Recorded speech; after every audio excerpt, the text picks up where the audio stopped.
Zhao Yi barely managed to secure a place in a second-tier university and began to pack his belongings in preparation for enrollment.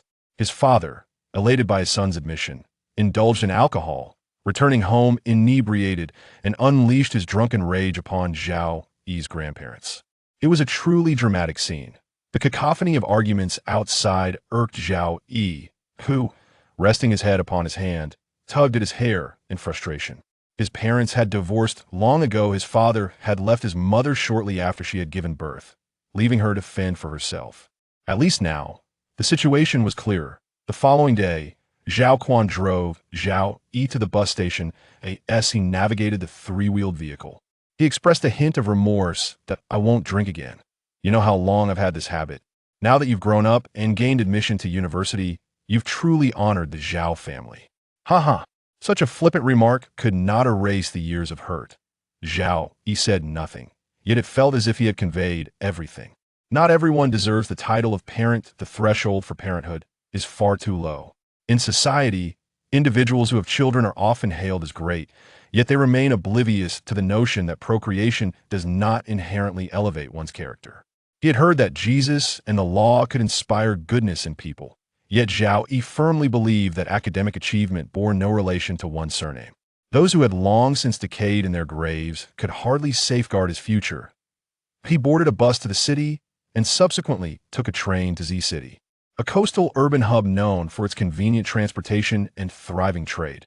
Upon arriving at the train station, upperclassmen greeted Zhao Yi, exchanging friendly handshakes. The freshman enrollment at the university was bustling, vehicles of all kinds lining the entrance, including Rolls-Royces, Cayennes, Benzes, and Audis. The school's facade exuded opulence.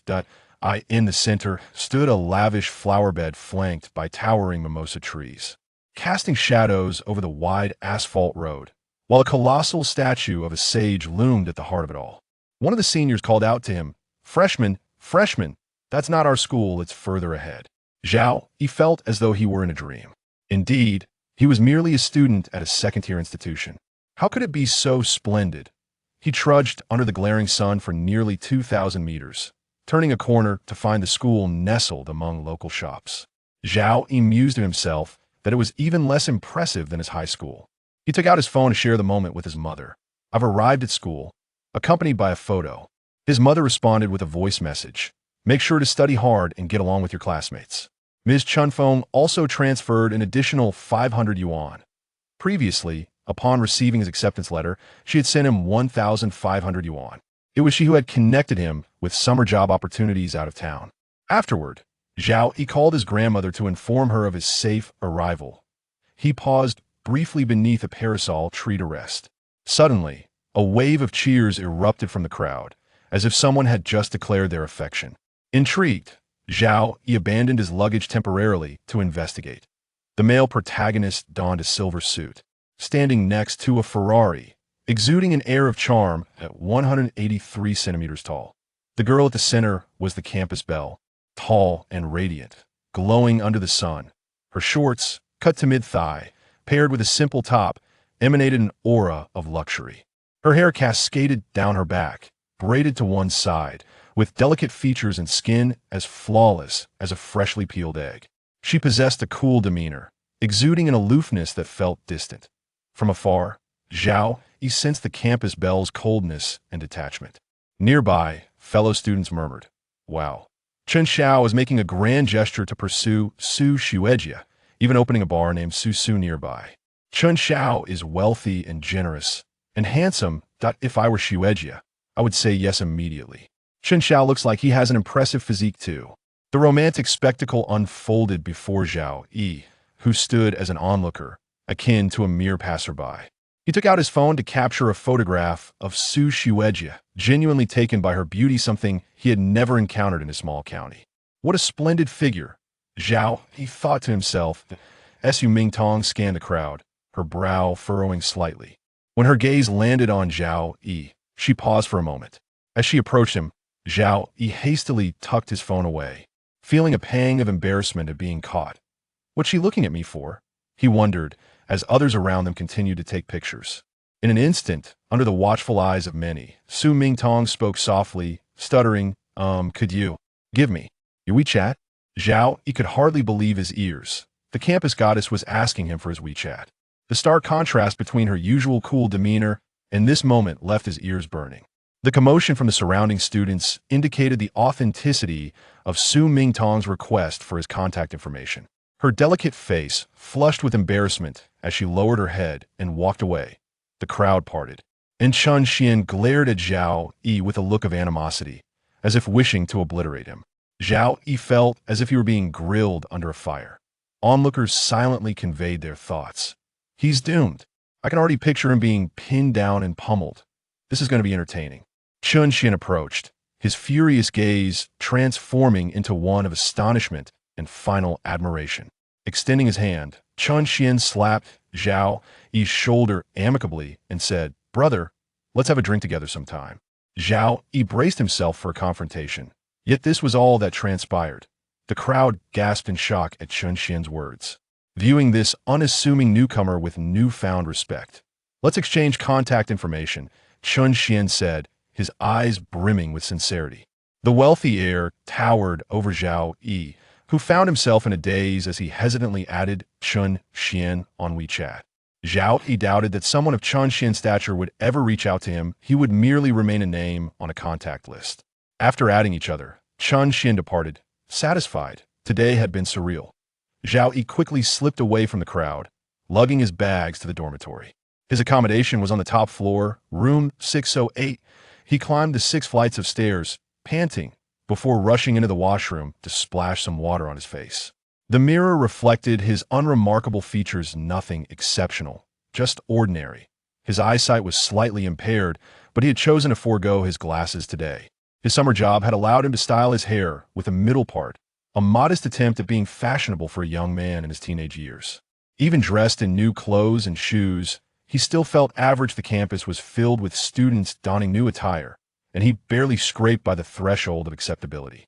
As for Su Mingtong asking for his WeChat, he suspected it was merely a ruse. Chun Xian had likely seen through her game and spared him the humiliation of being singled out.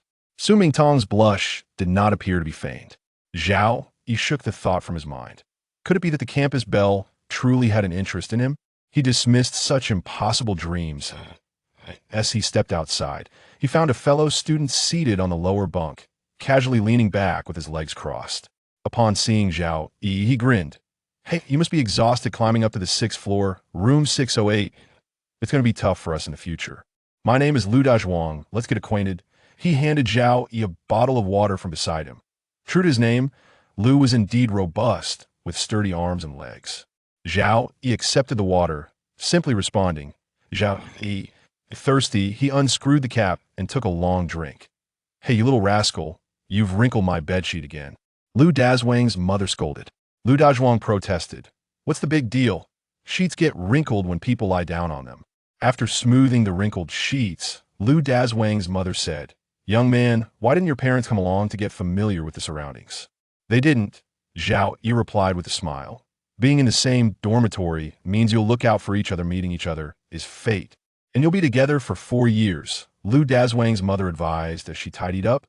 Zhao Yi nodded in agreement. After Lu Dazhuang's mother left, he pointed out, "That's just how my mom is, don't mind her." Zhao Yi took a spot on the lower bunk and rested for a while. The next student arrived, tall and slender, with a delicate frame. He sported a quintessential top student hairstyle, glasses perched on his nose, and a few remnants of teenage acne on his forehead. Dressed in a simple, deep blue shirt, he exuded an air of quiet confidence. Lu Dazhuang, ever the extrovert, approached him with casual familiarity.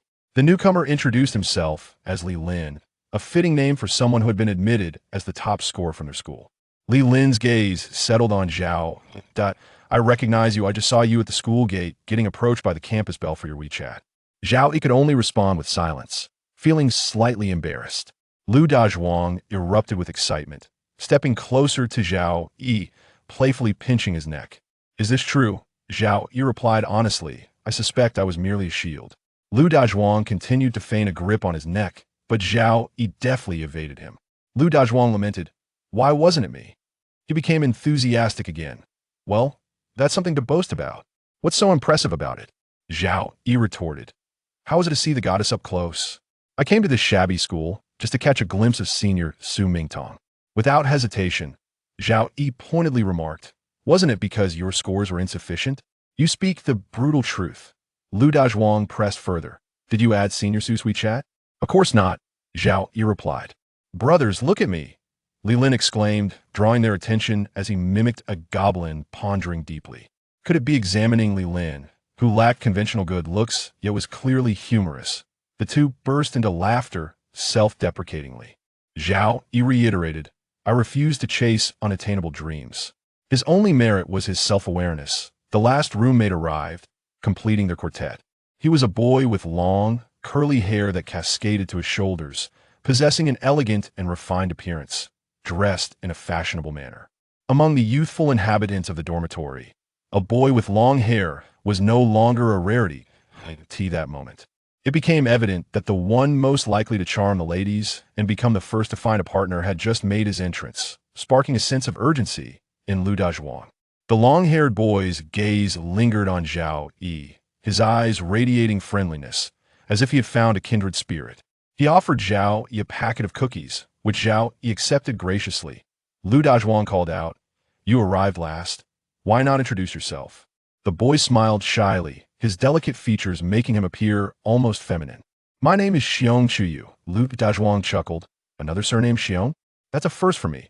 Are you related to the cartoon bear?" "Indeed," Xiong Chuyu confirmed, eliciting laughter from Zhao Yi. The atmosphere in the dormitory grew lively and congenial. Xiong Chu noticed that the upper bunk above Zhao Yi was already occupied and inquired, "Would it be possible to switch spots?" Li Lin, quick to catch on, grinned mischievously. "Why switch? Is this spot particularly appealing?" A blush crept across Xiong Chuyu's face that "I just think the lighting is better here," that Li Lin found him presumptuous. "I've already set up my bed. What difference does it make?"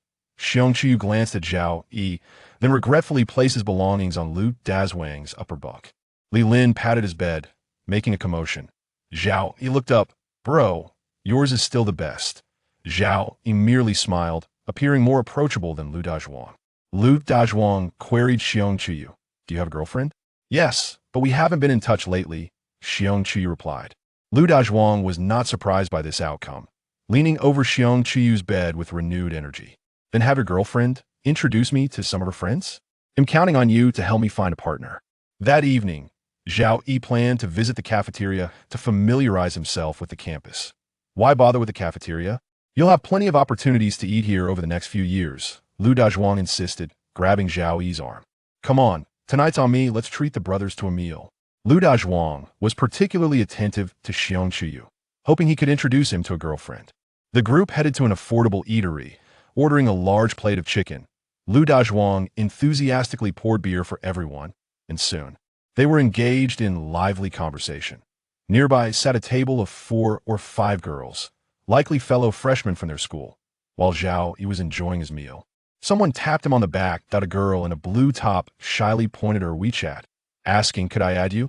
The lively table fell silent, and the other boys exchanged intrigued glances at Zhao Yi, their expressions shifting to one of mischief, as if a prey had wandered into their midst.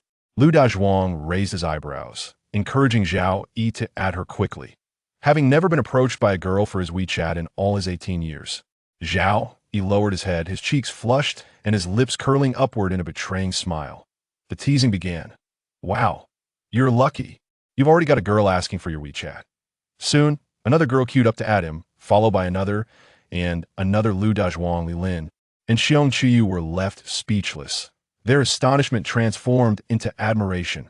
"Wow, impressive. Imana, you gotta be kidding me." The girls lined up to add Zhao Yi on WeChat, leaving the boys in envy and disbelief. Whispers circulated among the girls. "Wow, this guy is so handsome, he must be the next campus heartthrob. I added him too after all. We each rely on our own merits." They treated Zhao Yi like a burgeoning star. The 3 boys' gazes converged on Zhao Yi. Lu Dazhuang, with a playful chokehold, exclaimed, "What's your secret charm?" The girl who had approached Zhao Yi earlier chimed in, "Don't hurt him." Without a doubt, this only fueled the fire. Xiong Chuyu and Li Lin were eager to join in, intent on teasing him further. After a brief scuffle, Lu Dazhuang insisted Zhao Yi should pay the bill. His luck with the ladies is too good, he ought to contribute. As the saying goes, success in romance often comes at the cost of financial loss. Zhao Yi paid the bill, and the owner, taking a liking to him, even rounded down the total, inviting them to return.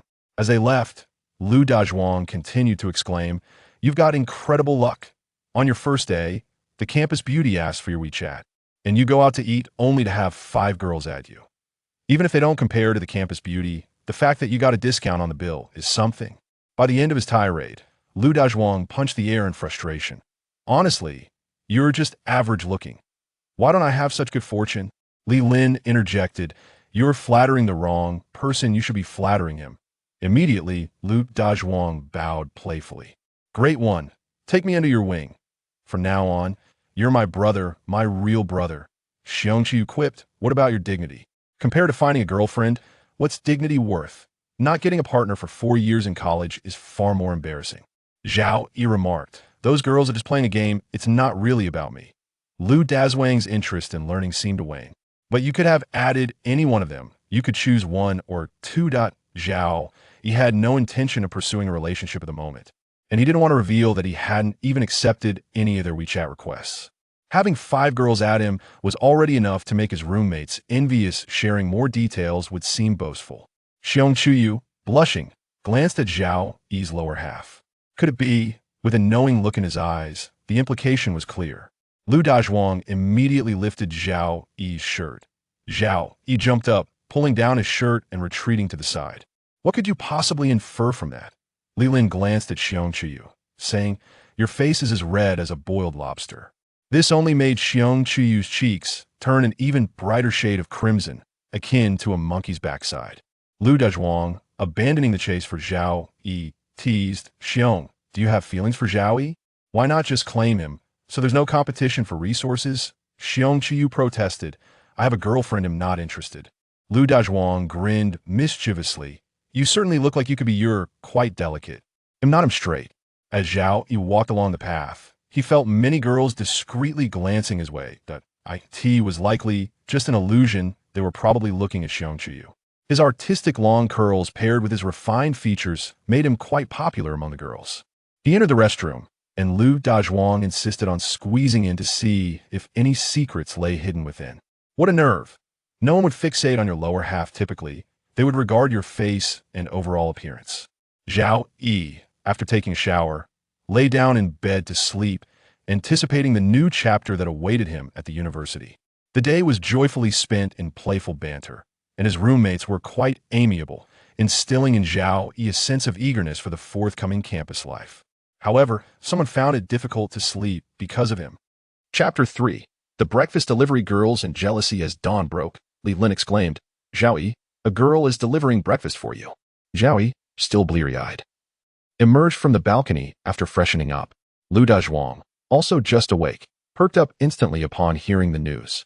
He dashed to the balcony to confirm that it was one of the girls he had added on WeChat the previous night.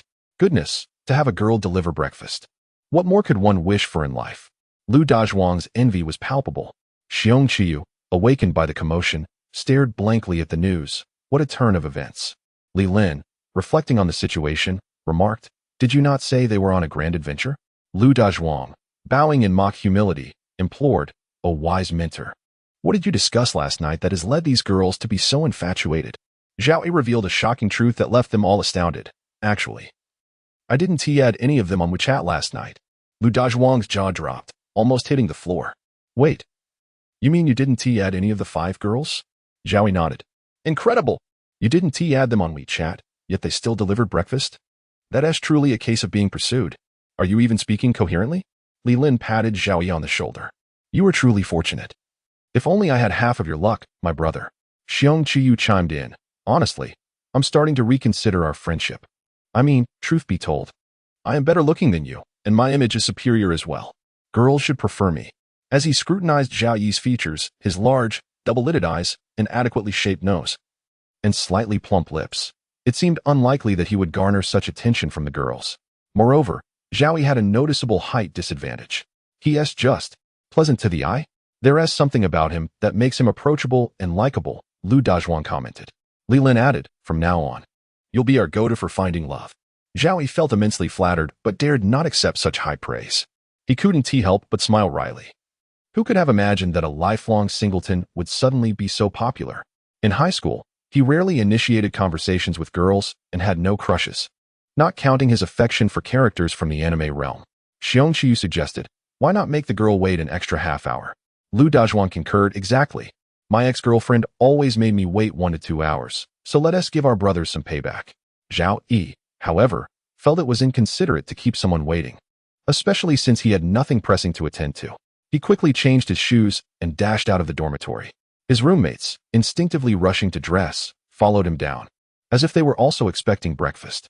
Zhao Yi dashed down 6 flights of stairs, unsure of how to face the girl delivering his breakfast.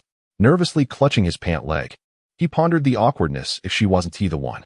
Behind him, his 3 friends scattered, glancing around curiously. The girl with short hair brightened at the sight of Zhao Yi, her eyes sparkling as if reflecting stars. She is truly beautiful, Zhao Yi thought, genuinely seeing stars in her gaze. His roommates envied the attention he was receiving, appreciating that at their age, admiration stemmed from the person themselves rather than future wealth. The youthfulness of this affection was fleeting, and in a few years, it would be but a memory. Zhao Yi approached, his movements slightly awkward. The girl bent down with a smile, exuding an inexplicable innocence. Classmate, here is your breakfast, she said, handing it to him. Zhao Yi was taken aback. No, thank you. Why didn't you add me on WeChat? The other girls hadn't sent him a request either, which slightly balanced her feelings. Oh, I thought you were just joking, she replied. They might have been playing, but I was serious. Zhao Yi was at a loss for words when another girl rushed over, insisting on shoving breakfast into his hands while glaring at the short-haired girl. Caught off guard, the short-haired girl also handed him her breakfast, determinedly stating, you have to accept mine too. Did he even have a choice? Fearing that the 2 girls might compete for his attention, they left, bickering as they walked away. 3 more girls stood under a tree, the same ones who had asked for his WeChat at the restaurant the day before. They had even formed a small group. Before Zhao Yi could react, his roommates swarmed him like hungry wolves, snatching the breakfast from his hands and devouring it while chiding him. Lu Dazhuan clapped him on the shoulder. I'm impressed, buddy. Li Lin shook his head in disbelief. Xiang Qiu gave him a rude gesture as they passed by without stopping. Zhao Yi exclaimed, hey, wait a minute. They're all just jealous, all right? Jealous to the point of sourness. Arriving at class, Zhao Yi chose a seat at the back to familiarize himself with the environment, marking his name on the roll. A girl from the back handed him a box of chocolates. This is a bit unexpected, Zhao Yi responded. The girl leaned in enthusiastically. Hello, would you be my boyfriend? As she smiled, a dimple appeared alongside her small canine tooth, and a fragrant aura enveloped him. Girls always seemed to possess a sweet, delicate charm. Zhao Yi felt a bit flustered and found himself at a loss for words. Am I being too forward? I genuinely like you, Li Xiaoxiao confessed, her eyes glimmering with infatuation. She was captivated by him since the very first moment she saw his silhouette amidst the crowd during orientation. After countless attempts, seeing his face had left her both disappointed and exhilarated. Her heart raced. This is what love feels like. Pouting, she urged. Don't you like me? Zhao Yi, give me a chance. Her voice was soft and sweet, reminiscent of red bean paste. It was the first time a girl had ever acted so affectionately towards him, causing Zhao Yi's ears to burn. Hey, that girl over there. No whispering. Let us maintain some decorum while I go over a few guidelines, the instructor said. Reluctantly, Li Xiaoxiao withdrew, extending her arm to firmly press the chocolates into Zhao Yi's hands. Isn't it usually the boys who give gifts to girls? This is quite the reversal, she teased. Had he truly become that charming? Zhao Yi began to ponder. A girl nearby stole a glance at him. Her cheeks flushed like ripe apples. After class, a senior teaching assistant stopped Zhao Yi to chat, warmly sharing which cafeterias served the best meals, where to find nearby amenities, and which clinic offered affordable yet effective medications. Zhao Yi nodded attentively, responding affirmatively. The assistant remarked, I don't know why, but you seem particularly pleasing to my eye. Zhao Yi could only smile in appreciation. The assistant inquired, do you have a girlfriend? If not, I could introduce you to my sister. No, thank you. Zhao Yi declined politely, spotting Li Lin and his group bidding farewell to the counselor, hastily making his way over. The counselor expressed regret, mentioning that he would have liked to formally recognize this familiar student during the upcoming gala. During military training, they endured the sweltering sun, marching left and right, and standing in place. Zhao Yi persevered through the 2-week regimen, while most of his classmates, particularly the girls, emerged tanned. save for a few who had taken proper precautions to maintain their fair skin. Xiong Qiyu, having applied sunscreen, remained relatively untanned, while Lu Dazhuang scoffed. If I didn't know you had a girlfriend, I would think you were gay. Zhao Yi retorted, what's wrong with being somewhat handsome? It's all about looks these days. As the training drew to a close, the group engaged in spontaneous activities one evening, when a girl suddenly decided to perform a dance. The military attire seemed overly baggy on her, yet her graceful neck and slender wrists resembled delicate tofu. This was Chu Xinyu, who was quickly gaining attention, rivaling the campus beauty. This year, our goddess of Su seems to be feeling a sense of crisis. Who can say for certain who the campus belle truly is? Chu Xinyu, with her graceful and alluring dance moves, executes a perfect backbend, her soft, flowing hair cascading around her. As she extends her arms, she embodies both charm and strength. Under the radiant lights, all eyes are drawn to her, never to the likes of Zhao Yi, an inconspicuous bystander. As Chu Xinyu dances, she approaches the audience, advancing directly towards Zhao Yi. He instinctively clutches his legs, feeling out of place and his face flushed with embarrassment. It is worth noting that his interactions with girls are exceedingly rare, let alone in such a grand setting. A wave of anxiety washes over him should he leave. Chu Xinyu dances around others without moving away from him. Could it be too abrupt if he were to retreat? Why does it seem to drag on? Around him, the crowd murmurs, lifting their phones to capture the moment. Zhao Yi, wishing to avoid immediate notoriety, turns his face away. Suddenly he stands, scanning the throng of people, realizing he has no escape. If only he had chosen a spot on the outer edge of the lawn. Chu Xinyu, with her delicate fingers, lifts his chin, and in that moment, Zhao Yi's mind goes blank amidst the thunderous cheers from the crowd, a cacophony of mixed voices enveloping him. Chapter 4. The unrelenting temptation. Chu Xinyu exhaled like an orchid, her eyes shimmering as they met Zhao Yi's gaze. That look was utterly enchanting. Regrettably, Zhao Yi's face was as crimson as a ripe shrimp, a sight more fitting for a dream than reality. Chu Xinyu was not finished. She turned to support him, her hips swaying as she danced. Someone recorded a video and uploaded it to the Tianyin platform, which quickly went viral. The boys commented, if only I were in his place. Damn it, who dares to touch my goddess? I'll teach him a lesson. Where did these brainless fans come from? The poor guy was merely a random passerby, and couldn't they see his face was as red as a boiled shrimp? Upon returning to the dormitory, Zhao Yi was immediately subjected to a barrage of questions. Li Lin feigned nonchalance, yet his inquiries were laced with barbs. Is this your way of using a shield? Or a dare? Why don't I have such good fortune? Lu Dazhuang clenched his fists. You little rascal. Xiong Qiyu chimed in. It's not Zhao Yi's fault. He must have great charm. Even he did not believe his own words. The three roommates exchanged glances, their expressions skeptical. Xiong Qiyu, feeling embarrassed, hastily redirected the attention back to Zhao Yi. The roommates were not to blame. He himself found it hard to believe. Zhao Yi mumbled, I guess it's just luck.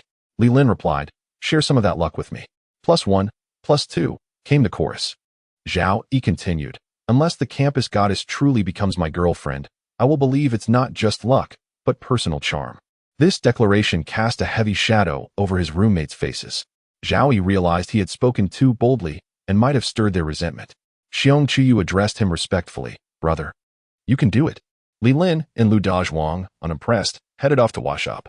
Zhao Yi found himself at a loss, knowing that seeking Fulige's favor was often a futile endeavor. Xiong Qiyu observed Zhao Yi. He probably still doesn't realize how attractive he is.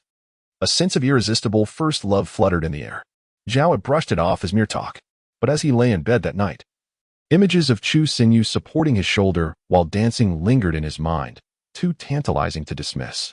After military training, Zhao Yi slept soundly until 8, only to find he had no time for breakfast after washing up. Lu Dazhuang, however, had thoughtfully brought extra food. Zhao Yi expressed his gratitude, surprised that Lu Dazhuang and Li Lin did not seem upset after yesterday's events. Perhaps he had been overly concerned. Days later, Zhao Yi encountered a girl with medium-length hair, bringing him breakfast. She spoke cheerfully, I finally found you. The military training was exhausting, and I had no time to look for you. I bought a deluxe version of your favorite egg pancake. If you don't like it, I can get you something else. From Lu Dazhuang's perspective, Zhao Yi rejected the girl, causing her to run away in tears. Zhao Yi approached, and they immediately inquired, what did you say to make her cry so heartbreakingly?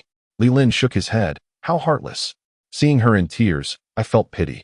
Zhao Yi responded, I don't want her to bring me breakfast anymore. Don't you want a date? They pressed. Zhao Yi replied, with just a few coins in my pocket. How can I afford a relationship? Lu Dajhuang was baffled. What does money have to do with dating? You can always scrape together a little. But money isn't guaranteed in life. And how many relationships can one have? You wouldn't ask your parents for help. This is a lifelong commitment. Suddenly, a girl appeared from nowhere, fervently declaring, I don't want your money.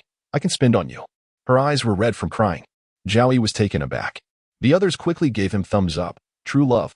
Lu Dajhuang playfully pushed him, causing Zhao Yi to stumble into the girl. She instinctively steadied him, but quickly backed away. Her eyes sparkled like a doe's, evoking a sense of tenderness. Zhao Yi turned his face away, stammering, Girl, don't be infatuated. It's not suitable. Well, he is even thinking of me. He really is a good person. I must not have misjudged him. If you have 100 yuan, just spend one on me, she said. Noticing Zhao Yi's silence, her face glistened with tears. I've never felt such a profound connection. Please don't reject me. A girl is pleading with him? Zhao Yi was at a loss, pulling his arm away from her embrace and turning his face aside. Can we exchange WeChat? I know it's sudden, but I really like you. She took a step back, surprised at her own boldness. Her affection was so direct and unreserved, igniting Zhao Yi's heart to race. He hesitated, unsure of how to respond. The girl bit her lip, tears welling in her eyes. Do you really dislike me that much? As an average guy, how could he harbor any dislike for the first girl to bring him a heartfelt breakfast? Zhao Yi promptly decided, let us add each other. The girl sighed. I sent you a request. Zhao Yi felt his cheeks flush, recalling several requests he had not accepted, murmuring, too many. Yes, you're the perfect boyfriend, only accepting mine. The words slipped out. I'm Linda, remember that. Linda waved goodbye with a smile. A small mole grazed the corner of her eye, lending her a flirtatious charm. Zhao Yi's gaze lingered on her profile picture, a cartoon animal that starkly contrasted her appearance. Linda's earlier emotional display had left him with an indescribable sense of satisfaction. A thought crossed his mind. Was he being too obsessive? Linda, holding her phone, walked away briskly, having successfully added the boy of her dreams. She embodied the image of a love-struck girl. Linda texted him daily, Darling, what do you want for breakfast today? Let us meet up. Accompanied by cute emojis, Zhao Yi found it overwhelming. He wasn't quite ready for a relationship. It felt too sudden. In the dormitory, one roommate, A, watched Linda's antics with disdain. All that crying and laughing for a WeChat?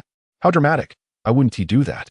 Another roommate, B, immediately chimed in. Oh, my dear, just give me his WeChat, and I'll take you out for a meal. Linda glanced at her freshly manicured nails and casually replied, I'll think about it. This response sent roommate B into ecstatic squeals, embracing her tightly. My sweet Linda. Roommate A, anxious, chimed in. I'll treat you to 2 meals. Linda chuckled. Didn't you just say I was being overly dramatic? I thought you looked down on that. Instantly, roommate A's expression soured. Unbeknownst to Zhao Yi, his mere WeChat account had stirred a tempest within the girls' dormitory. On the playground, as they played basketball, Zhao Yi set down a bottle of mineral water, casting a shadow overhead. Standing upright, he was confronted by the illustrious campus goddess, a figure renowned throughout the school. Any association with Sister Su could ignite fervent discussions on the school forum. He assumed she was merely fetching a drink, wiping away sweat. Su Mingtong extended a piece of paper towards him, their movements barely missing one another. She had been observing him for quite some time, mustering her courage to approach him under the pretext of offering paper. Su Mingtong's fair ears flushed a deep crimson. Junior, could you let me add you on WeChat? Last time you rejected me. Pink also crept across her neck, a stark contrast to her usual aloof demeanor. Zhao Yi was taken aback by her unexpected shyness. He readily agreed. Sure. Su Mingtong beamed, her cheeks blooming with color. They drew closer, their heads nearly touching. Oh, how embarrassing. Zhao Yi smiled softly. My fault. I didn't notice you, senior. What seemed a simple smile to him felt like a divine revelation to Su Mingtong, who found his smile irresistibly charming, as if Cupid himself had descended. Oblivious to the effect he had, Zhao Yi simply smiled. Su Mingtong couldn't bring herself to meet his gaze, convinced that this dashing junior was her destined soulmate. Chapter 5, Pursued with $1 million luxury car. What is the junior doing here? I will accompany you. Zhao Yi scratched his head in confusion and smiled, saying, Oh, I'm all done and planning to leave. Su Mingtong replied, Let us go together. Where to? I have a class, senior. Su Mingtong could hardly conceal her disappointment. Zhao Yi thought he must have done something to upset her. After all, it was just class. Aren't all students supposed to attend? If you're bored, you can always invite me to hang out. I'm a year older and know my way around better. Zhao Yi remained momentarily stunned before agreeing. I'll trouble you then, senior. Su Mingtong's face instantly flushed crimson. Zhao Yi found it amusing. Who would have thought that the seemingly aloof campus beauty could be so easily embarrassed? Then, Su Mingtong murmured softly, you must not break your promise. Zhao Yi smiled gently. As long as you say so, I would not dare to disobey. This made Su Mingtong's heart race uncontrollably. She felt an irresistible attraction towards an ordinary boy. Despite his lack of distinction among his peers, he captivated her in a way she never expected. She had thought she would never experience such feelings in her lifetime. Su Mingtong even envisioned a beautiful life filled with marriage and children. After parting ways, she lingered, watching until Zhao Yi's figure vanished from sight before reluctantly averting her gaze. With her cold hands pressed against her burning cheeks, she reverted to her usual icy demeanor. Upon returning to school after picking up a package, someone shouted Zhao Yi's name. Following the voice, he spotted a round-faced girl, slightly plump, with cherry blossom-like lips and lively almond-shaped eyes that sparkled with amber hues. Who are you? Zhao Yi inched closer, recognizing Li Xiao, the girl who had boldly confessed to him in class by giving him chocolates. Don't you remember me? She asked, visibly disappointed. I confessed to you with chocolates in class. Sorry, I'm a bit nearsighted, he replied, which brought a spark of joy back to her face. Li Xiao stood in front of a sleek black A8, strikingly cool, holding a set of car keys in her petite hand. Given that students of their age rarely owned cars, especially one as extravagant as an A8, it drew considerable attention. She held the keys out to Zhao Yi, saying, This is for you, be my boyfriend. How bold, Zhao Yi thought. He never imagined he would be pursued with a car. Her declaration left fellow classmates astonished. Is that your car? Li Xiao readily affirmed. Yes, I bought it with my allowance. My brother said boys like A8s. If you don't like it, you can exchange it at the dealership. Who has 100,000 in pocket money? This was far beyond Zhao Yi's understanding. Accustomed to spending only 7 yuan on street food, her statement attracted even more onlookers, who marveled at the seemingly soft and cute girl's surprising wealth. Why can't such good fortune come my way? Look at me. I'm more handsome, taller, and I have a 2-door car. The jealousy was palpable. Li Xiao, with her expressive eyes, approached him, saying, Zhao Yi, I'm really pursuing you for the first time. I have no experience. Will you agree? The atmosphere was charged with excitement. A throng of boys looked on, filled with envy and resentment. Feeling overwhelmed by the crowd, Zhao Yi pulled Li Xiao to a quieter spot. Her gaze remained fixed on his hand as he held hers, stirring her heart with exhilaration. Zhao Yi doused her enthusiasm with cold water. Thank you for your affection, but the car is too valuable. I cannot accept it. The young girl visibly panicked. Why? I'm giving you the car. I can't accept a car from a girl. You have money. Buy yourself some nice clothes and treat yourself well. Li Xiao tugged at his shirt. Then you must be my boyfriend. Is this how direct girls are nowadays? Zhao Yi replied honestly. I'm not planning on dating right now. Li Xiao understood that if she didn't tease Zhao Yi now, she might lose her chance forever. The thought of more beautiful and accomplished girls competing with her made her anxious. Go ahead and date. I want to take up your time. I know boys are all about looks. If I'm this close to you, and you're not moved. Big sister. You don't need to be so honest. Zhao Yi, unsure how to refuse, turned and ran away. Yes, he ran. Li Xiao called after him, stomping her foot in frustration. Yet, she quickly regained her confidence. She was not one to give up easily. She decided not to wash the hand he had held. Today, adding the campus beauty on WeChat was no longer news. Being publicly pursued with $1 million luxury car made Zhao Yi famous overnight. What's more, Li Xiao was in the same department. He had no idea how to face her in the future. The news spread to the neighboring elite school, where rich second-generation students scoffed at it. Have they never seen a handsome guy? Beauty requires substantial financial backing. As for spending money on a man, looks don't matter in the face of wealth. They speculated that perhaps Zhao Yi's family was paving the way for him to enter the entertainment industry. But who would support someone from a second-tier school? Unbeknownst to Zhao Yi, this sparked a wave of gossip. He sneezed several times. Back in the dorm, his roommates asked, Why didn't you accept the A8 from Li Xiao? His friends were envious, wishing they could ride in it. Xiong Chuyu and the others felt nothing but admiration. They were gradually growing accustomed to it, and found Zhao Yi to be quite charming. After all, why else would so many girls approach him? From the very first glance, they were drawn to him. Observing how Zhao Yi spent money carefully, even worrying about finances when dating, They speculated that his family situation wasn't too great and hoped for his improvement. While others envied him, Zhao Yi felt troubled. Boys being pursued by girls they weren't interested in could be quite distressing. Li Lin remarked to Zhao Yi, "You've got some good fortune coming your way." Zhao Yi responded, "Do you want this fortune?" Li Lin immediately replied, "Yes." There was a loud chorus of agreement from the dorm. Zhao Yi thought, "What seems burdensome to me is something others crave. This is what it means to be unaware of the blessings one possesses." Zhao Yi opened WeChat. Su Mingtong had several red notifications, and Linda had gone wild with 99 messages. He had seen the campus beauties messages but hesitated to reply, thus leaving them unopened. Girls with WeChat would nudge him for responses, while those without could only anxiously wait. During class, Zhao Yi felt as if Li Xiaoxiao's intense gaze was burning a hole in his back. Had it not been for the class, he feared she might leap at him. "Zhao Yi!" Someone shouted urgently from below the dormitory. The voice rang out, echoing with urgency. Zhao Yi rolled out of bed and rushed to the balcony, spotting the campus beauty below. What is Su Mingtong doing here? And why is she shouting so loudly? Tomorrow, the whole school will know. He hurried down the dormitory stairs. The night air was damp, and Su Mingtong's long black hair was slightly wet. She wore a vintage denim jacket, standing there stubbornly in the misty night, alone. As Zhao Yi approached, Su Mingtong's beautiful eyes, filled with longing, questioned him. "Did you agree to be with Li Xiaoxiao?" "Don't worry, I will try hard. Just give me a few more years." What was she rambling on about? Zhao Yi interjected, "No." Su Mingtong jumped for joy, stuffing a cup of milk tea into his hands before darting away. Zhao Yi felt a warmth in his arms, but didn't he even have time to see what it was? The campus beauty turned back, extending her hand. "Take out your phone." Such directness seemed a bit rude. Zhao Yi, bewildered, complied with her request, pulling out his phone from his pocket and handing it to her. After all, she was beautiful.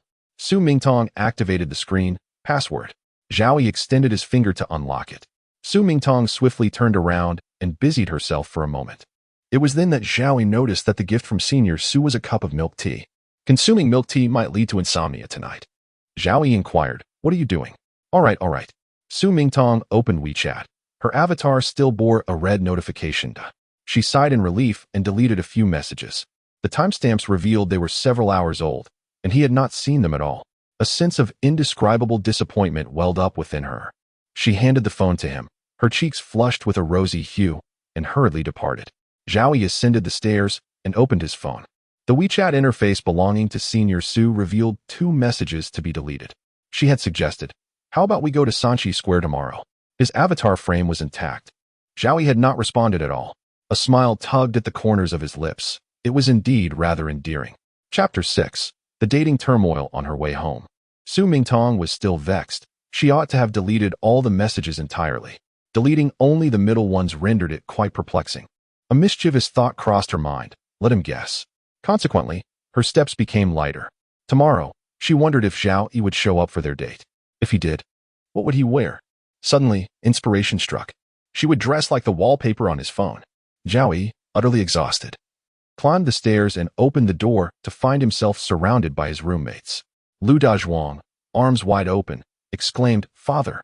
Within just a month of the semester, he had already managed to charm the campus belle. What a life! Flitting through life without encountering a worthy companion, Zhao Yi asked, "What do you want?" Xiongqiu, brimming with enthusiasm, pressed on, "What did the campus belle want with you?" "Oh, nothing much. She just asked if I agreed to Li Xiaoxiao's confession, then left." Laughter erupted in the room. Lu Dazhuang, spotting the milk tea in Zhao Yi's hand, rushed to snatch it away, while Xiongqiu squeezed in to share a cup. Zhao Yi merely remarked, "Drinking milk tea makes it hard to sleep." "Father, I wouldn't mind 100 cups." Lu Dazhuang declared excitedly. Who would have imagined he had once been a mere background character, an inconspicuous figure? Zhao Yi lay on his bed, opened WeChat, and noticed Linda's message notification, 99 unread messages. He replied bluntly, "I did not agree to Li Xiaoxiao." The response was instantaneous. "That's good." Linda, with a bashful expression, inquired, "Darling, shall we go for a walk?" It was already dark outside. Zhao Yi replied, "Not going." Linda sent a voice message, "Darling, let us do a video call. I haven't seen you in days. I miss you." He put on his Bluetooth headset to listen. She truly knew how to be endearing. He simply sent her a good night and logged on to play games, where he lost 3 consecutive matches. Nevertheless, he played well enough to attract a player from the Emperor game who added him. The feeling of being appreciated was delightful, and Zhao Yi gladly accepted. His WeChat and QQ accounts were the same. Linda, following the lead, added him on QQ as well. What a sly move. After he wished her good night, he went straight to gaming. The dormitory lights dimmed, and Lu Dazhuang called out, "I can't sleep. I'll watch a movie." Li Lin chuckled. "Good things should be shared. I'm afraid you'll be even more awake after watching." Arriving at Chi Chi Square half an hour early, Zhao Yi strolled leisurely. He had ample time. Along the way, he overheard others whispering. Last night, the campus bell was shouting Zhao Yi's name outside the dorm. "It was so loud I heard it." "1. I envy him. What a charmed life, that lad." Zhao Yi walked briskly. He was indeed becoming quite popular, albeit for dubious reasons. As he continued, he encountered Chu Xinyu, adorned in a lolita dress, her makeup exquisite and hair meticulously styled. Her long, fair legs were clad in high-heeled shoes with delicate straps, her toes painted a soft pink. Zhao Yi could vividly recall the scene of Chu Xinyu dancing around him on the lawn. It was unforgettable. Keeping his head down, he attempted to pass by her. Suddenly, a tulle puff skirt appeared before him. Zhao Yi lifted his gaze, adjusting his glasses, a rather awkward gesture, and sidestepped Chu Xinyu. She regarded him with great intrigue, believing he had intentionally avoided her. With a wealthy girl extravagantly spending a fortune behind him and the campus bell calling out to Zhao Yi from the boys' dormitory, Chu Xinyu could no longer remain composed.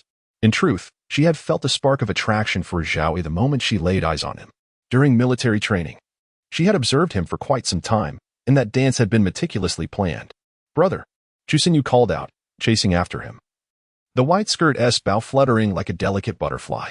She called out several times, her voice sweetened, reminiscent of a voiceover artist in a short video, deliberately pitched low. Zhao Yi turned, not realizing she was addressing him. "Brother, where are you going? Take me with you." "No, I can't. I have something to do," Zhao Yi replied. "Ah, what is it? Can I join you?"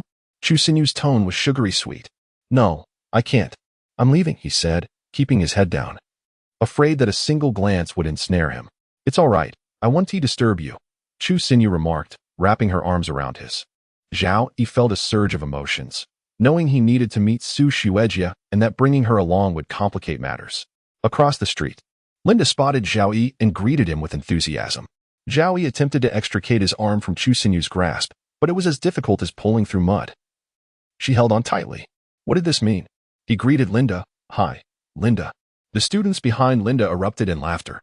"Her name is Zhang Zimei." "Ha ha ha. Linda sounds so typical." Zhao Yi retorted, "What's so funny about a name?" The laughter ceased abruptly, heads bowed in embarrassment. His words seemed to carry weight. He expected them to retort. But instead, Linda looked at him with gratitude. Helping Linda also felt like aiding a past version of himself. Some individuals were naturally inclined to belittle others. Suddenly, he felt pain in his arm as Chu Xinyu squeezed him, prompting a frown. She looked at him innocently, maintaining her appearance of a pure flower. Linda approached, her gaze fixed on the spot where Chu Xinyu held Zhao Yi's arm. Tension filled the air, palpable even to the most oblivious. Zhao Yi still hadn't managed to shake off Chu Xinyu when Linda acted swiftly, seizing Zhao Yi's other arm with a sweet smile. "Darling, you forgot we were supposed to go for a walk last night. Let us make up for it now." Chu Xinyu, with a hint of eagerness, chimed in. "Oh yes. Let us walk together, brother." Zhao Yi found himself caught in a dilemma, his head spinning. Neither of them considered his own decisions. In an unseen exchange, the two girls had already engaged in a fierce battle of glances. With one arm tugged by each, how could he meet Su Xuejia? Time was slipping away. Zhao Yi broke free from one grasp and managed to shake off the other. "I have something to do," he hurriedly exclaimed before dashing away. Hey, Chu Xinyu called after him, but he did not look back. Linda scrutinized Chu Xinyu with a critical eye. Chu Xinyu reciprocated with equal disdain, her expression haughty. "I want to consider you a rival. You're simply not worthy. Only the campus belle could barely compete with her." Though her words were harsh, they rang true. Linda's nose crinkled in indignation. Then she laughed. "True, don't forget, there are plenty of beautiful women vying for a man as exceptional as Zhao Yi. Zhang Zimei, may not be one, but many others are even better than you." As expected, Chu Xinyu's expression soured. Linda sighed with relief. Not wishing to engage in a futile argument that would only amuse onlookers, Chu Xinyu held her head high and walked away, her striking silhouette turning heads in her wake. Her tall, fair figure left Linda consumed with envy. Naturally, she wanted to be particularly charming to Zhao Yi. A wealthy girl offering an A8 stood ahead. Money was on her side. In terms of beauty, how could she possibly compare to the campus belle or Chu Xinyu? The wealthy girl was equally enthusiastic, leaving Zhang Zimei feeling utterly hopeless. Yet, Zhang Zimei was determined to compete. Her family favored sons over daughters, and she had taken out student loans to attend university. She was determined to capture this man, who everyone else desired, and make him bow to her will. Quickly, I'm late. Zhao Yi sprinted ahead, slightly out of breath. On the square bench, adorned in black stockings from her toes to her thighs, Senior Su Mingdong wore a headband with rabbit ears, her thighs elegantly crossed, the black skirt barely concealing her brown blazer. Zhao Yi gazed at Senior Su in astonishment. Senior Mai. Su Mingtong's portrayal of Senior Mai was indeed exquisite. Behind her, Chu Xinyu secretly observed, her mind whirling with ideas. If it was merely a matter of cosplay, then Su Mingtong was certainly adept. She could undoubtedly surpass her. Little Zhao Yi would soon be captivated. Chapter 7. Misunderstanding by Senior Su. Nervously and shyly, Su Mingtong inquired, "Do you not like my outfit?" "You are my goddess," Zhao Yi exclaimed, crouching down excitedly to capture various angles and photographs. After taking the photos, he suddenly realized, "I apologize for not asking your permission first. Would you like me to delete them?" However, Zhao Yi couldn't help but express, "Senior Su, you look stunning." Seeing his reaction, Su Mingtong felt a sense of satisfaction as she tucked a strand of hair behind her ear and bashfully replied, "I wore this for you, so there's no need to delete anything." "Wow, what merit do I hold to deserve this from Senior Su? I must treat you to a meal," Zhao Yi insisted. After purchasing milk tea, the two strolled through the streets, playing claw machines and dining together. When it came time to settle the bill, Zhao Yi discovered that Su Mingtong had already paid. "How could I let a senior pay?" he protested. Su Mingtong shyly replied, "I don't want you to always bear the expenses. It's a rare outing." Seizing the opportunity, she suggested, "If you wish, we can often hang out together." Zhao Yi readily agreed, sensing her invitation. As they exited the restaurant, Zhao Yi proposed, "Let us take a taxi back." However, Su Mingtong hastily stopped him, saying, "No. Let us walk back." Puzzled, Zhao Yi questioned, "Isn't taking a taxi faster?" "I ate too much and want to walk it off," she replied. The 30-minute journey stretched to an hour as they strolled leisurely. The atmosphere was inherently intimate, with the unspoken tension between a young man and woman lingering in the air. Zhao Yi dared not imagine how envious his dorm mates would be if they knew he was walking so closely with the school's beauty.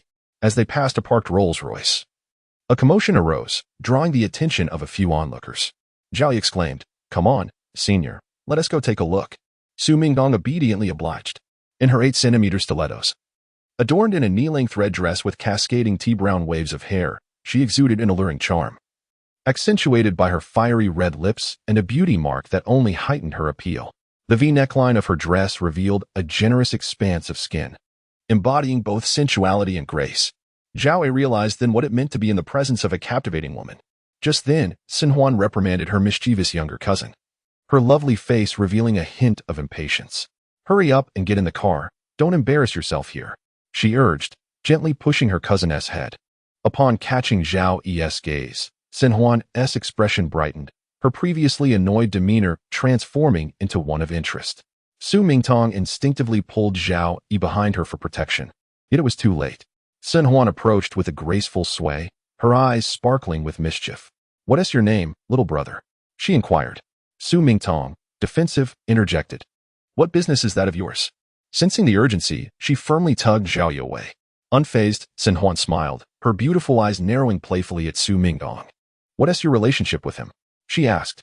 Su Mingtong, resolute, declared, "I'm his girlfriend." Zhao Yi, bewildered, exclaimed, "When did I become Senior Su's boyfriend?" Xin Huan chuckled. "It's quite normal for young people these days to have multiple relationships." Leaning in slightly, she brushed non-existent dust off Zhao Yi's collar, and he caught a whiff of an expensive perfume. Su Mingtong, incensed, pointed at Xin Huan. "You shameless." Xin Huan replied, No. I didn't realize you were as shallow as most people. Don't forget, the other party tempted him." Her words directly implicated Zhao Yi, suggesting he had a choice to make, and he should not let the other party evade accountability. Su Mingtong stood frozen, contemplating the implications. Indeed, it was often said that men behaved in such a manner, flaunting moral superiority while engaging in unethical acts without facing consequences. Xin Huan, taking her leave, entered the Rolls-Royce and waved goodbye to Zhao Yi, driving off with a flourish. Zhao Yi continued to watch in astonishment, as Su Mingtong shot him a fierce glare. "If you dare betray me, I'll keep you locked up at home," she threatened. Zhao Yi meekly responded, "Senior, we haven't even reached that stage yet." Su Mingtong turned away, feeling she had overthought the situation. After all, she could pursue Zhao Yi later. Later that night, as Su Mingtong lay awake, she regretted not agreeing for Zhao Yi to take a taxi home, which might have prevented the ensuing events. Upon returning to his dorm, Zhao Yi changed into his sleepwear and discovered a luxurious golden business card in his shirt pocket. It belonged to the general manager of Hengxin Group. The woman who drove the Rolls-Royce seemed to belong to a different social stratum altogether. He hesitated over whether to add the beautiful woman on WeChat, pondering what harm it might do to try. Having grown up in poverty for over a decade, he was curious about the lives of the affluent. The portrayals in films, short videos, and novels paled in comparison to experiencing it firsthand. Zhao Yi took out his phone, entered the number on the card, and added the woman on WeChat. Afterward, he browsed through the photos of Senior Su dressed as Maid Sin and selected a fitting soundtrack to accompany the collection before posting it on a social media platform. Upon awakening from his slumber, he found a notification indicating 99 messages. His post featuring the senior had gone viral. Eager to share the good news, he texted her, "Senior, you should seize this momentum and consider becoming a content creator. It's well known that self-media can be lucrative. Isn't that better than struggling at a mundane job?" Su Mingtong responded, "Do you want me to become a content creator?" Why was she asking him this? What did it have to do with his wishes? Zhao Yi, confused, replied, "It's your choice. Isn't earning money a good thing?" Su Mingtong responded, "But I only want to share it with you." Her words carried a profound weight. In school, she didn't seek validation from everyone. How could one live without showing their face? Zhao Yi remained silent, preparing for class. He was left with an inexplicable sense of loss as he waited for Su Mingtong, his thoughts in disarray. Surely, he wouldn't cut ties with her, would he? Who could have imagined that the illustrious Su would be anxiously awaiting a message from a man? Even when she engaged in other activities, her mind was elsewhere. After class, a fellow student called Zhao Yi into the storage room for a moment. Upon entering, the door shut behind him, plunging the room into darkness as sunlight was blocked out. Chu Xinyu, clad in a black bodysuit resembling a bunny costume, stood out as a vibrant splash of color in the disheveled storage space. Zhao Yi exclaimed, "What are you doing here?" Chu Xinyu smiled, her charm captivating. "Brother, do you think I look good?" she innocently inquired, stepping closer, her hands folded in front of her. Zhao Yi couldn't help but glance around, his eyes betraying his flustered state. Was this too sudden? He managed a hesitant smile, overwhelmed by her allure. Chu Xinyu's playful demeanor was reminiscent of a mischievous sprite, first dancing on the lawn and now testing the waters in her bunny outfit. If Su Mingtong's maid cosplay was breathtaking, then Chu Xinyu was undoubtedly a showstopper. "I think I should leave," Zhao Yi stammered, feeling the tension rise. Chu Xinyu, momentarily annoyed, masked it with her polished appearance. She twirled a strand of hair, asking, "Aren't you going to take a picture?" Zhao Yi hesitated, feeling it might not be appropriate. "Brother, please take a photo for me. I rarely dress up like this, and I'd like to share it later. This place is a bit messy, and it wouldn't make a good backdrop," he replied. Chu Xinyu froze for a moment but quickly regained her composure, forcing a smile. "Just take a few shots. I want to see how they turned out." Zhao Yi gradually relaxed, willing to oblige. "All right."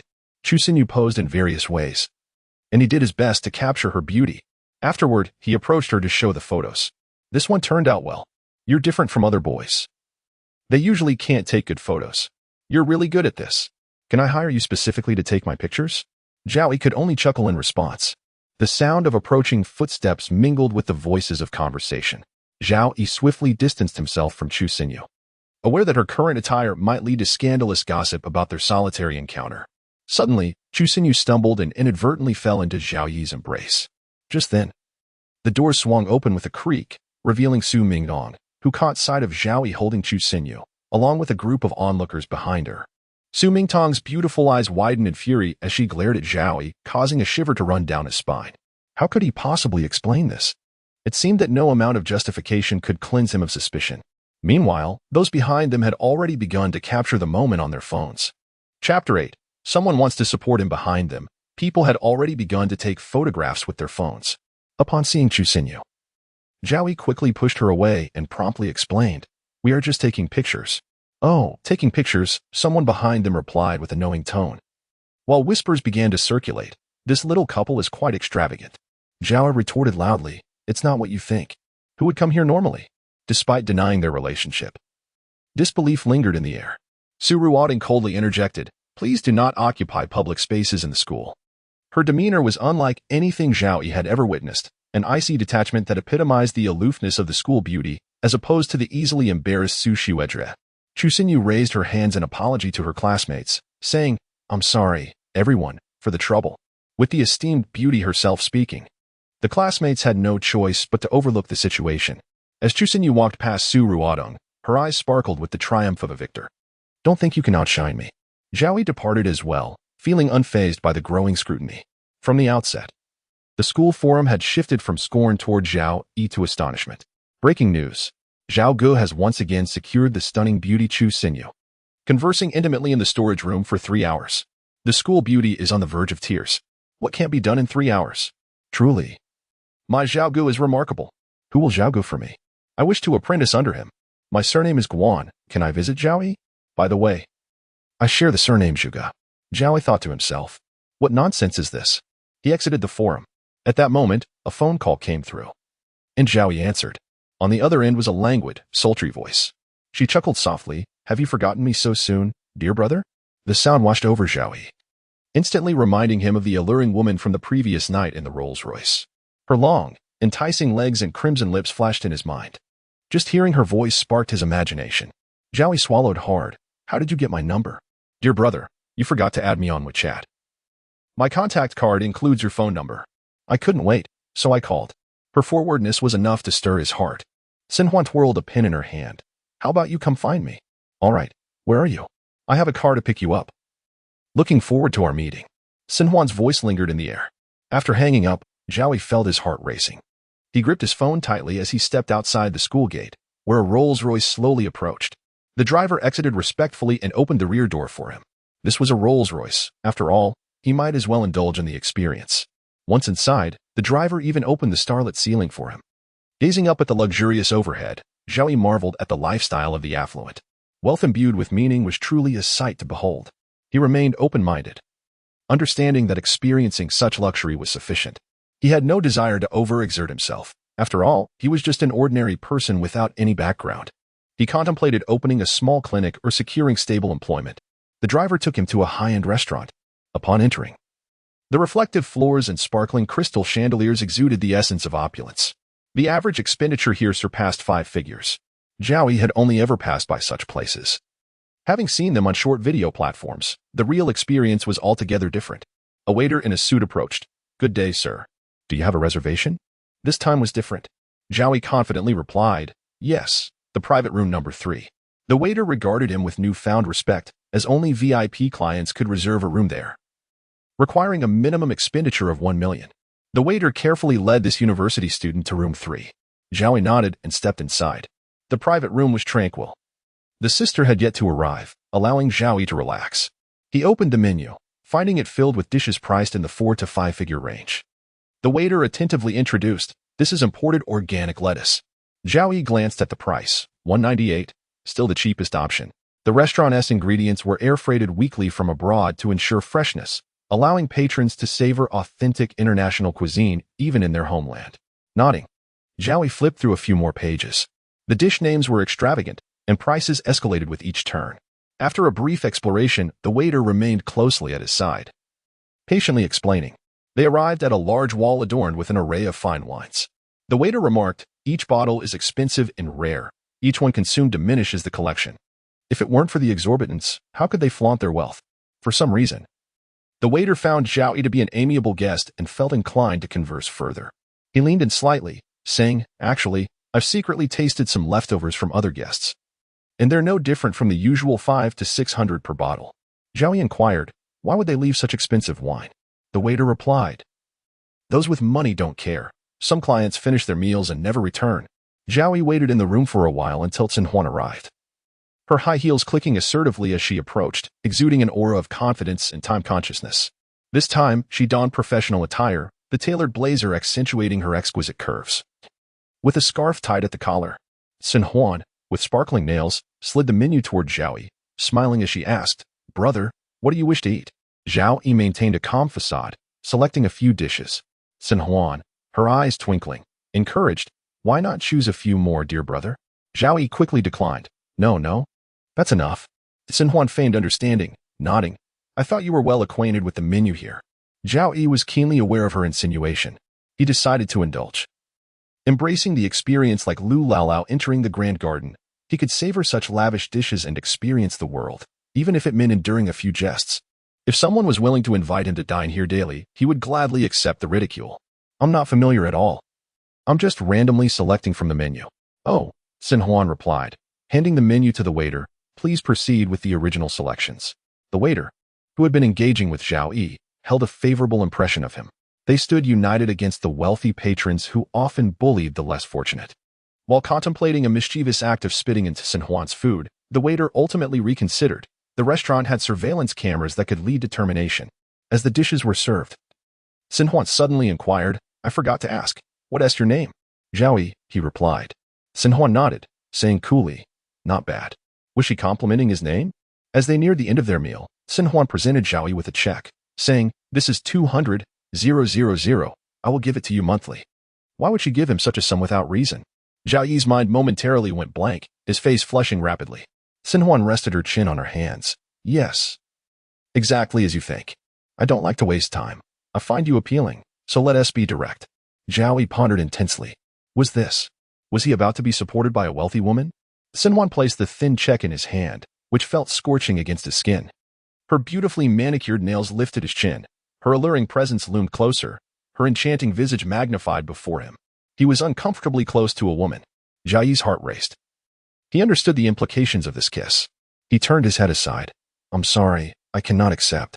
Chapter 9. Misunderstood as a wealthy and powerful individual, Zhao Yi clenched his fists, torn between desire and reason. He felt as though he was no longer himself since entering this line of work. Others might be unaware, but could he still deceive himself? There are no secrets in this world. Xin Huan resumed her seated position, feeling unfulfilled after being rejected. She remarked nonchalantly, money is not an issue. To her, money was merely a means to serve and please her. Name your price, but at most, the market rate is 1 million a month. Xin Huan harbored wicked thoughts. Teasing him. 1 million is indeed excessive. There are plenty of male models more handsome than you. Zhao Yi did not feel humiliated.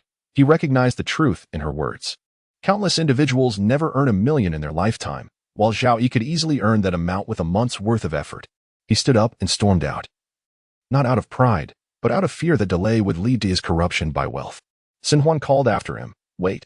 But Zhao Yi had already departed with determination. In the restaurant, Zhao Yi encountered a familiar face. The man approached warmly, brother, it's great to finally see you here. There's no time like the present. Let me treat you to a meal. Chen Xiao. Zhao Yi replied, thank you for your kindness, but I've already eaten. Chen Xiao jovially put an arm around him. What are you saying? You ignored my WeChat invite for drinks. You must eat a little more for my sake. This is Zhao Yi, a good buddy I've known forever. A group of people looked at Zhao Yi with newfound respect, greeting him enthusiastically. Zhao Go, hello. The warmth was impossible to refuse, and Zhao Yi was swept away by Chen Xiao and his entourage for a meal. Xin Huan, who had followed them out, witnessed this scene. Chen Xian hailed from a nouveau riche background, possessing a keen business acumen that had propelled him into high society in just 5 years. Emerging as a rising star. Surely, someone who commanded such respect from Chen Xian was not an ordinary individual. Xin Huan sighed, realizing she had botched the situation. She pondered wistfully, wondering if she would have another chance in the future. Zhao Yi was enveloped by Chen Xiao and his companions into another private room, larger and brighter than the last. Chen Xiao teased him, saying, are you worried I might covet your girl? Let me tell you, women are like clothes. Zhao Yi indeed felt that way. His pursuit of Su Mingtong had merely been a gamble with wealthy businessmen. All for a mere decorative vase, though he did find Su Mingtong quite attractive. Zhao Yi inadvertently overheard gossip about the campus beauty.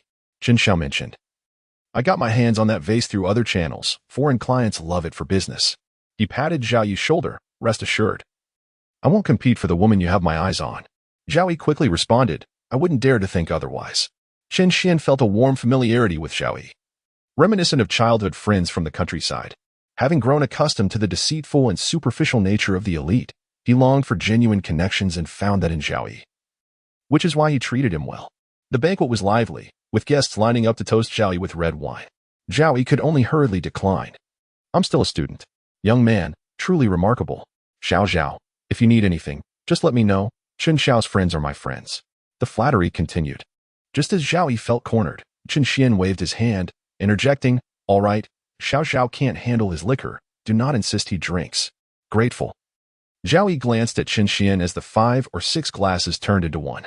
He stood up and downed it in one go. "Thank you, Chen Xiao." The table erupted in cheers, and Chen Xian was quite pleased. By the time they left the restaurant, Chen Xiao had transformed into brother. Xin Huan concluded her day at work, returning to her upscale apartment to unwind in a bath while gazing at the night view below. Reflecting on the events of the afternoon, she fixated on Zhao Yi's face, her emotions uncontrollable, though reason ultimately prevailed in her cruel remarks. As the eldest daughter in her family, she had wrested the inheritance from her half-brother during the fierce competition of wealth, despite her father's bias. Xin Huan had always excelled. Refusing to let others dictate her path, she was a born leader. This held true even in matters of the heart. Meanwhile, Zhao Yi lay on his dormitory bed when he received a call from Xin Huan. Hadn't she already been rejected? What could she possibly want? After a moment's contemplation, he answered the ringing phone. "I'm sorry, I misjudged your status. You shouldn't be the type to lack money. Can we have another chance to date? I believe we would be quite compatible." Zhao Yi was genuinely taken aback by her apology. She did not strike him as someone who would apologize. He checked the caller ID once more. Indeed, it was Xin Huan's number. Her attitude had done a complete about-face, her tone now soft and gentle. Zhao Yi, aware of her misunderstanding, explained, "I'm just an ordinary poor person. You can investigate my background if you wish." Xin Huan replied, "You possess unique qualities." Zhao Yi hastily retorted, "Am I not aware of my own shortcomings after 18 years of life? If I had any talent, would I be attending a second-rate university?" Xin Huan persisted. "I trust Chen Xiao's judgment." No matter how Zhao Yi explained, Xin Huan remained unconvinced. "I am truly a poor man," Xin Huan countered. "Then how much money would be acceptable for me to send you each month?" She circled back to her earlier proposition. Zhao Yi quickly hung up the phone. Thinking how thick-skinned the wealthy could be, she had mocked him in the afternoon, yet now, because of Chen Ji's approval, she spoke to him so courteously. Otherwise, she would not even consider him. Xin Huan stared at her darkened phone screen, her eyes filled with reluctance. She could let go and take charge again. A momentary display of vulnerability did not equate to being at a disadvantage. After all, isn't that the essence of love? Having finally encountered someone she found appealing, Xin Huan was unwilling to give up. Her roommate noticed Zhao Yi's troubled expression after the phone call, pondering what could be troubling him. Li Lin remarked, "This lad's troubles are likely the happiness we all yearn for. Perhaps we should pity ourselves instead." The next day, during class, Zhao Yi received a call from the delivery man. He crouched under the desk to answer discreetly. "I'm in class. It's inconvenient." The delivery man replied, "I've placed the package in the locker." "All right, thank you." The professor, known for his rigorous academic standards, suddenly paused, and the entire classroom held its breath for Zhao Yi. They were grateful for such a responsible professor, a rare gem in university. As the professor approached the front, Zhao Yi felt a surge of panic. Assuming the sound was too faint for him to hear from the back row. Upon realizing it was Zhao Yi, the professor surprisingly displayed compassion. Just then, Li Xiaoxiao sprang to her feet, exclaiming, "Professor, it was my phone that rang." The professor turned, and the timing of their movements almost overlapped. He scrutinized the girl. "You may stand and listen. You're a valiant warrior in pursuit of love." The entire school was aware of her efforts to woo Zhao Yi with an A8. As laughter erupted among the students, Li Xiaoxiao's face turned increasingly red, feeling isolated and embarrassed. "Truly, I am getting old," the professor remarked as he returned to the podium. Reason told Zhao Yi to refrain from meddling, yet in a moment of impulsiveness, he grabbed Li Xiaoxiao and dashed out of the classroom. The atmosphere inside felt as if a pot of water was boiling over. Some students excitedly leapt to their feet. Li Xiaoxiao could only focus on Zhao Yi's retreating figure, running through the chaos of judgment and shame. In that moment, her feelings for him reached their zenith, and she felt that no one else would ever make her heart race like this again.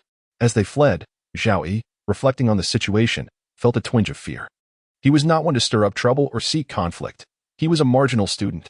At that moment, he had simply acted to defend Li Xiaoxiao from the ridicule of others. There is nothing inherently wrong with harboring affection for someone, especially when that individual is simply an ordinary person. It is the admiration of others that holds significance for him. Li Xiaoxiao gazed at him with eyes filled with infatuation and reverence. Zhao Yi seems to have found himself in trouble once more. Chapter 10. The commotion caused by Emile. Zhao Yi seemed to have landed himself in trouble once again. He bid farewell to Li Xiaoxiao, saying, "I'm leaving first." Li Xiaoxiao gazed at him, her eyes brimming with longing. "Can I invite you out sometime?" Perhaps Li Xiaoxiao's intense gaze left Zhao Yi perplexed about his own allure. He simply stated that he had matters to attend to. Indeed, he did have to collect a package. The incident of Zhao Yi boldly escorting a female classmate out of the classroom to skip class was not a trivial one. Yet the professor chose not to investigate, and the students maintained a tacit agreement to remain silent. Such spirited moments would be scarce once university life concluded. Adulthood awaited, promising to be mundane and uninspiring. Unbeknownst to Zhao Yi, he narrowly escaped another predicament. Zhao Yi arrived at the supermarket diagonally across from the school, where a package locker was situated. As he retrieved his package and began to open it, he initially believed it to be a sample of the instant noodles he had ordered. However, upon inspection, it turned out to be a pair of trendy sneakers worth over 10,000 yuan. A card nestled within bore elegant handwriting. "Brother, do you like it?" Zhao Yi could already envision Sun Huan's tone. He pondered how to return this coveted pair of sneakers. Chu Xingyu approached from a distance and recognized the sneakers as belonging to a renowned brand. Secretly delighted, she mused that perhaps Zhao Yi was concealing his wealth, which only heightened her admiration for him. "Hello, brother. It's been a while. What are you up to?" Chu Xingyu greeted him with a cheerful demeanor. Zhao Yi noted her attire was quite normal, yet her tone remained the same. Even in casual clothing, Chu Xingyu exuded an undeniable charm, refreshing to behold. The simple top accentuated her slender waist, and her long jeans elongated her legs. Zhao Yi replied honestly, "I'm picking up a package. Where are you headed next?" "Can I join you?" Chu Xingyu inquired. "To the cafeteria," Zhao Yi responded. "Great. I'm hungry too," Chu Xingyu chimed in. Zhao Yi hesitated to raise his gaze. Chu Xingyu boldly linked her arm with his. He extricated his arm, saying, "Please don't do that. There are people around." Chu Xingyu took a bold whiff of his scent and smiled. "What is wrong with that? You smell so nice." Her innocent demeanor left Zhao Yi at a loss for words. "I'm not used to this," he insisted, pulling his arm away. Chu Xingyu merely smiled sweetly. "By the way, you Haven T sent me the last photo we took together," she reminded him. Zhao Yi replied, "I was looking for an opportunity to send it to you. Let us add each other on WeChat," she suggested. Meanwhile, Su Mingtong, standing by a flower bed, cast a resentful glance at Chu Xingyu and Zhao Yi, who were laughing together. "Why doesn't he come to comfort me?" Su Mingtong longed to confront Chu Xingyu, irritated by her tone, which seemed overly flirtatious. Can't boys see through her act? Yet, as she contemplated confronting them, Su Mingtong realized she and Zhao Yi had hardly interacted. She had no standing to do so. Overwhelmed by disappointment, she cared little for the title of school belle. Focusing only on Zhao Yi, her palpable melancholy caused passing classmates to steer clear of her. As Zhao Yi and Chu Xingyu made their way to the cafeteria, many classmates witnessed their interaction. Upon arrival, Chu Xingyu asked Zhao Yi what he wanted to eat. When he mentioned rice noodles, she led him to a stall known for its delightful flavors. A couple nearby was engrossed in their own world. The male asked, "Baby, what do you want to eat?" The female, captivated by Zhao Yi's presence as he passed, responded, "Let us break up." Their impending split seemed to coincide with Zhao Yi's arrival. Zhao Yi queued at the Hong Kong-style rice noodle stall. What began as a short line had swelled as he played on his phone, and now it was packed with mostly girls, a few boys among them. The girls giggled and whispered, casting glances at Zhao Yi. He remarked, "This place is quite popular." However, he resolved to try a different flavor next time. When it was his turn, he ordered the original flavor. The friendly owner added a fried egg to his order, and Zhao Yi felt a pang of guilt for contemplating a different eatery. He decided he would return here again. Clutching the package box with one arm, Zhao Yi struggled to balance the noodles with the other. Inadvertently, he brushed against a girl behind him, a minor movement unnoticed by him. The girl blushed and fainted on the spot. An urgent call for an ambulance ensued. Zhao Yi, navigating through the throngs of people, discovered that many girls were secretly hoping for a chance to squeeze into the crowd. Just then, Lu Dazhuang from their dorm waved enthusiastically at him. Zhao Yi's face lit up with joy. Chu Xingyu, having just completed her meal, regretted her timing as she hurried over. Seeing Zhao Yi, Lu Dazhuang exclaimed, "You're hanging out with that beautiful girl again." Unlike Lu Dazhuang, Li Lin maintained a calm demeanor. "You just realized? We Haven Tea appeared in a few chapters." Zhao Yi chuckled. "We see each other in the dorm every day." Chu Xingyu approached with her plate, smiling sweetly as she greeted them. "Hello. I hope you don't mind if I sit here." She was the renowned beauty of their school, and Lu Dazhuang stared, his mouth agape as he struggled to chew his food. It was a comical sight. Li Lin interjected, "No, of course not. Thank you," Chu Xingyu replied. And Li Lin patted Lu Dazhuang's back, urging him to continue eating. Lu Dazhuang shot a reproachful look at Li Lin, as if blaming him for not facilitating a conversation with the beauty. Lu Dazhuang regarded Zhao Yi with newfound respect. Chu Xinyu sat down and, without beginning her meal, coyly asked Zhao Yi, "Brother, have you checked if there's anything you like on my plate?" Lu Dazhuang and Li Lin exchanged knowing glances, both understanding the implications. Zhao Yi admired how effortlessly Chu Xinyu could utter such flirtatious remarks. Aren't they still just friends? He mused, feeling as though their relationship was already laid bare.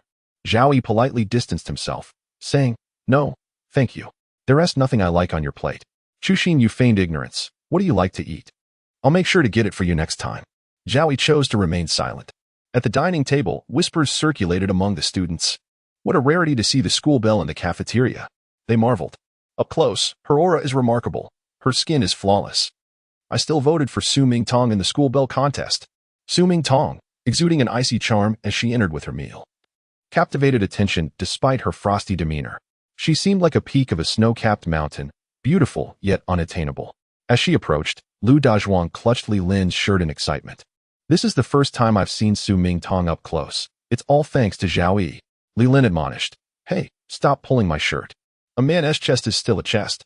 Chu Xinyu observed with displeasure, recognizing that men were often fickle.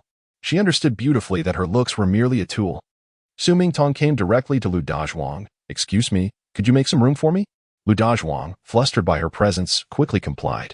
As Su Mingtong placed her bowl on the table, it clashed against Chu Xinyu's plate. "There is not much space. We can't fit too many." Su Mingtong sat down with an air of authority. Chu Xinyu thought to herself, what a fierce woman. She doesn't hesitate to occupy a spot just vacated. Su Mingtong shot a glance back, her eyes filled with quiet intensity. After Lu Dazhuang vacated his seat, he regretted his decision. How could he enjoy the spectacle from a distance now? But who could blame Su Mingtong for speaking up? Li Lin, ever the instigator, remarked.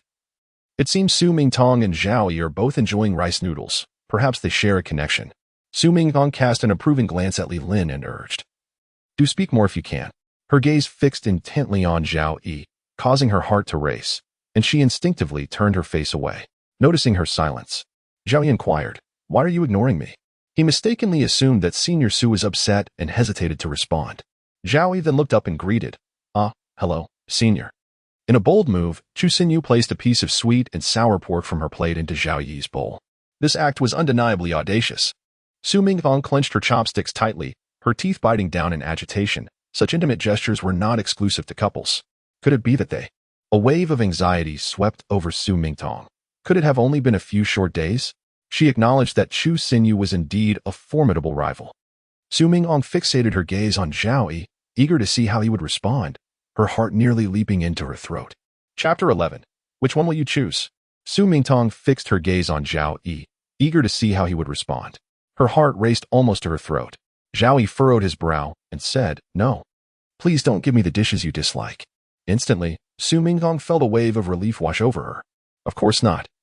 I only want you to try this delicious dish."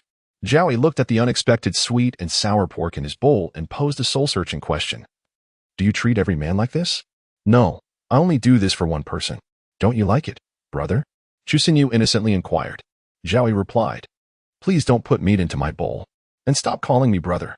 Chu Xinyu's beautiful eyes glistened with tears, yet she stubbornly retorted, "Are you treating me like a promiscuous woman?" After saying this, she buried her face in her arms and began to cry.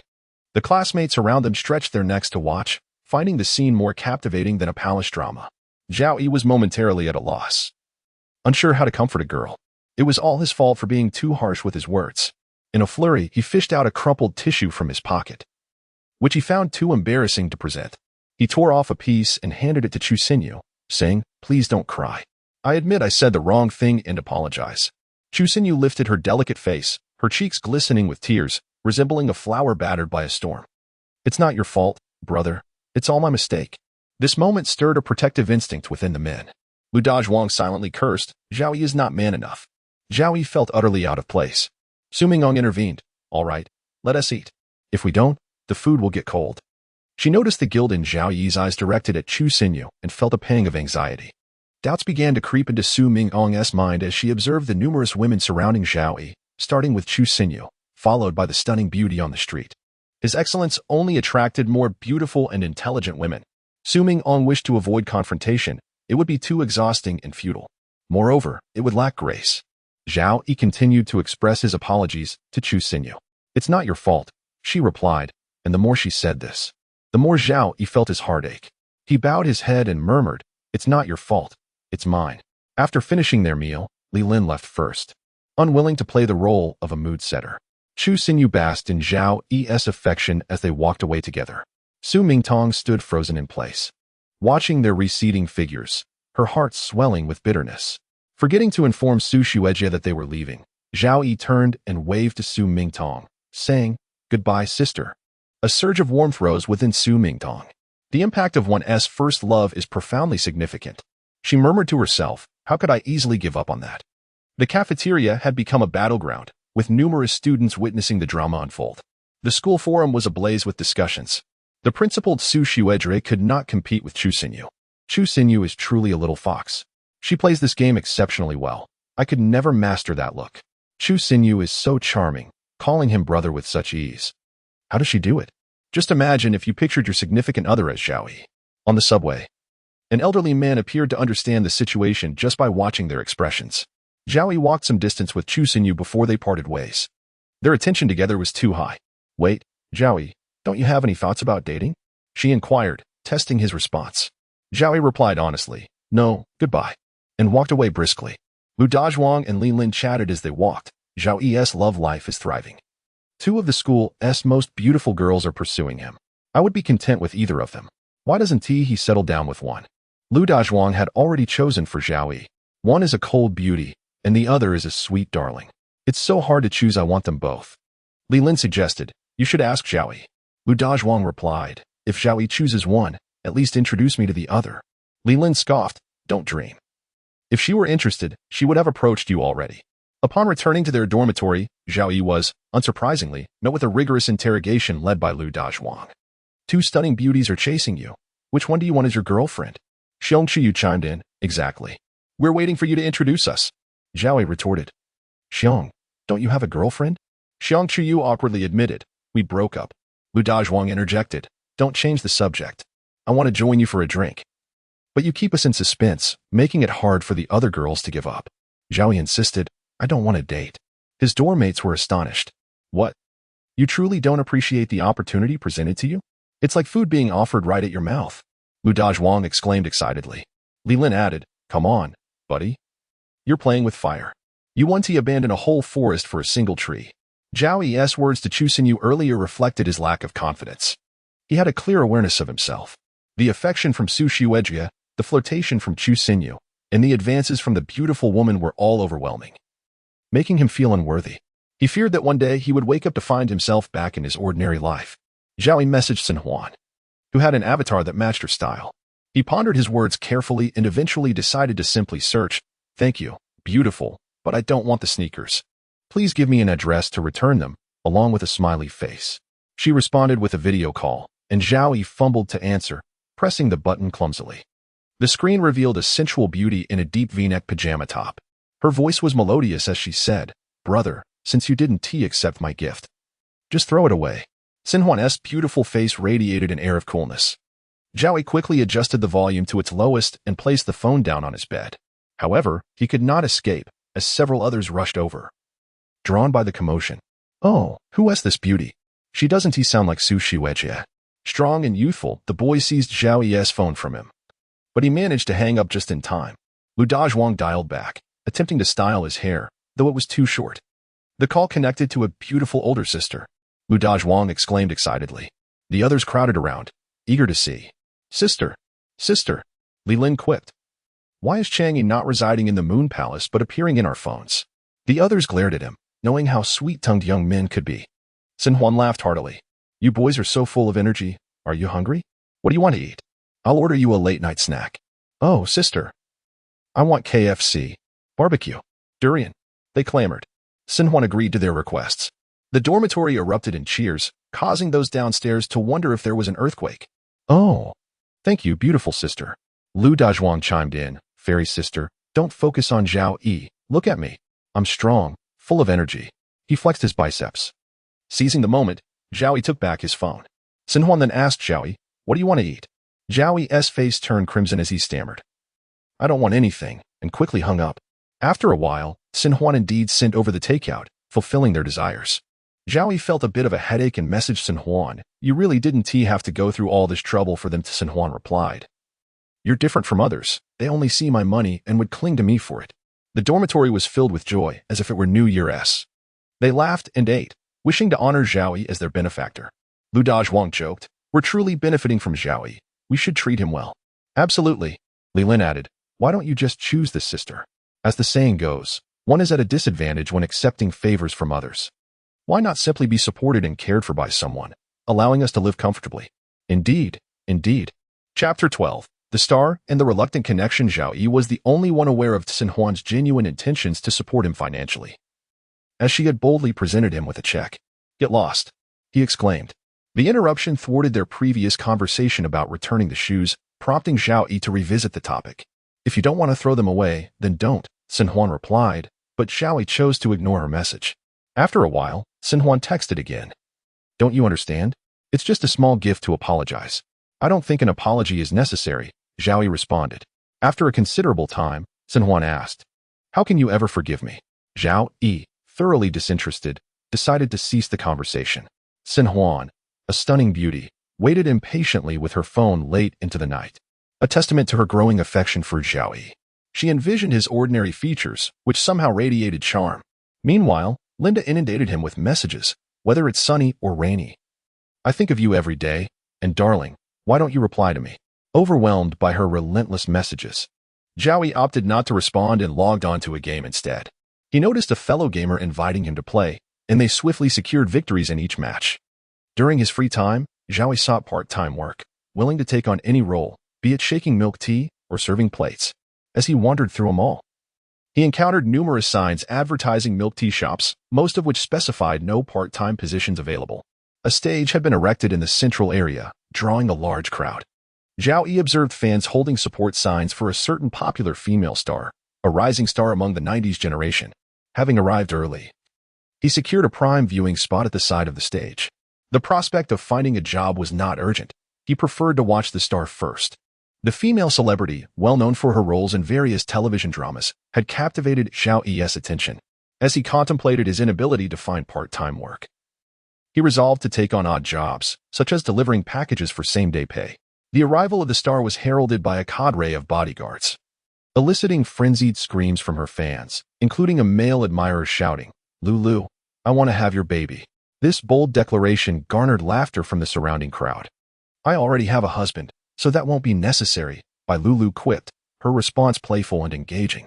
Bai Lulu's approachable demeanor endeared her to her fans, as evidenced by her willingness to add a fan on WeChat during a chance encounter in an elevator. Far more stunning in person than on screen.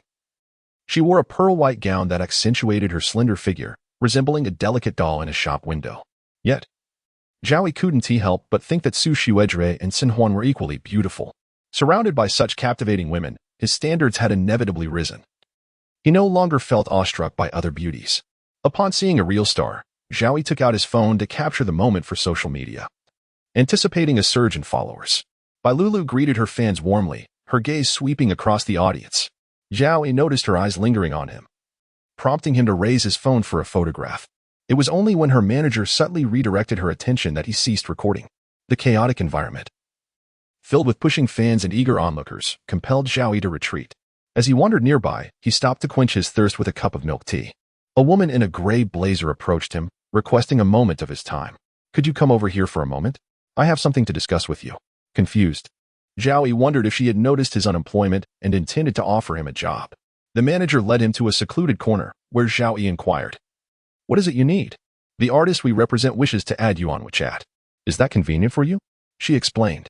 Zhao Yi, skeptical of the intentions behind such a request, asked, "Which artist?" "Bai Lulu. She has a very favorable impression of you," the manager replied. "All right, goodbye," Zhao Yi said, turning to leave. He had no desire to engage further, suspecting they might regard him as an obsessive fan, a stereotype he found distasteful. The manager called after him, "It's just a WeChat ad." Zhao Yi exited the building and noticed a nearby milk tea shop hiring, this time without the stipulation of no part-time workers. With a hopeful spirit, he approached the owner. "Hello. I'm a local student looking for part-time work. I'm willing to work hard, he stated. The owner examined him intently, remaining silent for a moment. Hello? Zhao Yi prompted. Suddenly, her face lit up with excitement. I'd love to hire you. I'm here for a part-time position, he clarified. Of course, she replied enthusiastically, stepping out from behind the counter. We can pay you $10 an hour, or even $11 if you work hard. Just come by when you're available. Grateful for her amiable nature, Zhao Yi accepted immediately. The owner then handed him an apron, which snugly fit his slender waist. He began cleaning tables and tidying up the shop. And the owner's satisfaction grew. The boss approached, inquiring, "What's for dinner tonight?" "Divorce." The owner retorted, anger flaring at the mention of a certain young man. Witnessing Zhao Yi's diligent work, she noted how he dusted the plants with care. The boss, frustrated by the situation, began to argue with her. "Is this how we're going to live? We can make it work, or we can't."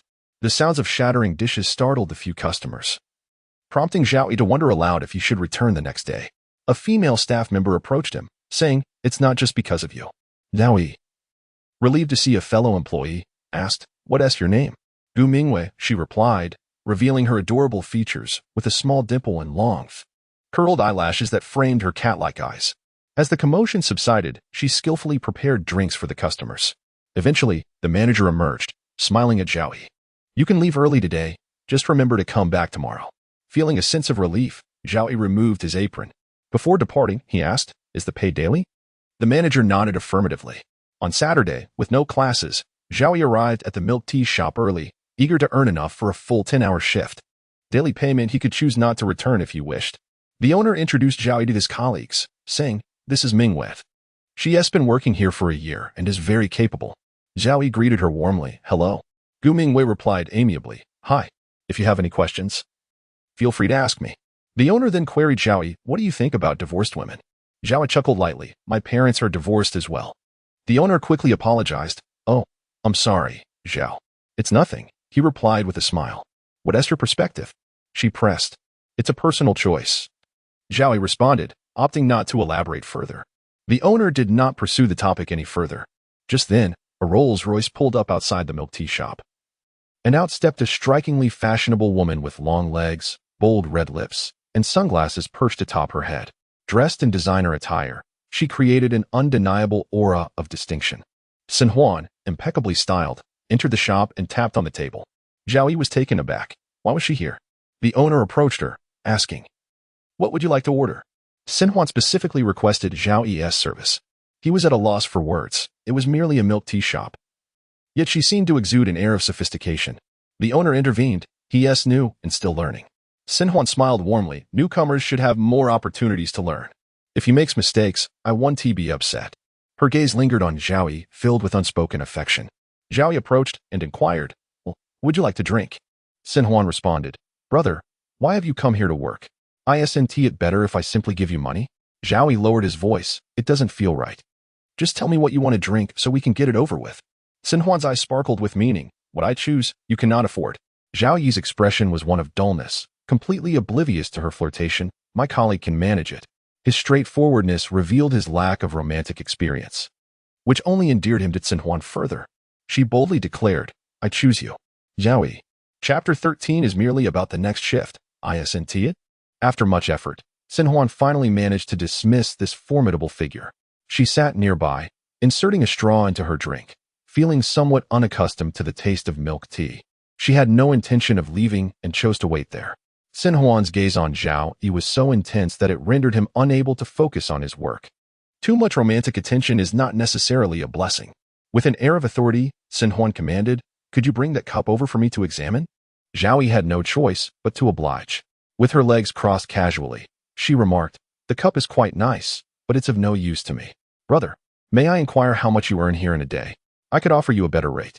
Her manicured fingers grazed the tabletop.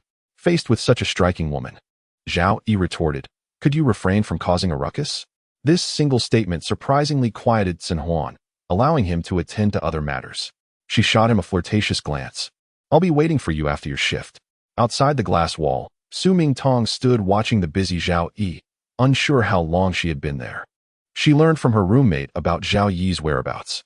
Upon spotting Su Mingtong, Zhao Yi greeted her. Her face lit up with joy as she entered the shop, exclaiming, What a coincidence. Are you working part-time here? Zhao Yi nodded. Yes, I will wait for you after your shift. Su Mingtong blushed again. Are you certain? I still have several hours left. You could leave first if you wanted. Suddenly, Zhao Yi was reminded that another influential figure was present. He wished to avoid any unpleasantness. Su Mingtong replied dryly, It's fine. I'll wait for you. Zhao Yi, unsure of how to respond, returned to his tasks. Su Mingtong couldn't help but notice Sun Huan, who was the most conspicuous person in the establishment, radiating an aura that felt entirely out of reach for the ordinary. Sun Huan smiled and remarked, What a coincidence. Haven't you won him over yet? Why not appear as his legitimate girlfriend?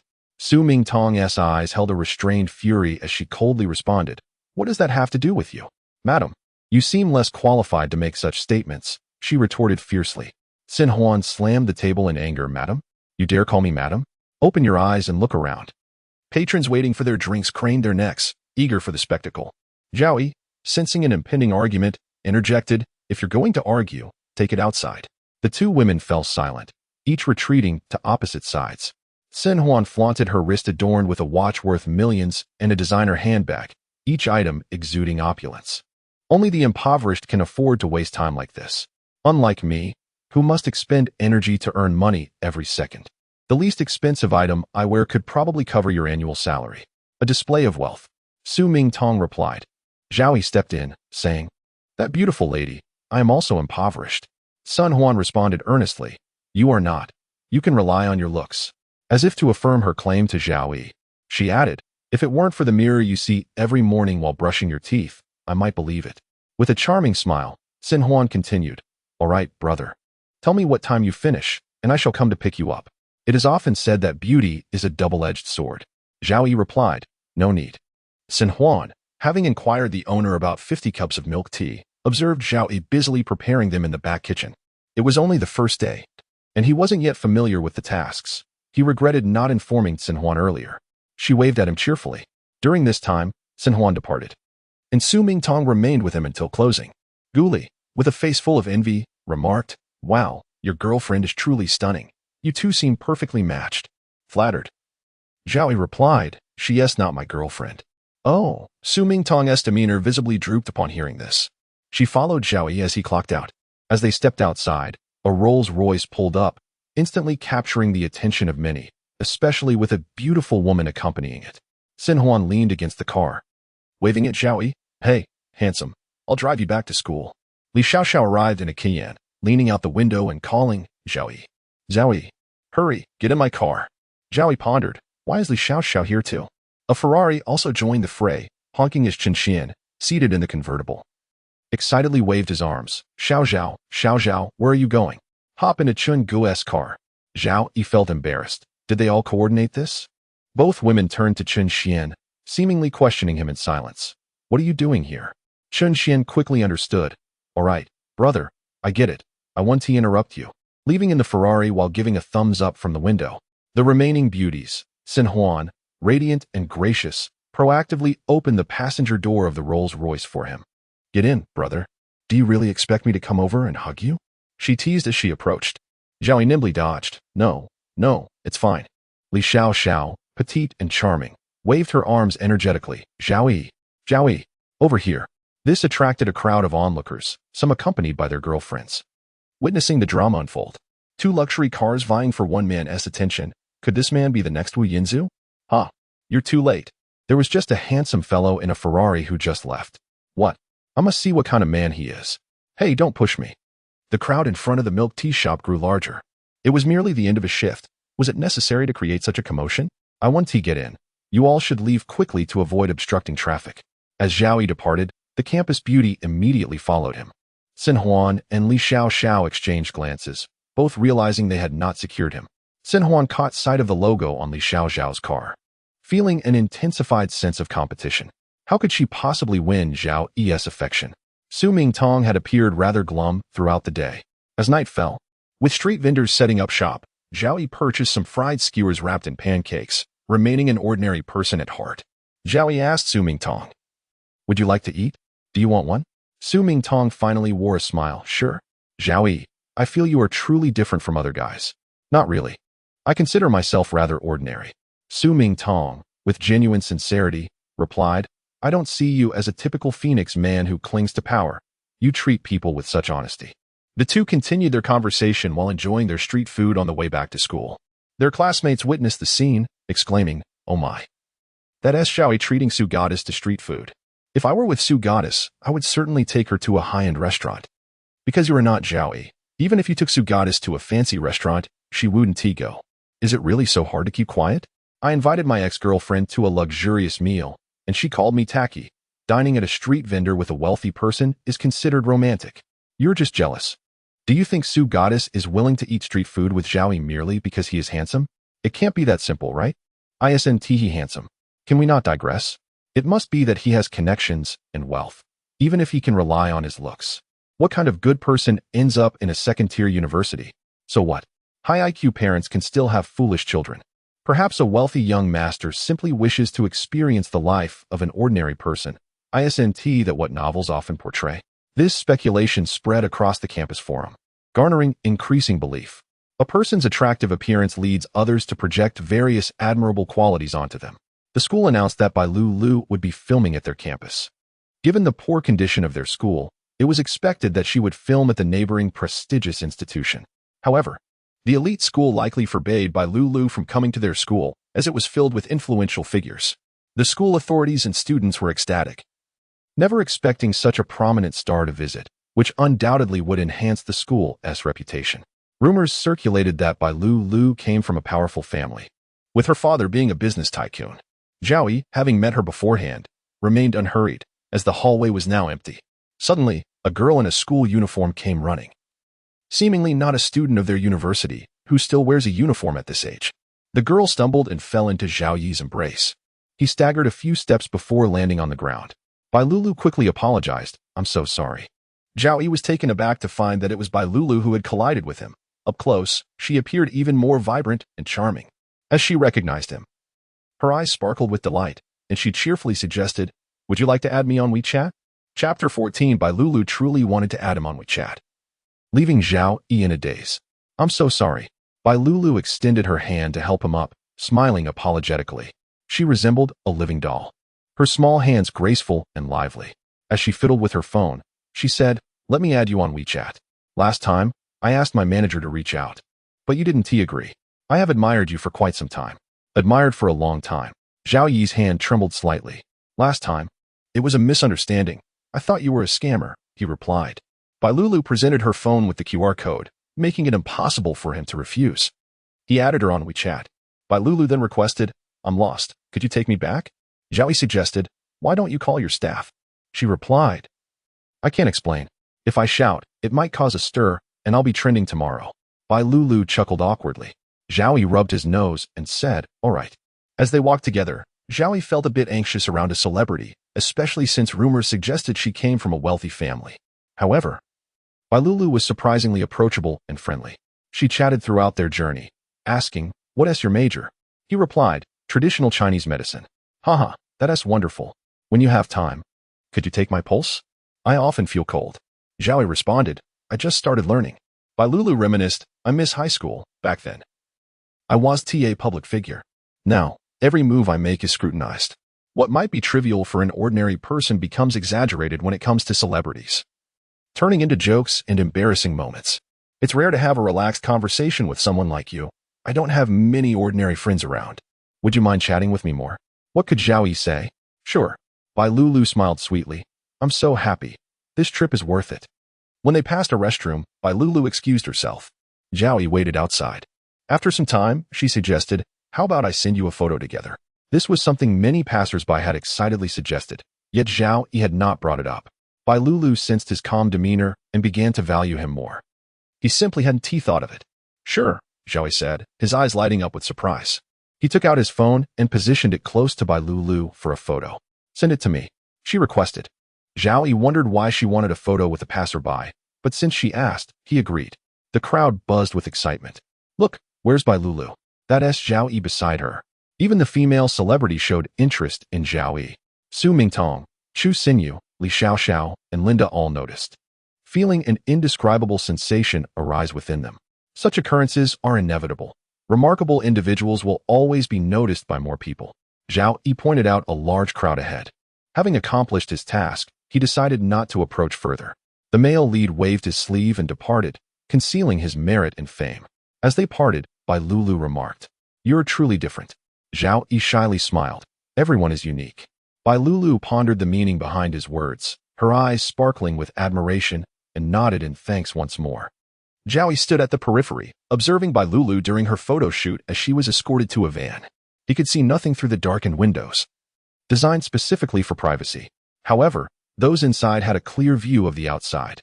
As the vehicle slowly exited the campus, Zhao Yi's figure gradually faded from view.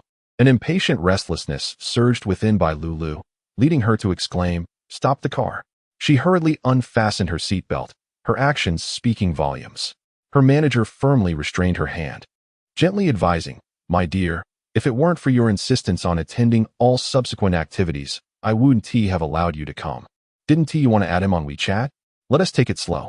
You've already lowered yourself to come here." Her manager, Sister Jean, acknowledged that this university student was quite charming. After their brief encounter, she felt a flutter of excitement. However, considering Bai Lulu was divorced with an 8-year-old daughter, the reality of their circumstances felt mismatched. Sister Jean held a prominent position in the entertainment industry, having nurtured numerous stars. If Zhao Yi were willing, she would provide him with the best. Bai Lulu finally settled down, gazing longingly out of the window until Zhao Yi's silhouette vanished. A notification chimed on her phone. It was the photo Zhao Yi had sent. Bai Lulu thought, he must have feelings for her. Otherwise, why would he send the photo so quickly? She focused on the boy in the picture. He wasn't handsome, but just right in her eyes. After saving it, she felt uneasy and added it to her favorites. She looked at it several times, contemplating. Her ideal partner should be just like this. Some time passed. Zhao Yi video called his grandmother back home to check in. Their neighbor's Labrador had given birth to puppies, and his grandmother bought a white one for 100 yuan. "How is it going with your classmates?" she asked. "Very well," he replied, "but there's an unusually high number of admirers. I wonder if I'm receiving all the luck I missed in my first 18 years. His grandmother advised, "Make sure to listen to your teachers at school." Zhao Yi responded with a few perfunctory MMHMs before hanging up. Then, Sin Huan sent him a photo of her legs clad in black stockings, playfully asking, "Brother, do you want to grab a drink?" Zhao Yi replied, "No. I want to go. What good can come from a lonely man and a woman?" Linda persistently messaged him, "I've seen many boys wearing these sneakers. I must get a pair for my dear." She mentioned a price in the 5-digit range. Zhao Yi's brow furrowed. How could a poor female student afford such an amount? "No, thank you," he replied. In the corner, Linda rejoiced at finally receiving a message back from her crush. "It's fine. It wouldn't be a waste for my dear to wear them." She stared intently at her phone screen, fearful of missing any updates from Zhao Yi. She understood she couldn't compete with someone like the campus belle. She had to be more attentive. Zhao Yi found it hard to comprehend her intentions. "You don't have the means, and we have no relationship. There's no need for gifts." The frigid words echoed from his fingertips, contrasting sharply with the warmth of his surroundings. When her roommate returned and saw Linda dejectedly clutching her phone, she advised, "Stop chasing him. He is not yours. What you can't have will always remain out of reach." "Of course, I know that. It's only because he is a great guy that I'm pursuing him." Zhao Yi opened Su Mingtong's WeChat profile, noticing 3 unread messages. "Hello. Shall we study together at the library tomorrow morning? Are you ignoring me?" Xin Xiao invited him for drinks, and Chu Xinyu also reached out, hoping to chat. Zhao Yi politely declined them all, as he had a part-time job the next day. Bai Lulu's WeChat icon appeared at the top of his notifications.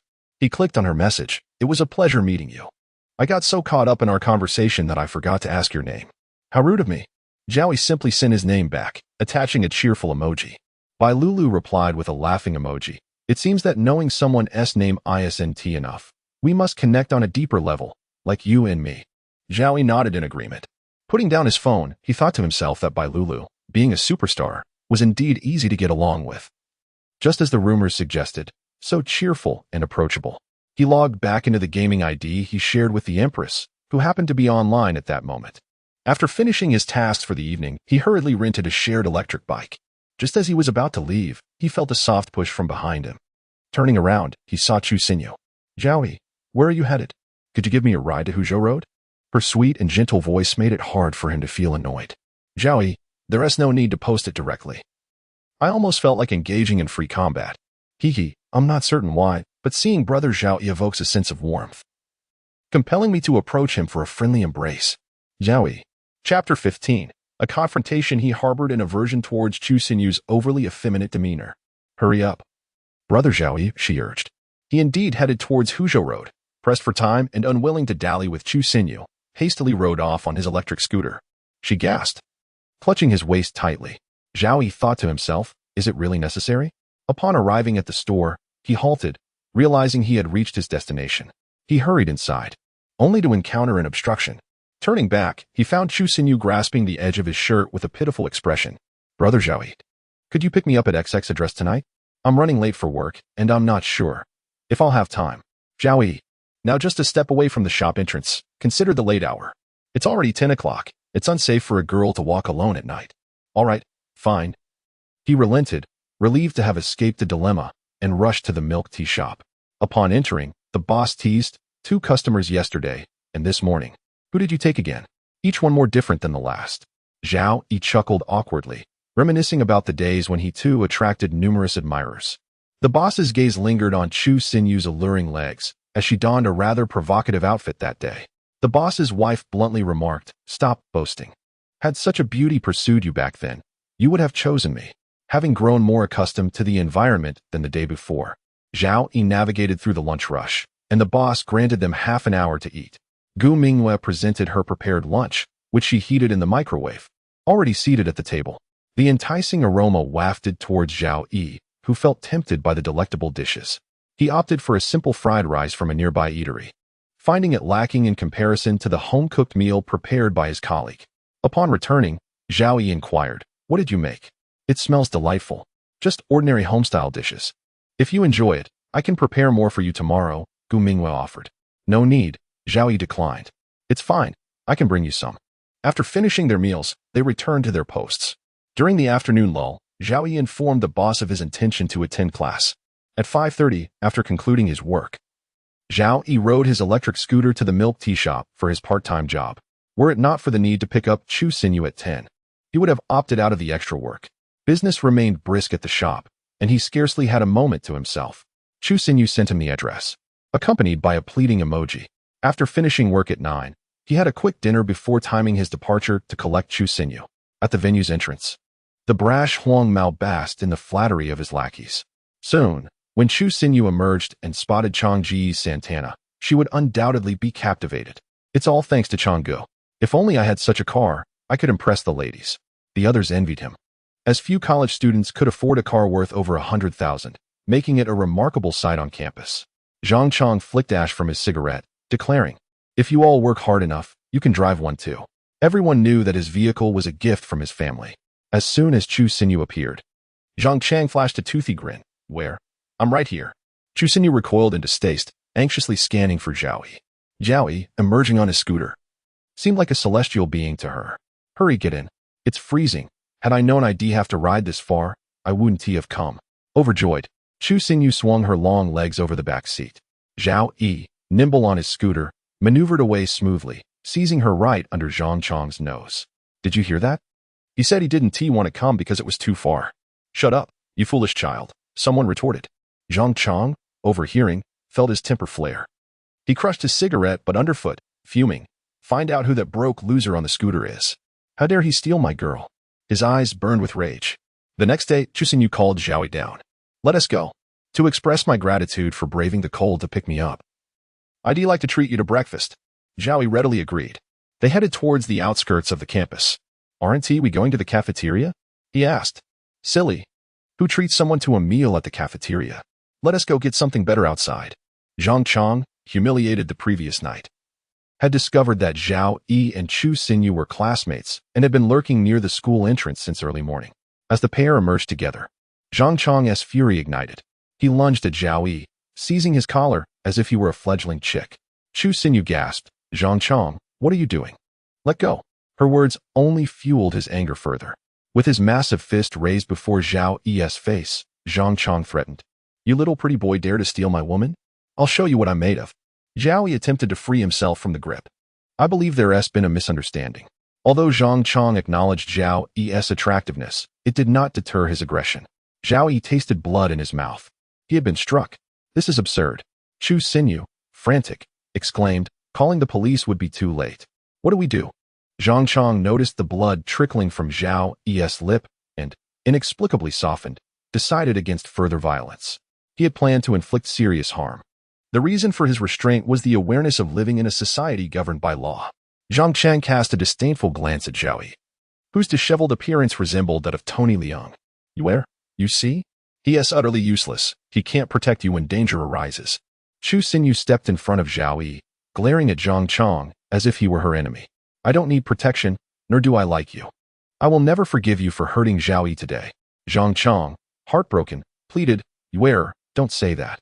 With an icy demeanor, Chu Xinyu supported Zhao Yi and walked away. Zhang Chong stood there, dazed. Why was it that the victor felt like the loser? Before arriving, he had envisioned berating Zhao Yi, filled with bravado. In reality, Zhao Yi hardly needed assistance. He briskly returned to school.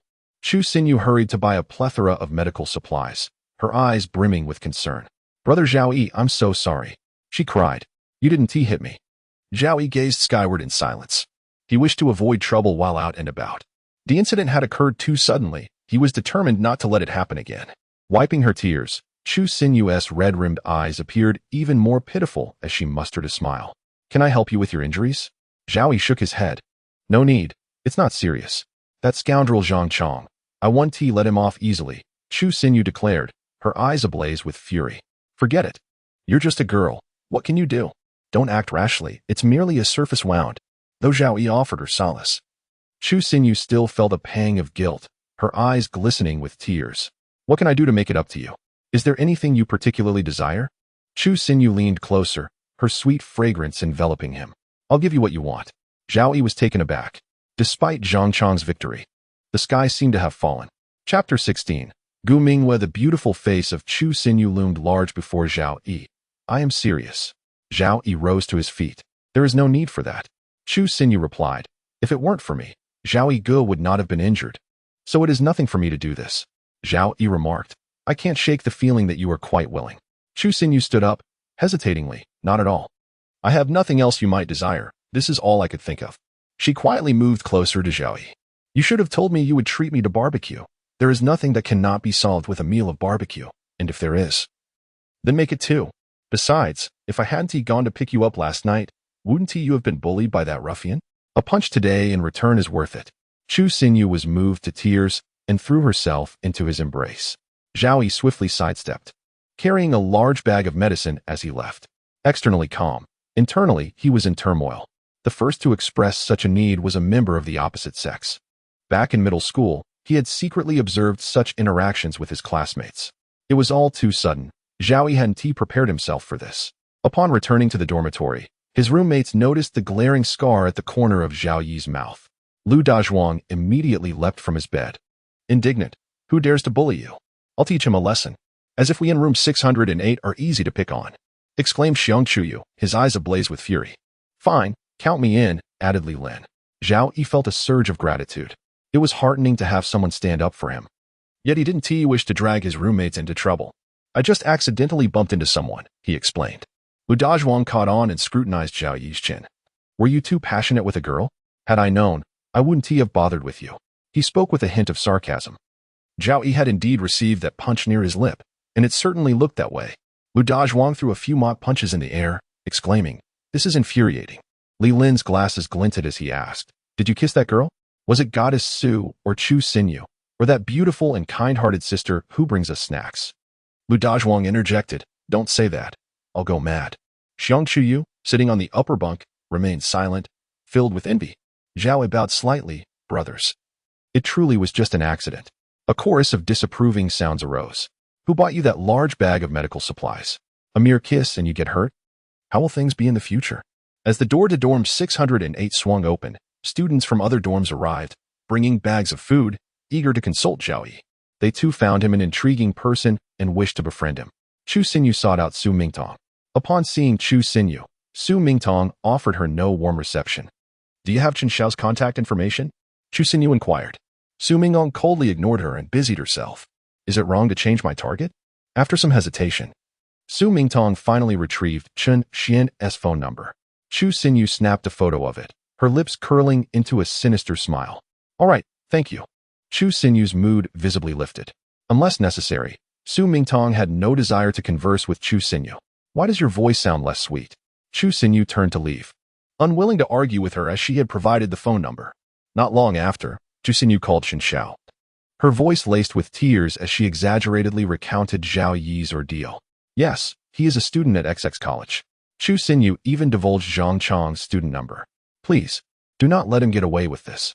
Chu Xinyu bit her lip. Also, Zhao Yi doesn't want to trouble Chen Xiao. So please do not mention it to him. Chen Xiao responded, I understand. Don't worry. That night, he brought a group of people and intercepted Zhang Chong on the road, giving him a severe beating. While kicking and cursing, Chen Xiao exclaimed, What is so great about driving a Santana? Even my assistant drives a better car. After delivering several hard kicks, Chen Xiao felt a sense of relief. How dare he touch Zhao Yi? Wasn't he that akin to striking him? Rumors circulated at school about Zhao Yi being troubled by outsiders, prompting a group to gather and plan to confront Zhang Chong under the cover of night. Unfortunately, they arrived too late. But they figured a few kicks would suffice to express their sentiments. Zhang Chong thought he was in the clear, but soon more people came after him. Recently, he had offended only one pretty boy, and now everyone was seeking retribution on his behalf. The pretty boy was terrifying. Zhang Chong swore to keep his distance. He could not afford to provoke him. After such a beating, Zhang Chong spent at least half a month in the hospital. Meanwhile, Zhao Yi found some spare time to take on part-time work. With a wound at the corner of his mouth, he donned a mask. After the lunch rush, he waited for his boss to take turns having lunch. Gu Mingwei pulled out 2 portions of lunch from her bag. Here you go. You wanted to try it, right? Zhao Yi graciously accepted. Thank you. After reheating the meal, he took a bite of the stir-fried king oyster mushroom with meat. The mushrooms were crisp and delicious. And upon finishing, his eyes sparkled with delight. This is exquisite, Mingwei. With your skills, you could open a restaurant and be your own boss. Zhao Yi praised her effusively. Really? That would be wonderful. Gu Mingyue's eyes crinkled in a smile. Their boss chimed in. Zhao Yi, you were quite fortunate. Mingwei has brought you lunch every day since you didn't come for 2 days. What a steal for me. I want get to eat it today, he added. With a busy schedule, Mingwei couldn't always come by for her part-time job. Gu Mingwei raised her voice. Boss, please don't say that. It's just that girls grow up and have their own matters. Zhao Yi, feeling awkward, said, I'm sorry, I don't have your contact information. How about we exchange numbers so we can stay in touch? Gu Mingwei's cheeks flushed slightly as she hurriedly fetched her phone. Okay, you add me. I'm familiar with the area. All right. Zhao Yi finished his meal with great appreciation. Gu Mingwei snatched his bowl to wash it. Zhao Yi protested, but Gu Mingwei insisted. If we keep fighting over it, we might break the container. Her lunchbox was made of glass. Every time she returned, Gu Mingwei would bring Zhao Yi a meal. It made him feel embarrassed, and he wanted to pay her, but she refused. Gu Mingwei said, It's just a little something. No need for money. Besides, Gu Mingwei was truly an exceptional cook. On days she didn't work, Zhao Yi would miss her cooking the most. Gu Mingwei also baked cookies and desserts to share. While eating, Zhao Yi couldn't stop praising her. Mingwei, your culinary skills are fantastic. Very few girls possess such talent. Gu Mingwei laughed. I just enjoy cooking. Everyone has different preferences. Their boss added, Zhao Yi, girls like Mingwei are rare. Gu Mingwei remarked, Boss, calling someone virtuous is an insult. Zhao Yi chuckled.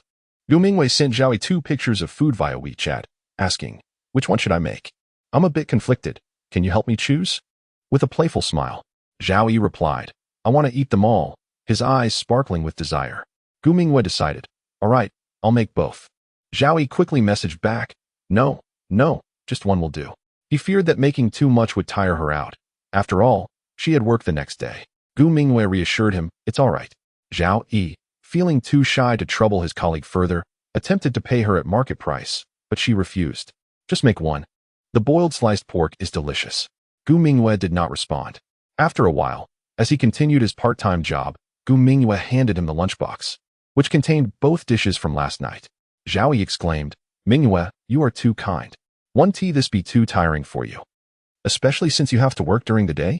Gu Mingwei replied contentedly, As long as you enjoy it, that's enough for me. Besides cooking, I have no other appealing qualities. Zhao Yi quickly comforted her. I think you are already quite wonderful. You're easy to get along with. What extraordinary qualities do ordinary people possess? After dinner, a brief flurry of activity was interrupted by a power outage. The boss received a message on her phone indicating that the entire street would be without power until later that evening. Consequently, she granted the two of them a day off. Gu Mingwei, who typically finishes work at 5, found herself leaving early today. Do you have any plans for later? Why not come to my house for hot pot? Gu Mingwei suggested.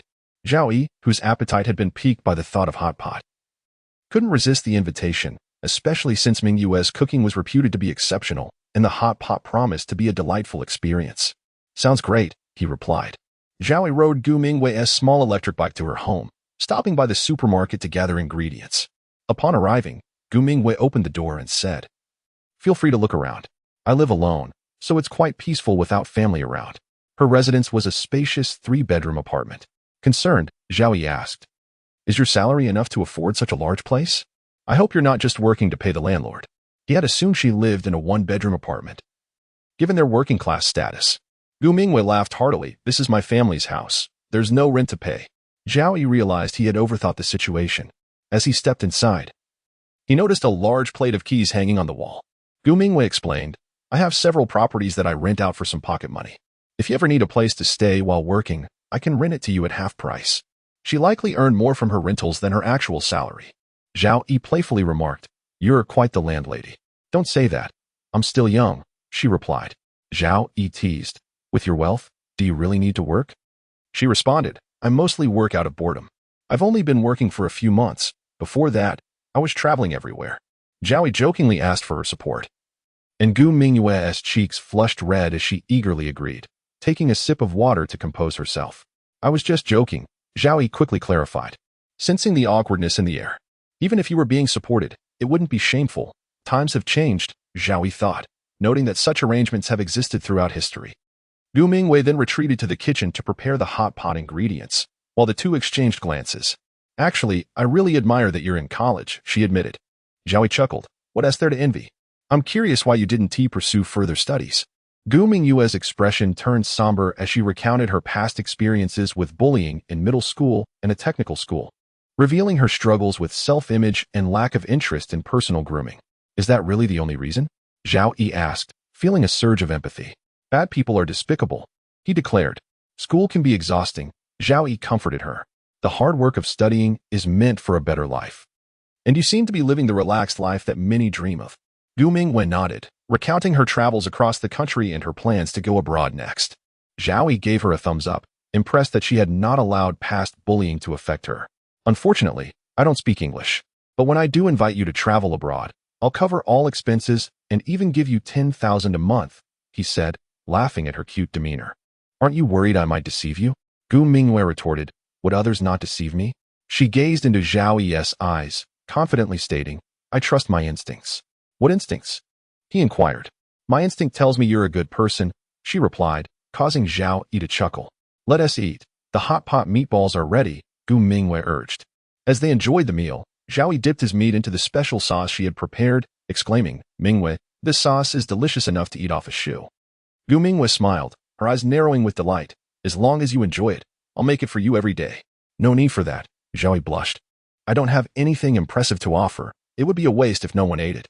I'm unable to indulge. Girls must be cautious about gaining weight," she added, while Zhao Yi felt a sense of joy. He helped her clean up after their meal. As the evening drew to a close and it was time for Zhao Yi to leave, Gu Mingwei insisted on giving him some cookies and fruit from her fridge. "I can't take both food and gifts," he protested. "Even if you can't finish it, I take pleasure in knowing you enjoy what I cook," she insisted. Despite his reluctance, Zhao Yi accepted the treats. Gu Mingwei offered to ride him back to school on her electric bike, but he opted to walk for a bit to aid digestion. "I've eaten too much. I need to walk," she said, joining him. Meanwhile, in the back seat of an Audi, Chu Xinyu glanced at her WeChat messages to Zhao Yi, noticing he hadn't replied yet. Unlike other men, he never left her hanging. A sense of unease crept over her as she looked outside and spotted another girl laughing with Zhao Yi. With a sudden change in demeanor, she called for the driver to stop and rushed over. "Zhao Yi, brother," she exclaimed, her voice reaching him before her body did. Before Zhao Yi could comprehend, she collided with him, knocking him back a step, enveloped in a sweet fragrance, and planted a kiss on his cheek. Caught off guard in such a manner, it was a gesture that only Chu Xinyu would dare execute. Zhao Yi was momentarily stunned before pushing her away, asking, "What are you doing?" Chu Xinyu appeared unfazed by the presence of others. Chapter 17. An overabundance of messages. Chu Xinyu cheerfully exclaimed, "What a coincidence to see you here." She then noticed Gu Mingwei and inquired, "Who is this sister?" Gu Mingwei was still stifling her laughter. Zhao Yi shot Gu Mingwei a glare, thinking she was still laughing at him. "She's a colleague from my part-time job," he replied. Chu Xinyu let out a meaningful "oh," taking the initiative. Chu Xinyu clung to one of Zhao Yi's arms playfully. "Shall we go?" Zhao Yi obliged. "Then we'll say goodbye for now." "All right," Gu Mingwei asked. "Is she your girlfriend?" Zhao Yi seemed to be enjoying a stroke of good fortune. Chu Xinyu thought, "If I had just half of your luck." She recalled the two beautiful girls at the milk tea shop last time and added, "Your girlfriend is quite lovely too." Chu Xinyu's expression sharpened. She could sense the insincerity in her words. "Ah, she's not my girlfriend." Zhao Yi suddenly realized he had been too intimate and withdrew his arm. Gu Mingyue noticed her faux pas upon seeing the hostility in Chu Xinyu's gaze. "You really should find a girlfriend. She's quite nice. Why not consider dating her?" "Don't rush me," Zhao Yi responded. Gu Mingyue sighed. "You truly make me envious. I may have wealth, but I don't have many admirers. And I like you. Both the boss and the boss lady like you too. You wouldn't understand. I'm leaving now." Zhao Yi thought to himself that having money was certainly advantageous. Perfection in life was an elusive dream. He waved, "Good night, Mingyue." Chu Xinyu felt like a sorrowful kitten. Ever since Zhao Yi had expressed his admiration for that unremarkable girl, she had been on edge. The environment was not conducive to her optimism. More and more girls admired Zhao Yi, and her chances were dwindling. After a moment of despondency, Chu Xinyu regained her vitality, clinging to Zhao Yi's arm. "Brother, what does that girl have that is so special? I want to learn from her." As people bustled about on the street, Zhao Yi pulled his arm away again, realizing how clingy Chu Xinyu was. "I was encouraging her, didn't you notice?" Chu Xinyu moved closer and pouted adorably. "But I want your encouragement too. I like you." Her sparkling eyes and cherry blossom-like lips, glistening like honey, were captivating. Her skin flawless and radiant. Indeed, Chu Xinyu was stunningly beautiful. Zhao Yi glanced down and admired the view, hastily forcing himself to turn away. "Brother, say something." Chu Xinyu pressed closer. Zhao Yi pushed her away. "It's not proper to act this way in public." "Humph, brother Zhao Yi is so biased," she retorted. Unable to pacify her, Zhao Yi continued walking, and Chu Xinyu followed. After a while, she inquired about the bag in Zhao Yi's hand. "It's from Mingwei. There's too much food. Would you like some?" "No, thank you." The distance to the school was still considerable, so Zhao Yi summoned a shared bicycle. "You should get one too." If the dorm mates knew Zhao Yi was so oblivious to romance, they would surely tease him mercilessly. "No." Chu Xinyu insisted as she sat on the back of Zhao Yi's electric bike, wrapping her arms around his waist. The sensation was electric. He had been too rushed at work last time to appreciate it. The fleeting touch of skin and fabric sent shivers down his spine, but he quickly adapted. Chu Xinyu longed to be closer to him. Zhao Yi couldn't possibly throw her off. The night breeze tousled her long hair, and the scent wafted intoxicatingly to his nose. Leaning toward his ear, Chu Xinyu whispered seductively, "We passed by that hotel earlier. Shall we continue what we started last time?" Zhao Yi felt his face flush. A memory he would never forget. On one starry night, the girl had whispered to him while resting on his back, "It's so hot. Could you not be so close?" Chu Xinyu resisted his suggestion. Zhao Yi pedaled swiftly toward the school, embodying the virtue of restraint. Despite Chu Xinyu's playful antics, they were merely her charming tactics. Moreover, Chu Xinyu was genuinely a woman who pursued him openly. Su Mintong and her classmates had just exited the school when they spotted Zhao Yi riding his electric bike with Chu Xinyu. A wave of jealousy surged through Su Mintong. "I saw Chu Xinyu on Zhao Yi's bike before. It wasn't just once," a classmate remarked. "It seems Zhao Yi is quite popular," another added, with a hint of admiration. Su Mintong, ever perceptive, asked, "Do you like him too?" The classmate chuckled, "Who wouldn't? But we can't compete." Su Mintong fell silent. Zhao Yi returned to the dorm with a bag full of food, his roommates peeking out to see what he had brought, clamoring to share. Lu Dazhuang munched eagerly. "Where did you get this? Tell me, it's amazing." Zhao Yi replied, "A colleague from my part-time job made it. I'm so tired of hearing about how lucky you are." Lu Dazhuang grumbled, stuffing his mouth with cookies. "You have the fortune of a chef at your part-time job. It's infuriating." Having washed up and settled into bed, Zhao Yi scrolled through his social media. Bai Lulu had posted a lively selfie showcasing her toned figure, her ponytail bouncing as she tilted her head playfully. Zhao Yi casually liked the post, reminiscing about how someone had even paid for a QQ celebrity membership for her. He was astonished anyone would do such a thing. He commented, I didn't realize even female celebrities had to work on their figures. I thought only male stars were focused on that. Navigating back to his WeChat, he noticed a plethora of unread messages from Linda, but he had no desire to respond. He couldn't fathom how Linda could send so many messages. Sinhuan also messaged him, "Brother, quickly tell me what you're up to. I need someone to massage my sore shoulders after a long day." She included a sultry photo of herself post-bath, revealing just enough to be enticing. Zhao Yi hesitated, wondering if he was being too direct in his response. "Don't you like being a little more proactive?" Sinhuan teased, tossing the metaphorical ball into his court. Uncertain of how to reply, he ultimately chose silence. Just then, a new message from Chu Xinyu popped up. "Brother, think about it, okay?" Zhao Yi replied, "I want to eat barbecue, twice." Chu Xinyu felt a wave of despair wash over her. Confident in her beauty, she wondered why, despite her efforts, he remained unmoved. The more elusive he seemed, the more her desire to conquer him grew. Zhao Yi liked and commented on Bai Lulu's post, prompting an excited response from her. "What are you doing?" she inquired. Zhao Yi replied, "Just looking at my phone." Bai Lulu wondered if he had been waiting specifically for her message, feeling a connection between them. Unable to maintain her composure, Bai Lulu asked, "Are you free? Come visit me at my place." The invitation from a nationally recognized star was surreal. If it weren't for Bai Lulu herself inviting him, he would suspect it was a scam. Zhao Yi hesitated, unsure of how to respond. Bai Lulu insisted, "I know my place is far. I'll have the driver pick you up." It's settled then. At that moment, Su Mintong messaged him again. "Zhao Yi, I need to talk to you tomorrow. It's very important. I hope you can spare some time for me. I really do have something to discuss." Zhao Yi sighed. Caught between the affections of a charming senior and a famous celebrity, he had an engagement with one the following day. Bai Lulu's messages bombarded him like a relentless tide. "Can you come by tomorrow at 8? I'll have the driver get you. Can't wait for our date." Sinhuan chimed in, "Brother, if you don't reply, I'll have to check up on you." Too many romantic prospects could indeed become a source of vexation. This was Zhao Yi's current sentiment. Chapter 18. Collecting deliveries. Zhao Yi, feeling unfamiliar with Bai Lulu, politely declined her invitation. Soon, Bai Lulu responded, "You go ahead and be busy. I just lack a friend who is an ordinary person to talk to." Zhao Yi wondered if she had no staff around her. Weren't they all ordinary people who chatted just the same? Bai Lulu continued, "When you have time another day, I could invite you out for some fun." If he were to refuse again, it would be hard to justify. Zhao Yi replied, "All right." Bai Lulu then shared numerous amusing anecdotes from her work. Appearing tireless in her storytelling, Zhao Yi was surprised to find that celebrities could be so approachable, akin to a neighborly girl. As Su Mingtong's matters were rather urgent, Zhao Yi agreed to help her. He responded to Sinhuan's message, advising her not to come. After a shower, a few people in the dormitory started a lively gaming session, filled with joyful noise until late into the night. Zhao Yi dreamt he was Tang Xing, traversing the land of women, only to be captured by a scorpion demon. To his astonishment, the scorpion demon's face resembled Chu Xinyu's, adorned with a sparkling headdress. It seemed he had encountered Chu Xinyu far too often. In his dream, Chu Xinyu crawled onto him, sniffing him like an animal. Zhao Yi felt an acute sense of tension, beads of sweat forming on his forehead. Chu Xinyu's face loomed larger. "I am not a delicate queen. I possess strength and cunning."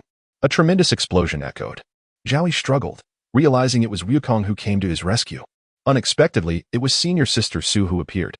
Chu Xinyu clutched his shirt, dragging him away like a chick, and they reached an open space. Wukong chased after them, followed by senior sister Su. The two engaged in a titanic battle. Senior sister Su, with Zhao Yi in tow, soared into the air, but suddenly, Sinhuan emerged, wielding a banana fan and sending senior sister Su flying. Enraged, senior sister Su returned to grapple with Sinhuan. Zhao Yi then plummeted into the sea, only to be rescued by the dragon maiden Bai Lulu. Bai Lulu, the dragon maiden, sheltered him within a colossal clamshell, suddenly lunging at him with a sinister grin. Zhao Yi awoke, ruffling his hair, reflecting on the absurdity of his dream. By 5 in the afternoon, Zhao Yi had time to accept senior sister Su's invitation and shared with her the dream about being captured by Chu Xinyu. Senior sister Su remarked, "Isn't that just her?" Zhao Yi asked, "What do you mean?" "I didn't catch that." "Nothing," she replied. Zhao Yi then inquired, "By the way, senior sister Su, what did you need me for?"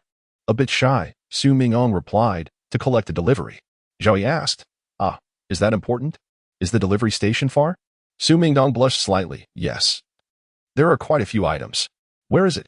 "I can take a taxi." Zhao Yi opened his ride-hailing app. Su Mingtong's eyes darted toward a nearby shared bicycle.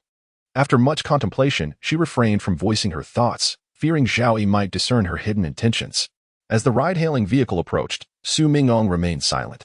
On the way, she quickly messaged her roommates, inquiring about their locations and whether they had any packages. Her roommates teased, "Will the beautiful Su still fetch our deliveries?" Fortunately, someone had received a body lotion, expressing gratitude to Su Mingong. Upon arriving at the delivery station, Su Mingong signed for the package, her cheeks flushed. Zhao Yi prepared to hail a taxi back, but Su Mingong stopped him, suggesting, "Let's ride a shared electric bike back." A small yellow bike was nearby, just enough for Su Mingong to carry her 2 packages. Zhao Yi insisted, carrying these 2 packages back on foot would be tiring. The school is quite a distance. Su Mingong felt her admiration for Zhao Yi deepen. He was truly considerate. Zhao Yi took the packages and placed them in front of the electric bike.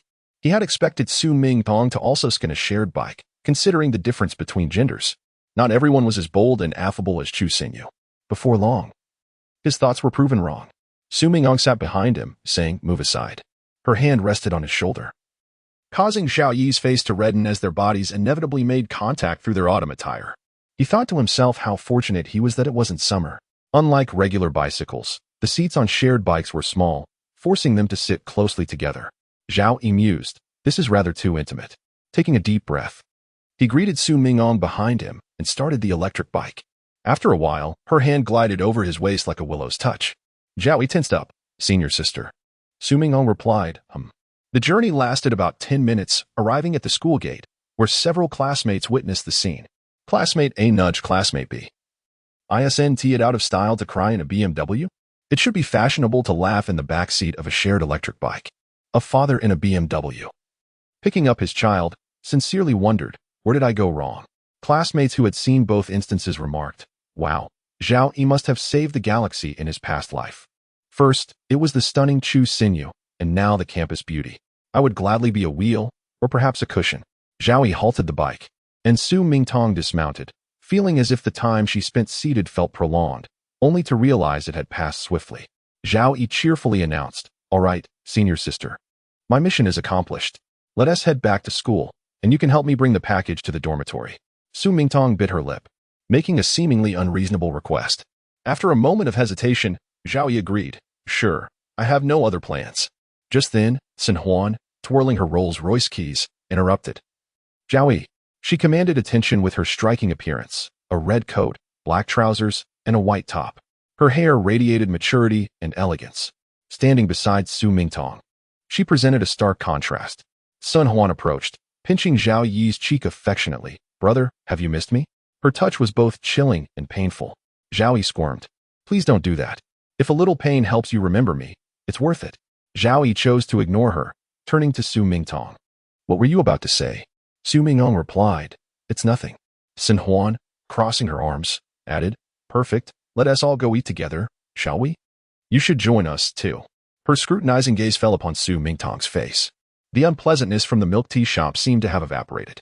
"We've met twice, so we must be fated," Sun Huan remarked. Su Mingtong felt a pang of jealousy. "Zhao Yi, you were supposed to help me carry the package to the dorm." "Oh, right," Zhao Yi acknowledged. Sun Huan remarked, "I have nothing to do, so I might as well wander around your school and relive my youthful days." Su Mingtong coldly retorted, "Outsiders cannot freely enter the school." Sun Huan promptly made a phone call. "Yes, I want to invest in XXX school, perhaps a modest contribution towards a library." She spread her hands towards Su Mingtong with a smile. "Does this mean I'm no longer considered an outsider?" Zhao Yi chimed in, "Money talks." Su Mingtong's expression soured as she took the package from Zhao Yi's hands.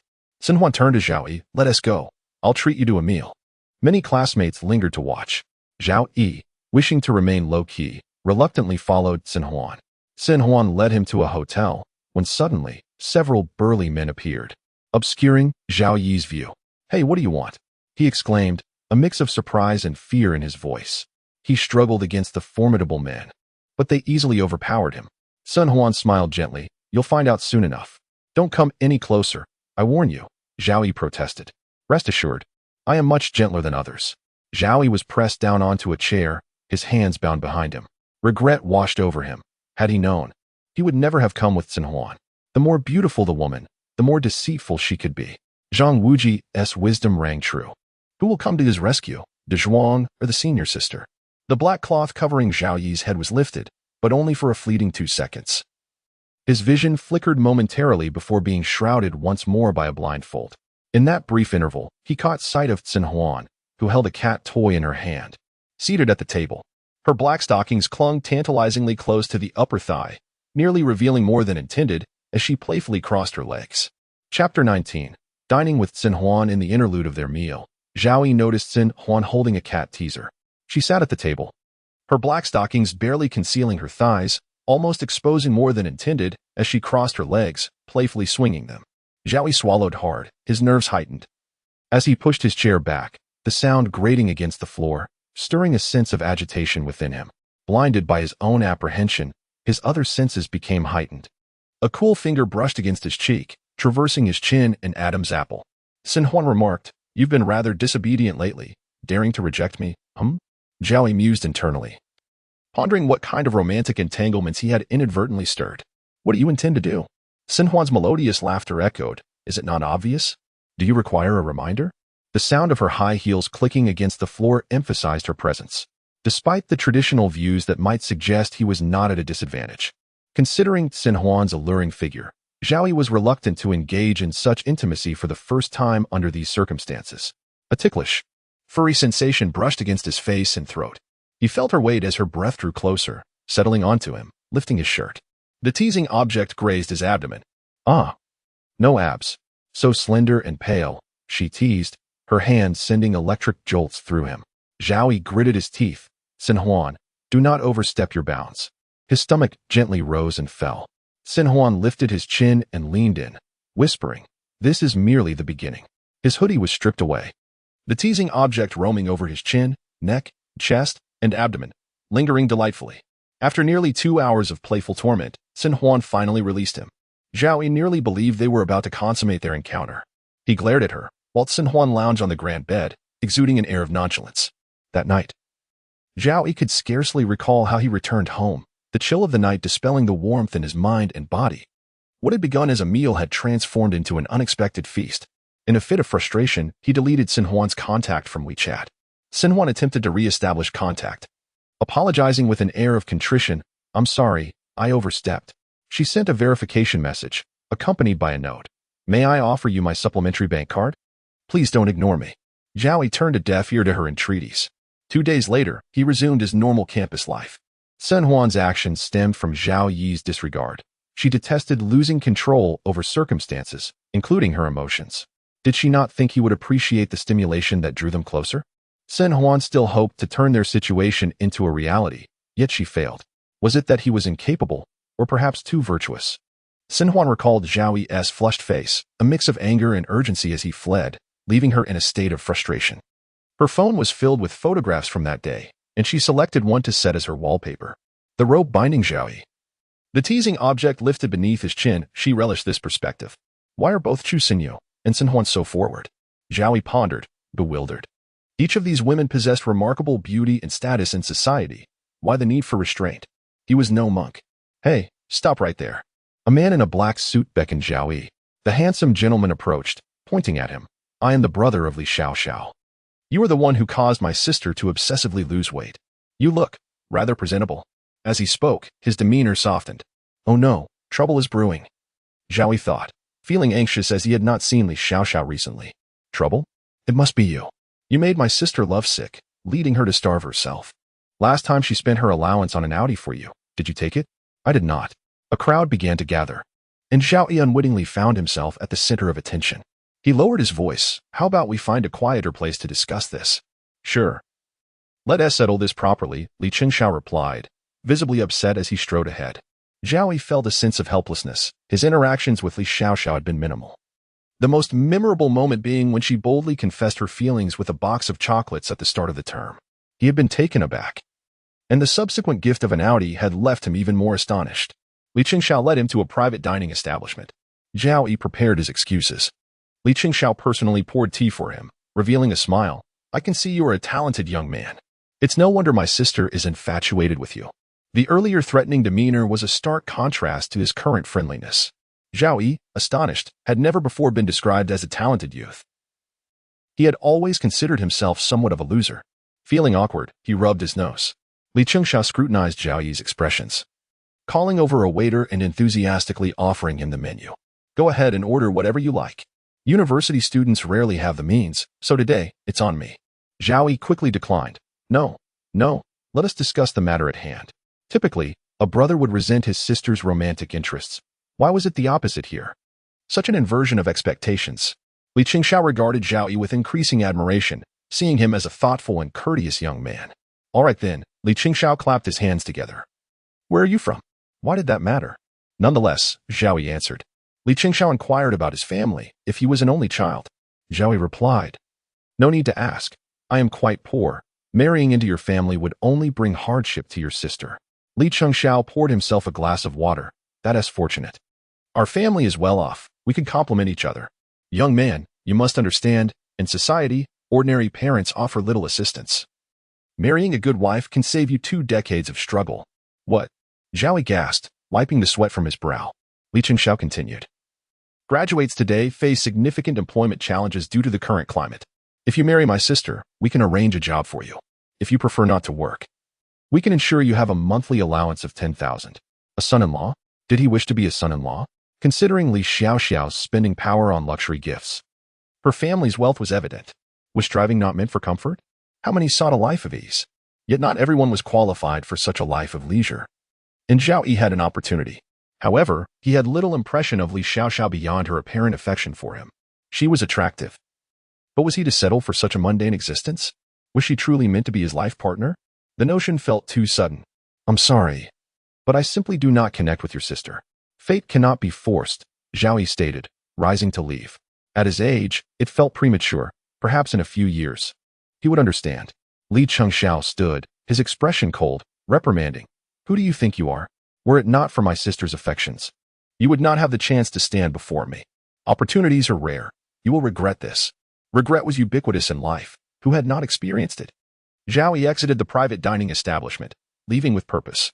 That evening, with some free time, Zhao Yi took a part-time job at a milk tea shop. Upon entering, he was met with the last person he wished to see, Sun Huan. The memories of their troublesome encounter ignited a mix of anger and embarrassment within him. He finally understood the sensation of being caught in a web of emotions. As he lifted the curtain to the operation area, his agitation was palpable. After changing into his work attire, he emerged to find Sun Huan, unfazed, greeting him as though nothing had transpired. Excuse me, could you come over here and help me with an order? Sun Huan called him over. Chapter 20. Li Chenxiao's suggestion Gu Mingwei sensed something was amiss and promptly made her way to the seating area. He is part-time and unaware of many things. Allow me to explain. Sun Huan maintained a semblance of composure, responding, I am not addressing you. Have him come over. Zhao Yi, visibly irked, approached directly, saying, Leave at once. Do not appear before me. Fortunately, the boss said nothing, recognizing the distinguished beauty and her acquaintance with Zhao Yi. Sun Huan flashed a dazzling smile at Zhao Yi, revealing a luxurious Rolex nestled within an ornate box. The timepiece alone was valued at around 700,000 to 800,000. What do you think, dear brother? Are you appeased? Zhao Yi remained aloof, his expression still frosty. Take it away. I have no need for it. Nor do I wish to see you. Sun Huan's tone softened unexpectedly. Then may I apologize, if that pleases you? Zhao Yi reiterated his dismissal. At that moment, Sun Huan snapped her fingers, prompting the boss to rush over, explaining, This establishment has changed hands. She is your new boss. Zhao Yi was left speechless in frustration. Wealthy individuals certainly held a certain sway. Sun Huan extended her hand, stating, You shall receive a salary for doing nothing. I will appoint you as the manager. Zhao Yi chose to do exactly that, retreating to the side to indulge in mobile gaming. No one dared contest the new boss's words. Zhao Yi continued to ignore her. And Sun Huan departed, disheartened. As soon as Sun Huan left, the former boss sidled up to Zhao Yi, brimming with envy. Zhao, you are indeed fortunate in love. You could easily toy with them and have them spend on you. Young girls in love are easily deceived, the former boss remarked, a shrewd glimmer in his eyes. Zhao Yi replied, That is unethical. What does a man know of ethics? The boss retorted, sizing Zhao Yi up. You are still too young. You do not recognize your fortune. Were I in your position, I would have already leveraged them to achieve great success. Zhao Yi set down his phone and leaned closer to the boss, asking, Do you believe in karma? The boss looked at him quizzically. Why ask that? A man with multiple wives, yet you demand fidelity from women? The former boss chimed in, of course. That is the essence of injustice. From my observations, many societal conflicts stem from such inequities. One must not be overly self-righteous. The boss's wife and Gu Mingwei exchanged appreciative glances at Zhao Yi's words. The former boss seemed to grasp what Zhao Yi possessed that he lacked: authenticity. Li Xiaoxiao had recently lost weight and appeared quite unwell as she stepped out of her room with a wobbly gait. Brother, I heard from Mom that you sought him out. Li Qinxiao admitted, indeed. Li Xiaoxiao immediately grew anxious. It has nothing to do with him. Li Qinxiao replied. Today I met the boy you like and advised you to abandon your infatuation. He is surrounded by many exceptional girls. You cannot compete. Do not hang your hopes on a single tree. Li Xiaoxiao said nothing and retreated to her room. During dinner, their mother scolded Li Qinxiao. What did you say that you shouldn't have? I just checked on your sister, and she was wailing in her room. I spoke the truth. Their mother, stern-faced, declared, resolve your own conflicts. Li Qinxiao, wearing a pained expression, sought out his mixed-race cousin for assistance. Li Qinxiao recounted his request for help, to which she replied, You want me to steal the man your sister likes? Is that how you behave as a brother? Tang Xian, a mixed-race athlete with striking blue eyes, stood tall at 186 centimeters, her legs long and strong. Li Qinxiao, feeling dejected, responded, I have no other options. This is a terrible idea. I do not wish to. Let that boy find a girlfriend so that Xiao Xiao can abandon this infatuation. You are more beautiful than Xiao Xiao. Let her see the difference and give up. Li Qinxiao insisted. Tang Xian crossed her arms defiantly. Why should I engage in such a lowly act? What? He is just an ordinary man, lacking any notable background. I will give you 100,000. Tang Xian's demeanor shifted dramatically. Rest assured, I will handle this. You need to be cautious of that boy. He is quite charming. Li Qinxiao warned. Tang Xian scoffed. Is he? I will soon find out. A competition was approaching at Zhao Yi's school, and such events were as easy for Tang Xian as sprouting bean sprouts. Wow, that girl runs so fast. How cool. She is stunning, a mixed-race beauty with captivating features. The way she tossed her hair and sipped water was utterly enchanting. A young girl swiftly captured this remarkable scene on her phone. Tang Xian scanned the crowd, recalling her cousin showing her Zhao Yi's photo. He appeared unremarkable, lacking distinctive features. You must be Zhao Yi, Tang Xian called out. Upon hearing his name, Zhao Yi turned around. Tang Xian gazed at him, momentarily frozen. Zhao Yi met her eyes, slightly taken aback by her beauty, a striking mixed-race girl. After a moment, Tang Xian regained her composure, approached him with outstretched hand and a bright smile. Hello, I am Tang Xian. It is a pleasure to meet you. It would have been impolite for Zhao Yi not to shake her hand, so he reciprocated, hello. Tang Xian radiated youthful energy, tossing her ponytail. Before meeting Zhao Yi, she had assumed her cousin was merely infatuated, but upon encountering him, she realized it was more than that. Tang Xian regretted not washing her hair before coming. With nothing more to say, Zhao Yi turned to leave. Wait, Tang Xian called. It is my first time here. Could you show me around the school? Her sun-kissed skin glowed with a healthy blush. Zhao Yi pondered. We are not very familiar. Another beautiful girl, a mixed-race one, was inviting him. Why not accept? After some thought, Zhao Yi agreed. All right. Yes, Zhao Yi, let us disperse. The students had grown accustomed to Zhao Yi's extraordinary status at school. Unsure how to introduce the school, Zhao Yi noted that it was rather unremarkable, much like himself. Tang Xian asked amicably, What is your name? Zhao Yi. Good. That is a very nice name. You are quite handsome, resembling a meticulously crafted piece of art from the hands of a god. Zhao Yi, not exaggerating, simply stated the truth. Tang Xian appreciated the compliment, her smile widening, drawing her closer to winning Zhao Yi's admiration. What is your major here? Traditional Chinese medicine. I am fascinated by the mysterious ancient practices of the East. The idea that one can gather herbs to cure ailments is simply marvelous. Isn't it? Zhao Yi modestly scratched the back of his head. Western medicine is a ladder of human civilization. A combination of both is ideal. I am eager to learn more about traditional Chinese medicine from you, Tang Xian said. Zhao Yi chuckled. Your Chinese is excellent. Have you always lived in China? My mother is Chinese, and my father is German. I spent half my life growing up in China and the other half in Germany. Oh, that sounds wonderful. Zhao Yi found Tang Xian approachable and refreshing, leading to an enjoyable conversation. He had encountered many admirable girls, making him willing to engage further. Which university do you attend? Zhao Yi inquired. XXX University. I am a sports scholarship student. XXX University was not the elite school next door, with annual tuition fees that were jaw-dropping. Yet it offered a plethora of courses, including equestrian, golf, piano, and swimming. Students could even hire teachers based on their interests. Zhao Yi praised, impressive. Attending that university is a testament to your extraordinary background. Zhao Yi preferred to keep his social circle small, as he considered himself an ordinary person, not belonging to that echelon. Aren't you required to pass the CET 4 and CET 6 exams? I could help you practice your English if you explain traditional Chinese medicine to me. Let us exchange knowledge, Tang Xian suggested, waving her phone in front of Zhao Yi. However, there was an odd feeling in the air. Tang Xian had numerous avenues to explore traditional Chinese medicine, and as a mixed-race beauty, she was not lacking in admirers.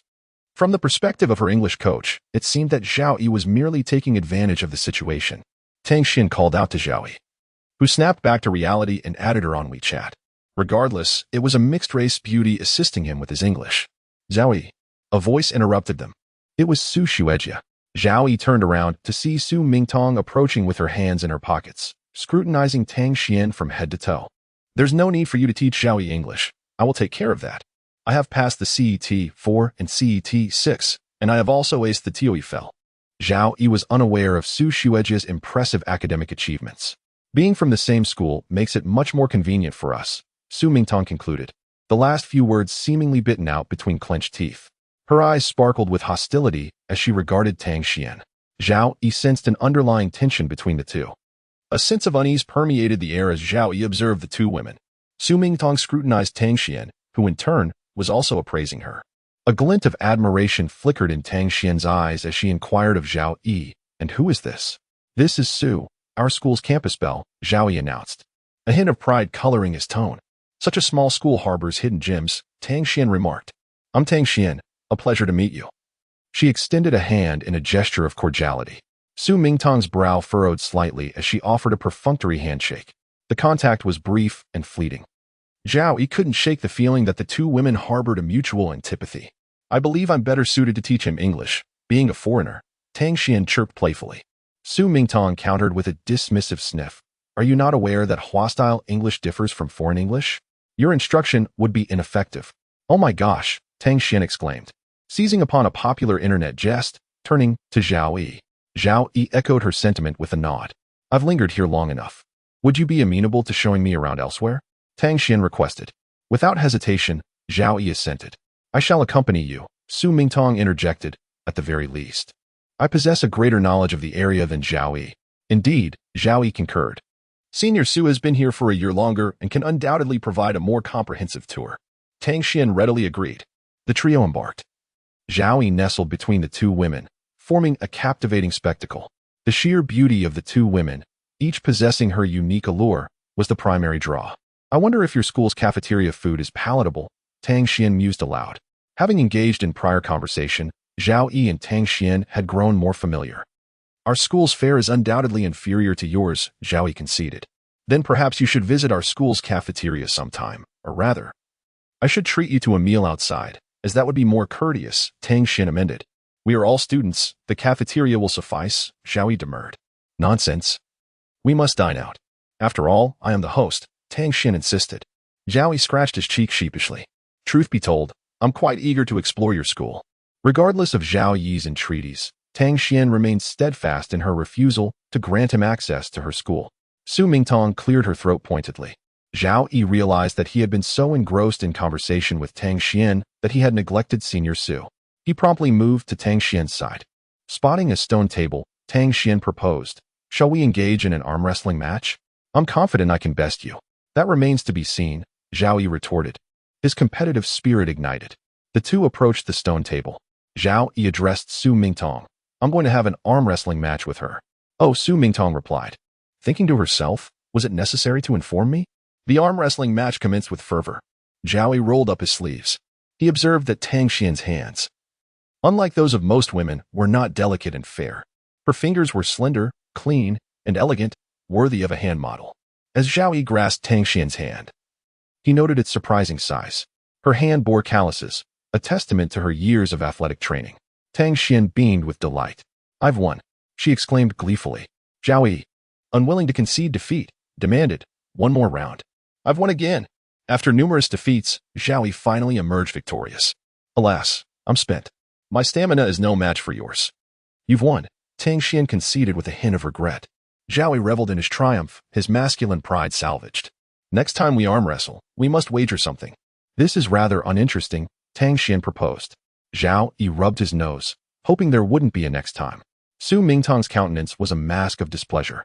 Tang Xian noticed her expression. I must take my leave now. Farewell, it was a pleasure. Do visit me for a chat sometime, she said. Goodbye, Zhao Yi replied, his mind still lingering on the match. Su Mingtong parted her lips, her voice raspy with a myriad of suppressed emotions. Zhao Yi, she uttered. Yes, Senior Su? Zhao Yi turned to face her. Su Mingtong's emotions finally breached the surface. Why are you always surrounded by so many beautiful women? Are you some kind of universal charmer? She demanded, her voice laced with anguish. Which one do you truly fancy? Zhao Yi, taken aback by her outburst, noticed the tears streaming down Senior Su's face. He was at a loss for words. Senior Su, he stammered, unsure of how to proceed. Su Mingtong turned away, hastily wiping away her tears. What's wrong? Zhao Yi inquired with concern. I simply feel that too many people are enamored with you. I possess no remarkable qualities, and I fear that one day you will cease to speak to me, Su Mingtong confessed, her nose reddened. She was a far cry from her usual aloof demeanor. Nonsense, Senior Su. You possess numerous remarkable qualities. In comparison, I am merely an ordinary individual, Zhao Yi countered truthfully. Why do you never initiate contact? Do you find others more alluring? Su Mingtong probed. I felt it would be presumptuous, Zhao Yi admitted. I wouldn't mind. What is your concern? Only frequent interaction signifies a close relationship, Su Mingtong insisted. Senior Su, tell me, what remarkable qualities do I possess? Su Mingtong's face flushed crimson. Zhao Yi responded honestly, you are remarkably beautiful, and your academic achievements are outstanding. You have excelled in both IELTS and TOEFL. This was a recent discovery for him. His knowledge of Senior Su was limited. Su Mingtong drew closer, their eyes meeting, separated by a mere half-palm's distance. You are surrounded by many beautiful women, such as Chu Xinyu, Tang Xian, and the wealthy woman who drives a Rolls-Royce. Who do you believe is superior to them? Zhao Yi's Adam's apple bobbed. Senior Su, you're too close, he stammered. Su Mingtong's face deepened to the color of a cooked shrimp. She hastily retreated a few steps, realizing she was ill-suited for flirtation. Had she not encountered Zhao Yi, she might never have found someone who stirred her heart. Why do you ask such a question? Each individual is unique, Zhao Yi replied patiently. Su Mingtong glanced at Zhao Yi, her voice choked with emotion. I simply fear that, surrounded by so many beautiful women, I will fade into insignificance. And you will no longer converse with me. Zhao Yi wondered, am I truly that important? He hastened to reassure her, whenever you seek me out, I will always speak with you. I will never ignore you. So please, do not weep. Zhao Yi dabbed at the tears on Su Mingtong's face with a tissue. He was curious about the taste of her tears. Su Mingtong lowered her head, quickly wiping away her tears. I simply lost control of my emotions, she mumbled. It's perfectly normal, Zhao Yi replied. In his eyes, it was nothing significant, but Su Mingtong felt awkward. Do you find me affected? Su Mingtong inquired. Not at all, Zhao Yi assured her. Su Mingtong forced a smile. Then shall we make a pinky promise? Whoever ignores the other is a dog, she proposed. Zhao Yi thought to himself. Isn't this a glitch from a television drama? He doubted that such a promise could be kept.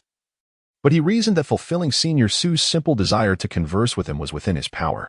He complied with her request. Zhao Yi hooked his little finger around Senior Su's. Pinky swear, cross my heart, hope to die, stick a needle in my eye. Zhao Yi chuckled. It feels like we've returned to our childhood, he remarked. Do you find me childish? Su Mingtong demanded. How did she know? Zhao Yi hastily denied it. Su Mingtong gazed directly into Zhao Yi's eyes and asked, What position do I hold in your heart? Chapter 22 Li Xiao and Zhao Yi never expressed their feelings until the very end.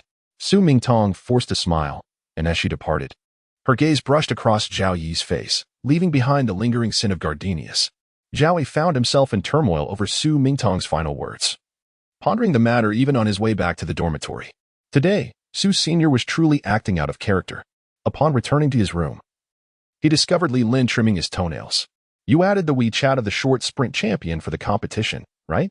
He said, without needing to think twice. Zhao Yi replied. It's just adding a WeChat. What's the big deal?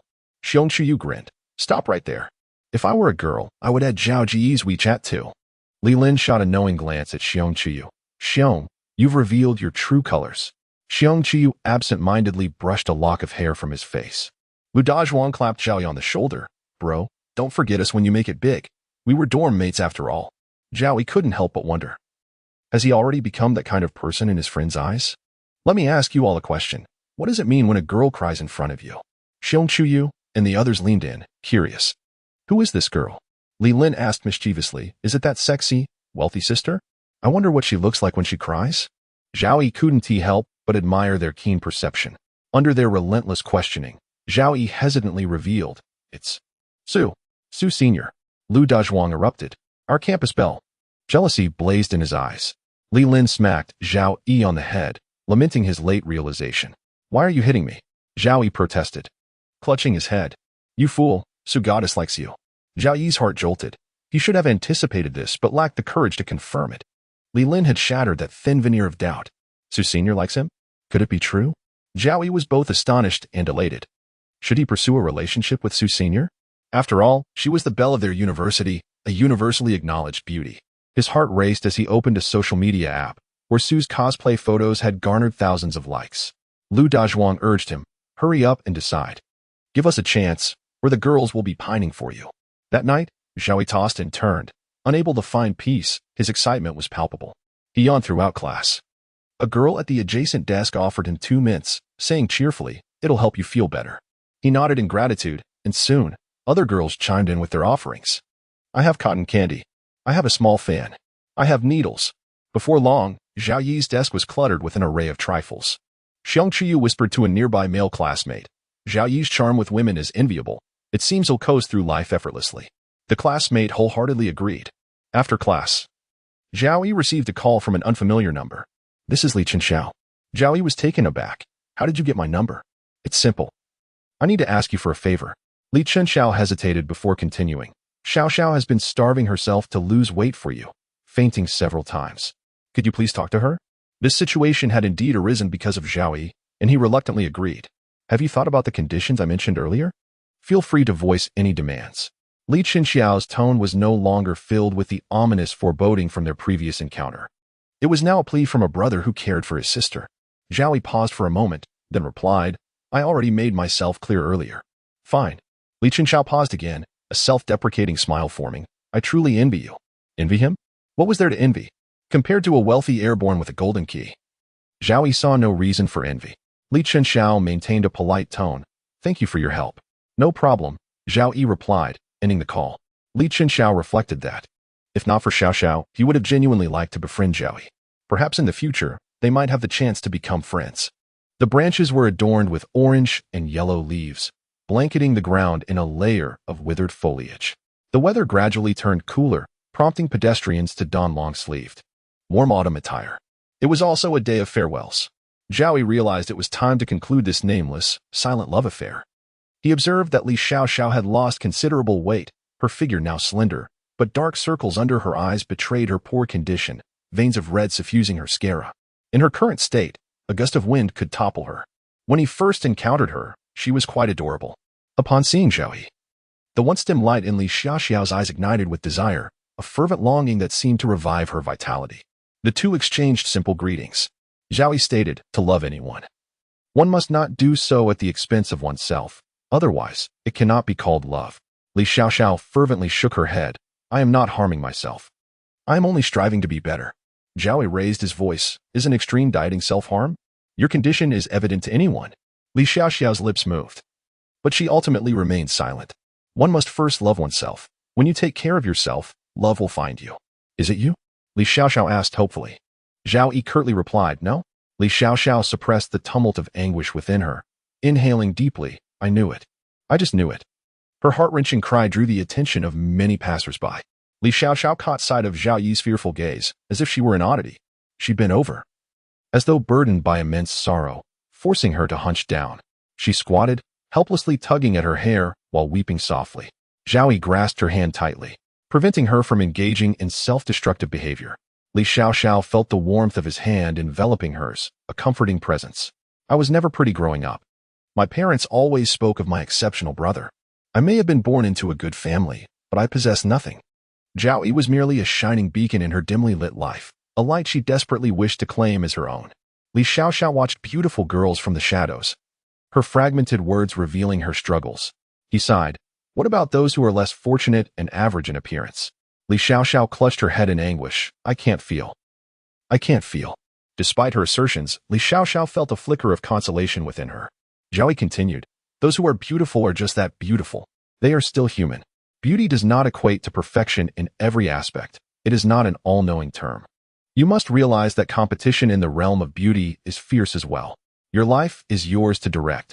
Constant comparison only breeds suffering. Why must you compare? You always place others on a pedestal while relegating yourself to second place. This is your life. Li Xiaoxiao sobbed quietly, unsure of how much she could absorb. She leaned her head back and fainted. Zhao Yi quickly caught her, exclaiming, this is bad. He hurriedly called her brother to explain the situation. Flustered as he dialed for an ambulance. Just as they settled Li Chenxiao, he arrived. It's not serious. She merely fainted due to extreme dieting and emotional distress. He informed Zhao Yi. Zhao Yi advised, you all should pay closer attention to her emotional state. He then took his leave. Her family came to handle her withdrawal from school, packing her belongings for departure. From that day forth, Zhao Yi never saw Li Xiaoxiao again. Some people meet only once and are never destined to cross paths again. May she find herself soon. Chapter 23. Bai Lulu invites him to travel. Zhao Yi's phone vibrated twice. Bai Lulu messaged, when will you come to play with me? I've been waiting for quite a while. She added a playful sticking out tongue emoji. It's Friday today, and tomorrow is perfect for a meetup. After finishing his shower, Zhao Yi noticed several messages from Bai Lulu. He found it hard to distinguish between a star and an ordinary person. Zhao Yi typed back, I have time tomorrow. Bai Lulu replied, wonderful. Tomorrow we'll go to the Maldives, feel the sea breeze and walk on the soft sands. Nothing could be better. Zhao Yi asked, are you sure? We only have 2 days. That's more than enough, she assured him. Zhao Yi realized he had underestimated the power of wealth. Bai Lulu requested him to send a photo of his ID from both sides. He hesitated, but she urged him, since we're going out together, I should arrange everything. Right? There was an undercurrent of flirtation. Meeting up was one thing, but traveling together felt extravagant. Are you afraid? Bai Lulu teased. Who said I'm afraid? Zhao Yi replied. Bai Lulu responded affirmatively. He sent her the photos of his ID, feeling that her enthusiasm was overwhelming. Devoid of the aloofness one might expect from a celebrity. Meet me at the school gate at 9 p.m. The driver will be waiting, she instructed. Zhao Yi glanced at his phone. It was 7:27 p.m., just an hour and a half away. Why the rush? He inquired. We're going to the Maldives. Bai Lulu exclaimed, and Zhao Yi assumed she was still half asleep, dreaming of traveling. How could they possibly manage it in such a short time? Chu Xin's WeChat avatar had several red dots indicating new messages. Zhao Yi clicked to read. Do you want some perks? What kind of perks? He pondered. Chu Xin continued. Brother, do you want to see? Zhao Yi felt that the dynamics had shifted, especially with Chu Xinyu, Sun Huan, and even Su Xuedre. Was it too soon? He felt utterly unprepared. Leaning back on his arms, Zhao Yi recalled the shop owner's words that had made him drowsy. He lay under a wooden bunk, in a dormitory 6 flights up, and here he was, surrounded by various beautiful women. Just minutes shy of 9 p.m. Bai Lulu urged him. Hurry down, I'm waiting at the school gate. Zhao Yi quickly gathered his things, still skeptical that Bai Lulu could whisk him away abroad tonight. On his hurried way down, he bumped into Chu Xinyu. Brother, why haven't you replied to my messages? She leaned in, her voice teasingly intimate. Zhao Yi averted his gaze, reluctantly saying, I didn't see them.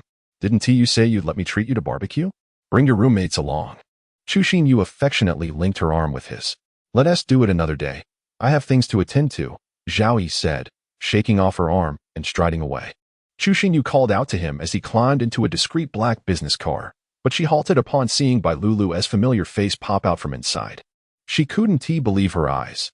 Zhao Yi had attracted yet another stunning beauty. Bai Lulu greeted him with a smile, leaving Chu Xinyu feeling sour. Like an unripe plum lingering on her palate. She could only watch as the black car drove away. If anyone were to blame, it was Zhao Yi for being so alluring. She thought that her charm and beauty would suffice to captivate any man, but she forgot that what one knows, others might not comprehend. Zhao Yi gazed ahead, a hint of unease creeping in. Where are we going? Bai Lulu answered nonchalantly, to the Maldives, as promised. Zhao Yi was perplexed. What about the visa? Don't we need to go to the embassy? The bewilderment on his face only made it harder for Bai Lulu to look away. No need.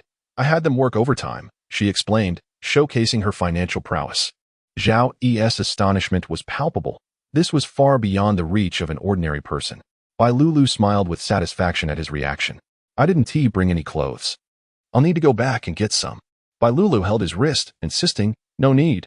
I'll have someone buy them for you. It seemed she was afraid he might escape. She eventually released him, realizing time was of the essence. Zhao Yi nodded in understanding. Lulu outlined her plan. We're heading to the airport to catch a flight. We'll fly through the night and catch the sunrise over the sea tomorrow morning. Walking on soft sands and feeling the gentle sea breeze. Have you eaten? I brought some meals and snacks, she added eagerly. No, I've already eaten, he replied, awkwardly lowering his gaze to his phone. An hour later, they arrived at the airport, where a private jet awaited them, flanked by 2 intimidating bodyguards. How extravagant. We're taking a private jet, Zhao Yi thought, touching his nose. Was this truly a scene for a university student? As Lulu stepped onto the boarding ramp, she turned back and called, "Come on, Zhao Yi." With no room for hesitation, he followed her aboard. The cabin was spacious and luxurious, surpassing first-class accommodations. As the plane ascended, Zhao Yi was filled with wonder, witnessing his first flight.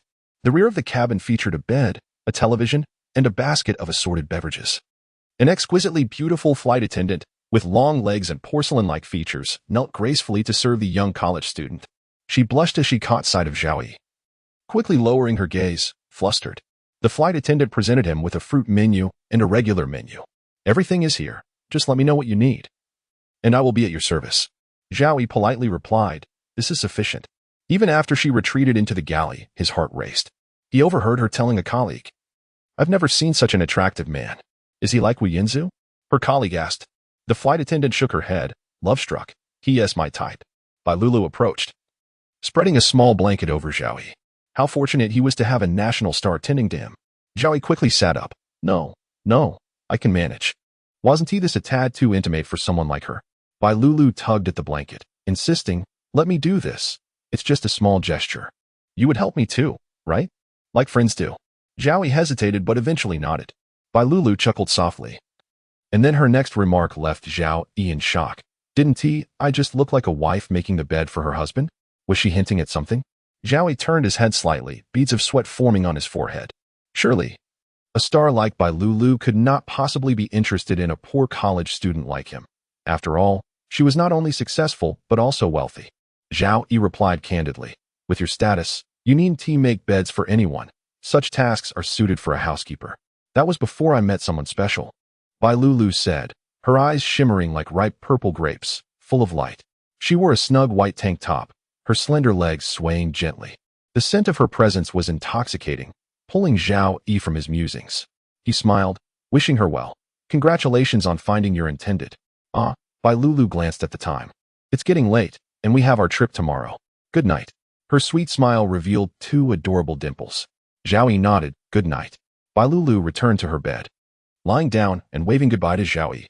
Good night, sweet dreams. Such a charming girl. No wonder she attracts countless fans of both genders. Lulu turned off the light. Before Zhao Yi fell asleep, he pondered, who would believe that he had shared a room with Lulu? The airplane soared smoothly through the night sky. And as the hour grew late, a flight attendant quietly entered and placed a business card in the pocket of Zhao Yi's coat hanging on the rack. In the darkness, the flight attendant gazed longingly at Zhao Yi's face before quietly exiting through the door. Chapter 24. A Joyful Journey by Lulu gently roused him from slumber. Her smile sweet and inviting. Zhao Yi, we have arrived. Zhao Yi, still somewhat dazed, replied, I apologize, I overslept. He had been concerned that she might not rest well. Lulu playfully stuck out her tongue, teasingly quipping, you are quite oblivious. I could sell you, and you wouldn't even notice. Zhao Yi chuckled. You can sell me now. I am entirely in your hands. Is that so? How much would it cost to buy your remaining lifetime? She jested. Zhao Yi brushed off the comment, rising from bed without noticing the seriousness in Lulu's expression. After disembarking from the private jet, Zhao Yi felt a hard card in his pocket and pulled it out, revealing a woman's name. When had he placed it there? It must have been a mistake. He tossed it into a nearby trash bin. As he turned back, he noticed the flight attendant from yesterday had red-rimmed eyes. She must have had a restless night. Likely excited from serving such a prominent star as Lulu, he mused. Lulu and he made their way to the seaside villa. Her hair styled in 2 playful buns, dressed in a refreshing midriff-bearing top and white shorts. With joy, she sprinted down the soft sandy beach towards the ocean. Turning to run backwards against the sea breeze, arms outstretched, calling out, Zhao Yi, we reached the seaside. The infinite azure coastline stretched before them, dotted with soaring seabirds and towering coconut palms. Zhao Yi had never beheld such a vibrant sea before. A smile involuntarily graced his lips as he acknowledged Bai Lulu. He dashed towards the shoreline, exhilarated. It was his first encounter with the ocean.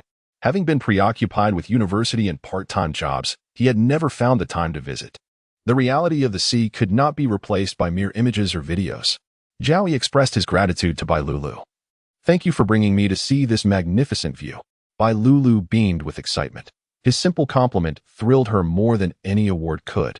"No need to thank me. But you must promise me one thing." Zhao Yi responded with a smile. "What is it?"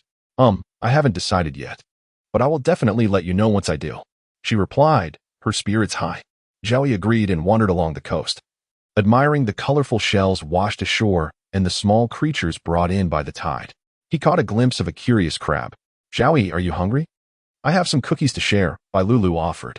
Having skipped breakfast, he realized he was indeed famished. She opened her pack of biscuits and handed them to him. Holding the crab, he quickly tossed it aside, his hands now dirty, as Bai Lulu brought the cookies to his lips. As he bit into one, a spark of intimacy lingered in the air. Bai Lulu's eyes, as clear as water, urged him, "Eat up." Not one to refuse, Zhao Yi took a bite, savoring the moment. After they finished eating, Bai Lulu playfully splashed him with seawater, leaving him drenched and grinning as she reveled in his surprise. They exchanged playful splashes, laughter filling the air, drawing them closer. Previously, Zhao Yi had thought Bai Lulu was too exuberant, but now they were thoroughly enjoying themselves, breathless from the fun. Bai Lulu's choice of attire clung to her curves, accentuating her figure, while Zhao Yi, in contrast, was fully covered in long pants and a shirt. Embarrassed, he hastily removed his jacket and offered it to her, his cheeks flushed as he turned away. Bai Lulu looked down, gasping, and tightly clutched his jacket to cover herself. "I feel exposed. What should I do?" she exclaimed. "But you have to show some skin for your roles. It's for art," Zhao Yi retorted. Bai Lulu quickly countered, "I use a stunt double for those scenes." Curiosity piqued, Zhao Yi asked, "So, do you also use a double for kissing scenes?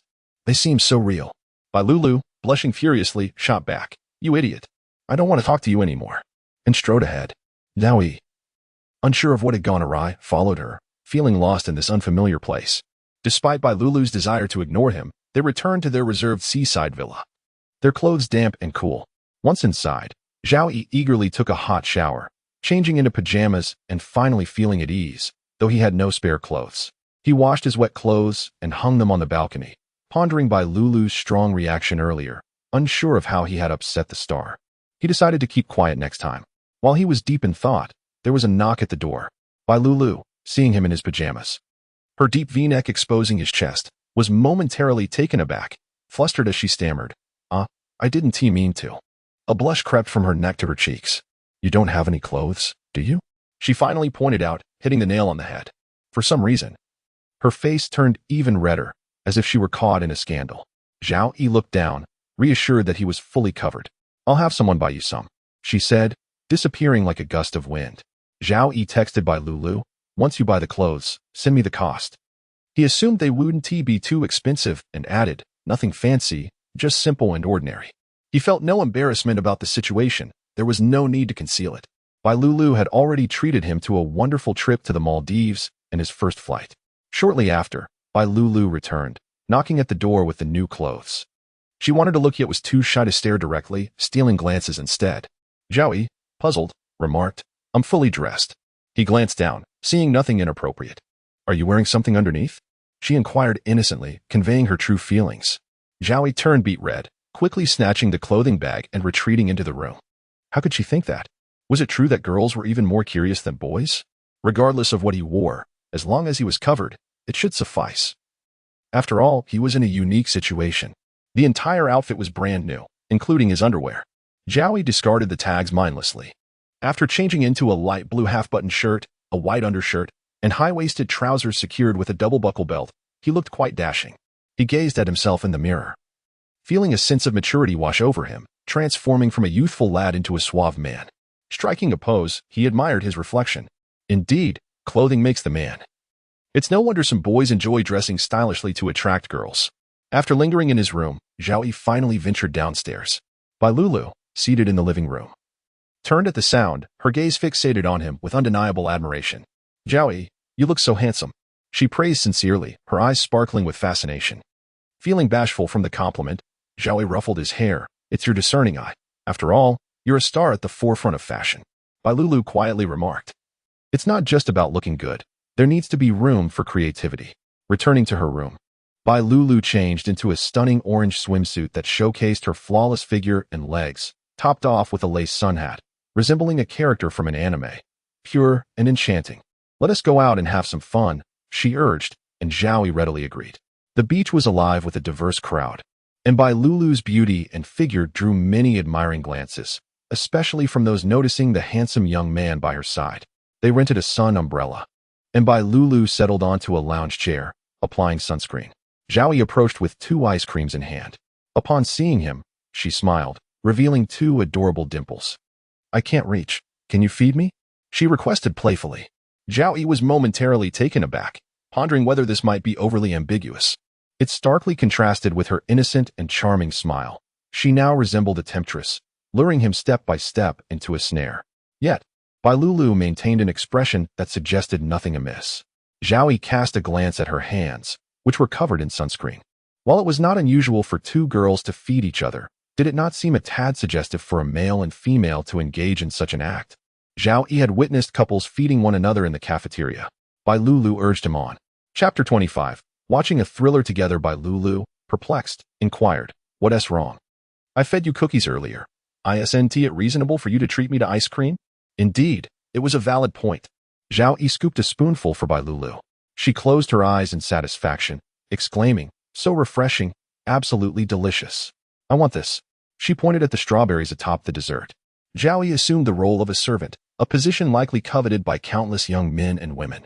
After Bai Lulu had finished enjoying the ice cream, she implored him for assistance. "I can't reach my back. Could you please help me apply some sunscreen?" Her expression was one of great distress. Zhao Yi took the sunscreen, feeling as though it were a hot potato. It was his first time being so close to a girl. Bai Lulu lay on the lounge chair, urging him. "Just apply it." He squeezed a bit of sunscreen into his palm and spread it across her delicate skin, feeling the softness, warmth, and elasticity beneath his touch. It was unlike anything he had ever touched before. The orange ribbon tied in a bow contrasted against her fair skin, which was so smooth that it seemed devoid of pores, with perfectly straight legs and adorably rounded calves. Zhao Yi found himself at a loss as to where to direct his gaze while gliding his hand over her back. Bai Lulu shivered, a pleasant sensation radiating from her core.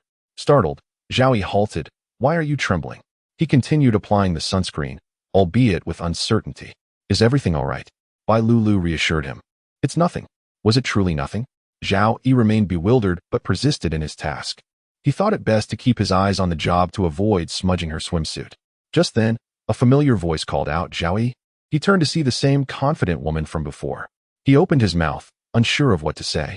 Recalling their previous unpleasant encounter, he reminded himself that, as a man, he had nothing to lose, and it was not he who had instigated the discomfort. Sen Huan observed for a while, noticing the striking resemblance between Zhao Yi's back and that of someone she knew. How could he possibly be here, applying sunscreen for a woman? The thought of Zhao Yi being supported by a wealthy woman sent her mind reeling. Sen Huan quickly asked, "What are you doing here?" "Just on vacation." Zhao Yi replied nonchalantly. Sen Huan pressed on, "What is your relationship with her?" Referring to the woman lounging on the chair. Bai Lulu, basking in the comfort, was too preoccupied to look up unless the noise became unbearable. Bai Lulu turned, slightly annoyed. "You, cousin?" she exclaimed in surprise. Sen Huan echoed her shock. "Lulu, what are you doing here?" They were indeed cousins. What a small world. Was it possible that wealthy individuals were all interconnected? Bai Lulu glanced between Sen Huan and Zhao Yi, quickly discerning, "Do you two know each other?" Sen Huan's gaze fixated on Zhao Yi. "Know each other? That's an understatement." "Oh right. What are you two doing?" Bai Lulu smiled brightly, declaring, "We're on a date." Even her cousin would not overshadow her in this regard. Sen Huan's eyes locked onto Zhao Yi. "You come with me." "But I haven't finished applying the sunscreen." Zhao Yi protested. Sen Huan shot him a glare. "Oh, so this kid has learned to be infuriating." Bai Lulu cupped her face with her hands, playfully pleading, "Cousin, please don't interrupt our little world." Sen Huan, flustered, stole another glance at Zhao Yi's tacit approval, realizing she had overstepped. "Zhao Yi, remember this." She shot him a resentful look. "Remember what?" Zhao Yi shrugged, indifferent. After a moment, Bai Lulu propped herself up, just as Zhao Yi finished applying the sunscreen. "Have you and Sen Huan ever dated?" Bai Lulu asked, her tone laced with displeasure. Zhao Yi pondered. Do they seem like they had a romantic history? He denied it, and Bai Lulu pressed further than why. Zhao Yi chuckled. We're not very familiar with each other. Bai Lulu's mood lightened a bit. Zhao Yi wondered if there was some peculiar affinity shared between Bai Lulu and Sun Huan. He shook his head, dismissing the fleeting thought. A stunning foreign woman with golden hair and blue eyes approached in a bikini, her figure striking. She greeted Zhao Yi while holding a bottle. He was taken aback and returned the greeting. Bai Lulu, displeased, remarked, Does she think I'm invisible? Your sunscreen application technique is impressive. Can you help me too? The blonde beauty winked at him playfully, holding up a small jar. Zhao Yi's mind went blank at her lengthy English sentence, as he struggled with the language. His exam results having been rather dismal. What did you say? He stammered. Bai Lulu interjected, He my date. It would be best if you left us alone.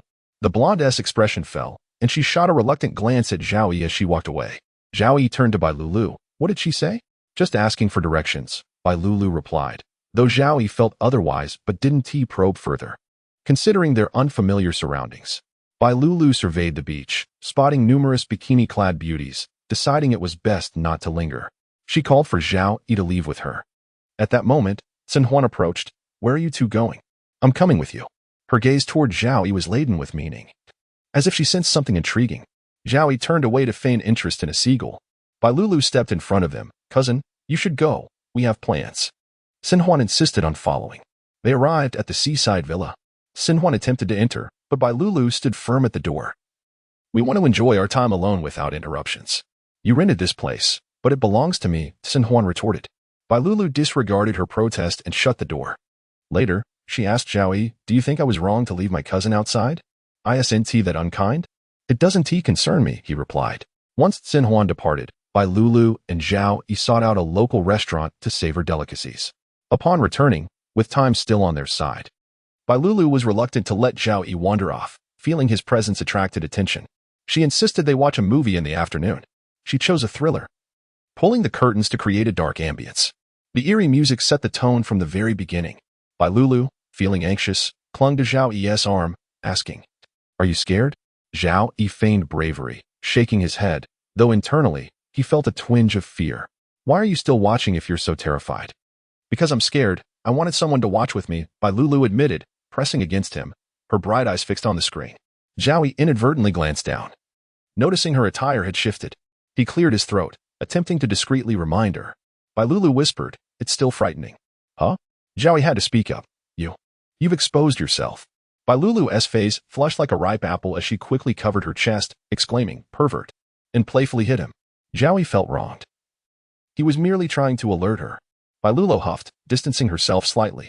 Just then, a ghastly face appeared on the massive screen, causing Bai Lulu to scream in terror and leap into Zhao Yi's embrace.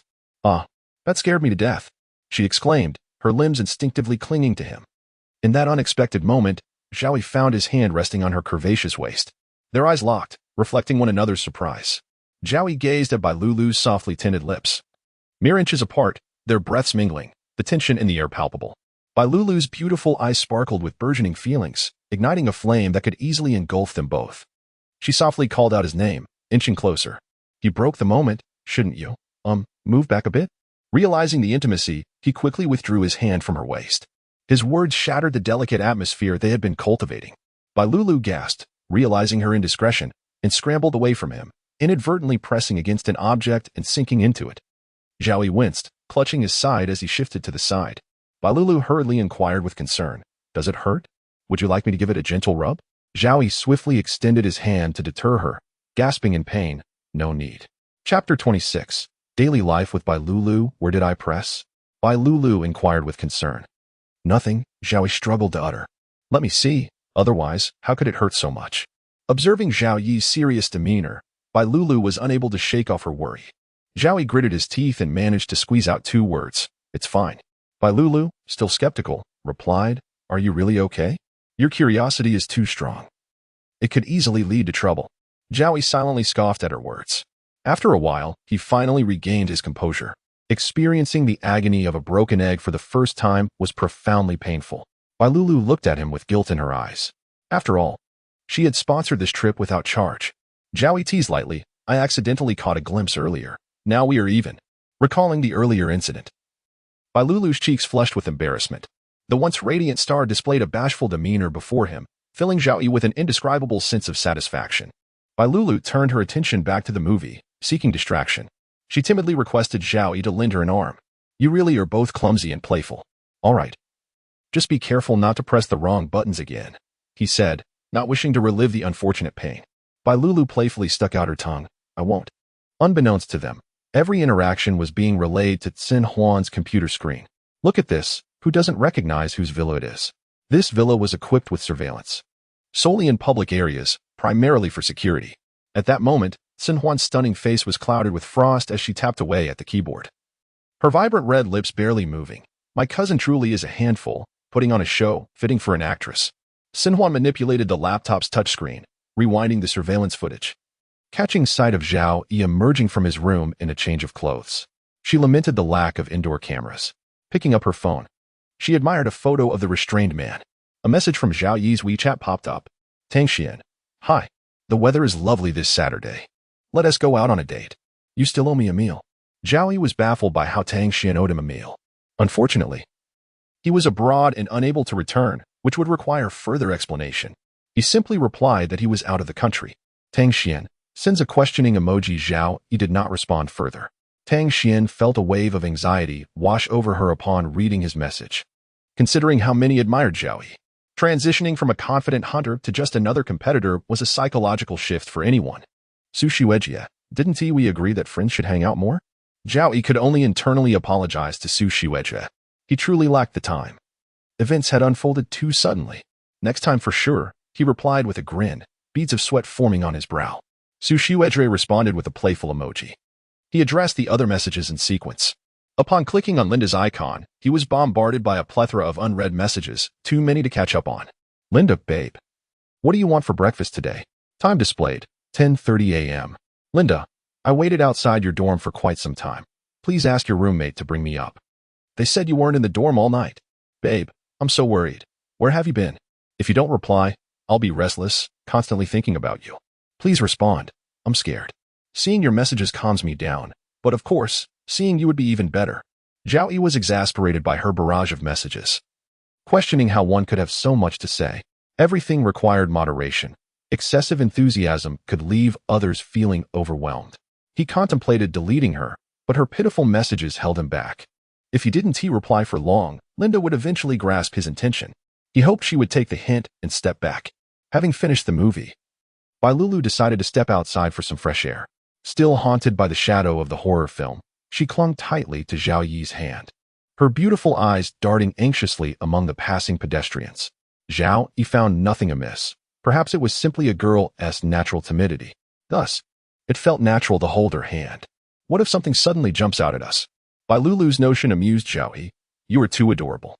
In truth, he hadn't paid much attention to the film either. It scared him as well. Bai Lulu retorted seriously, do you believe in the existence of spirits in this world? I don't know. I've heard stories from the village elders about their first-hand encounters. The tales recounted by the elders were far more terrifying than any horror film. Bai Lulu's interest was piqued. Tell me. She insisted that Zhao Yi share. Such is the nature of curiosity. Zhao Yi shook his head. You're already so frightened. I want to tell. Bai Lulu stamped her foot in playful frustration. My storytelling skills are poor. You shouldn't listen. You're truly something else. Bai Lulu expressed her displeasure. Bai Lulu found a highly recommended restaurant on a food app to check in. A few fans recognized her and approached for photos. She graciously obliged. The fans couldn't help but steal glances at the handsome young man beside her, their hearts racing uncontrollably. Zhao Yi asked with concern, do you think we'll be photographed and have it spread back home? Chinese people love to wander, and there are traces of them everywhere in the world. That female fan was no exception. Let them take pictures. Haha, I'm not doing anything wrong, like tax evasion or anything. Bai Lulu shrugged nonchalantly. Zhao Yi felt relieved, more concerned about potentially causing her trouble. He had forgotten that it was Bai Lulu who had invited him out. She would consider these matters. Upon arriving at the restaurant, they ordered dishes recommended by the app and a few others that caught their eye. Midway through the meal, Zhao Yi excused himself to the restroom. The dining area was on the ground floor, above which was a luxury hotel. Two well-trained men in black suits pushed open the glass doors, forming a line of bodyguards at various positions. On his way back, Zhao Yi encountered this spectacle and wondered who warranted such an entourage. Other diners were also murmuring, craning their necks to see which prominent figure had arrived. After a while, Bai Lulu emerged from the private room to find him. A limited edition car pulled up, and a striking beauty stepped out, her features so distinctive and captivating. Zhao Yi caught sight of her and was immediately shielded by Bai Lulu. "Let us go. There's nothing to see. Hurry up." Others might not recognize her, but Bai Lulu knew better.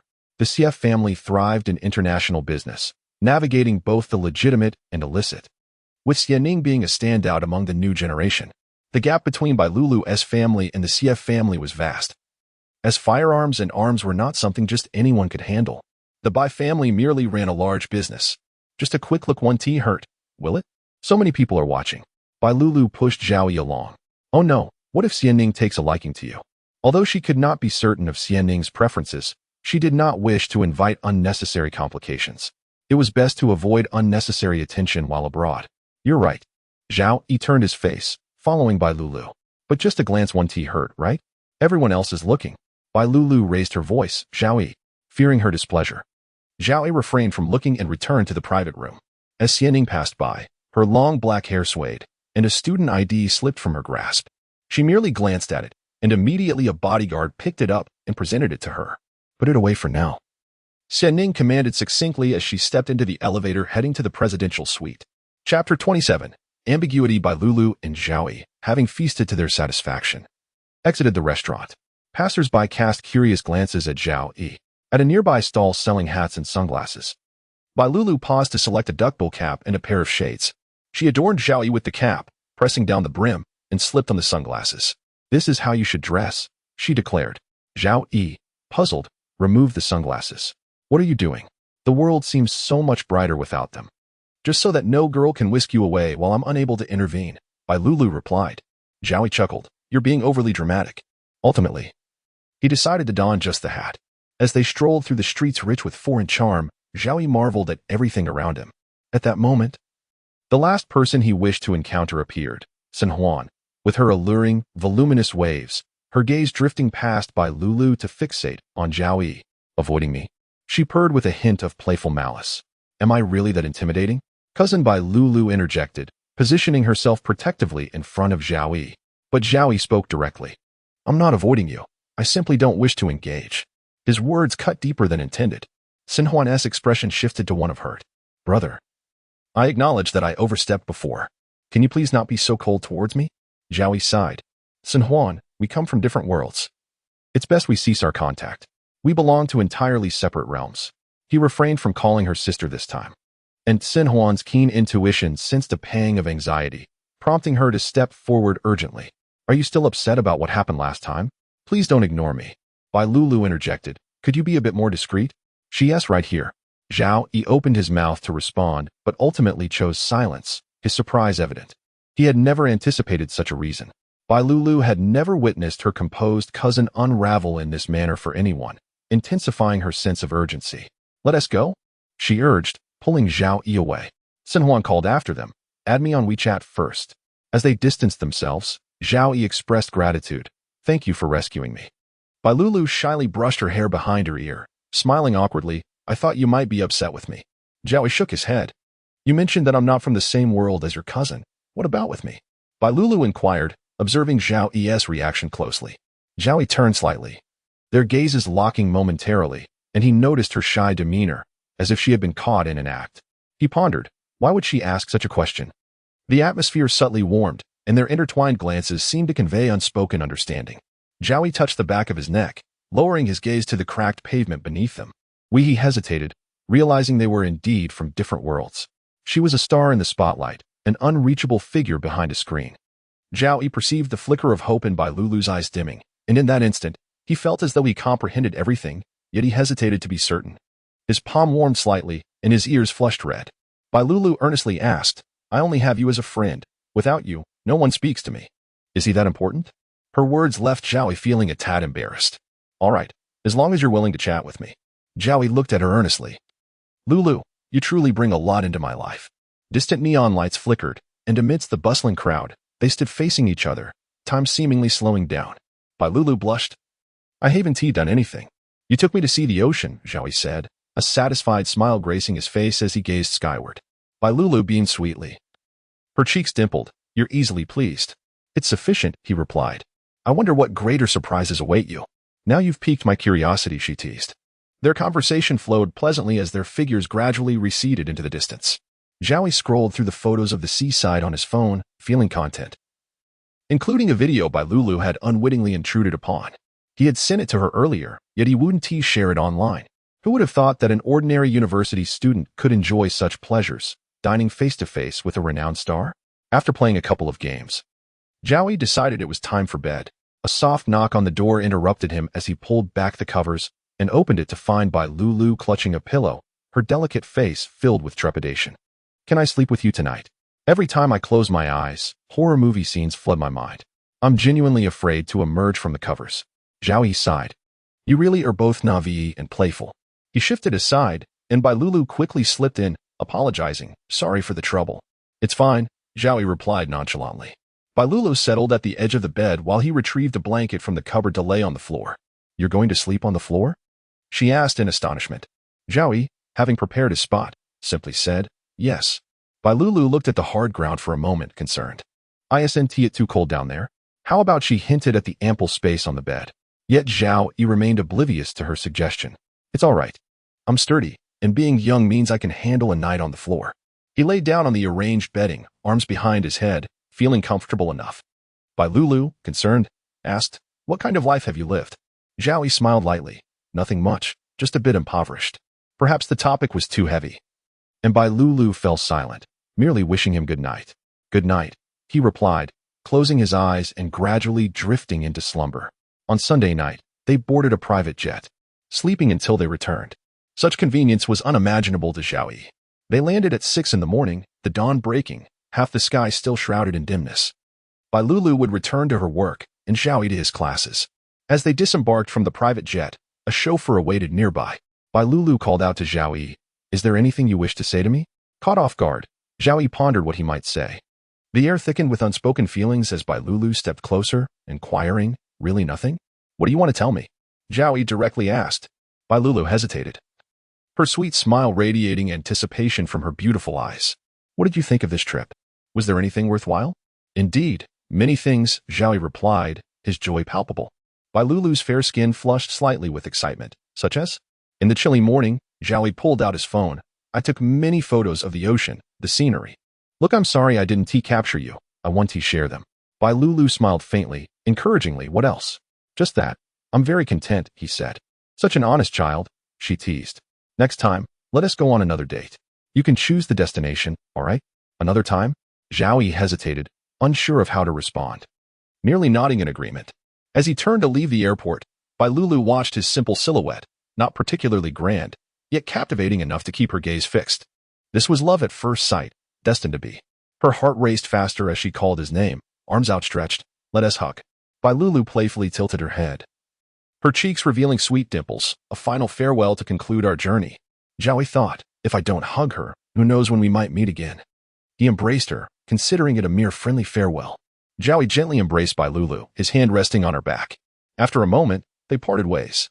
Zhao Yi suddenly realized that perhaps the situation had been a touch too intimate. His heart wrestled with a mix of struggle and exhilaration, and as he lifted his gaze, their eyes met, silently communicating unspoken words. Bai Lulu's flirtatious glances were accompanied by a rosy blush on her cheeks. The atmosphere was charged with an undeniable tension, as if they were the only two souls in existence at that moment. They sought answers within each other's eyes, with only a thin veil separating them from the truth. Chapter 28. The disparity with Bai Lulu. Bai Lulu escorted Zhao Yi back to school. Zhao Yi inquired, will this delay you? Bai Lulu cheerfully replied, not at all. I have a car, so it's quite convenient, and besides, it's on my way. To Zhao Yi's ears, her words sounded particularly intimate, carrying an air of subtle ambiguity. They boarded a sleek black business vehicle and swiftly departed from the airport. Bai Lulu reminisced about their trip, saying, I truly enjoyed our time together. Zhao Yi could only nod in agreement, a modest smile gracing his lips, feeling both flattered and surprised by the warmth of her attention, something he had not experienced since he turned 18. It seemed as if she had been unusually affectionate lately. Bai Lulu then asked, do you have classes today? Zhao Yi glanced at the time on his phone and replied, It's still early. With enthusiasm, Bai Lulu suggested, let us grab breakfast. I know a fantastic breakfast place in Z City that I always visit. Zhao Yi hesitated, feeling he had already received so much from her. Fortunately, a phone call interrupted him. Miss, it's time to stop having fun. There's still a long way ahead. The staff is waiting for you. You must arrive by 8. And Sister Jean will be lenient. Just a friendly reminder. You've already missed work for 2 consecutive days. Bai Lulu pouted her peach-colored lips at the call's conclusion. Zhao Yi, understanding her predicament, gently offered, you should attend to your matters. Just drop me off at the intersection ahead. Bai Lulu smiled apologetically, saying, we must definitely plan for breakfast next time. Unsure of how to respond, Zhao Yi merely agreed, feeling he ought to limit his interaction with her, given her celebrity status. For some reason, the car felt uncomfortably warm. Perhaps the heater was on, causing his face to flush noticeably. To his dismay, Bai Lulu remarked, why is your face so red? She kindly pressed her cool palm against his cheek, asking with concern, are you feeling unwell? The sudden chill of her hand startled Zhao Yi, prompting him to instinctively recoil, realizing he was trapped in the confines of the vehicle. He was overthinking it. Her refreshing touch was certainly calming. Bai Lulu's smile only intensified his awkwardness, making him feel even more embarrassed.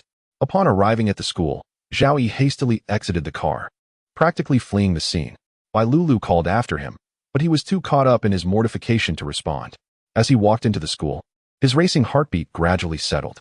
After all, he was just an ordinary person. With time still on his side, he decided to head to his dormitory.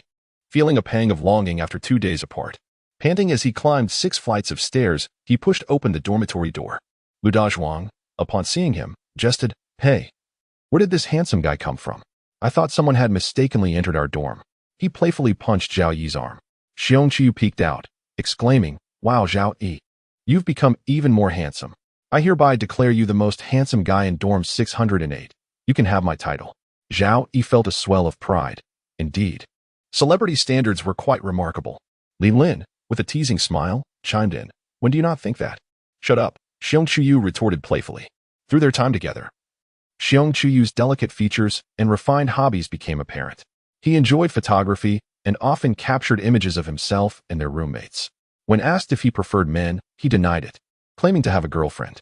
Xiong Qiu was indeed charming, but he lacked the chiseled features typically associated with handsome men.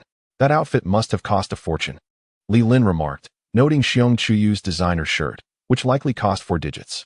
Did you spend the last 2 days with that durian-sending goddess, being spoiled? Zhao Yi replied, don't be so vulgar. I'm not being spoiled. I would never allow myself to be. He had faced temptation and stood firm.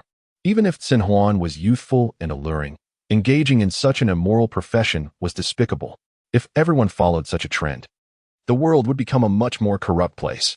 Fortunately, Zhao Yi considered himself a person of integrity. Otherwise, his fate could have been quite different. Li Lin saw through him. So, you have experienced it then? No, Zhao Yi vehemently denied. Li Lin hummed a tune, smirking. Youthful ignorance of wealthy women leads one to mistake a girl for a treasure. Zhao Yi felt as though Li Lin had uncovered something. So he retreated to the shower room to change clothes. He donned a hoodie paired with ordinary black pants, finding solace in his reflection, which aligned better with his identity, despite not being as stylish as the ensemble he had just worn. As he perused the tags, he discovered that his entire outfit totaled 5 digits. A message from Bai Lulu lingered in his WeChat. Why are you running so fast? I want tea bite. With a playful emoji. Zhao Yi was at a loss for how to respond. His roommates exchanged knowing glances, sharing mischievous smiles directed at him. What is so funny? Zhao Yi asked. Get ready. It's almost time for class, he added. On his way, he encountered other students from different dorms heading to class, who greeted him warmly. He never imagined that his newfound luck in romance would become a reason for others to approach him. Upon reaching the dormitory entrance, he spotted a familiar silhouette, Linda, holding breakfast for both of them. Zhao Yi felt a pang of resistance. Why is she here again? He thought he had made himself clear. Lu Dazhuang clapped him on the shoulder. She is quite smitten with you. We've been enjoying discounted breakfasts while you were away. Linda's face lit up with excitement upon seeing Zhao Yi. A few of his roommates discreetly stepped aside, eavesdropping on the unfolding scene. Where have you been? I missed you so much. I brought you breakfast. You shouldn't skip breakfast. It's bad for your health. Zhao Yi was firm. Please don't bring me anything. I told you, we're not involved. I know you were out with your girlfriend these past few days. Just take the breakfast and share it with her. Make sure she takes good care of you, Linda said, seemingly lost in her own emotions. Zhao Yi was taken aback by her bewildered declaration. He shook his head, exasperated. I don't have a girlfriend, and I don't want the breakfast. His words reignited Linda's hope. You must accept it. Please consider me, she insisted, even bowing slightly to present the meal. Zhao Yi sidestepped Linda and walked away. His roommates quickly caught up with him, Li Lin wrapping an arm around his neck and playfully punching his shoulder. Cool. Lu Dazhuang stomped his foot in frustration. I don't even have a girlfriend. And you have admirers. Being liked by someone one does not reciprocate feelings for can be quite the burden. The friends rallied around him, jesting, Ugh. This guy is really full of himself. Meteor fist. I would gladly bear such burdens. As Zhao Yi entered the classroom, he was met with the gazes of his classmates, both male and female, all staring at him as if awaiting a celebrity's arrival. The attention was overwhelming, causing him to feel quite uneasy. He quickly lowered his head and made his way to his seat. Strange occurrences seemed to multiply yearly, and this was no exception. Just as he settled in, a girl from the front row turned and offered him breakfast. Zhao Yi blinked in surprise. No, thank you. He instinctively rejected her kind gesture. The girl's momentary disappointment was evident as she smiled sadly and said, If you don't want it, you can throw it away. Lu Dazhuang squeezed in beside him, holding the breakfast. If you don't want it, I'll gladly take it. The girl, seething with anger, exclaimed, Who permitted you to eat that? It was meant for him. How petty to squabble over a mere breakfast. You offered it to him, yet he declined. How pitiful. Whatever I possess is mine to bestow upon whomever I choose. Lu Dazhuang, infuriated, pointed at the girl and retorted, Damn. Are you seeking a beating? Chapter 29. Chu Xinyu expresses her feelings. Zhao Yi was bewildered as a quarrel erupted unexpectedly, prompting him to intervene. All right, let us not argue. Class is about to start. The girl's eyes were reddened, her expression a portrait of hurt. He held Lu Dazhuang's hand firmly. Lu Dazhuang, arms crossed, returned to his seat, muttering, If you weren't a girl, I would have already hit you. The girl turned away, choosing silence. Zhao Yi was truly exasperated that a conflict could arise over such trivial matters. Turning to Lu Dazhuang, he inquired, Do you know this classmate? High school classmate. What bad luck. Lu Dazhuang rolled his eyes, slamming his book onto the table. Honestly, couldn't they be more considerate? Having more friends opens more paths. It's a waste to be classmates with someone like a dog. When the professor arrived to commence the lesson, the incident faded into the background. After class, Zhao Yi discreetly approached the girl sitting in front. Do you have some conflict with Lu Dazhuang? Her face flushed with anger, tears of defiance shimmering in her eyes. She replied, He is just a jerk. During gym class, he led the others in mocking me for having a larger chest, spewing vile words every day. It's disgusting. You shouldn't associate with someone like him. It's easy to get tainted. It appeared their grievances had been festering for quite some time. Zhao Yi, lacking in the art of consolation, remained silent. Suddenly, whispers swept through the corridor. The campus bell is here. Goddess Su, carrying breakfast in hand, stirred a wave of excitement. Su Mingong's gaze landed directly on him. The Ice Queen, adorned in a colorful, stylish coat with long, straight black hair braided on either side, approached Zhao Yi amidst the eager crowd and offered him breakfast. Have you eaten? Is it too late? The attention intensified. The campus belle personally delivering breakfast was quite the spectacle. With so many eyes upon him, Zhao Yi felt it inappropriate to decline her gesture, fearing it might bruise Su Mingong's pride. Moreover, he had grown somewhat acquainted with her. He accepted, saying, Please don't buy it next time. Well, that is so cool, Lu Dazhuang exclaimed. Zhao Yi treats the campus belle so casually. No wonder everyone admires you. Zhao Yi noticed a shift in Su Mingtong's demeanor. Those foolish boys should mind their words. He quickly added, Thank you, senior. I just didn't want to trouble you. Su Mingtong's cheeks tinted slightly. I'm not troubled. Where have you been these past few days? Why haven't you replied to my messages? Zhao Yi hesitated, pondering how to explain his time in the Maldives with Bai Lulu without sounding boastful, especially since Bai Lulu was a public figure who deserved privacy. I've been quite busy, he finally stated. Lu Dazhuang chimed in, draping his arm around Zhao Yi's neck. Man, the campus belle has delivered breakfast to you 3 times now. Su Mingong's expression darkened. Are there other girls who bring you breakfast? Zhao Yi quickly clarified. I didn't ask for it. I only accepted yours. Oh, Su Mingtong's face still bore an unpleasant expression. Sensing the tension, Lu Dazhuang quickly made his exit. You seem quite popular with the girls, she remarked as they walked ahead. Zhao Yi felt a flush of embarrassment. Not really. Suddenly, Su Mingtong halted and faced him directly. Which girl do you like? His heart raced, her question echoing like a drumbeat. Zhao Yi was taken aback. This why was she asking this so suddenly? Su Mingtong waited for a response. Is it difficult to answer? Don't you long for sweet love as you enter university after having secret relationships in high school? I'm just an ordinary guy. I haven't thought about these matters, Zhao Yi admitted, feeling somewhat inadequate. Su Mingtong's heart leaped in joy. His humility only added to his charm. I thought you must have dated many girls, she teased. Zhao Yi shook his head. No, not a single one.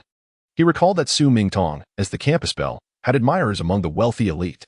With a playful smile, Su Mingtong replied, neither have I. Huh? Zhao Yi wondered how she could possibly know his thoughts. How about we brother Zhao? A familiar voice cut through the air. Without needing to glance up, he recognized the tone immediately. Chu Xinyu, donned in a white princess dress, her skirt grazing her thighs, with a slim waist that accentuated her stunning figure, walked down the corridor like she was on a runway, captivating everyone's attention. After days of Zhao Yi not responding to her messages, she had come early to await him. Though she hesitated to admit it, a man had ensnared her heart. The lack of a reply had her mind racing with thoughts. It was just a message from him, yet it felt uncharacteristic of her to be so phased, prompting her resolve. Chu Xinyu's gaze flitted over to Su Mingtong, who appeared unwelcoming, and she casually greeted, "Oh, Senior Su is also here." Su Mingtong acknowledged her with a curt nod. Chu Xinyu, unabashedly linking her arm with Zhao Yi's, asked, "Brother, where have you been lately? I've missed you so much."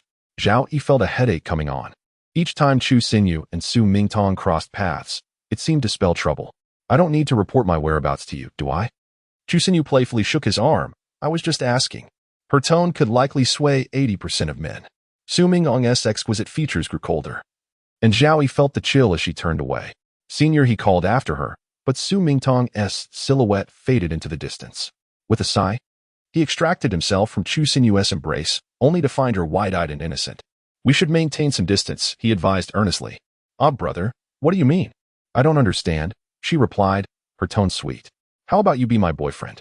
Zhao Yi was taken aback. What? Chu Xinyu twirled a strand of her hair around her finger. What's wrong? Is it so bad for me to want you as my boyfriend? Regaining his composure, Zhao Yi chuckled at her usual exaggeration. I actually fell for you the moment I saw you, she confessed, her feelings laid bare. Zhao Yi couldn't help but laugh. I'm serious about my feelings for you. I'm not lying. Chu Xinyu's eyes locked onto his. If I didn't like you, I wouldn't have made such a bold request. Her admission was almost shy, despite the gravity of her words. Zhao Yi felt heat rise in his palms, his head spinning as her declaration echoed in his mind. I really like you, brother Zhao. Given her previous hints, he had thought she was merely teasing. Her straightforwardness took him by surprise. Chu Xinyu was a goddess, desired by countless boys, her beauty and figure rivaling that of Su Mingtong. What was he to do? It felt surreal. His wildest dreams were unfolding before him. Recently, several girls had confessed to him, including Li Xiaoxiao, who dramatically offered him an outie, only to end up in the hospital. By the way, dating me wouldn't be a loss for you, Chu Xinyu coaxed. If you don't respond, I'll count down from 10, and we'll take it as your consent. Zhao Yi, you're so adorable. 10, 9, 5, 2, 1, 0. Starting today, you are my boyfriend. With that, Chu Xinyu, brimming with sweetness, took his hand, her soft skin akin to a sponge, sending shivers of electricity coursing through him. Chapter 30. Sin Huan's thread. It has been said that recently, one's luck in romance has been somewhat excessive. He feels no spark with Li Xiaoxiao, yet unexpectedly confesses his affection, even offering to gift him an Audi A8. Sin Huan seems to be somewhat unhinged, brazenly proposing to support him financially. Zhao Yi rubs his forehead in disbelief. Wait, I can barely process this. Do you really think it's that simple? I don't care. Brother Zhao Yi is my boyfriend. Let us go on a date. Chu Xinyu exclaims with excitement, pulling him forward. The steps of a couple's date, watching a movie, dining, and kissing, right? Suddenly, Chu Xinyu leans in, her soft, vibrant red lips moving gently like flower petals. Zhao Yi is taken aback. Why is she so close? A kiss? Can this even be discussed? He turns his head, avoiding her fervent gaze. I need to think this through, Zhao Yi murmurs as he looks down, lost in thought.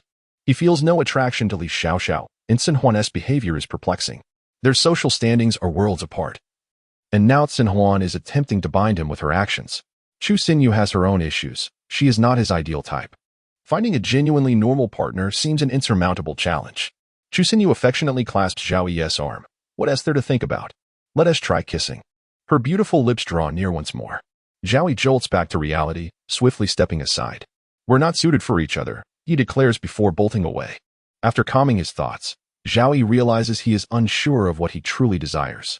Perhaps he is what the internet describes as asexual. As he abruptly distances himself, Chu Xinyu feels a void in her heart. She dared to reject him. No wonder he is the man she has chosen. He presents a challenge. Watching Zhao Yi's retreating figure, she vows silently to herself. Turning a corner, Zhao Yi receives a call from Xinhuan. Why is she contacting me again? He feels a headache coming on and chooses not to answer. It is nearly time for his next class. Upon entering the classroom, he spots Chu Xinyu sitting in the front row, her eyes red and glistening, resembling a delicate flower in distress. His heart sinks. She must be crying. Zhao Yi dares not look her way, guilt and anxiety washing over him like a tidal wave. Who would have thought this could also be a form of suffering? His thoughts drift during class, and as the bell finally rings, he swiftly joins the throng of students, fearing Chu Xinyu might follow him. Seizing the moment, Zhao Yi heads to the cafeteria for a meal, where he encounters Lu Dazhuang, who raises his eyebrows knowingly. Zhao Yi recounts the situation with the girls. Lu Dazhuang's eyes widen in disbelief. Is that true? Even if it were, is it worth getting angry over? Besides, when I mentioned her ample bosom, I was not complimenting her. Don't all girls appreciate that? It is terrifying how the perpetrators forget, leaving the victims to remember alone. Zhao Yi takes a bite of his meal. Compliments only count if others perceive them as such. Lu Dazhuang mutters, that has some philosophical insight. Gu Minghua sends Zhao Yi a message. Aren't you coming? Traditionally, whenever he had free time, he would work part-time at the tea shop, especially on a Sunday like this. He quickly replies, feeling obliged after all the meals she has treated him to. Not going. Thanks for your concern. With a sigh, Zhao Yi realizes he needs to find another job. At the very least, he could do delivery sorting. Gu Minghua replies with a cute emoji, eliciting a brief smile from Zhao Yi. Well, I don't know if I'll get to see you again. Zhao Yi reassures her, of course. We're in the same city. Gu Minghua, why not come? Aren't you doing well here? Zhao Yi pauses, pondering her words. Gu Minghua, is it because of that pretty lady? Thinking of Xinhuan makes his head throb. She seems infatuated with him. Xinhuan is stunning, sophisticated, and alluring, while he is just an ordinary guy, as if he has never encountered a handsome man before. Memories flood back, and he shakes his head to dispel the inappropriate thoughts. Gu Minghua, honestly, I think you could just sit there and earn a paycheck. How comfortable. After a moment, Zhao Yi responds, I don't want to get too involved. Gu Minghua, are you still interested? I can recommend a job. Ah, Minghua is indeed reliable. He had been fretting over finding a new part-time position. He almost forgets that Minghua is quite affluent herself. Zhao Yi, I'm in. A simple word reveals his unquenchable thirst for money. Gu Minghua, when can you come over? It will likely take an afternoon. Zhao Yi finds it curious that typically, interviewers inform candidates of the time. Perhaps the job is common, tedious, and lacking applicants. Zhao Yi decides not to return to the tea shop. The former boss is called several times, offering numerous incentives to keep him, including promotions and raises, but Zhao Yi has ignored them all. A message from Xinhuan arrives. Avoiding me? Not working at the tea shop anymore? Zhao Yi opts not to respond and deletes Xinhuan's message. Out of sight. Out of mind. He walks along the road near the school when suddenly a horn blares behind him. A striking black Rolls-Royce pulls up. The window rolling down to reveal Xinhuan's alluring face framed by cascading waves of hair. Xinhuan issues a succinct command. Get in. Just those two words compel obedience. Her demeanor exudes the confidence of someone accustomed to authority. Had Zhao Yi not known her true nature, he might have been intimidated. I'm not getting in. Xinhuan's red lips curl into a chilling smirk. Taunting. Have you forgotten your identity after just 2 days of enjoying yourself with my cousin? Surely, you don't believe she would find a man like you appealing. She is destined to marry someone of equal standing. Zhao Yi thinks to himself, why disparage me with your words? Are you out of your mind? I know. He responds coolly. Xinhuan arrogantly turns away, her exquisite fingers rhythmically tapping on the steering wheel. Get in. I want to repeat myself. Zhao Yi's frustration boils over. Why should I listen to you? Xinhuan finds amusement in his anger, akin to a vexed kitten. Let us not forget what transpired between us. Do you want to see those captivating photos? Xinhuan waves her phone, revealing an image of him bound to a chair. Zhao Yi freezes, his expression darkening. How could she? Not only did she bind him, but she also took pictures. As if that weren't enough, there are more, extended videos. Gritting his teeth, Zhao Yi manages to utter 2 words. Despicable. Reluctantly, Zhao Yi enters the Rolls-Royce, slamming the door shut in a bid to release his pin-up anger. Sin Huan leans in with interest, lifting his chin to examine him. Zhao Yi ruthlessly swats her hand away. Do you truly believe that these things can affect me? Feel free to share them. Sin Huan raises an eyebrow, a playful smile dancing in her eyes. Would you like to make an appearance on the school forum tomorrow?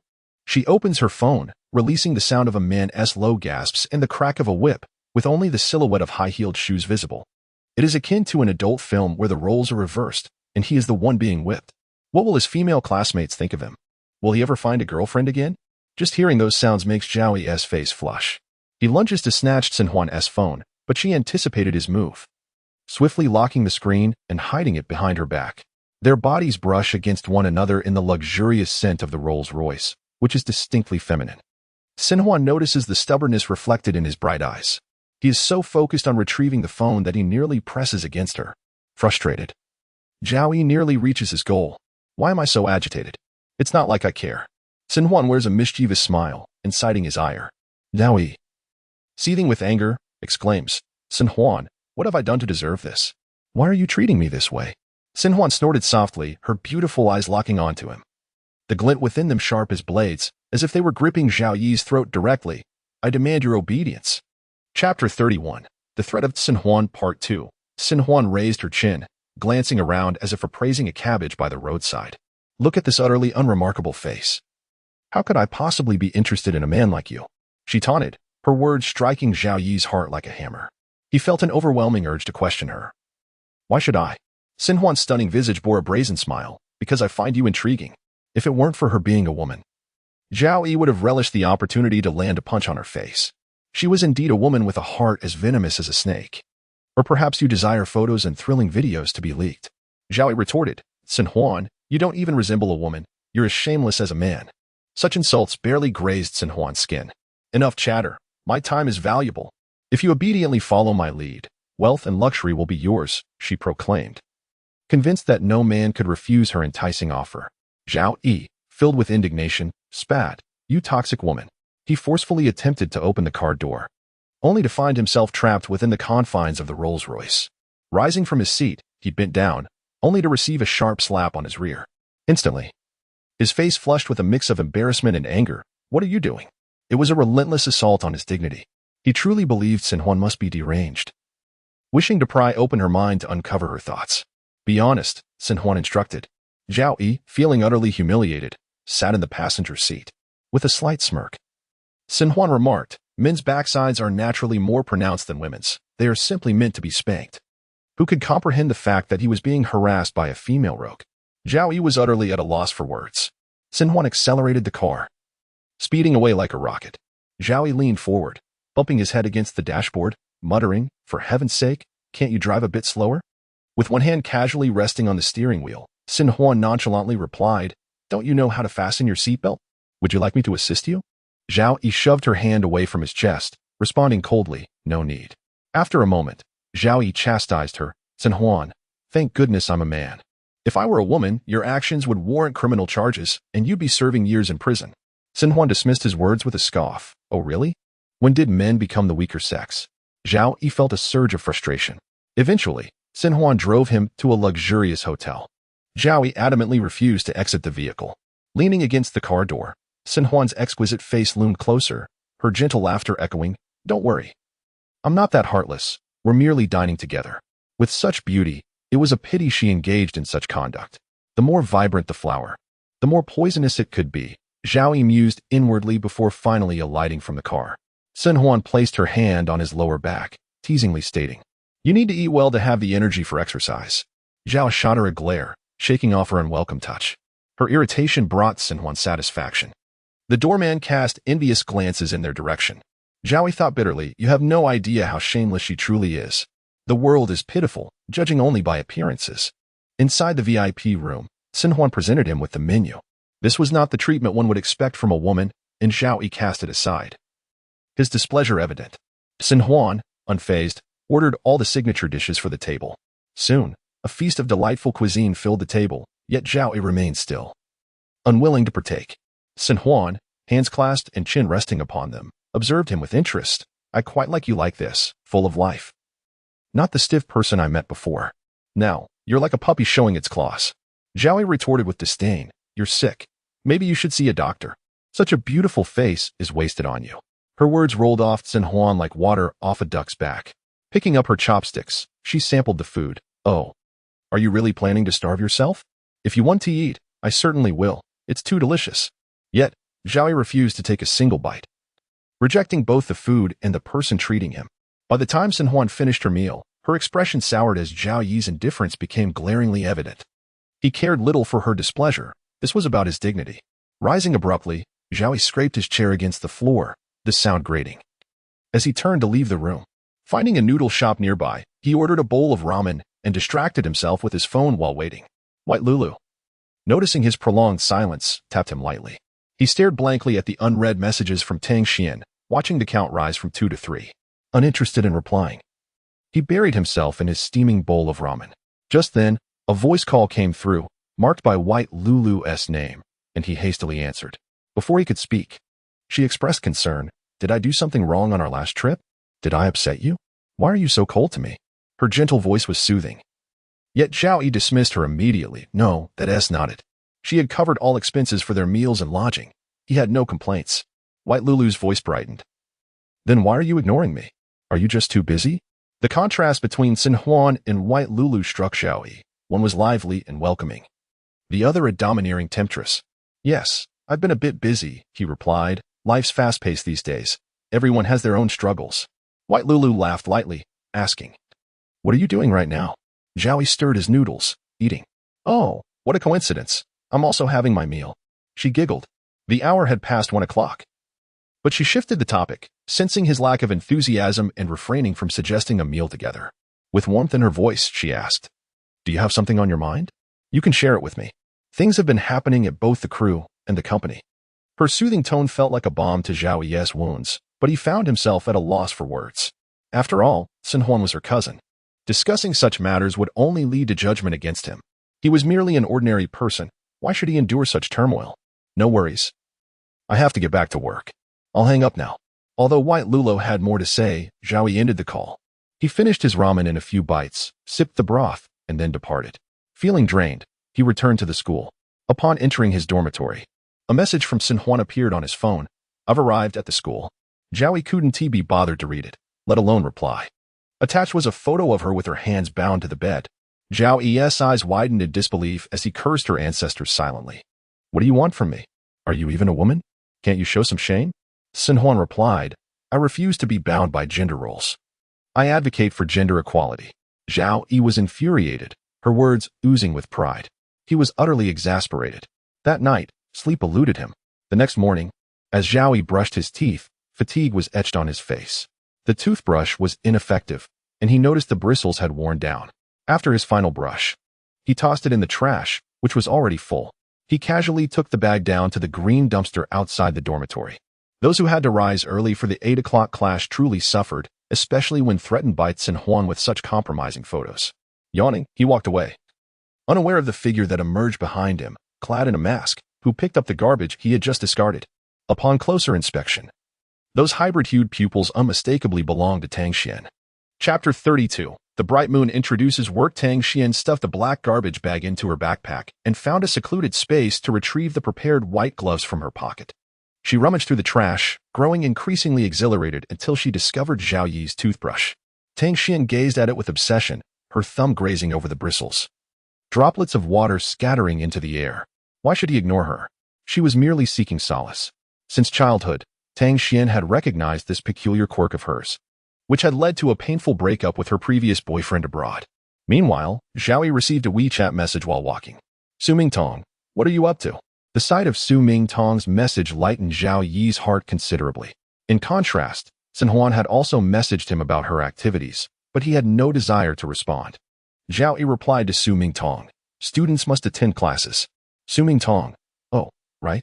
As their conversation continued, she inquired, what did Chu say to you last time? However, Zhao Yi found himself quite annoyed by Xin Huan, detesting the abundance of unwanted romantic attention he received. He brushed it off. Nothing much, but didn't you have something to say to me last time? Upon reading this message, Su Mingtong's face flushed crimson, leaving her unsure of how to respond. The heart of a young girl is often tumultuous. Does that junior seem adept at flirting?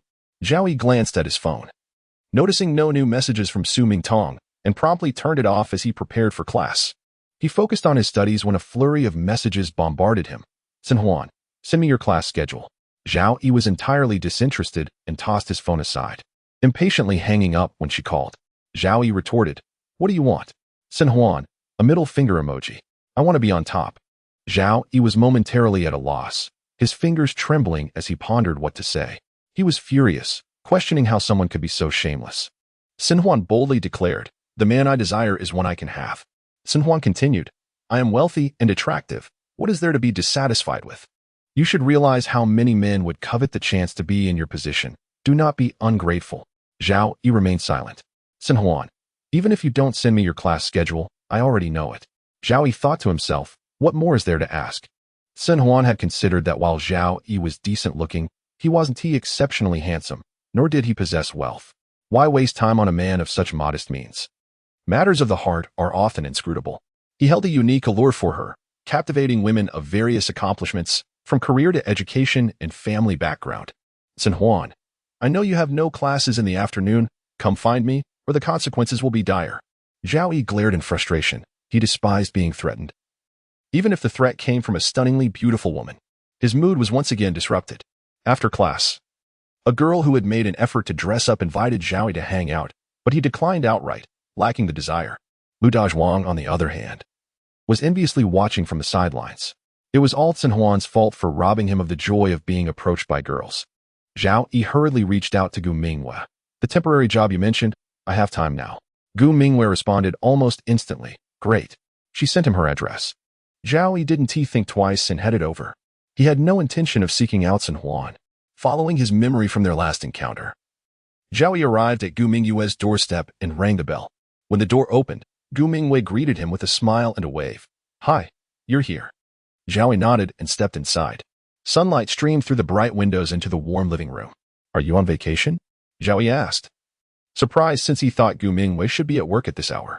I'm not working today, Gu Mingwei replied with a smile. Zhao Yi was taken aback. Gu Mingwei poured him a glass of water. I work when I want to and don't when I don't. Zhao Yi marveled at her comfort and freedom. When would he achieve financial independence? Curiously, Zhao Yi inquired, what part-time job do you have for me? Gu Mingwei surveyed the room. I need someone to clean my place for 3 hours at 200. Zhao Yi was taken aback to learn that it was to clean Gu Mingwei's house. Glancing around, it doesn't seem that dirty. It is. There's dust in the corners, Gu Mingwei insisted, nodding emphatically. I usually hire someone to clean, and it's been ages since I last did. Following her gaze, Zhao Yi noticed the dusty windowsills. He understood. In big cities, people often hire cleaners and housekeepers. He nodded and stood up. Let us get started. Don't rush. Let us play for a bit first. It won't take long, Gu Mingwei said, patting the sofa beside her. She excitedly dashed back to her bedroom and returned with a box full of new gaming consoles, some still in their packaging. Have you played before? She asked. Zhao Yi replied, not much. I've seen my affluent classmates play during high school when I visited their homes. Gu Mingwei settled down. I've recently become obsessed with gaming. You're a guy, so you should be better than me. I'd like you to teach me. Zhao Yi chuckled. I'm not that skilled either. You might be better than me. We can always watch tutorials and figure it out together. He sat down, taking a game from the box to examine it.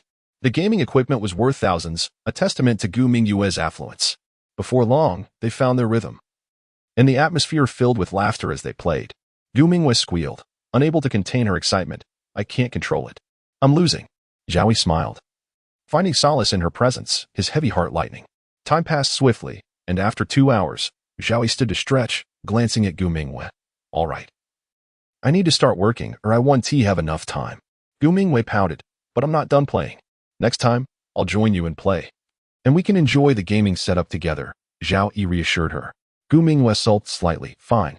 Zhao Yi began cleaning up, filling a container with water, and asked with concern, is 200 for 3 hours too much?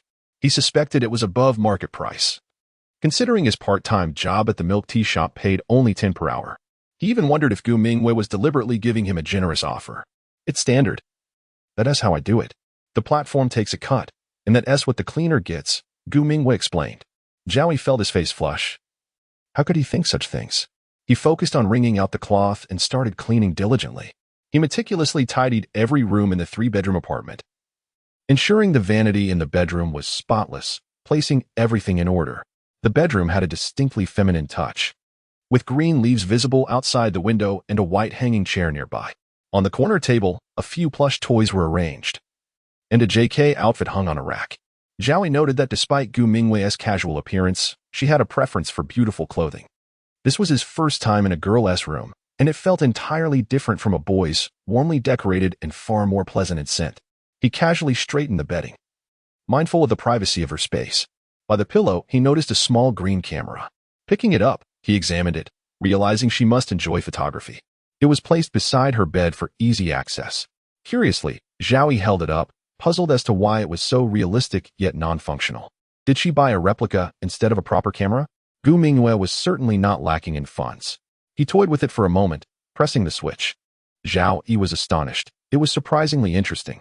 Soon, the bedroom was tidied up, and Zhao Yi stepped out, holding the green camera and asking Gu Mingwei, "What is this thing?"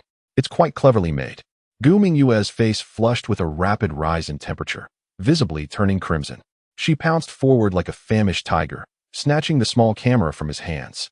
Zhao Yi, taken aback, was rendered speechless. It was merely a trivial toy, nothing more. Gu Mingwei swiftly concealed it behind her. Chapter 33. A meal of retention. "You need not clean this room anymore," Gu Mingwei remarked, swiftly entering the bedroom and firmly shutting the door behind her. "Why do you say that?" Zhao Yi inquired, adding, "I have finished tidying up." Inside the room, Gu Mingwei felt a wave of regret wash over her. The small camera in her hand felt like a hot potato, prompting her to hurriedly conceal it at the bottom of the wardrobe, as if burying it among her clothes would erase its existence.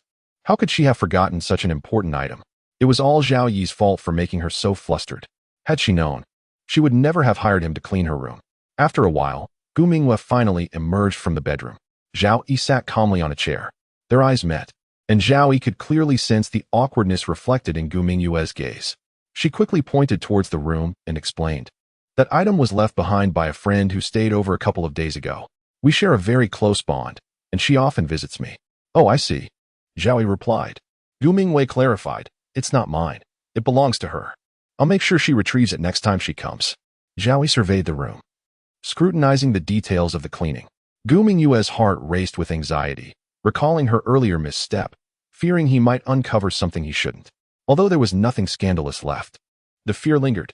Gu Mingwei hastily interjected, "There is no need for further inspection. It's cleaner than what the cleaning lady would have done." Zhao Yi smiled shyly, realizing it was time for him to leave. Gu Mingwei urged, "Why don't you stay for dinner first? It's getting late outside." Zhao Yi's appetite piqued at the thought of Gu Mingwei's culinary skills. Her cooking was exquisite, a true delight. Yet, he felt awkward about imposing on her hospitality. "You should introduce me to a job. It's only fair that I treat you," he suggested. "Next time, you treat me." "I haven't decided what to eat out yet," Gu Mingwei replied playfully, donning a bear-shaped apron as she began to prepare the meal. She washed some fruit and brought them over, saying, "Thank you for your hard work. Enjoy." Zhao Yi felt a bit embarrassed and stood up, replying, "It's no trouble at all. It feels like family." Upon realizing how intimate that sounded, Gu Mingwei paused, a faint blush creeping onto her fair cheeks. Zhao Yi awkwardly scratched the back of his head, questioning why he had said that. "I'll go prepare dinner," Gu Mingwei stated as she walked towards the kitchen. Leaving an air of awkwardness behind, Zhao Yi settled down to enjoy the fruit. After a brief moment of respite, he thought it was unfair to just sit there waiting for dinner and decided to assist in the kitchen. "I'll help out," he offered. Gu Mingwei, who lived alone in a spacious 3-bedroom apartment, was currently frying tempura.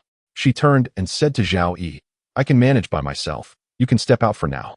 Distracted, a shrimp slipped from her grasp and splashed into the hot oil, causing hot oil to splatter onto the back of her hand.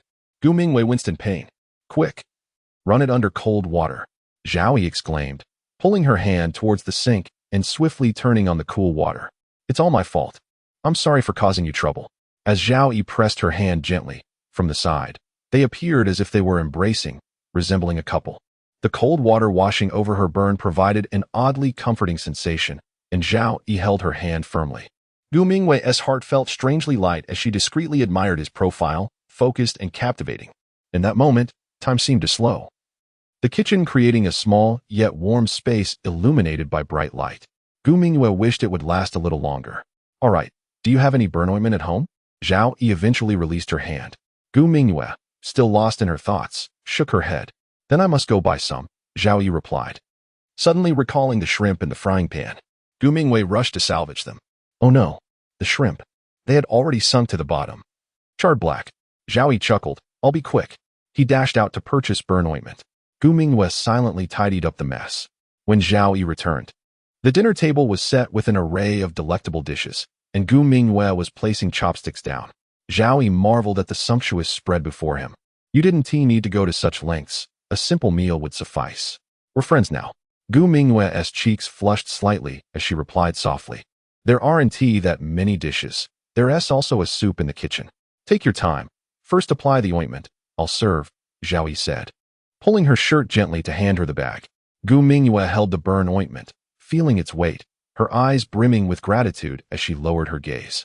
Hiding her emotions, Zhao Yi brought out a bowl of pork and corn soup, a simple meal that felt far more satisfying than the lavish dishes served by Chen Huan. The company mattered more than the food itself, and Zhao Yi truly understood that sentiment. After dinner, Zhao Yi eagerly washed the dishes, mindful of Gu Mingwei's burn. He tidied up the kitchen briefly before Gu Mingwei walked him downstairs. They bid farewell, and Zhao Yi took the bus back to campus. Upon returning to the dormitory, he glanced at his phone. Chen Huan had stopped pestering him with messages. He noticed that Senior Su had retracted a message. Their last conversation lingered on. It's nothing. But didn't you have something to say to me last time? Zhao Yi was unaware of what Senior Su had sent, having been too flustered by Chen Huan to check his phone, so he simply replied with a question mark. Suddenly, Gu Mingwei's red envelope notification popped up, but he chose not to accept it. Boyfriend, a message from Chu Xinyu appeared. Zhao Yi rubbed his temples, feeling overwhelmed. If only he could rid himself of these unwelcome admirers. Being pursued by someone he didn't like was also a burden. He logged on to a game to unwind. His usual gaming friends weren't online, yet he paid it no mind. After a few rounds of unfavorable matches, his mood soured further. Just then, someone sent him a friend request with an enticing English name and a sultry female avatar. Instantly, he thought of Chen Huan but quickly dismissed the unrealistic notion. Would a glamorous CEO really have time for gaming? These days, many rough-looking men used attractive female avatars. Want to play a match? Zhao Yi had initially intended to quit, but sent a team invite directly. Reluctantly, he accepted. The match went smoothly, and played exceptionally well, earning the MVP title. Zhao Yi felt he had lost too many games earlier, and the system had paired him with a competent teammate. After several consecutive victories, he realized S's skills were impressive, and the exhilarating feeling of winning lifted his spirits. Gu Mingwei urged him to accept the red envelope. Zhao Yi declined. Nothing, Su Mingong replied with a frowning emoji. Zhao Yi responded with a toothy grin emoji. Who could have imagined that the renowned campus beauty would be so irate in the middle of the night that she kicked her blanket off and punched the air in frustration? The following day, Zhao Yi resumed his routine as a university student. While walking, he collided with someone coming toward him, stumbling back a step. It was a rather solid impact, leaving him slightly dizzy. As he looked up, he was greeted by the familiar sight of a mixed-race beauty, Tang Xian. Tang Xian beamed with surprise. Zhao Yi, why haven't you replied to my messages? I thought you had blocked me after our last conversation. No, I just forgot to respond, Zhao Yi admitted, realizing his oversight. Tang Xian, with her striking features, a prominent nose, azure eyes, and a radiant smile, was undeniably beautiful. I bought milk tea with a buy-one-get-one-free offer. Here, it's just for you, she said, suddenly handing him a cup. Zhao Yi hesitated. No, it's not necessary. Weren't you going to have me tutor you in English? You promised to share interesting knowledge about traditional Chinese medicine. Without giving him a chance to refuse, Tang Xian pulled him along. Zhao Yi found himself holding a cup of milk tea as they headed to the library. Tang Xian asked, why do you look so glum? Do you not want to be with me? Chapter 34. An unexpected encounter with Tang Xian. Lo and behold, here stands a stunning mixed-race beauty. Zhao Yi quickly denied it. How fortunate that would be. Tang Xian blinked her azure eyes, inquiring, what do you mean by fortunate? For reasons unknown. Zhao Yi felt a flush of warmth creeping from his neck to his face. The intricacies of Chinese culture are indeed perplexing, Tang Xian murmured. Isn't it quite hot today? She fanned herself gently.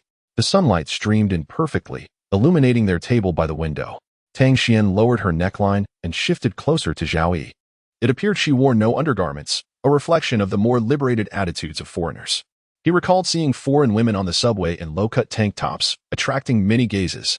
Although the people of Huagua seemed reserved on the surface, They were quite the contrary behind closed doors. Zhao Yi averted his gaze, feeling increasingly flustered and uncomfortable. Tang Xian diligently searched through her textbook. Zhao Yi felt a twinge of guilt for his wandering thoughts, but it dissipated quickly. Different cultures have varying customs. He wished to offer a reminder, yet feared it would hinder their conversation, caught in a tug-of-war of thoughts. Zhao, why is your face so red? Tang Xian asked. Zhao Yi silently retorted, with you dressed like that, who wouldn't blush? Even if a girl were here, she would feel shy in the presence of such a striking mixed-race beauty. After a moment, Zhao Yi abruptly stood up, his mind racing from thoughts of the Big Bang to Zheng He's voyages. I believe this is not suitable. The English spoken in Huagua differs from that of foreign lands. Excuse me, I must take my leave. He hurriedly departed, leaving his milk tea behind. True to her athletic prowess, Tang Xian swiftly caught up. I am earnestly trying to teach you. What is the matter? Don't Huagua people travel abroad? Don't you need to communicate in English? Faced with her persistent questioning, Zhao Yi felt trapped. Not really, he managed to say, feeling utterly powerless before such an enchanting foreign beauty. Tang Xian's gaze sparkled with affection. She would find reason to praise even the slightest action. Zhao, were you just shy? She leaned in closer, her blue eyes twinkling like stars, her long lashes curling delicately. Zhao Yi perceived her as a regal Persian cat, intentionally acting aloof to capture attention. Ah, no, he stammered, his gaze drifting elsewhere. If you already know, why ask? Nearby, a stone table and several stone stools beckoned. Zhao Yi sat down, with Tang Xian following closely behind. They had circled back to their original spot. Zhao Yi chuckled softly, reminiscing about the last time they were here. Tang Xian smiled. This proves we are fated. Zhao Yi smiled in agreement. I taught you English. You should teach me palmistry, he suggested. Tang Xian examined her hand. I find your country's fortune-telling quite fascinating. It can predict one's destiny through palmistry. Would you take a look for me? Perhaps regarding romantic prospects? She extended her hand toward him. Zhao Yi hesitated. I wouldn't know how. Tang Xian appeared undeterred. Huagua people must know more than I do. She took his hand, tracing patterns across his palm. Her hands, accustomed to the rigors of sports, were not as soft as those of other girls, bearing a hint of calluses. He recalled a comic where the protagonist had a particular fondness for such hands. As Zhao Yi's fingers brushed against her palm, he suddenly became acutely aware of their proximity. Which line is which? Tang Xian leaned in closer, their faces nearly touching. Her breath was soft against Zhao Yi's cheek, and he felt it must appear quite intimate to any onlooker, a scene befitting lovers. Tang Xian's neckline hung loosely, reminiscent of a man enticing with a shirt that revealed his chiseled abdomen. Zhao Yi, unable to bear the sight, felt his eyelashes tremble. She wore a skirt, her legs elegantly crossed. Was Tang Xian intentionally trying to seduce him? Recognizing this absurd thought, he felt tension course through him, his heart racing. The dappled sunlight filtered through the leaves overhead, accompanied by the distant chirping of cicadas. He raised his head, and they collided lightly. Zhao, you still haven't told me about the romantic line. Tang Xian playfully chided. He had anticipated this collision, but the reason for not warning her? He had forgotten amidst the clutter of his thoughts. Zhao Yi chuckled. I don't know. I can barely navigate my own life, let alone matters of romance. Tang Xian rested her chin on her hand, lightly tapping the table. Perhaps it's right in front of us. A rush of warmth flooded Zhao Yi's heart, his face flushed. However, that bold thought he harbored in the afternoon never materialized. Zhao Yi found himself lost in contemplation as he gazed at his dry palms. Upon returning to his dormitory, he found Li Lin changing his shirt. The sunset's rays spilled in, illuminating Li Lin's upper body. After dressing, Li Lin approached, a sly grin on his face. What did you and Tang Xian discuss this afternoon? Zhao Yi, surprised, shot him a glance. Word travels fast, doesn't it? How did you know? Li Lin laughed. You two looked like you were about to kiss. Truly, my Zhao brother. He retrieved a blurry photo from his phone. Zhao Yi snatched it away. Recognizing it was taken in the library, it was barely discernible who was who. They had not kissed. He was acutely aware of that as the principal party. This photo is spreading like wildfire on the forum. You are quite the sensation at our school, Xiang Chuyu chimed in from the upper bunk. Sensation? I was even aware, Zhao Yi mumbled, bewildered. As Li Lin teased him, afraid that Su Xuejue will see? Moreover, Chu Xinyu and Xiang Chuyu chimed in, mimicking Zhao Yi gitch. Zhao Yi could only smile and protest. This photo is misleading. We didn't kiss. Please clarify the truth on the forum. People tend to follow the crowd, often jumping to conclusions without basis. How could this photo circulate so rapidly? Did anyone capture his encounter with San Juan? The thought of her seeing this made him uneasy. Yet, upon reflection, why should he fear that woman? She had acted wrongly, using compromising photos to threaten him. He would not bow to such malevolent forces. Unaware of the gravity of Zhao Yi's expression, Li Lin and Xiong Qiyu remained animated. So what did you and Tang Xian talk about? Li Lin pressed. Zhao Yi sighed. Do you really need to be this excited? Xiong Qiyu hopped off the bed, enlightening him. Do you know who Tang Xian is? She is from the prestigious school next door, where students are either wealthy or noble, akin to a rich heiress pursuing you. Zhao Yi thought to himself. There are many wealthy people. Just because they are rich doesn't mean they are all extravagant. He quietly critiqued in his mind. Her wealth does not equate to mine. This afternoon, she asked me to interpret her romantic line, but I told her I couldn't. Li Lin slapped his head in frustration. What a missed opportunity. If I were you, I would have discussed poetry and philosophy, gazing at the stars and moon. Zhao Yi rubbed the spot where Li Lin had struck him. If I were you, I'd be an invincible son-in-law. Can you handle it? If not, let me take over, Xiong Qiyu declared. Grabbing a mirror from Zhao Yi's bed to admire his fair features, stroking his chin. Am I not handsome enough? Li Lin rushed over to snatch the mirror. And a playful scuffle ensued, sending them tumbling onto Lu Dazhuang's bed. After several rounds, Xiong Qiyu cried out for mercy, pressing him down on the bed, which creaked under their weight. Zhao Yi, however, remained unaffected by their jovial atmosphere, his eyes fixed on WeChat. Chu Xinyu bombarded him with messages. The number of red dots beside her profile picture incessantly increasing, and he dared not click to view them. Su Xuejie inquired, What are you doing? Xinhuan remained utterly silent. With her capabilities, she surely was not unaware. Zhao Yi gripped his phone tightly, akin to the calm before a storm. He truly wondered how Xinhuan would confront him. Chapter 35. By Lulu's concern this evening, joy and sorrow intertwine, heralding a night devoid of slumber. Zhao Yi, engrossed in his studies, has not left the school for several days. By Lulu sends him a video, a comedic clip. Zhao Yi clicks on it, surprised. I didn't expect you to watch this too. By Lulu replies playfully, her tongue out in a teasing emoji. You envision a female star as too ethereal. She continues. With the pressures of work, I yearn for a moment of relaxation. Zhao Yi muses. In any endeavor, balance between work and leisure is essential. By Lulu responds, Indeed. I particularly wish to meet you, to converse with friends beyond our circle. I wonder when you might be free. Zhao Yi feels a flush of warmth. He never anticipated her invitation. After all, Bai Lulu is a celebrated star. Is her warmth toward him genuine, or merely her nature? She follows up with a message. I await your reply. Zhao Yi, overwhelmed, cannot bear to confront her perfection. She is the ideal partner for countless men. Possessing beauty that seems devoid of flaws, her presence delicate, akin to a finely crafted doll displayed in a shop window. She is a luminary in the entertainment industry. Zhao Yi tosses and turns, unable to sleep. How could Bai Lulu possibly harbor feelings for someone like him? He chuckles bitterly, a mere ordinary soul, shunning unattainable dreams. He deflects her invitation. I've been quite busy lately. Let us discuss it later. Almost immediately, her message pops up. When do you have time? Zhao Yi had hoped she might relent. At a loss for words, he opens a chat with Mingwei, inquiring, What are you up to? Have you found a job? Mingwei replies, I can work or not. I simply seek to fill my idle hours. His inquiry seems redundant, as Mingwei comes from wealth. She sends several enticing images of her culinary creations, each dish appealing to the appetite. These are all made by me, she beams, accompanied by a sweet smile emoji. Zhao Yi responds, You are a master chef. Mingwei, if you opened a restaurant, it would surely thrive. He cannot help but admire Mingwei's domesticity and diligence. His former boss was right. Whoever marries Mingwei is indeed fortunate. Thank you.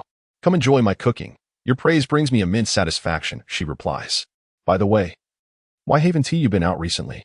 Let us go out for a meal, she adds with a playful wink emoji. Zhao Yi muses, Mingwei, when you marry, your husband will be blissful to have such a talented wife. Mingwei smiles and quips, I've never heard of a man straying because his wife cooks well. Zhao Yi can only send a laughing emoji, mirroring the sentiment. Time slips away, and days pass. Tuesday, Wednesday. A female classmate often collects packages, and many classmates eagerly sign up to join her.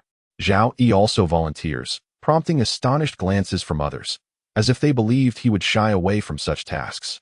The leading classmate, recovering from her surprise, gently says, Zhao Yi, it will be hard work, especially the night shift. You'll need to cycle around 10 kilometers. Are you sure you want to join? Absolutely, he affirms. Zhao Yi senses a shift in how his peers regard him, some with admiration, others with concern. Zhao Yi, perhaps you shouldn't go. It's really strenuous. Even Ultraman would need to signal red, one warns. You'll exhaust yourself. Don't go, another adds. A different classmate pats him on the shoulder, offering, my family owns a business. There are part-time opportunities, just 2 or 3 hours for 2 or 300. You could tutor my nephew for 500 an hour, exclaims another. The room erupts in chatter. Is it your nephew or you? I'll give 1,000. 2,000. One girl, quite attractive and stylishly dressed, brandishes her bank card, declaring, this is my dad's supplementary card. Use it freely. No need to repay. Zhao Yi recognizes her as someone from his class. Another girl pushes forward, asserting, I'm not lacking either. Let me cover it. The chorus of offers continues, with some waving cash while others display their bank details on their phones. Zhao Yi is taken aback by this scene. The class monitor steps in to organize, urging, if anyone faces difficulties, please speak up. She gazes at Zhao Yi earnestly. Shall we arrange a donation for Zhao Yi? Agreed, voices echo. I'll contribute half a month's living expenses. Zhao Yi, feeling embarrassed, interjects, everyone, I'm merely looking for a part-time job. It's not as dire as you think. I'm just an everyday person. Thank you all. He hastily exits the classroom, reflecting on how much closer his new university friends seem compared to those from high school, some of whom he barely knows by name. Not truly impoverished. He sees no need to accept charity from others. Privately, he approaches the leading girl to confirm his participation. She appears both surprised and touched. You really want to go. But it's quite tough. Zhao Yi repeats his resolve. If she can work, why can't I? The girl responds, all right. Please add me on WeChat and share your name. Her gaze is filled with cautious anticipation. Sure. Zhao Yi complies without overthinking, adding her. She explains. We need to set off an hour early, taking the bus before switching to shared bikes. Since it's your first time, I'll show you the way. Zhao Yi thanks her. She is visibly excited. I didn't expect you to take on a part-time job too. Life demands it. Zhao Yi smiles softly, turning to leave. The girl watches his retreating figure, placing her hands over her rapidly beating heart. Now I understand why the girls are fond of Zhao Yi, she muses. Cupid's arrow having struck her heart. Zhao Yi arrives early at the cafeteria, eager to fill his stomach before meeting. He reaches the designated spot 5 minutes early. The leading girl spots him from afar and rushes over, apologizing for her lateness. Zhao Yi smiles, I just got here. Soon, the bus arrives, and Zhao Yi casually finds a seat. The girl sits beside him, secretly delighted. Despite sharing a major, they have exchanged few words since the semester began. The girl initiates conversation, and they chat amiably, discussing their hometowns, hobbies, and even astrology.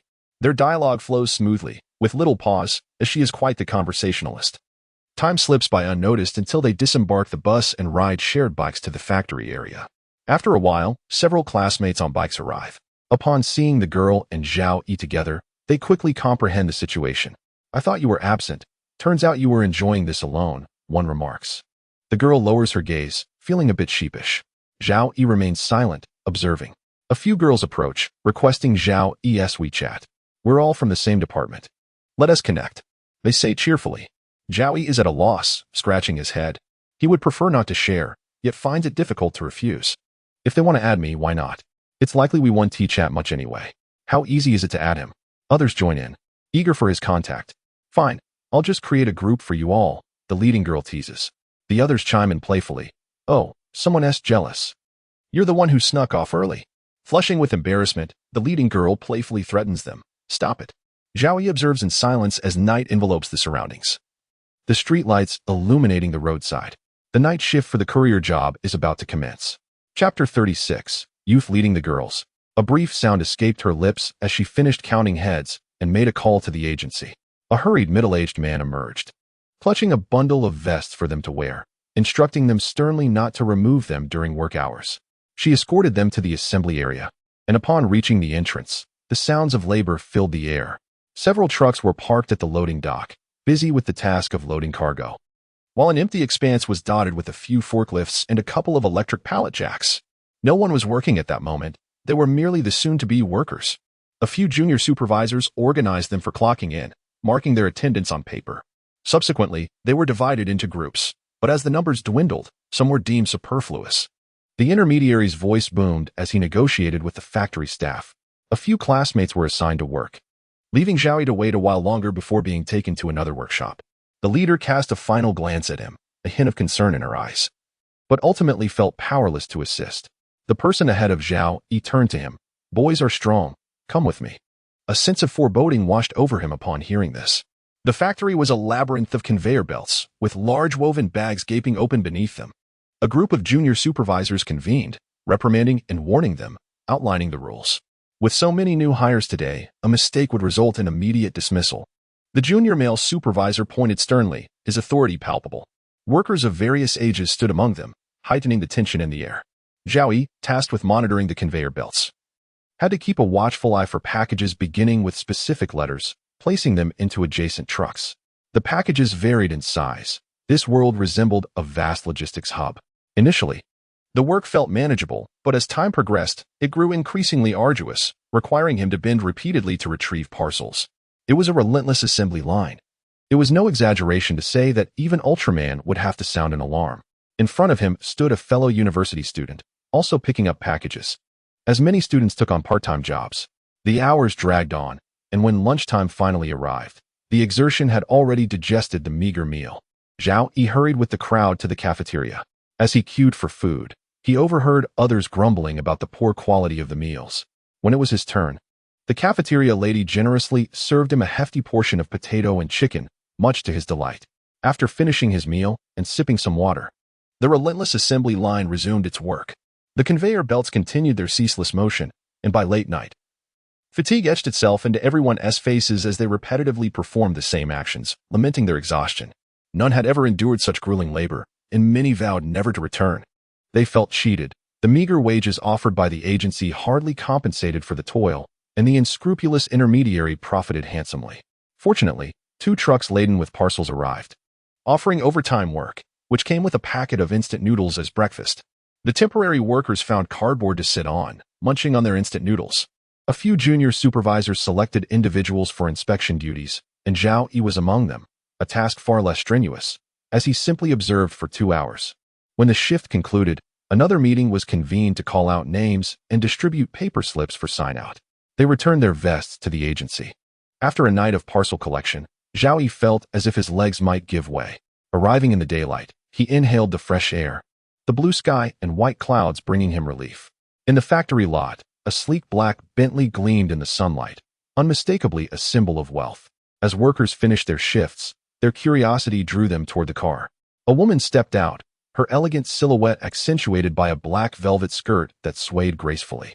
Her auburn curls cascaded like a waterfall, each strand meticulously styled, and she walked in delicate heels, arms crossed, engaged in conversation with several factory managers, who listened attentively. Zhao Yi's heart raced. How could he encounter her here? Was the world truly so small? He quickened his pace, hoping to evade her notice. Surely she hadn't seen him. Her gaze couldn't possibly be that sharp. Zhao Yi continued on, his steps brisk, as he entered the factory grounds. No one called out to him, and he exhaled in relief. His mind flashed back to that fleeting glance of San Juan. It was rare to see her with such a fierce, focused demeanor. This was the air of authority she exuded in the workplace. Her waves of auburn curls, designer suit, and lace-collared blouse spoke of sophistication. Yet, even in work attire, she possessed a distinct charm, capable and resolute, much like a flower blooming defiantly on a cliff. Unperturbed by the cold winds, why was he thinking about her? Zhao Yi returned to find his classmates arriving one by one, exchanging brief pleasantries before hopping on shared bicycles, racing to see who could pedal faster. The orange-yellow sunrise painted half the sky, and the cool breeze from cycling chased away the fatigue of the night shift. Zhao Yi spread his arms wide, embracing the dawn, his smile radiant as the sun illuminated his face, making his eyelashes shimmer. Behind him, the Bentley moved silently, swiftly overtaking the group of teenagers on bicycles. The gentle breeze tousled San Juan's hair as she turned away, her gaze shifting to the rearview mirror reflecting her own image. A small beauty mark near her red lips accentuated her unique, sultry beauty. "Uncle Chun, am I getting old?" she mused aloud. "Miss, what nonsense are you speaking? At 27, you're in the prime of life. Everyone knows that Sin family in Z City is flourishing and your acumen has yielded remarkable returns." Prominent families across the nation were inquiring about her marital status. But San Juan paid little heed to such flattery, her gaze drifting elsewhere. For some, indeed, it feels like aging. Zhao Yi hurried home, quickly filling his stomach before racing off to class. He found himself lost in thought during the lecture, and once it finally ended, he felt revitalized. Sprinting back to the dormitory for sleep. In the darkness, he was jolted awake by the sound of WeChat notifications.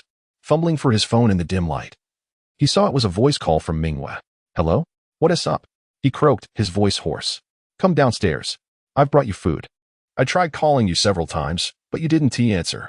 Next time, please save my number," she said, a hint of complaint in her tone. Zhao Yi, suddenly alert at the mention of food, sprang up. "Why are you bringing me food? Isn't your home quite close to the school?" Mingwei insisted he hurry, lest it cool down. It was nearly 8 in the evening, and Zhao Yi knew he should get up. He dressed hastily and made his way to the small pavilion where Mingwei was waiting. As she spotted him approaching through the night, her nerves showed as she tightly gripped the food bag, glancing around. Her tousled hair gave her an endearing look, as if she had just awakened. She handed him the food container. "I made extra. Eat it while it's hot." Zhao Yi accepted it, but hesitated. "You really didn't have to. It's quite a trek for you."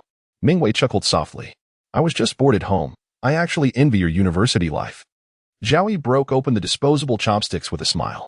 There is nothing to envy, being a student isn't all that great.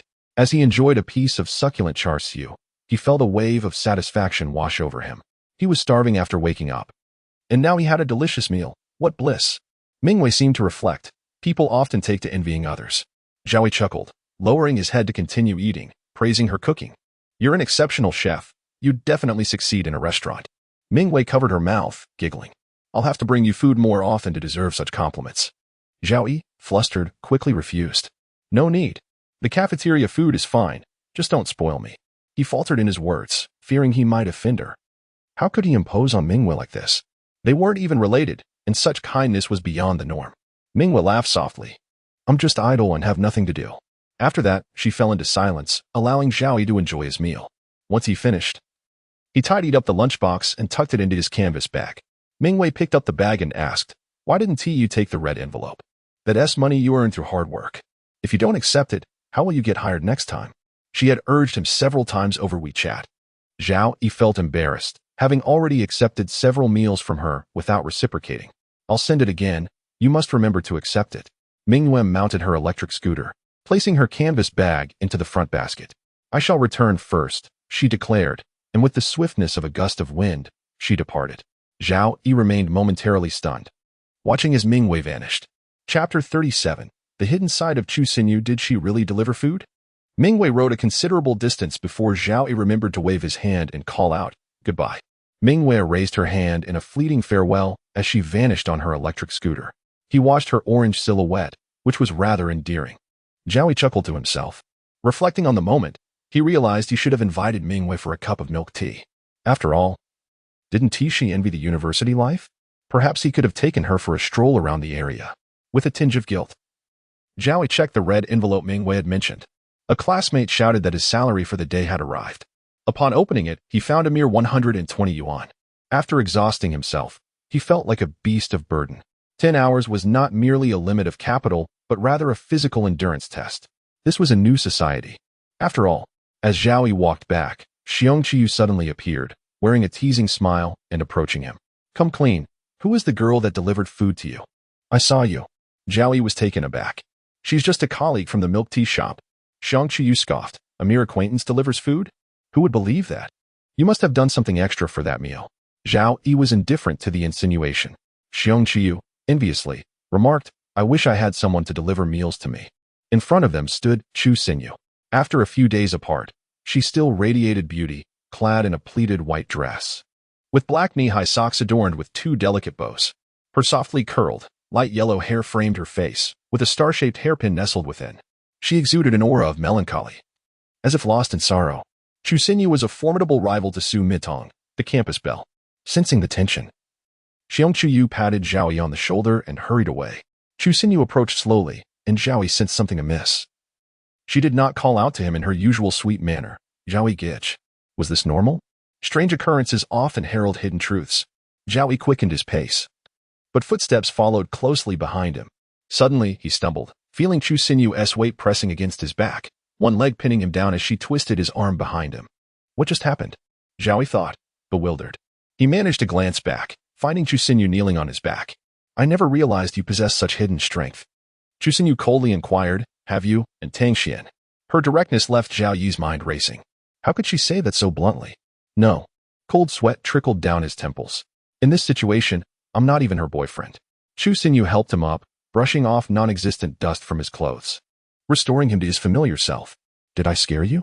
My new boyfriend, shall we go on a date? Zhao Yi shook off her hand and stepped back, incredulous as he looked her up and down. How can you have two faces? Chu Xinyu's sweet smile was innocent, resembling her usual charming demeanor. With a light step, she clasped her hands behind her back, saying, I've been dancing for over a decade and picked up a few years of taekwondo. Isn't that reasonable? Zhao Yi was astounded. Then why didn't you intervene when that blonde guy harassed you? I ended up taking a punch for nothing. I didn't want to ruin your image of me. Chu Xinyu playfully raised her fist, giving a cute sound. This adorable, sweet image seemed like something out of a two-dimensional world. If it weren't for the recent experience of being pinned down, Zhao Yi might have been enchanted. Then you watched as I got hit. Zhao Yi Gij, don't worry. I'll help you get revenge afterward. Zhao Yi was too lazy to inquire how she intended to achieve that. Chu Xinyu affectionately looped her arm through his, treating him as if he were an intimate friend. Let us go on a date, my new boyfriend, she said sweetly. Zhao Yi couldn't fathom how Chu Xinyu could be so effortlessly familiar. People truly varied in nature. He admired her boldness while feeling a bit overwhelmed. I don't recall agreeing to be your boyfriend, he replied, exasperated. Are beautiful girls so forward nowadays? Chu Xinyu replied matter-of-factly. When I counted to 1 and you didn't respond, that implied consent. She dragged him playfully toward the nearby food street, bustling with fellow students. Zhao Yi found it difficult to refuse such enthusiasm. Most people couldn't resist it. Zhao Yi Gij, want a bite of this candied fruit? Chu Xinyu poked his cheek. Many eyes were upon them. Zhao Yi, fearing her flirtatiousness would overwhelm him, felt anxious under the gaze of onlookers. This was one reason he hesitated to accept her advances. Despite her beauty, he tilted his head and took a small bite. Chu Xinyu eagerly took a large bite herself. Wait a moment, hadn't he just bitten that skewer? Was this an indirect kiss? Zhao Yi froze for a second, sneaking a glance at Chu Xinyu. Perhaps it was best to pretend nothing had happened. If he voiced his thoughts, she might lean in for a direct kiss. The mere thought made his cheeks flush. Hey, Zhao Yi Gij, why is your face so warm? Are you sick? She stood on her toes, delicately placing her hand on his forehead to check his temperature. Zhao Yi, wishing to maintain some distance, grasped her hand and lowered it. I'm fine. He extricated himself from her embrace and hurried forward. Chu Xinyu stifled a laugh, finding him adorably innocent. Based on her experiences, Chu Xinyu knew that earnest men often clung tightly when they developed feelings, like a spider weaving a web. She maneuvered to ensnare her prey, waiting until they realized they were trapped before savoring her victory. Chu Xinyu quickly caught up to Zhao Yi, linking her arm through his. I want takoyaki, she pointed at a stall. All right, Zhao Yi agreed, paying for the treat. As they strolled through the night market, Zhao Yi suggested. Once we're done here, let us part ways. What? We've barely spent half an hour together. Why are you being so dismissive? Chu Xinyu pouted. Her cheeks puffed in annoyance. Zhao Yi's gaze drifted towards Su Mintong, who was gracefully strolling nearby. He hadn't anticipated the campus belle would also be at the street vendor. Instinctively, he averted his gaze, hoping Chu Xinyu wouldn't notice. The reason behind his actions was unclear even to him, as conflicting emotions swirled within him.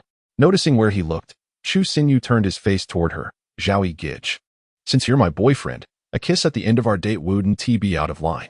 Zhao Yi's reflexes were swifter than her intentions, and he sidestepped before she could plant a kiss on his cheek. Su Mintong turned her head, her beauty momentarily overshadowed by a look of discomfort as she caught sight of them. Zhao Yi distinctly noticed the sorrow in her eyes, which she could not conceal.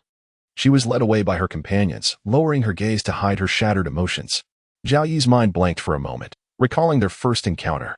She had been proud. Her eyes distant and cold, her face strikingly beautiful, with a petite nose and lips as red as dew-kissed petals. Su Mintong would blush uncontrollably whenever she spoke to him. Yay, we kissed, Chu Xinyu exclaimed, her delight palpable. Zhao Yi Gij, are you happy?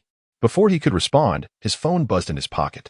He initially thought it was Su Mintong, but upon checking the display, it read Xinhuan. Chapter 38. Zhao Yi's hand holding the phone stiffened, his heart jolting at the unexpected call. It had been some time since Xinhuan last reached out, and he had thought she had finally let him go. A call from Xinhuan was never a harbinger of good news. Chu Xinyu noticed his unease and glanced at the name displayed on the screen. It was undoubtedly a woman. Brother, why aren't you answering? Zhao Yi picked up the call. Hello? Sin Huan responded simply, turn around. Those two words, akin to a whisper from a demon, instantly froze Zhao Yi's blood. He turned rigidly, and there she stood amidst the crowd, cloaked in a black trench coat that reached her calves, her expensive heels accentuating her poised stature, exuding an invisible barrier that separated her from the ordinary people around her. Chu Xinyu felt an overwhelming sense of crisis upon observing the resolute woman. Who is she? Why have I never seen her before? She pondered. There was nothing to fear from a beautiful woman unless she was both stunning and affluent. Sin Huan beckoned Zhao Yi with her finger, akin to teasing a little dog. Zhao Yi furrowed his brows, but despite his displeasure, he felt compelled to approach her. Where are you going, Zhao Yi? Chu Xinyu grasped his arm, only for him to shake her off. Zhao Yi advanced to stand before Sin Huan. Unwilling to relent, Chu Xinyu hurried after them, exclaiming loudly, Who is this sister? Why is she trying to steal my boyfriend? Sin Huan cast a fleeting glance at her, silently warning Zhao Yi with her eyes. What did that look mean? Chu Xinyu felt increasingly angry, her insides burning with resentment. She felt utterly disregarded. With an air of arrogance, Chu Xinyu clutched Zhao Yi's arm, but soon realized her actions were self-sabotaging. Zhao Yi impatiently shrugged off her grip. Stop making a scene, just go back. I have serious matters to attend to. It was the first time Zhao Yi had spoken to her so forcefully, leaving Chu Xinyu momentarily stunned. What serious matters? Zhao Yi followed Sin Huan, their figures moving in tandem, with Zhao Yi appearing as little more than her lackey. A wave of humiliation washed over Chu Xinyu, her nails digging into her flesh without her even noticing the pain. She finally recognized how ridiculous she had appeared earlier, like a clown in the eyes of others.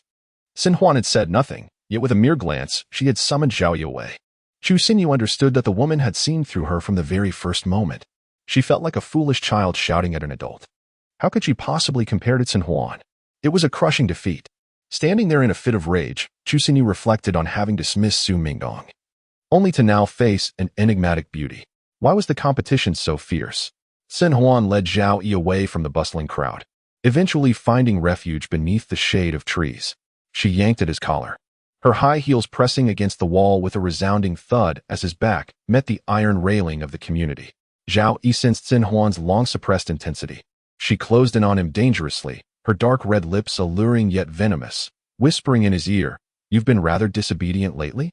Zhao Yi felt as if he were facing a formidable adversary, uncertain of how to navigate the night ahead. He maintained a bravado. What do you want? Sin Huan's dark red nails gleamed like jewels, gliding coolly across his cheek, the sensation akin to a sharp blade grazing his skin, eliciting a slight sting and heat. Their proximity enveloped him in her intoxicating fragrance. Sin Huan grasped his chin with fierce intent. Did she kiss you? Her beautiful eyes flared with fury as her dark red nails grazed the side of his face, leaving a trail of blood. Zhao Yi immediately felt a sharp pain. He touched his face, realizing she had truly drawn blood. Women could be terrifying. Frustrated, he broke free from her grip and pushed her away, exclaiming, You're insane. I can be with whomever I choose. It has nothing to do with you. Besides, I don't like you at all. Sin Huan straightened, brushing off the disarray caused by his shove, her gaze fixed intently on him. You better take back your words. Zhao Yi felt a chill run down his spine. Fearing the consequences of provoking such a woman, he refused to yield, for he was a man. What's it to you? Not liking you means just that, he retorted. Turning to walk away, Sin Huan, holding her phone lightly, remarked, You wouldn't want your video to appear on the school forum tomorrow, would you? Zhao Yi's legs felt leaden, his breath heavy as he slowly turned back, sneering, You're utterly shameless. Sin Huan approached, questioning, Shameless? You're the one who disregards the rules. Just behave, and everything will be fine. Her voice was melodious, akin to a concert. Zhao Yi was infuriated yet felt stifled. Why should I listen to you? He did not harbor feelings for her and resented being forced into such scenarios. Even if she was beautiful, elegant, and wealthy, it did not give her the right to impose her will.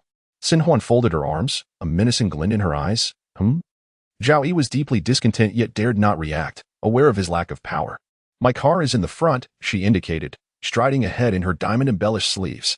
Sin Huan opened the car door, and seeing Zhao Yi hesitate, she tilted her head. Do you need me to come over and hug you? Bystanders on night rides overheard her and cheered, whistling with excitement. Zhao Yi's face flushed, and he hurried to the car, opening the door and sitting inside. The onlookers jested. Unappreciative fool, let the sister hug me. Sin Huan smiled, waving her hand. Maybe next time. She took her seat in the driver's position of the Rolls-Royce, not starting the engine, but instead rhythmically tapping her nails against the steering wheel. Do you see this? You truly are ungrateful.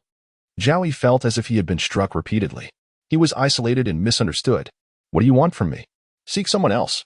Sun Huan remained silent as she drove him to her upscale apartment. Zhao Yi recognized immediately that only the affluent resided here. They ascended in the elevator, soon reaching Sun Huan's floor. She opened the door, flooding the space with light. Her home was spacious, adorned with minimalist, cold lines, yet it felt somewhat desolate. The floor-to-ceiling windows offered a breathtaking view of the seaside. As Sun Huan approached him, Zhao Yi recoiled slightly, aware of what was about to unfold. I haven't done anything. Just let me find a short video to learn. To his surprise, Sun Huan merely retrieved a bottle of wine from the fridge, her red lips curling into a smile. I can teach you. Zhao Yi raked his fingers through his hair in frustration, realizing he could have avoided this misunderstanding had he known her true intentions. Nonetheless, her demeanor was quite appealing, and he felt no loss. Having grown up with little expectation of romance, he abhorred promiscuity. Animals might mate indiscriminately, but humans, with souls and thoughts, ought not to behave so. If one desired multiple partners, then they must also accept the possibility of polyandry. He recalled a saying he had read, one cannot be selfish to the extent of believing others are not. This wisdom applied to all relationships. As he pondered, Sun Huan approached, shedding her outer coat to reveal a tight white lace bodysuit that accentuated her curves. Her breath, soft as orchids, brushed against his neck and chin, igniting a heat within him. Though he had not consumed any wine, he felt intoxicated by her presence, yearning to lose himself in her embrace. Sun Huan's exquisite figure, her slender waist, and the beauty marked by her luscious red lips formed an enchanting vision. Outside, the sound of crashing waves mingled with the moonlight reflecting on the sea. The dreams Zhao Yi had once envisioned materialized before him. Sun Huan embodied all he had fantasized, tall, elegant, and breathtakingly beautiful. Her dark red nails began their ascent along the fabric of his sweatshirt, and his heartbeat quickened, their breaths growing heavier in the charged atmosphere. Chapter 39. Staying at Sun Huan's home in Sun Huan's enchanting gaze, intoxicating emotions danced, while Zhao Yi's eyes burned with fervor. Both were acutely aware of the impending events. A game reserved for adults. With her eyes closed, Sun Huan savored the kiss that approached her. Zhao Yi, pressing gently on her shoulder, audaciously disrupted the fervent desire that enveloped them. Do you like me? Why would I sleep with you if I don't? Sun Huan's eyes sparkled with a dreamy allure. Her voice sultry. Zhao Yi replied, I have no feelings for you. This one-sided coercion will ultimately harm you. The intoxication in Sun Huan's eyes vanished, her previous flush fading swiftly. What is the point of saying this now? Are you intentionally toying with me? Frustration welled within her, yet she chose to stride away, taking measured steps. Observing his reluctance to embrace her, she realized that it was he who ignited this tension. Zhao Yi glanced at his hand, musing.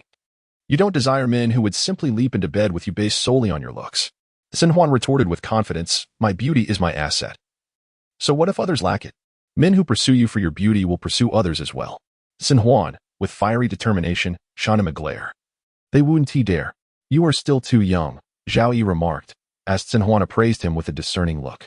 She was acutely aware of the trivial entanglements of youth. Such dilemmas were non-existent for her. Few ordinary individuals would ever be pursued by a beauty of her caliber. And should they encounter such a chance, it would be wise to relish it. I'm off to take a shower. I'm too lazy to engage with you, she declared, making her way to the bathroom. Zhao Yi felt a wave of relief wash over him as she departed. He stretched, observing the spacious living room. The sound of water splashing from the bathroom filled the air. He toyed with the doorknob, contemplating the neighboring apartment.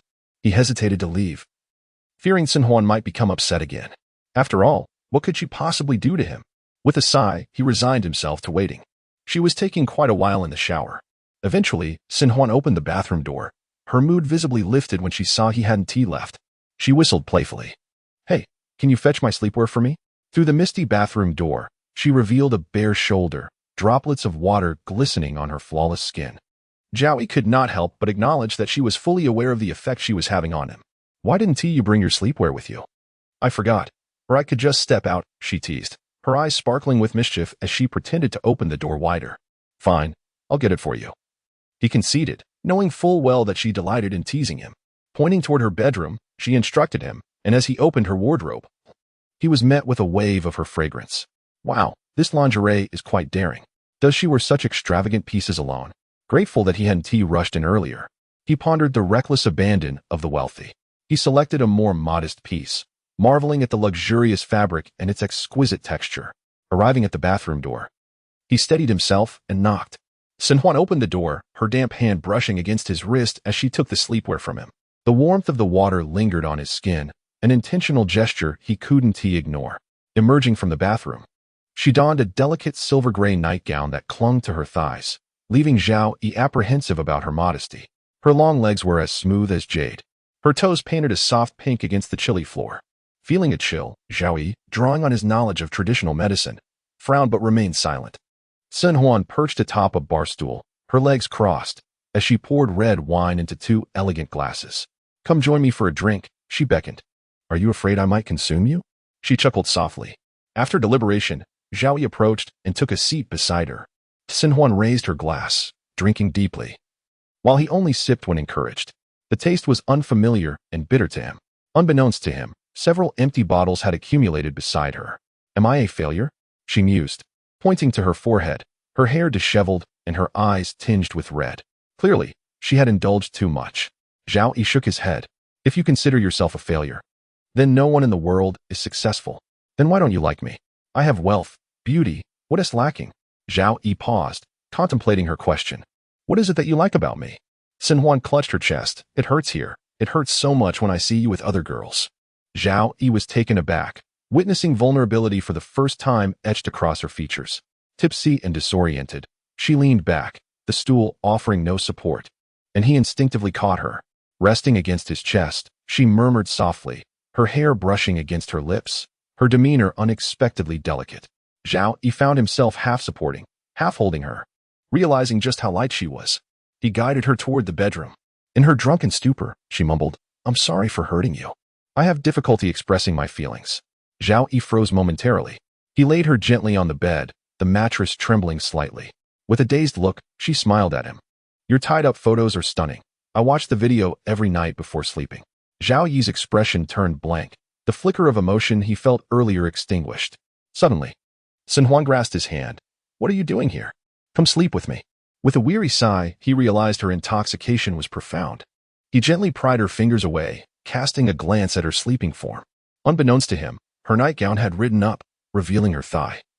The straps precariously hanging from her arms, her exquisite features framed by tousled auburn curls, her cheeks flushed with enticing pink.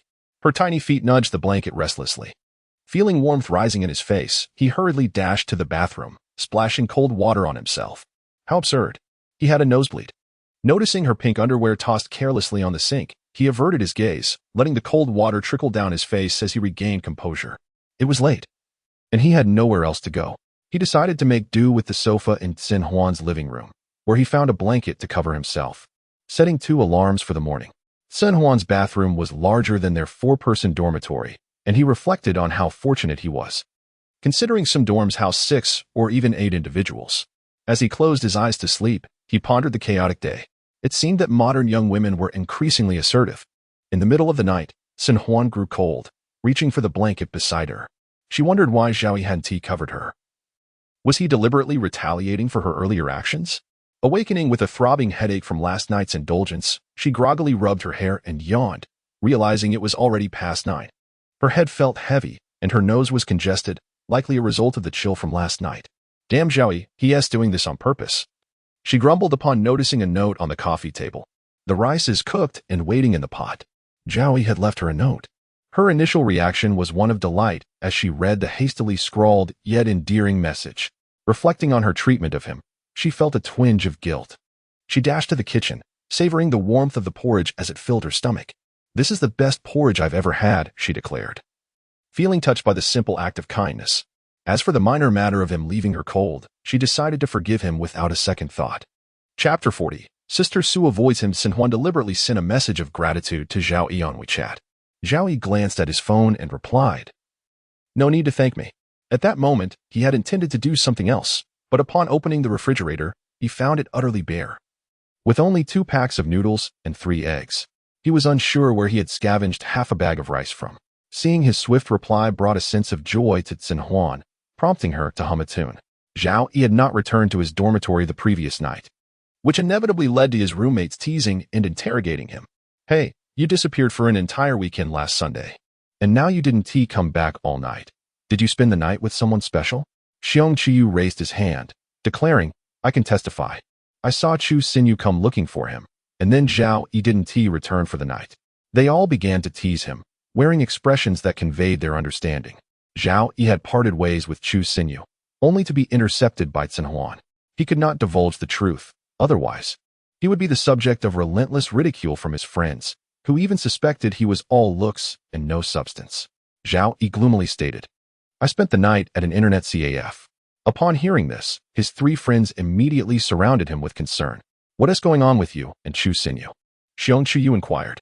Did she join you at the internet CAF? Lu Dazhuang added. Li Lin playfully elbowed Lu Dazhuang. Lu Dazhuang responded with a look of innocence. Zhao Yi understood that Li Lin was trying to be considerate of his feelings after being rejected by a girl. The reality was quite different. Lu Dazhuang finally caught on and shouted, Bro, even you have your off days. Zhao Yi retorted, Am I someone remarkable? His three roommates regarded him with newfound respect. At least there is still Sister Su, Li Lin emphasized. The beauty who brought you durian. Zhao Yi replied, What does that have to do with anything? He was bewildered by the sudden attention he received from female classmates. He had previously been a nameless, impoverished student. Just remember the durian, Xiong Qiyu said, kneeling on Li Lin's lap. No one has ever given me durian in my entire life. Lu Dazhuang chimed in. No one has ever given me anything either. Li Lin patted Zhao Yi on the shoulder. You, my friend, are on the path to changing your status. Keep it up. We're rooting for you. Zhao Yi recalled the extravagant pair of sneakers Chen Huan had once offered him, which he had declined. After they exchanged a few more words, they tidied up and headed off to their respective classes. After finishing his class, Zhao Yi strolled through the campus and unexpectedly encountered Sister Su. Upon catching sight of him, Su Mingong turned and walked away. Zhao Yi opened his mouth to speak but found no words. Why did she turn and leave upon seeing him? Was she deliberately avoiding him? This had happened multiple times, further convincing Zhao Yi that Sister Su was indeed dodging him. Su Mingtong's heart ached as she thought, why not just give up? Why pretend to bump into him? She was unable to suppress the urge to steal another glance at him. He was just an ordinary boy, yet he made her heart race uncontrollably. Zhao Yi stepped in front of Su Mingtong. Sister, have you been avoiding me lately? He asked, awkwardly scratching the back of his head. Su Mingtong's expression was as cold as ice. No, you're overthinking it. Upon hearing this, Zhao Yi realized that Su Mingtong had never spoken to him in such a tone before. About that day, Zhao Yi hesitantly brought up the incident, feeling embarrassed. I have nothing going on with Chu Xinyu, so please don't misunderstand. Su Mingtong's expression softened slightly. Why do you feel the need to explain your relationship with Chu Xinyu to me? Zhao Yi found himself momentarily at a loss for words. Why are you so insistent on knowing about my relationship with Chu Xinyu? Su Mingtong pressed on, her gaze fixed intently on him, searching for an answer. The warmth in her eyes made Zhao Yi feel a bit overwhelmed. I think you've misunderstood, he began. Why are you concerned about my misunderstandings? Does it really matter? Chu Xinyu is beautiful and accomplished. Everyone knows she likes you. Why worry about what I think? Zhao Yi replied honestly, we are just friends. I don't want you to misinterpret things. Su Mingtong responded with a disinterested "oh," clearly unimpressed with his answer. The two wandered toward the small park on campus. The ground was covered with yellow, fallen leaves, and a winding gravel path led to two ancient statues of men playing chess, surrounded by circular greenery. Su Mingtong leaned against a white square pillar, her sneakers resting on it, as the slanting sunset illuminated the emblem on her stylish outfit, highlighting her exquisite beauty. Chu Xinyu is quite remarkable. Her assertive personality is admirable, Zhao Yi remarked, surprised that Su Mingtong would praise Chu Xinyu, whom he thought was her rival for the title of school beauty. Indeed, it's hard to deny her talents. She accomplishes what others cannot. Su Mingtong murmured softly. If only I had half her courage. What did you say? Zhao Yi asked, not catching her words. Su Mingtong shook her head. If Chu Xinyu likes you, why not just accept her feelings? There are many who admire you. Her gaze remained fixed on Zhao Yi. Feeling somewhat displeased, Zhao Yi retorted. Why should I accept her feelings just because she likes me? A spark ignited in Su Mingtong's eyes. Zhao Yi continued, some people simply don't have chemistry. There is no fate. Su Mingtong's smile deepened, and she straightened up, leaning toward Zhao Yi. Fate is indeed a curious thing. Zhao Yi waved his hand. Let us not discuss this. By the way, sister, have you considered becoming a content creator? University is a time of relative freedom. It's a good opportunity to explore side projects.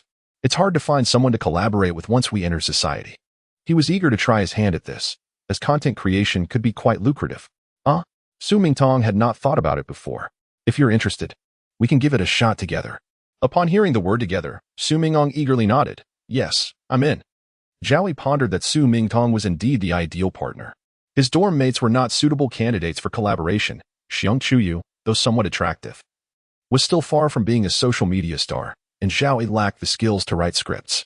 Chu Xinyu could have been a good fit with her dancing skills, but he feared she would dominate the project. Tang Xian, being from a wealthy family, likely wouldn't be interested in such pursuits. The two settled down to chat. Zhao Yi took out his phone and opened a popular video app. What style of videos do you enjoy? He realized that despite knowing Su Mingtong for a while, they had never delved into each other's interests. I'm fine with anything, Su Mingtong replied, her cheeks slightly flushed, her mind blank except for Zhao Yi's face, which, though not particularly handsome, captivated her heart. Do you like anime? Zhao Yi asked. A bit, Su Mingtong admitted. I've seen Jujutsu Kaisen and Demon Slayer. The last time you cosplayed as Sister Mai, the effect was fantastic. Many people asked who that beautiful girl was in the comments. Does Pleasant Goat and Big Wolf count? Su Mingtong asked, unsure. Zhao Yi was momentarily speechless. Su Mingtong realized she had misspoken. They continued to discuss various activities like shopping, playing billiards, and gaming, as well as badminton and some TV shows. Coming from a well-off family and having grown up beautiful, Su Mingtong never lacked for friends. Both boys and girls eager to befriend her. Zhao Yi could easily envision that with her good looks, she had always been the center of attention. After all, who would want to be cooped up indoors when there were so many friends to enjoy life with? Would you like to try cosplaying? We could create a cosplay video. Or perhaps follow a beauty aesthetic, sensual, dance-focused, or even short narrative skits. Let us go with cosplay, Su Mingtong responded. Having heard of anime characters and feeling that Zhao Yi would appreciate it, Zhao Yi was pleasantly surprised, sensing that Su Mingtong was aligning with his interests, making the conversation flow effortlessly. He nudged her with his elbow. You should check out the video app more. Think about the style you'd like to shoot. Did he just touch me? He actually touched me? Su Mingtong felt a rush of excitement, her hands trembling slightly as she pretended to remain composed while opening the app. Chapter 41. Xinhuan's disappointment. She had almost lost all hope when, unexpectedly, fate delivered a remarkable opportunity. Zhao Yi discussed the plan. We can go 50-50, right? Su Mingtong nodded, internally acknowledging that even if it were a 2-8 split, she would have no objections. For the initial filming, they would use a mobile phone. And when it came to cameras, they would rent one. An investment of 3,000 would be made, with Zhao Yi contributing 2,000 for clothing and props. Leaving her with 1,000. She would be satisfied if her fan account reached over 200,000 in 4 years. The mere thought of Zhao Yi buying her clothes filled Su Mingtong with excitement. Use my money first, Zhao Yi insisted. I have a camera at home. I'll have them send it over for you. That would be splendid. It truly makes things easier, she replied shyly. To be honest, I enjoy working out. I have a gym membership at a facility near the school. We could go together next time. She even sent Zhao Yi a photo of herself, showcasing her long hair and the defined lines of her abs, demonstrating her strength. Zhao Yi pondered the caliber of people he knew. Chu Xianyu concealed her taekwondo skills, while Su Mingtong secretly engaged in fitness. Su Mingtong felt a warmth radiate to her fingertips, contemplating whether she should invite him to feel her abs, as effortlessly as a boy might invite a girl to touch his muscles. Their conversation extended until dusk, after which they headed to the cafeteria for a meal. Su Mingtong expressed her desire to maintain her style, wishing to experiment with Hanfu. Zhao Yi understood and proposed a brilliant idea. They should rent a room outside to shoot a fitness-themed video focusing on sit-ups. As their discussion concluded, parched and reluctant to part ways, it was Zhao Yi who first spoke up. Had he remained silent, Su Mingtong would have stayed by his side indefinitely. I need to catch up on a few anime series, she mentioned as they parted. Once he left, Su Mingtong found her thoughts consumed by the idea of renting a room and filming their sit-up theme. Zhao Yi returned to his dorm, still exhilarated. He had discovered a promising opportunity, largely due to Su Mingtong's beauty, which he regarded as a valuable asset. The world of social media promised substantial financial rewards, and his future appeared increasingly bright. Upon opening WeChat, he was surprised to find numerous messages from classmates. Many, including those he had met during a temporary job, were inviting him out for meals, suggesting they play pool or visit the supermarket. He struggled to respond, often brushing off Xinhuan, barely managing his classes. From being an unnoticed figure, he had transformed into someone quite sought after. Xinhuan sent him a picture of the bustling nightscape, Off work. Let us have dinner. Zhao Yi replied, I'm going to sleep, and sent back a photo of himself half buried under the covers. Xinhuan responded with a curious, with her dark red nails. She clicked on the photo, noticing the duvet's edges were dusty, wondering if it bore any scent. No, it should be the fragrance of youth, she mused. A smile creeping onto her lips. What would you like to eat? I can order takeout for you, she offered. Why is Xinhuan in such a good mood today? Zhao Yi politely declined. Bai Lu sent a message with a lazy emoji. I'm exhausted from filming. I must meet you this weekend. Reading her words stirred something within him. Zhao Yi replied with a shocked emoji. Okay. Tang Xian then asked, what are you doing? To which he responded, I'm planning to sleep. I haven't rested well lately. He realized this might come off poorly, yet it was the truth. Tang Xian, smiling, inquired, don't you want to chat with me? Did foreigners also understand this subtle emoji? I'm really tired, he replied. What have you been up to? She asked. But he felt this was too complicated to explain. After some time without a reply, she realized she should have known better from his first message and felt foolish for waiting, like a lovesick puppy. No one else dared to ignore her as he did. Zhao Yi, neglecting Chu Xinu's messages, could only gaze at his phone, looking at the pictures he had taken. He soon set his phone down and fell asleep. Just as he was drifting off, the delivery call jolted him awake. Reluctant to get up, he called out to Li Lin, who was studying it. Could you help me grab a delivery from downstairs? I want to eat it, so you can have it. Li Lin scolded him. Get lost. Do you know what the 6th floor is like? The mention of durian triggered a response from Li Lin, who was always talking about it. Zhao Yi remarked, You're going to be hungry. Li Lin dashed downstairs in a hurry. As they rushed out, they encountered the delivery person, who handed over a large takeout box that was cumbersome for just one man to carry. Their eyes soon landed on Xinhuan, who stood beside a Rolls-Royce, elegantly resting her arm. It was impossible not to notice such a stunning beauty paired with a luxurious car. Li Lin and his friends hollered from a distance. Beautiful lady. Xinhuan smiled and asked, Where's Zhao Yi? Li Lin eagerly answered, Zhao Yi, the little princess, is lazily sleeping in the dorm. Zhao Yi is missing out on such a gorgeous fairy, one of them mused. Xinhuan had initially ordered takeout but couldn't help stopping by, only to feel disappointed. Lu Dezhuang, brushing back his hair, chimed in, Sister, take a look at me. I'm not less handsome than Zhao Yi. Give me a chance. Lu Dezhuang, towering in height and build, appeared rather comical as he bounced around her. Xiong Chuyu burst into laughter. Wow, you're trying to steal your brother-esque girl. Li Lin quipped, how else would you meet a goddess without a mid-autumn festival? Xiong Chuyu, flustered, urged, hurry up and speak. This was a typical reaction for men encountering a wealthy woman. If only Zhao Yi shared their enthusiasm. Yet, he maintained a respectful distance from her. Xinhuan smiled, but her eyes betrayed a sense of loneliness. Their eager advances were unwelcome to her, clad in cheap, inferior clothing. The scent of youthful sweat mingled with low-quality cigarettes. Zhao Yi was one of them, yet she felt an irresistible attraction to him from their very first meeting. Neither Zhao Yi nor Xinhuan smoked. All right, you all should head back. It's cold at night. She dismissed them. The trio turned to leave.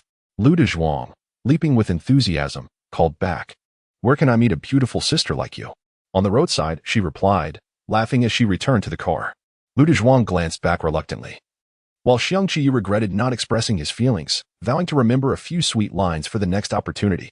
They all remarked on Zhao Yi's good fortune.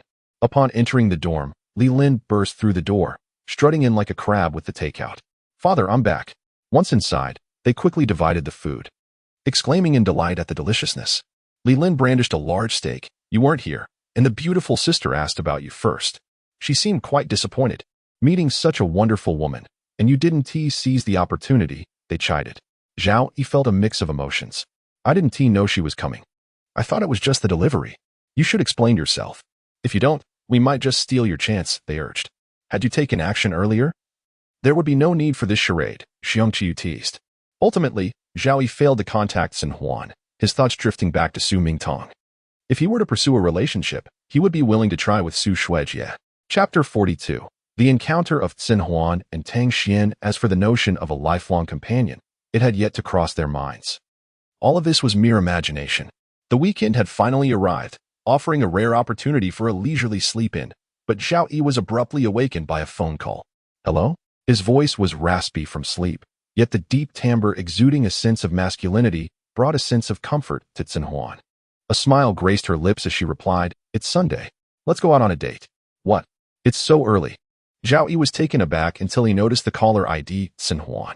She laughed joyfully. I'll give you half an hour to come down for breakfast. She left him no room for refusal. After a moment of internal struggle, Zhao Yi resigned himself, threw off the covers, donned his clothes, and splashed his face with cold water before heading downstairs. As he approached the school gate, Zhao Yi suddenly recalled that Bai Lulu was supposed to meet him this weekend. Just as he was lost in thought, a girl on the street waved at him. Doubting if it was meant for him, he cautiously raised his hand in greeting. The girl, excited, clung to her friend and squealed. He replied, I told you he was nice. Their voices faded as they walked away, leaving Zhao Yi bewildered. Was he truly that popular? He rubbed his chin thoughtfully.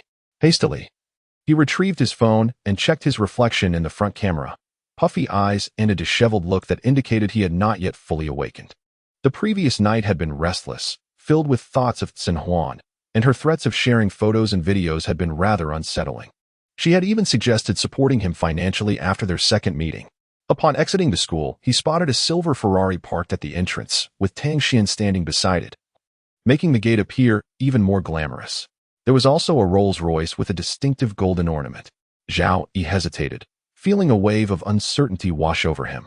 Tang Xian, clad in an alluring outfit and wearing sunglasses, drew the attention of passers-by, all of whom turned to admire her. The short pleated skirt revealed her sun-kissed thighs, while her fitted top accentuated her curves, barely covering her midriff adorned with a sparkling diamond navel piercing. Her striking blue eyes radiated vitality and allure, embodying the essence of a healthy and passionate mixed-race beauty. To Xin Huan, even Zhao Yi's sleep-disheveled appearance seemed remarkably handsome. With enthusiasm, Tang Xian called out, Zhao, if you want tea, come find me. I'll come find you. Striding confidently towards him, she opened her arms for an embrace. Xin Huan, having just stepped out of the car, approached briskly, only to witness Tang Xian enveloping Zhao Yi in her arms. The joyful spark in Xin Huan's eyes extinguished instantly. Zhao Yi found himself momentarily disoriented, overwhelmed by the softness of the embrace, nearly gasping for breath. Tang Xian's directness had caught him off guard. Well, this just got livelier, Zhao Yi thought, hoping Bai Lulu would make an appearance. As Tang Xian released him, she planted a light kiss on his cheek, drawing the astonished gazes of nearby students, most of whom were from their university. The sight of an exotic beauty kissing Zhao Yi was indeed a spectacle, eliciting envy from the surrounding male onlookers, especially since Xin Huan was nowhere to be seen. Tang Xian winked at him, her gaze teasingly piercing. You were quite aloof during our chat last night. If it hadn't been for her commitments to a competition, she would have pursued Zhao even more fervently, potentially deepening their relationship. We must intensify our English studies today, she declared, sending Zhao Yi's mind racing. Was she referring to the tutoring session he had been contemplating? His breath quickened, and heat crept to his cheeks. Zhao Yi, what is going on here? Xin Huan's voice sliced through the tension, her gaze sharp and unyielding as it bore down on Zhao Yi. He instinctively clenched his fists, beads of sweat forming on his brow. His anxiety surged. Perhaps it was the overwhelming pressure from Xin Huan. In truth, he had no romantic entanglements with either Tang Xian or Xin Huan.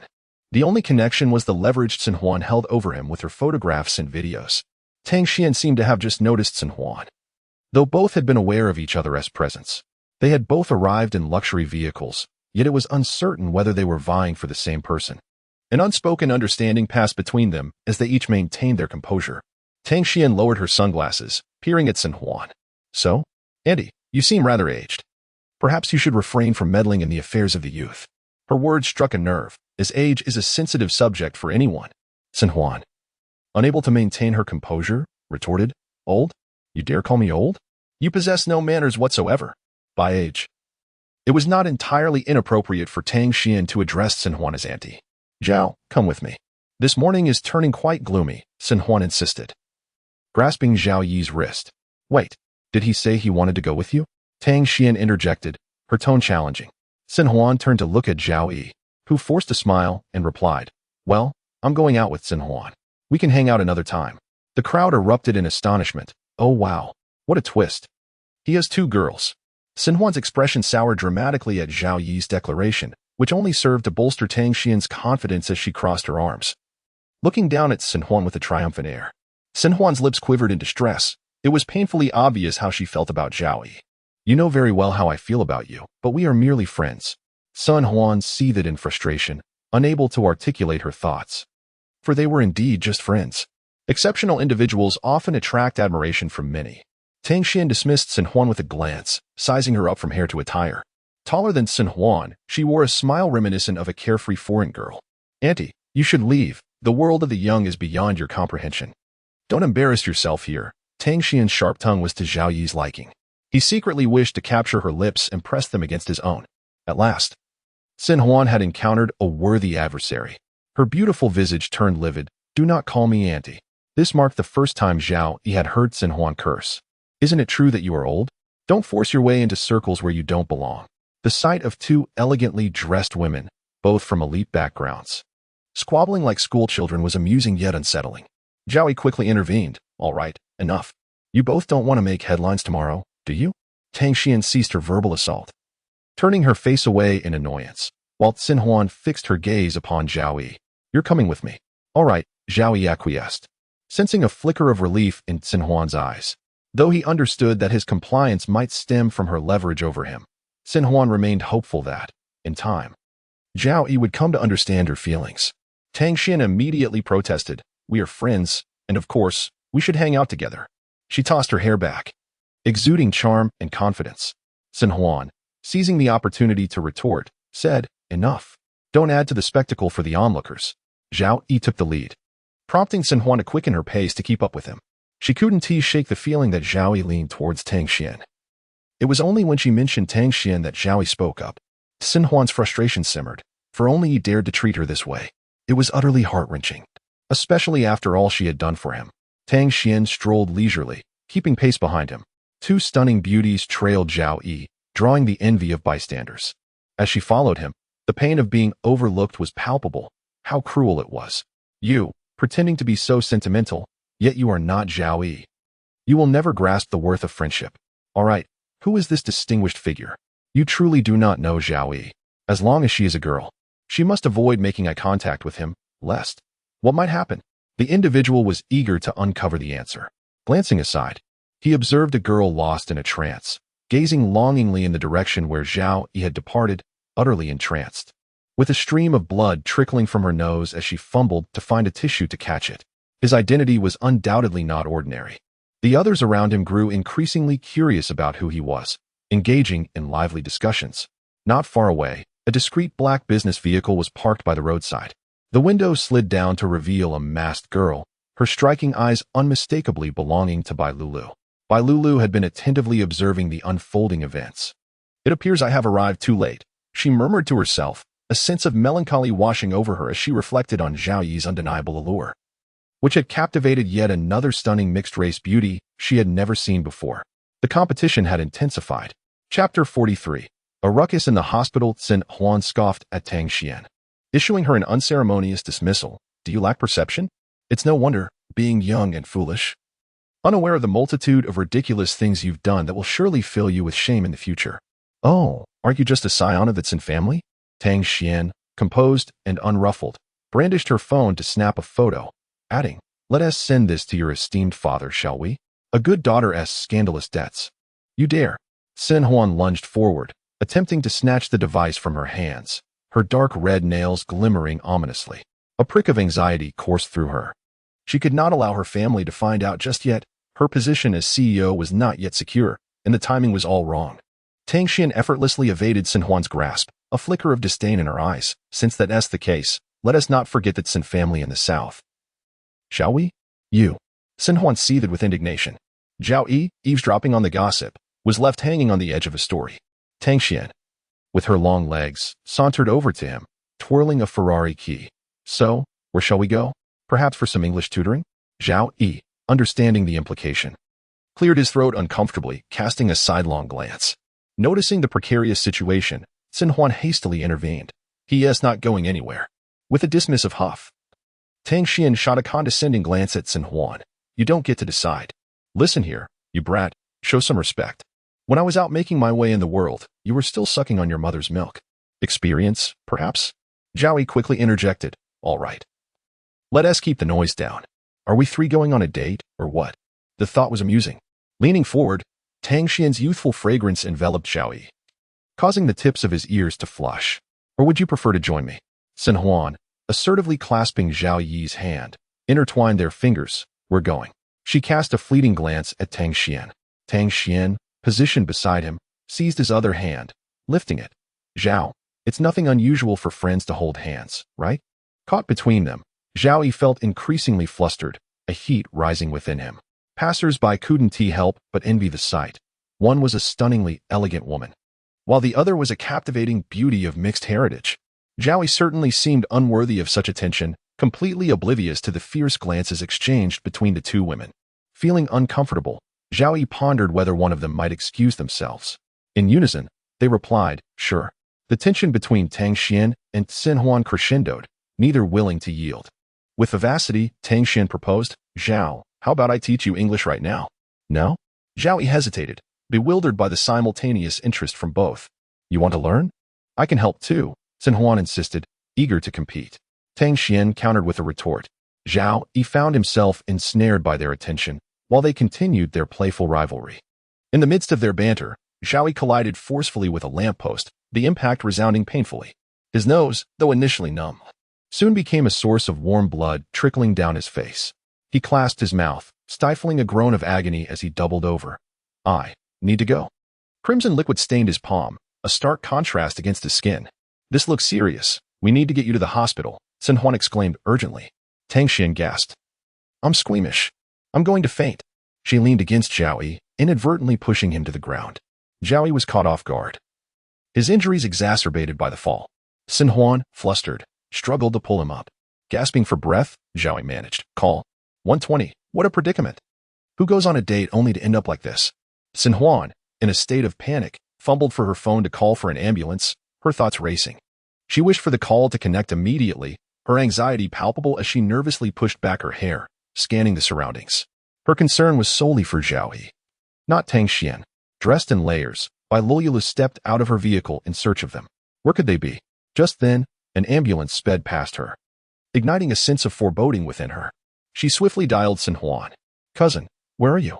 Xin Huan, perplexed by the question, responded curtly, "The ambulance." Bai Luoyulu's heart sank. How dire had the situation become to necessitate an ambulance? Xin Huan, focused entirely on Zhao Yi, noticed him with his head bowed. "Lift your head. Be a good boy," she gently urged, patting his forehead. Zhao Yi winced, drawing in a sharp breath as tears of pain threatened to spill. "Sister, I hit my forehead too. Forgive me, I'm so sorry." Xin Huan's heart swelled with guilt. Zhao Yi was hers to protect, and she felt the weight of his pain deeply. Abruptly, she hung up the phone, leaving Bai Luoyulu anxious on the other end. The latter scanned the area, searching for clues. Her keen eyes caught sight of fresh blood smeared on the lamppost, alongside dark crimson droplets scattered on the pavement, evidence of a recent mishap. Imagining the worst, Bai Luoyulu concocted a scenario in which Xin Huan and the others had encountered robbers, with Zhao Yi bravely stepping in front to shield them. Perhaps he had suffered a blow to the head or even been stabbed. In a flurry, Bai Luoyulu hailed a taxi, racing to the hospital. Zhao Yi, it turned out, had not sustained severe injuries, merely a bleeding nose and headache, which the medical team had addressed. Xin Huan insisted on prioritizing his treatment. Tang Xian, on the other hand, merely suffered from her aversion to blood. Upon arriving at the hospital, Xin Huan left Tang Xian on a crowded ward while securing Zhao Yi a private room. Zhao Yi implored Xin Huan, "You should put Tang Xian in the VIP room. I don't need to be hospitalized for such a minor injury." Xin Huan abruptly halted, her gaze piercing into Zhao Yi as if she were ready to devour him whole. "What did you just say?" Realizing the atmosphere had shifted, Zhao Yi lowered his voice. "Tang Xian is worse off than I am." He spoke the truth. "Say one more word, and I'll throw Tang Xian out." Xin Huan raised her voice, drawing the attention of passing medical staff, particularly the two women accompanying Zhao Yi. Zhao Yi was taken aback by her reaction. Was her anger truly warranted? Xin Huan became aware of her outburst, turning away, her grip on the registration slip tightening until it crumpled. It took her several moments to quell the pain welling within her. She arranged for Zhao Yi to undergo a full examination.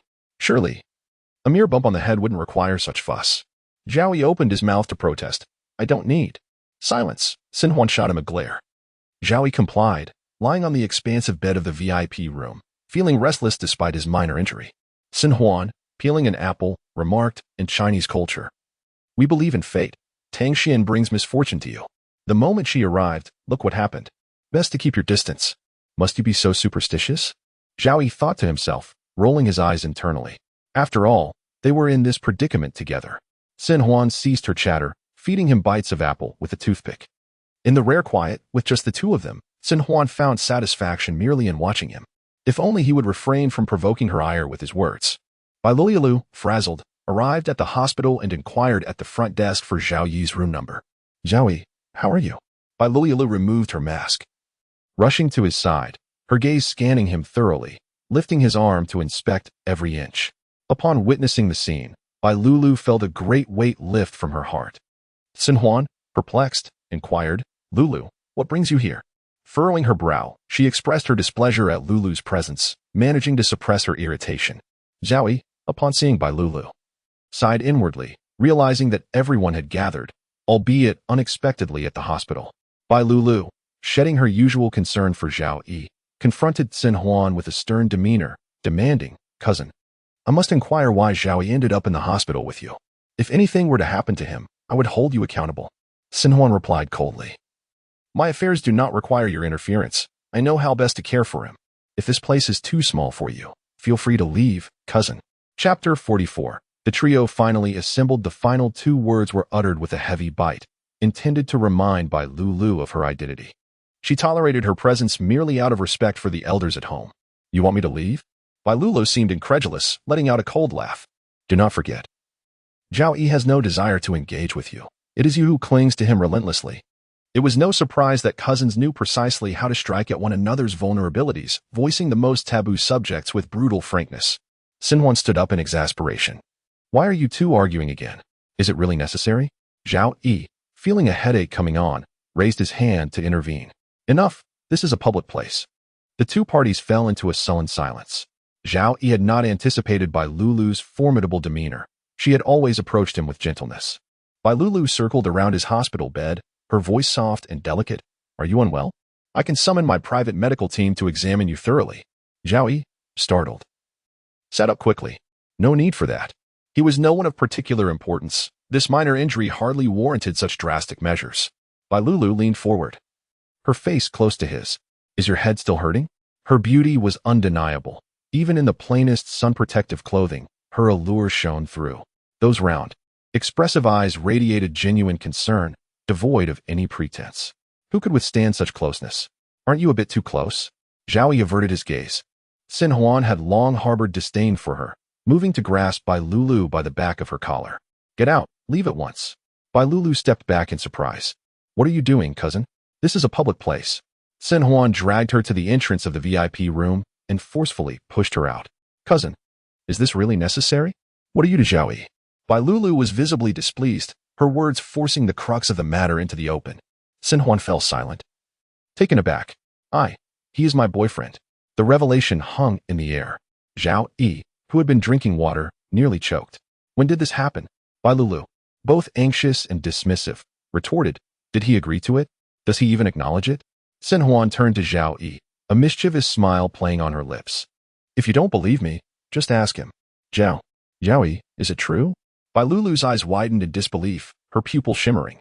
Why was he dragged into this? Zhao Yi looked between them, while Sin Huan pretended to take out her phone, shaking it slightly. Zhao Yi understood the implications all too well, clenching his teeth at the unpleasant sensation of being coerced. Though he shared a slight fondness for Bai Lulu, it was based solely on her willingness to engage with him. Her fleeting interest stemmed from a whim, a casual curiosity towards an ordinary man like him. Their social standings were worlds apart. Zhao Yi nodded, tacitly agreeing with Sin Huan's assertion. In that moment, Bai Lulu felt as though an invisible hand had seized her heart, sadness and disappointment flooding her beautiful eyes. She forcefully pushed past Sin Huan to reach Zhao Yi, having initially thought it was a jest. Did he truly confirm it? Zhao Yi was taken aback by her reaction. Why was she so affected? What did his relationship status have to do with her? Did she harbor feelings for him? He dismissed such thoughts. It was folly to entertain such fantasies. His silence was interpreted as acquiescence. Bai Lulu lamented, why would you like my cousin? She's so much older than you. You're still so young. It's truly bewildering. You should be with me. Bai Lulu. Sin Huan snapped, her expression darkening as she approached in her high heels, each step radiating fury. Age was a woman's sore spot, and being reminded of it repeatedly, especially by her cousin, was intolerable. Zhao Yi was astonished. Bai Lulu had suggested he should be with her, and she appeared entirely serious. Yet the disparity between them was staggering. He was simply a man of no means. Bai Lulu, as a woman of her standing, had countless eligible suitors, from minor celebrities to wealthy heirs, all far beyond Zhao Yi's reach. Ordinary people aspired to marry into wealth, and Zhao Yi had never considered marriage. If he did, it certainly wouldn't be to a rich heiress, merely a fanciful thought. Bai Lulu was likely just speaking offhandedly, perhaps as a jest. What of age? Was Tishi also growing older? Sun Huan glared at her. Older women bring fortune, and women past 30 offer kingdoms. Bai Lulu crossed her arms, addressing Sun Huan. As your cousin, I advise you to reconsider. You and Zhao Yi are not in the same league. She then turned to Zhao Yi, fixing him with a steady gaze. You and my cousin will never have a future together. I know all too well what her family is like. Be silent. Sun Huan interjected sharply, her chest heaving with anger. Bai Lulu had spoken an uncomfortable truth. Sun Huan turned to Zhao Yi, her expression tense. It's not as she says. Zhao Yi remained perplexed. What did Sun Huan's marital status have to do with him? Their relationship was entirely fabricated. Seeing Zhao Yi's reaction, Sun Huan felt a pang of disappointment. Bai Lulu had shared an alarming revelation today. Her beauty now turned away from them, lost in thought. Just then, a strikingly tall mixed-race beauty appeared at the VIP room's entrance, rushing towards Zhao Yi, her eyes brimming with concern. Zhao, how are you? Is your headache still bothering you? Are you still bleeding? Tang Xian moved to check Zhao Yi's arm. Not again. Why the same entrance? He felt surrounded by beautiful women, each seemingly intent on devouring him. Were all women this intimidating? Sun Huan swiftly positioned herself in front of Zhao Yi, extending a finger with dark red nails toward Tang Xian. Mind your boundaries, he is my boyfriend. She emphasized the last 3 words deliberately, her eyes betraying a sense of pride. Tang Xian brushed it off, unbothered. In foreign lands, such relationships were often more casual. Your boyfriend? He has long been my boyfriend. This infuriated Sun Huan. What is your issue? I haven't even addressed how you left me in that ordinary ward. It was filthy. Sun Huan retorted with a scoff. The fact that I didn't throw you out is already generous. Only then did Tang Xian notice the other occupant in the room, a girl clad in a large sun-protective outfit. Her delicate features somewhat disheveled, yet her youthful beauty shone through. Isn't that Bai Lulu, the movie star? Tang Xian recognized her. As her dorm mate was a fan of Bai Lulu, a surge of anxiety rose within Bai Lulu. She had been keenly aware of Tang Xian. Her striking beauty was impossible to ignore. Tang Xian cast a disdainful glance at Sun Huan. Zhao Yi thought, finally, they had all gathered. The 3 of them could easily play a game of mahjong. Looks like we are all friends of Zhao Yi. Don't you think you should clarify things, Zhao Yi? Sun Huan suddenly turned her focus on him. The word friends carried a weighty connotation when spoken by her. Chapter 45, Becoming Sun Huan's boyfriend suddenly. Zhao Yi's mind was flooded with unnecessary explanations. Bai Lulu, with her captivatingly innocent eyes wide open, remarked, Zhao Yi, didn't we agree to have a date this weekend? Why are there so many people here? She pulled out her phone, showcasing their chat history, deliberately sending it to the 2 women for their perusal. Sun Huan teased. You little minx, showing off. Bai Lulu scrolled up, demonstrating the abundance of their conversation. Tang Xian remained silent. Zhao Yi forced a smile. Do you believe it's just a coincidence? He sighed, perplexed by how everything seemed to converge at once. Tang Xian, with a playful smile, directed her gaze at Zhao Yi. Who is this young lady? How did you come to know her? Would you care to introduce us? Although she smiled, Zhao Yi felt an icy chill. The simultaneous gaze of the 3 women weighed heavily upon him. What was causing his anxiety? Perhaps it was the suffocating presence of so many people. Bai Lulu, don't you know her? She came to our school to film and got lost. So I helped her find her way back. Zhao Yi's voice grew fainter. Sun Huan and Tang Xian exchanged knowing glances, both sensing that the young lady had her own schemes, undoubtedly drawn by the allure of Zhao Yi. They were aware that Zhao Yi's less prestigious school was not the ideal location for filming. Tang Xian's institution would have been the obvious choice. At that moment, Bai Lulu interjected, you should tell them to leave. I wish for some time alone with you. You know I'm quite busy, and it's rare for me to find a moment to spare. Dream on. Tang Xian and Sun Huan retorted in unison, realizing that neither was particularly fond of the other. Zhao Yi wondered why they were so agitated. Sun Huan took a deep breath. Zhao Yi, being injured is not a reason to isolate yourself. Perfect. Then you both can leave. I'll take care of him, she added, her audacity leaving Tang Xian almost speechless. Had she no sense of propriety? If it weren't for Zhao Yi's presence, she would have unleashed her frustrations verbally. How can you be so shameless? Sun Huan stated firmly. I am his girlfriend. You should leave. Zhao Yi was taken aback. Bai Lulu, with her soft voice, called out to him, not comprehending why he was being asked to leave, as if she held no significance. I am your friend, and besides, I was the one who made plans with him first. If you were with me, you wouldn't be hurt. It's all my fault. Zhao Yi rubbed his forehead. Why are you competing with Bai Lulu? You are relatives, after all. Tang Xian hasn't tea left either.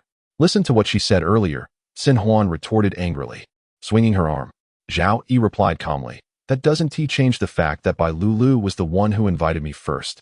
Bai Lulu parted her delicate lips, her eyes sparkling as she gazed at him. But you are clearly my boyfriend. Sun Huan exclaimed loudly, her frustration almost overwhelming. Zhao Yi felt no sympathy, but today is the only day that matters. You know how you arrived here.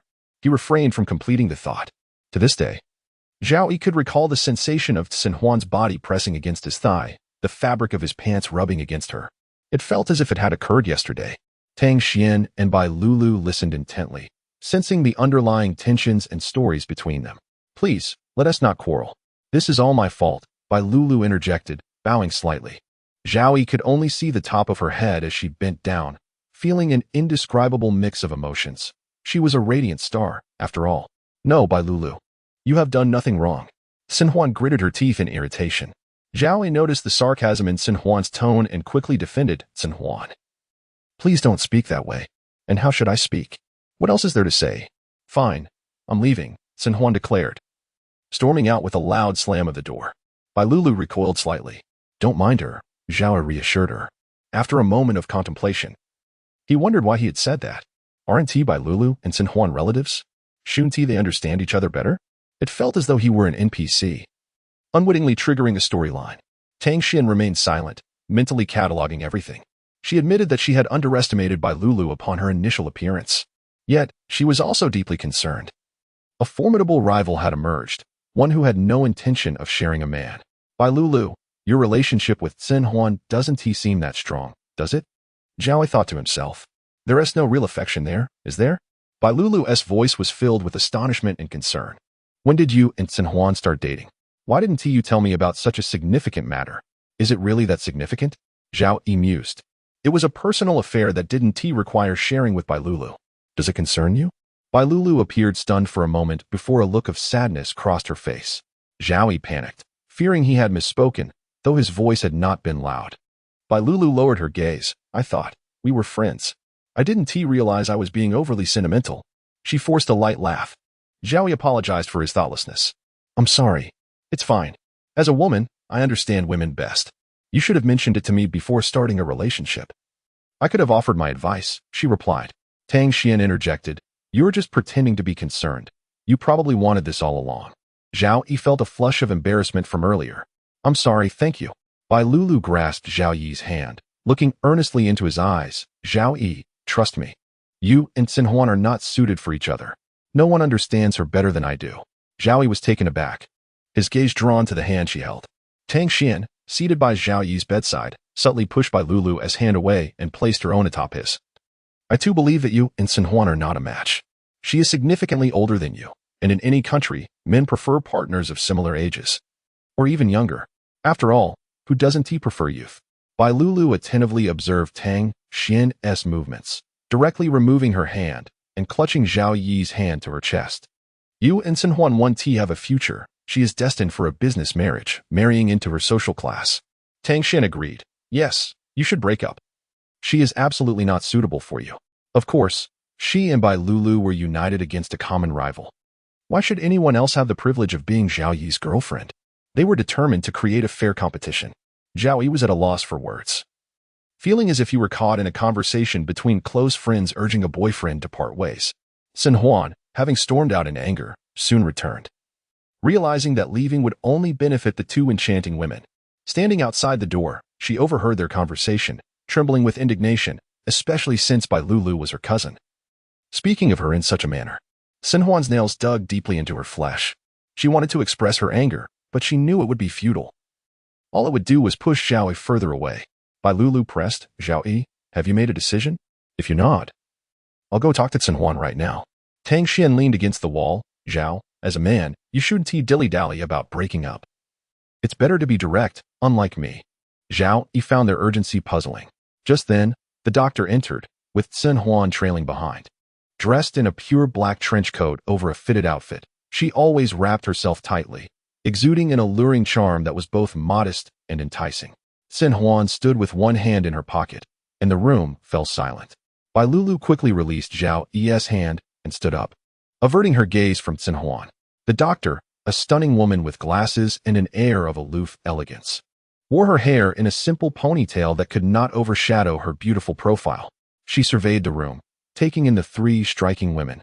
And when her eyes landed on Zhao Yi, they widened momentarily, revealing a glimmer of astonishment before she composed herself. Chapter 46. Doctor. Sushi merely regarded it as a typical instance of an accelerated heartbeat. After guiding the patient to undergo a cranial CT scan in the lobby of Building L, she completed her instructions and exited. Zhao Yi rose from the bed to undergo his examination, accompanied by three individuals who insisted on following him. It was merely a routine checkup. Such a display was unnecessary. Zhao Yi whispered, "You may return. I can manage alone. It is too conspicuous." Despite his insistence, they all voiced their refusal to leave. After the scan, which took over an hour, the results were ready for the doctor. Zhao Yi noted the golden nameplate on her chest that read, "Suyu." Dr. Su examined the images and remarked, "There is no significant issue. You have a mild concussion. Please return in half a month for a follow-up scan." "May I leave now?" Zhao Yi was chiefly eager to part ways with the enchanting women surrounding him. Their incessant banter left him perplexed.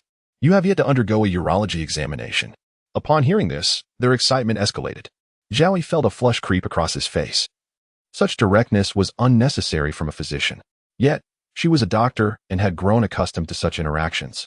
Surrounded by so many beautiful women, Zhao Yi stammered, "No need for that. My injury is to my head." The condition of his head was trivial, merely a minor bump. The absence of prescribed medication further indicated that he was fine. He had no intention of returning for another scan, deeming it a mere financial trap. He was not a precious individual, after all, who had not grown up with their share of scrapes and bruises. Dr. Su cast a glance at Sun Huan and stated, "That young lady has already covered your expenses. Refunds are not an option." Her voice was melodious and pleasant, akin to that of an audiobook narrator. Reluctantly, Zhao Yi accepted the form for the examination. The diagnosis room was crammed with 4 individuals, but as they departed, a serene quiet enveloped the space. Zhao Yi suggested, "You may wait here." They nodded in understanding. His face warmed as he hurriedly proceeded to the examination. After completing several preliminary tests, a slightly plump nurse handed him a small cup. "You need to provide a sample, quickly, don't waste time." She pushed him behind a blue curtain and resumed her phone activities. Seated on the sofa, Zhao Yi pondered over the cup in his hand, wondering if he truly needed to comply with such detailed tests. Why did Sun Huan provide such comprehensive instructions? He inwardly complained. Perhaps he could just take a look at the scans to lighten the mood? Zhao Yi engaged in a mental struggle. He wanted to voice his discomfort with the nurse's loud phone, aware that someone might overhear, especially given the thin curtain separating them. Time slipped away, and he finally resolved to stand and unfasten his pants. The curtain swung open suddenly, and the nurse entered, exclaiming loudly, "Are you done?" Others are much quicker. Startled, Zhao Yi's hands trembled as he looked up. The nurse's face reddened upon seeing his expression, initially intending to chastise her for her lack of respect for patient privacy. He found himself at a loss for words. He had yet to remove his trousers, yet there she was, blushing profusely. It was undeniable that this nurse was exceptionally bold. Dr. Su entered the room, her white coat billowing, followed by 3 stunning women. The nurse hesitated. "I am sorry. I won't." Suyu gently patted her shoulder from behind. "You may step outside." The nurse cast one last reluctant glance at Zhao Yi before exiting. Dr. Su promptly instructed, "Lie down. I will assist you." Without affording him a chance to respond, she approached him closely. How could someone so strikingly beautiful deliver such a command with a straight face? "Other patients are waiting. Let us expedite this." In the realm of medicine, gender was irrelevant. Disrobe. It seemed she could read his thoughts. Zhao Yi hesitated, but Su interjected, "Many men undergo gynecological examinations. Even childbirth is often performed by male surgeons. It's all the same." His burden lightened slightly, recognizing that everyone was in the same boat. Yet, he was still unable to bear the thought. Who could accept disrobing in front of a stranger?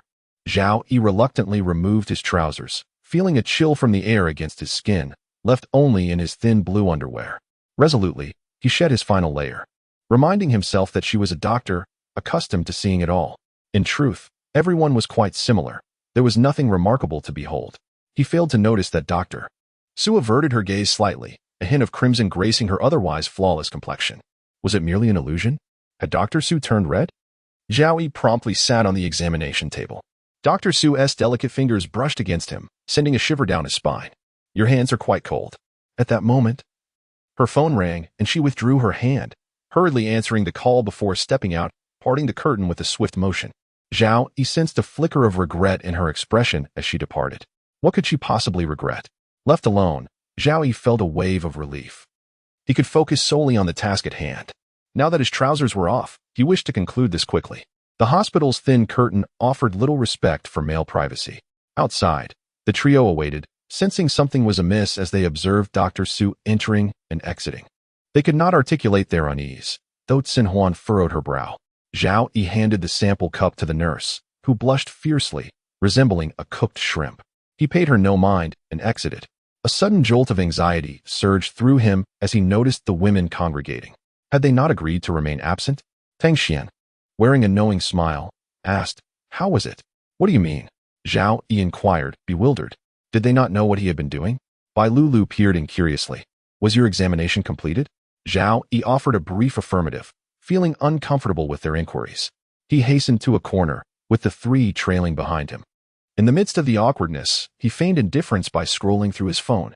Accidentally, he stumbled upon a video of a beautiful dancer, quickly swiping past it. Yet, Tang Xian caught sight of it, her azure eyes glinting with mischief. "Do you like this? I can dance even better. I'll show you sometime." Her flirtatious remark fell flat, and Zhao Yi, feeling embarrassed, could not meet her gaze. Xinhuan and Bai Lulu shot daggers at Tang Xian with their expressions. Truly lacking in decorum, Zhao Yi brushed it off. "I just stumbled upon it." Tang Xian, crossing her legs nonchalantly, disregarded their glares and continued to tease. In this digital age, Big Data 1T just randomly suggests things. Zhao Yi felt a wave of embarrassment wash over him. Why must he admit to enjoying dance videos? He was merely an occasional viewer, unlike his roommate, who was far more audacious. The seconds dragged on, each moment of humiliation stretching endlessly. Finally unable to bear it, he ducked into the restroom to collect himself. After a brief respite, he returned only to find the three women had vanished. Were they truly gone? That would be for the best. As he strolled down the right corridor, he spotted Xinhuan, Bai Lulu, and Tang Xian gathered at the doctor's office, each holding his medical report, listening intently. A sense of foreboding welled within him as he overheard the doctor say, "The quality is rather excellent. Maintain this, and I could examine 1,000 and not find a single flaw." The ground seemed to crumble beneath him. He dared not open his eyes, praying it was merely an illusion. Chapter 47. Finally departing the hospital, Zhao Yi, unable to contain his irritation, remarked, "Is it appropriate for you all to be gathered here listening?" A playful smile graced Xinhuan's exquisitely curled visage. Tang Xian, poised and gracious, extended her thumb in approval, saying, "Zhao, this is a compliment. Statistically, many lack quality." Bai Lulu remained silent, her expression obscured by a mask. The attending physician, a Mediterranean man of slightly plump build, conformed to the stereotype. Upon a closer look, he appeared quite capable. The young man abstained from smoking and drinking. May he continue this way. Nowadays, many young individuals are never without cigarettes, having already indulged too much in junk food. Both smoking and drinking are detrimental. He was indeed praised for his abstinence. After an extensive series of examinations, Zhao Yi exited the hospital alongside the women. Having just one beautiful companion is enough to turn heads, let alone three. The rate of admiration was off the charts. An elderly man in a wheelchair kept glancing over, as though he had never seen such a sight. Passers-by whispered, speculating, "This handsome fellow must be wealthy. Otherwise, how could he be accompanied by two stunning women?" Zhao Yi relished the notion of wealth, enjoying the aura of superiority they brought him. Even as a shadowy figure, he yearned to emerge and witness the world. An ordinary life was anything but mundane. Everyone is a protagonist. Zhao Yi reached the roadside, parting ways with them. Bai Lulu, in a rush, exclaimed, "Our date." Indeed, there was that matter to consider, previously arranged. Zhao Yi felt conflicted. It was impractical for the four of them to remain together. The thought of a chaotic scenario was daunting. Sun Huan interjected, "Zhao Yi has been injured and needs to rest. Let him return." Tang Xian, who neither desired to witness others' enjoyment nor wished to be pitied, agreed. Indeed, Miss Lulu should be considerate of others. This was less of a suggestion and more of a reprimand. Bai Lulu, weighing her options, conceded, "Very well, but remember you owe me a favor." She too was reluctant to go on a date surrounded by a crowd, diluting her moments alone with Zhao Yi. Xin Huan shot Bai Lulu a warning glance. "That's enough." Unfazed, Bai Lulu stood tall and tilted her chin defiantly. Zhao Yi acquiesced. Xin Huan, displeased, cast a disparaging look at Zhao Yi. Bai Lulu and Tang Xian appeared particularly exhilarated, perceiving the tenuous nature of Xin Huan and Zhao Yi's relationship. Bai Lulu summoned the driver to take Zhao Yi back to school, and they followed closely behind. Keen to observe Bai Lulu while also pilfering the Rolls-Royce and Ferrari parked at the school entrance. It was a spacious vehicle, equipped with a refrigerator, television, and an ample supply of fine wine, more than sufficient for the four of them. Upon entering the car, Bai Lulu's disappointment was palpable. Zhao Yi, feeling guilty, murmured, "I'm sorry." Bai Lulu forced a smile, replying, "It's all right. I had just been looking forward to it for so long." Zhao Yi's guilt deepened. Xin Huan glanced at Zhao Yi, teasing, "You have quite a few female friends." Zhao Yi remained silent, and the atmosphere in the vehicle quickly grew tense. He withdrew his phone, quietly reading a novel. The three women exchanged glances, each wearing a discontented expression. Zhao Yi requested the driver to stop not far from the school, prompting Tang Xian and Xin Huan to alight as well. Bai Lulu lingered, her gaze lingering on Zhao Yi as she waved her fair hand. "Goodbye. Goodbye," he echoed. The trio exited, while the black SUV remained stationary, idling at the curb. After stepping out, Zhao Yi instinctively distanced himself from the two beautiful women, inadvertently causing Tang Xian and Xin Huan to question their allure. The more inaccessible he became, the more intrigued they grew. They were all stunning beauties. Why would Zhao Yi avoid them? Zhao Yi finally exhaled in relief. Two luxury cars blocked the school gate, deterring several female students who harbored a curiosity about Zhao Yi. It was too long before he received a call from Xin Huan. He expected a reprimand, but the ringing persisted without an answer. If he could barely handle one, how could he endure two? Ultimately, he decided to answer. He could not evade it forever. What could she possibly do? At worst, he could simply sleep it off.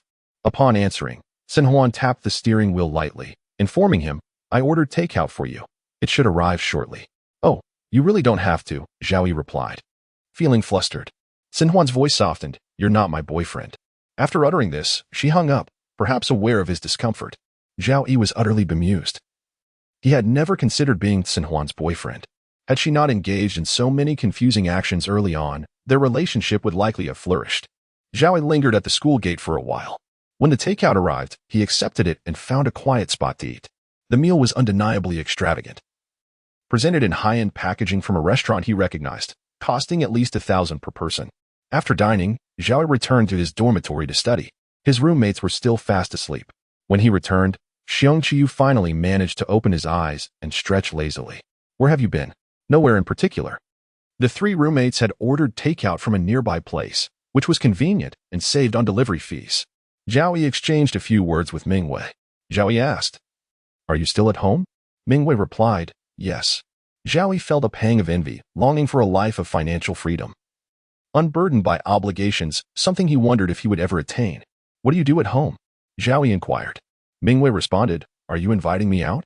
The mere mention of going out sent a chill through Zhao Yi. He had no desire to leave, especially considering the arduous climb to the 6th floor. Mingwei continued, "I just lie around, scrolling through my phone and playing games every day." Zhao Yi remarked, "Sounds delightful." Mingwei then asked, "Do you want a job?" Zhao Yi chuckled. "I won't be your cleaner again, will I?" This reminded him of the last time he had cleaned a room, unearthing a model camera. Mingwei seemed suddenly tense, and he wisely refrained from probing further. Mingwei, sensing the awkwardness of their last encounter, said, "It's nothing. You'll understand when you come over." Zhao Yi smiled, intrigued by the air of mystery. Mingwei mentioned that her takeout had arrived and abruptly ended the conversation. Zhao Yi found it curious. He had always seen her cooking diligently. "I thought you were quite industrious," he commented. Mingwei retorted, "Lazy." With no further replies from Mingwei, Zhao Yi returned to his studies. One of his roommates took charge of the takeout. They ate and drank, then continued their leisure, sprawled on their beds playing games. Outside, the trees lining the avenue had turned entirely yellow. By 4 or 5 o'clock, his roommates began to stir, each one grooming themselves, applying hair gel, and preening in front of the mirror. Lu Dazhuang and Zhao Yi exchanged cheerful farewells. "We're off to have some fun. We won't take you along. If we do, we won't have a chance ourselves." Zhao Yi, indifferent, waved them off. Li Lin inquired, should I bring you some food? No, thank you, Zhao Yi replied. He had eaten too much at lunch and felt no hunger now, nor did he plan to eat dinner. Lu Dazhuang nudged Li Lin. Let us go. Who knows? We might not come back tonight. His excitement was palpable. When they returned around 10, they were boisterous and cheerful. Zhao Yi had already completed his evening routine and was playing on his phone in bed. Lu Dazhuang rushed to Zhao Yi, exclaiming, Dude, you kept this under wraps. If we hadn't gone down to hear it from our classmates, we wouldn't have known you were whisked away in a luxury car. Although a hint of jealousy lingered, they were eager to hear more. Zhao Yi was indeed quite fortunate. They learned this from the girls at the social event, who had been discreetly probing for information about Zhao Yi. Despite their curiosity, they could not muster any jealousy towards him. Li Lin placed his belongings on the top bunk. Teasing, do you have another identity? A billionaire's son pretending to live a commoner's life? Zhao Yi chuckled. If I had money, would I be here? He had been exceptionally discreet. Was there any luxury brand that had slipped through? Zhao Yi laughed at the absurdity. Li Lin added, you disappeared for 2 days and suddenly wore luxury brands. Zhao Yi felt a sense of helplessness, realizing he could not articulate his way out of this. Was it by Lulu who bought it? Who would believe that? He wondered if he was the one losing his mind, or if it was by Lulu. The roommates were filled with joy, all contemplating how to align themselves with Zhao Yi in the future. A slight disparity in strength often breeds jealousy, while a significant difference in power leads only to attempts at flattery. Chapter 48. Chu Xinyu versus Sister Su Xiongqiu approached after washing his hands. Curiosity evident in his eyes. What happened this morning? Why did you come back so early? Everyone is intrigued. It shouldn't have taken long. Zhao Yi remained silent for a moment before responding. I went to the hospital. Lu Dazhuang scrutinized him up and down, finally focusing on his lower abdomen. Wow. Are you okay? The others exchanged peculiar glances, exclaiming in a playful uproar. So intense. I worship you. Scram, your minds are filled with nonsense. What is going on? The roommates were eager for details. Zhao Yi recounted the events, omitting the more awkward specifics. Xiongqiu reached out and tapped his forehead. Here? Zhao Yi covered his forehead. Don't touch. It still hurts a bit. Li Lin clapped and laughed. Don't mess with him. If anything happens, the beautiful sister will come after you. Just what I wanted, Xiongqiu replied. Oh dear. The dormitory erupted into playful banter. Zhao Yi decided to take a nap. The following day, Zhao Yi browsed Hanfu online, selecting a pristine white outfit that caught his eye, and he also purchased a sword. After finalizing his choices, he placed the order. While walking through the wooden corridor, he encountered Chu Xinyu, who looked as stunning as ever, her simple attire accentuating her alluring figure beautifully. Brother Zhao Yi, Chu Xinyu called sweetly, her tone slightly exaggerated, yet it brought joy to Zhao Yi's heart. He extended his hand in greeting. Chu Xinyu seemed unaffected by their prior encounter. She had learned to play coy. Just wait, she thought. Soon she would capture Zhao Yi's heart and have her way. Suddenly, she grasped Zhao Yi's hand, intertwining their fingers and swaying her body playfully. Tonight, let the stars warm the night. Let my heart shimmer with love for you. Zhao Yi couldn't help but burst into laughter, looking down at her. You're quite the performer. Every time he saw Chu Xinyu, her happiness was infectious. Her life was undeniably brave. Don't you like your boyfriend? Chu Xinyu leaned in closer, her beautiful face adorned with shimmering eyeshadow, adding to her charm. The sweetness of her presence was akin to indulging in a luscious ice cream. Zhao Yi felt a warmth spread through him, a natural reaction, flushing his cheeks slightly. People are inherently hypocritical. Blushing signifies little. Chu Xinyu noticed and felt a sense of satisfaction. Zhao Yi casually mentioned, I have a girlfriend now. Why not just break up with her? Chu Xinyu pouted, a hint of sadness flickering in her eyes. Her statement felt so self-evident. Zhao Yi's forehead flushed with irritation as he looked at Chu Xinyu, silently chastising her. Are you serious? Do you wish to play the mistress? Chu Xinyu was well aware of the outcome. If Zhao Yi had any interest in her, they would have already been an item. Is it that cool sister from the night market? She inquired begrudgingly. Zhao Yi nodded, merely using Xin Huan as a shield. Chu Xinyu's spirits sank for a moment. Her clenched fist relaxed. Even someone as proud as she could feel fear. Zhao Yi. Surprisingly, she refrained from calling him brother. Zhao Yi realized she must have something significant to say. Why don't you like me? I've been so openly affectionate towards you. I don't understand why you reject a beautiful woman's unconditional affection. Is it because you're incapable? Chu Xinyu scanned her surroundings. Men typically dread being called inadequate. Zhao Yi replied flatly. Stop the baseless speculation. You view men far too superficially. Isn't that the case? Men are creatures that think below the waist. Chu Sinyu's experiences led her to believe that men lacked moral regard for women. She spoke bluntly. Men are indifferent to women's suffering, treating such news as mere jokes, almost wishing it were not their own reality. But not everyone is like that. Zhao Yi, as a man, was aware of this. Zhao Yi frowned slightly. Is it because I lack money?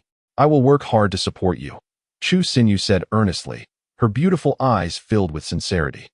Zhao Yi retorted, what a twist of fate. I know that woman has money, but not all wealthy people will spend it on you. I can assure you that I will hand over my entire salary every month. Let me tell you my Douyin ID. Chu Sinyu continued, chattering on. He glanced past her and noticed Sister Su standing quietly, seemingly for quite a while. Sister, Zhao Yi exclaimed, accidentally biting his tongue. He had been so engrossed in his conversation with Chu Sinyu that he failed to notice Sister Su. Chu Sinyu turned curiously to look back. Su Mingong approached, her little shoes crunching on the fallen leaves. How fortuitous it was to encounter Sister Su here. He wouldn't need to seek her out. However, the atmosphere between the two women felt tense, as if a confrontation was imminent. Zhao Yi recalled the headache he had experienced earlier in the cafeteria. Su Mingtong cast a cold glance at Chu Sinyu, her pride evident. Chu Sinyu found Su Mingtong's demeanor intolerable. She hopped over, clinging to Zhao Yi's arm playfully. Brother Zhao Yi, I was here first, so don't steal me away. Where shall we go to play? Zhao Yi felt the chilling pressure of Su Mingtong's gaze, which made him reluctant to look up. Stop fooling around, he said, gently pushing Chu Sinyu's hand away. Fine, fine. I have things to attend to, so I'll take my leave, Chu Sinyu said, casting a dismissive glance at Su Mingdong. The two sides clearly disliked each other. As Chu Sinyu brushed past Su Mingdong, she bumped into her shoulder with a thud, causing Su Mingdong to sway slightly. Zhao Yi felt a headache coming on. Why is there always chaos wherever I go? After Chu Sinyu walked away, Su Mingtong leaned closer, her tone icy. So, you have a girlfriend now. Zhao Yi thought to himself. How did you find out? His palms grew slightly clammy as he struggled to respond. Why the silence? Su Mingong raised an eyebrow, intrigued. After a moment of hesitation, he blurted out, Sister Su, you are my ideal girlfriend. Yet, he quickly dismissed it as a fleeting thought. Zhao Yi's cheeks flushed slightly. Su Mingtong noticed his embarrassment. Deciding to speak the truth, Zhao Yi admitted, I said that on purpose to mislead Chu Sinyu. Su Mingtong felt a rush of delight, unable to contain her satisfaction. She paused to gather her thoughts. Who is Sun Huan? Ah, that? Sister. Do you want to dig deeper? Zhao Yi was at a loss for how to respond. He diverted the conversation by pulling out his phone. Sister. I ordered a set of Hanfu online. What do you think? If it doesn't work, I can return it. Su Mingong turned her gaze toward him. She recognized his little tricks, but was willing to indulge him. My camera has also shipped. It should arrive by tomorrow afternoon at the latest. That fast? Zhao Yi was pleasantly surprised. Su Mingtong modestly replied, I need to expedite the shooting process. Su Mingtong pondered. What did he mean by getting a room last time? Why don't we take some pictures with our phones first to get a feel for it? Zhao Yi had planned to find Su Mingtong anyway. Just as they were about to head out, they encountered Chu Sinyu again. Su Mingtong handed her phone to him. Use mine. The resolution is better. It's an iPhone. Quite pricey. Zhao Yi took the phone, admiring Su Mingtong's luxurious device, the latest model. If any other guy had said that, Su Mingtong would have found it crass and avoided him, but coming from Zhao Yi, it felt different. She realized she was being somewhat hypocritical. Zhao Yi scanned the surroundings and pointed to a willow tree. Stand by there. He adjusted the lighting and angles, fiddling for a while. Su Mingtong laughed lightly. Teasing. You have a knack for photography. Why not pursue it as a side career? Zhao Yi crouched down to find the right angle, allowing Su Mingtong to move freely. He spotted the campus's artificial lake, which was more of a pond, with a crooked willow tree at its edge. Zhao Yi, in a moment of inspiration, suggested that she stand up. Su Mingtong felt her heart race slightly, already contemplating the question. With so many remarkable girls around you, why not seek a girlfriend? She had posed a similar inquiry before. Zhao Yi tilted his head and asked, Why do you want to know? Su Mingtong felt a flush rise to her cheeks and replied, It is said that you are quite difficult to pursue. Is he truly difficult to chase? How could he be unaware of that? Chapter 49. Injury of Sister Su. The distance between pursuer and pursued. Zhao Yi was evidently amused by this notion. Who said that? Everyone seems to be saying it. Su Mingtong silently scoffed inwardly, with the two most beautiful girls in school vying for his attention. How could he possibly find it difficult to pursue? Half the semester had already passed. His neighbor from the elite school, Tang Xian, had only attended a match once, yet she had fallen for him at first sight. Even wealthy beauties from outside school were drawn to him. He had forgotten the grand gestures, such as Li Xiao gifting him an Audi. With so many dazzling events, how could he have overlooked them? However, Su Mingtong was reluctant to enumerate these points for him. Other ordinary girls were even more hesitant. She had heard of 2 luxury cars from the previous weekend and felt an intensified sense of competition. Hurry up and speak, Su Mingtong urged, her cheeks flushed. She was wholly focused on Zhao Yi, oblivious to her footing on the tree trunk, which caused her to slip and fall forward. What? Zhao Yi exclaimed, nearly failing to catch Sister Su, who landed flat on the ground. He quickly helped her up. The bad news was that her ankle was sprained, and tears of pain welled up in her eyes. Seeing the severity of her injury, Zhao Yi swiftly carried Su Mingtong to the hospital. Numerous classmates witnessed this along the way. Su Mingtong felt a sweetness in her heart. The fall had truly been worth it. No wonder some female protagonists in dramas often find themselves tumbling. Upon exiting the school gate, Zhao Yi hailed a taxi, only to notice that Su Mingtong's face was crimson. Remembering their first encounter, he shook his tingling arm discreetly, while Su Mingtong stole glances at him. Once they were in the car, Su Mingtong bashfully complimented him. You have great stamina. You didn't even seem out of breath from the school to the gate. I was a bit tired, actually, Zhao Yi replied, belatedly realizing his misstep. The more Su Mingtong looked at him, the more she admired him. Well, that is still quite impressive. Upon arriving at the hospital, Zhao Yi supported her inside, and her hand found its way into his. Her delicate hand felt soft and smooth, akin to tender tofu, perfectly fitting into his grasp. Her fair and beautiful hands exemplified the saying that hands are a woman's second face. He felt fortunate to hold the hand of the campus belle, a dream come true for many boys at their school. Zhao Yi wrapped his other arm around Su Mingtong's shoulders to support her more securely and prevent any further injury. His warm breath brushed against her neck, sending shivers down her spine, and her face burned hotter, her entire body trembling. Sister, why are you shaking? Zhao Yi asked with concern. How should she respond? It was too embarrassing to articulate. Zhao Yi continued, is it too painful? We've already reached the hospital. Just hold on a little longer. He pondered how this mishap had occurred before the filming began. It seemed the shooting schedule would need to be postponed. Otherwise, I could carry you again, he offered. Su Mingtong raised her hand to block Zhao Yi's chest. No need, she insisted resolutely. Zhao Yi, wary of hurting her, continued to assist her gently. As they traversed the hospital lobby, Zhao Yi garnered numerous envious glances from onlookers, largely due to Su Mingtong's extraordinary beauty. After registering, Zhao Yi led Su Mingtong to find a doctor, running back and forth for x-rays. He rented a wheelchair and pushed her around, which deeply touched Su Mingtong as she observed this diligent man. Following this incident, she regarded Zhao Yi as the ideal Prince Charming. Previously, she had hesitated due to Zhao Yi's many admirers. Su Mingtong, with her cold demeanor, preferred to avoid competition. Seeing him close to Chu Xinyu had prompted her to withdraw. If he didn't like her, why waste her time? Those days had been painful, marked by sleepless nights. She had heard that 3 things are impossible to hide in this world: love, coughing, and poverty. She had deliberately swayed in front of Zhao Yi, hoping he would take the initiative to speak. After completing these tasks, she took the doctor's prescription to collect her medication. What is going on? You've been to the hospital twice in just a few days, Zhao Yi pondered as he hurried along. His gaze fell upon a doctor's notice hanging in the hospital corridor, and he was astonished to see Su Yu's name prominently displayed, indicating her authority in cardiology. Su Yu, aged 27, was remarkably young for a cardiologist, with an impressive academic background as a genius graduate who had studied abroad multiple times. Zhao Yi froze momentarily. She specialized in cardiology but had come to the urology department to consult him. His mind reeled. He felt he had been sexually harassed. Closing his eyes, he struggled to accept it. Images involuntarily flashed through his mind. Su Yu's cool hand brushing over. What a thrill.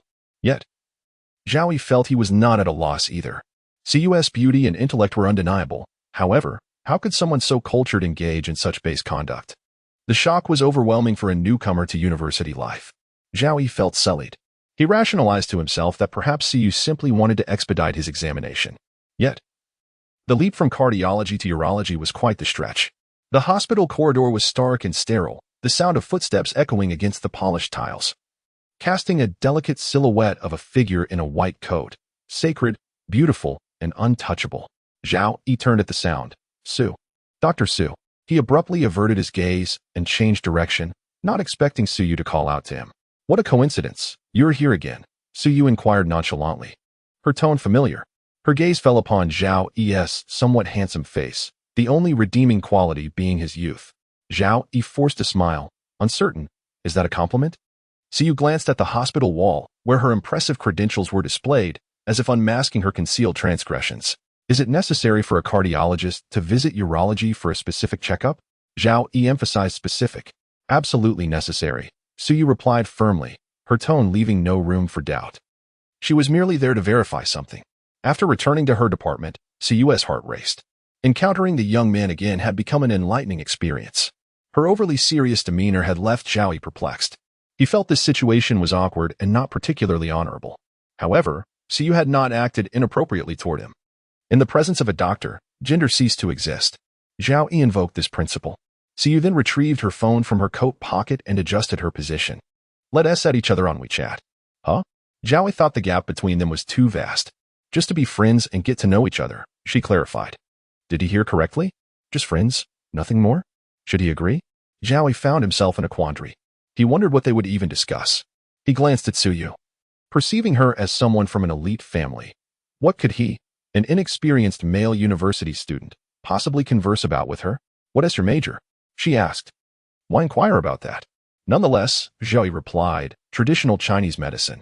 Perfect. We're both in the medical field, so we can exchange academic ideas. Zhao Yi thought to himself. Indeed, one should not be overly honest. He felt he could not refuse too harshly. Perhaps it was Siyu's ethereal and aloof demeanor that rendered him unable to utter harsh words. With a chime, they added each other on WeChat. Siyu casually inquired, what brings you to the hospital today? If it's something I can before she could finish, Zhao Yi interjected, a friend is ill. Let us keep in touch. Zhao Yi mused that he had no desire to maintain regular contact with the doctor if he chose not to speak. He could simply delete her later. Siyu seemed to sense his thoughts. Please don't delete me. Zhao Yi was taken aback.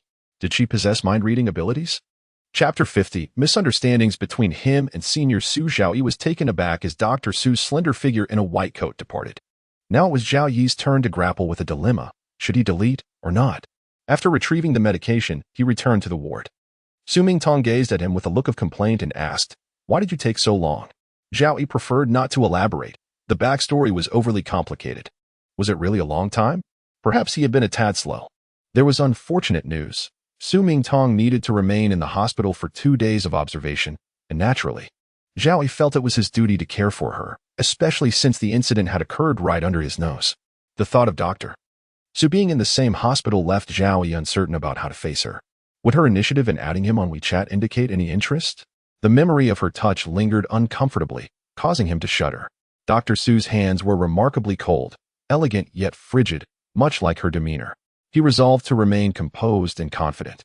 In a hospital setting, he could simply avoid her for 2 days.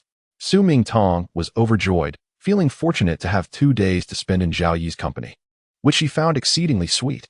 Observing Zhao Yi's quiet demeanor, she quickly added, I appreciate your help over these 2 days. I'll pay you for your trouble. It's just as a girl in a strange place her excitement made her stutter. She had overlooked Zhao Yi's feelings, solely fixated on their time together. Oblivious to the fact that she was encroaching on his personal life, Zhao Yi sensed her misunderstanding and hurried to clarify. No, I don't want your money. Since we're together and you had an incident, it's my responsibility. He thought, what a wonderful girl. She is genuinely different. Moreover, as classmates, they ought to support one another. Are we just classmates? Su Mingtong's expression soured slightly. In the room, an older man chuckled and teased, young lady. Don't feel sorry for the man. In a relationship, a guy should invest, while girls should be a bit spoiled. Su Mingtong blushed and retorted, no. We're just friends. Such a pretty girl. You're quite lucky, young man, the older man remarked, prompting laughter throughout the ward, as if they were oblivious to the clarifications. Zhao Yi felt embarrassed, scratching the back of his head. Su Mingtong resolutely demanded a transfer to a private VIP room. Zhao Yi attempted to dissuade her, but she remained firm. Unbeknownst to him, Su Mingtong came from wealth, leaving him as the only one without affluence. The doctor advised her to maintain a light diet for 2 weeks. Zhao Yi went to the hospital cafeteria to fetch her meals, simultaneously addressing his own lunch. Leaning against the table, Dr. Su's hair fell gracefully, revealing her striking features. From the 5th-floor conference room window, she could see familiar figures in the crowd. Do you have time for dinner after work? A well-mannered male doctor inquired, showering attention on Dr. Su. At just 27. Being a chief physician in cardiology spoke volumes of her capabilities. Dr. Su's prestigious background was perhaps the least noteworthy aspect of her life. Her illustrious record was adorned with countless accolades since childhood.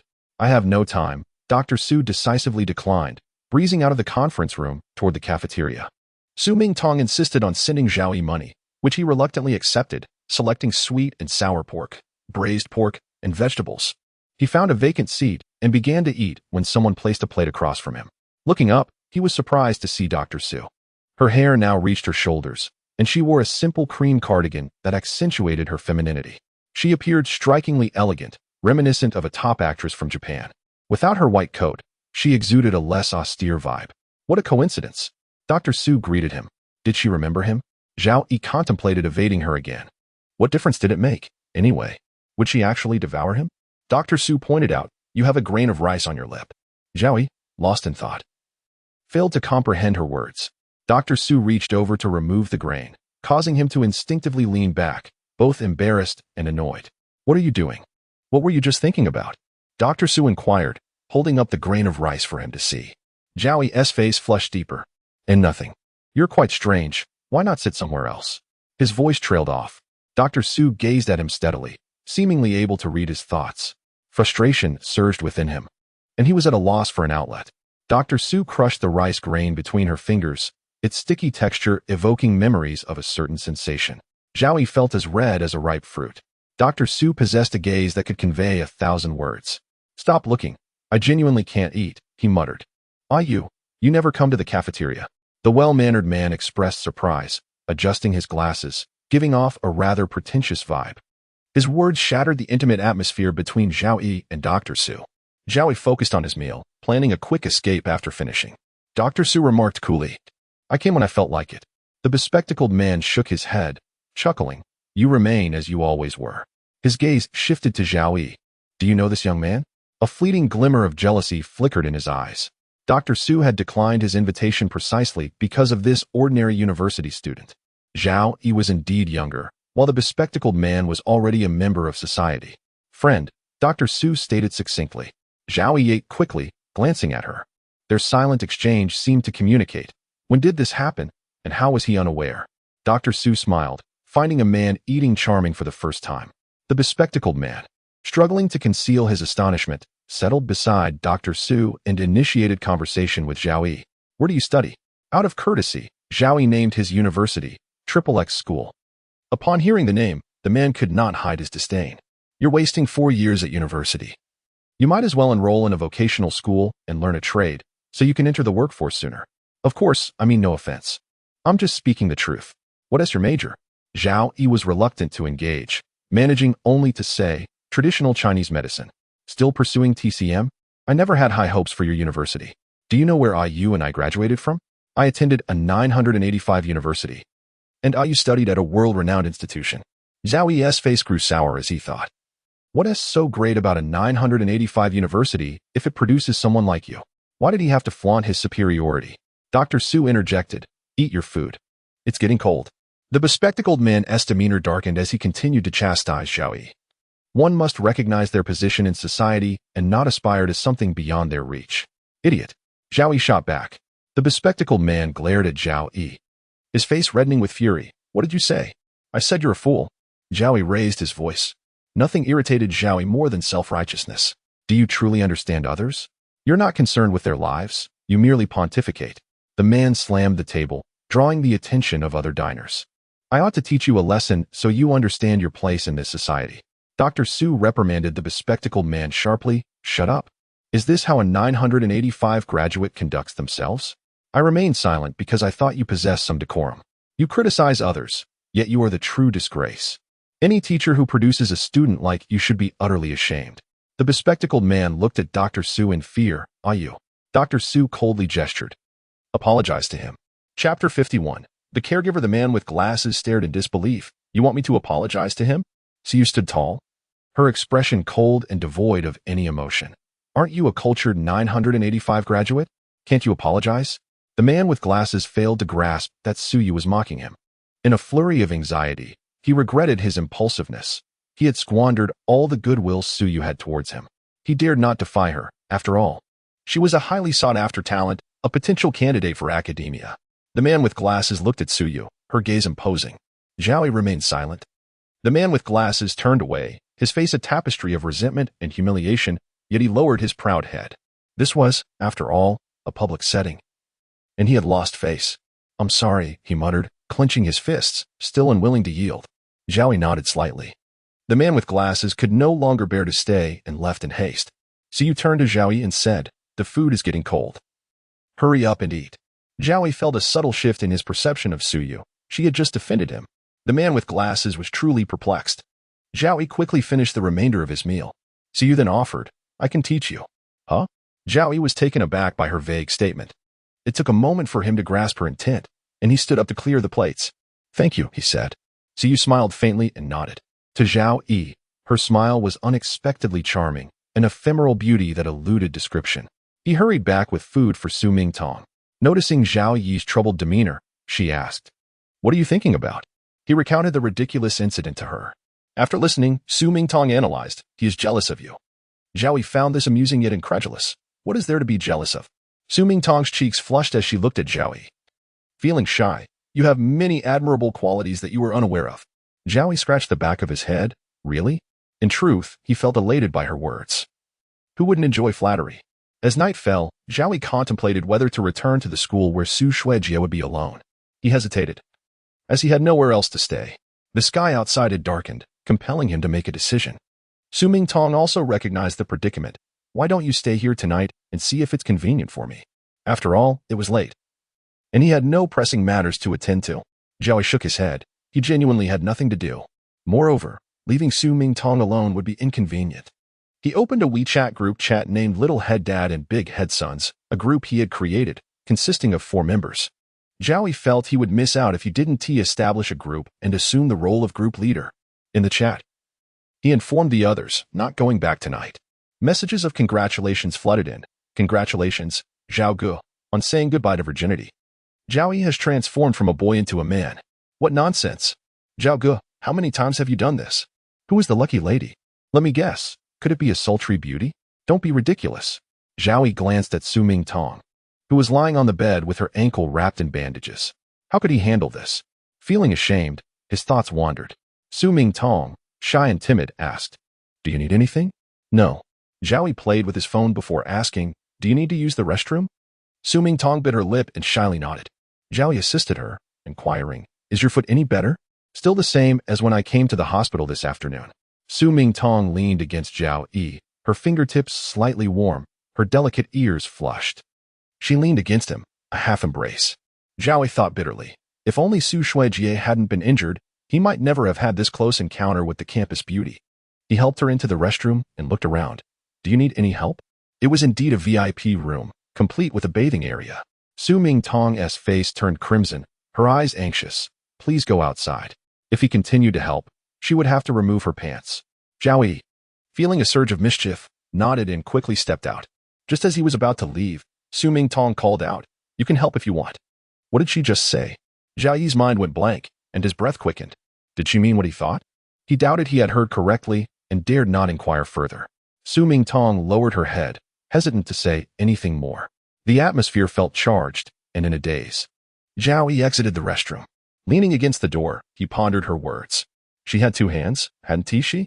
If she were to remove her pants, wouldn't he see her underwear? He quickly shook off the thought. How inappropriate. Was he that sort of person? Once Su Mingtong emerged from the restroom, her stunning face still bore the blush of embarrassment, akin to having consumed a little too much wine. Zhao Yi immediately supported her, avoiding eye contact as he helped her sit on the hospital bed. In a soft voice, Su Mingtong whispered in Zhao Yi's ear, "Thank you." The ear is a sensitive part of the body, and Zhao Yi felt her lips brush against him, sending a tremor through his heart. How ambiguous. Surely, she didn't mean to touch him. Her movements were hindered, and it must have been an accident. Zhao Yi composed himself and replied, "No need to thank me. It was my fault that you had an accident in front of me." Su Mingtong smiled, her eyes crescent-shaped like the moon. It was the first time Zhao Yi had seen her smile, and he found it remarkably beautiful. For a moment, he was entranced, feeling a sense of pride. Not many had witnessed Su Mingtong smile. When he regained his senses, he noticed Su Mingtong lying on the bed, covered with a blanket. He instinctively tucked her in. Su Mingtong was taken aback, feeling deeply touched. Oh my, he is so attentive. I should just marry such a wonderful man. The more she interacted with Zhao Yi, the more she felt he was a man worthy of lifelong trust. If love at first sight began with looks, then their daily interactions were a testament to his character. Su Mingtong considered herself fortunate to have encountered a man she fell for at first sight, who also proved to be worthy of her trust.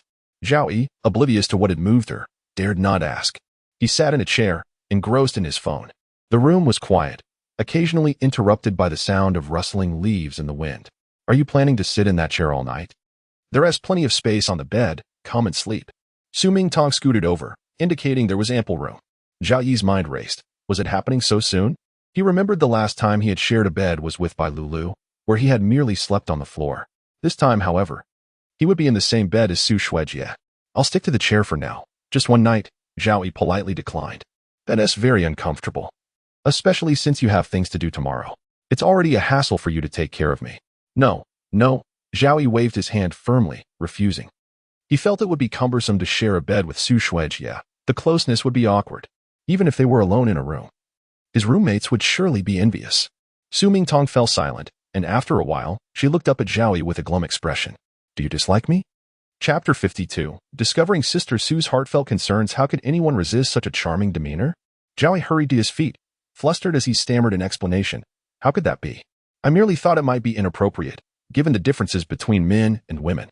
Su Mingtong immediately responded, what is there to fear when we are both fully clothed? I am concerned about putting pressure on your injured leg, Zhao Yi hastily offered as a substantial justification. Su Mingtong shifted in her position. It's all right. I can rest my injured leg on the edge of the bed. Oh dear, senior.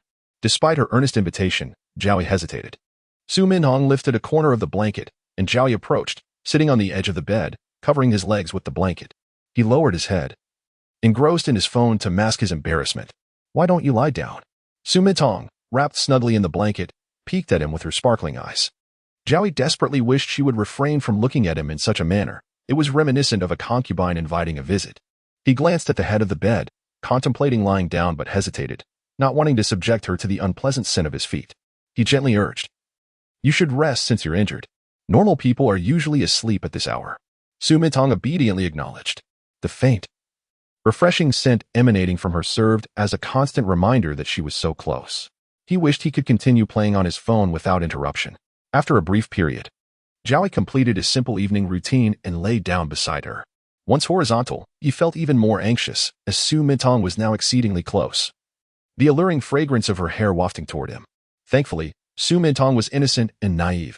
Had it been another woman, things might have escalated quickly. Su Mingtong opened her eyes, bright and alert. Zhao Yi, could you let me see your phone? This caught Zhao Yi off guard. How could she ask such a personal question? How about I show you mine, and we exchange? Su Mingtong presented her phone. Messages from Chuck Sinyu and a barrage from Linda flooded his mind. Not to mention the potential messages from San Juan. Just the thought made Zhao Yi break into a sweat. Forget it, senior. Humph. You don't have numerous girls chatting with you on your phone, do you? She inquired. What about you? Zhao Yi countered. Su Mingtong's eyes widened slightly. I only have you as a regularly contacted male friend. I don't easily add others. To prove her innocence, she opened her WeChat list for him to see, revealing that he was indeed the only male she frequently contacted. She could name everyone else on her list without hesitation. Zhao Yi noticed his blue character avatar pinned at the top. I'm pinned too. Am I that significant? Su Mingtong's face flushed with a hint of embarrassment, and she quickly covered it. She brushed off the matter, embodying the archetype of the aloof campus belle. Zhao Yi felt a peculiar mix of pride and joy, realizing he held a special place in Su Mingtong's heart. She hadn't pinned her father or her brothers, but him. And surely there was more to it than met the eye. Their gazes locked again, and Zhao Yi's unwavering stare seemed to unravel her innermost thoughts. Su Mingtong's lively eyes darted away, as if they shared an unspoken understanding. Clearing her throat, she insisted, let me see your phone. Zhao Yi opened his WeChat list for her viewing. Which one is Bai Lulu? The celebrity Bai Lulu? She asked. I know about Tang Xian's athlete from last time, she continued, her thoughts racing. The provocative animated avatar unmistakably belonged to San Juan, matching her persona perfectly. There were numerous unread messages from other females, each with their own red notifications he hadn't yet opened. If she were to see them, it might displease Su Mingtong further. Zhao Yi mused that had it not been for San Juan's relentless pressure, he would gladly pursue a romantic relationship with Su Mingtong. Yet, he remained ensnared by the clutches of that domineering woman. Fate often plays its hand in the most unexpected of ways. Zhao Yi sighed inwardly as they both drifted into sleep, each with their own unvoiced concerns. When Zhao Yi awoke, the alarm clock roused him from his drowsiness, and he was startled to find another person nestled in his arms. Su Mintong's silky black hair cascaded across his chest, emitting an enchanting fragrance that felt like satin. He could not resist running his fingers through it, hoping she remained oblivious to his actions. The alarm jolted Su Mintong awake as well, and Zhao Yi scrambled to silence it. Had he known, he would have refrained from setting it, fearing the nurse's arrival would cast them in an unflattering light as an unchaperoned male and female sharing a room. Su Mintong groggily lifted her face, her hands carelessly pressing against him. What is going on here? Zhao Yi's face flushed crimson as he dared not voice his displeasure. Tossing off the blanket to get out of bed, his hair tousled from sleep. I'm going to buy breakfast, he hastily declared, stepping out of the hospital room. Su Mintong sat there in a daze for a moment, then finally registered what had just transpired. She was an adult, after all. How could she not comprehend? Memories of being dragged to a physiology class by her friends during adolescence flooded back. Once the realization hit, Su Mintong felt a wave of embarrassment wash over her. How could I have been so reckless? To touch him in such a manner, this will ruin my chances for happiness, she lamented as she ruffled her hair, gingerly making her way to the bathroom to freshen up. Meanwhile, Zhao Yi hurriedly made his way back to school after a quick breakfast, his mind divided. Did that spot still hurt? Why did she press so hard? He was overwhelmed with tasks, scarcely finding time for part-time work. Initially, he had planned to earn $3,500 this semester, but now, halfway through, he had barely made a dime. He had a class at 1 o'clock, and as he checked WeChat, he was bombarded with messages from Xinhuan. Several messages awaited his reply, and he could sense trouble brewing.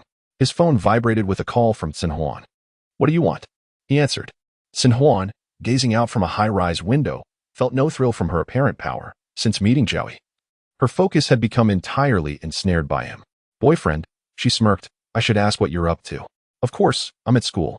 What else would I be doing? Zhao Yi replied. Is that so? You'd better let me know if you're not at school for the next few days. Otherwise, you'll face the consequences.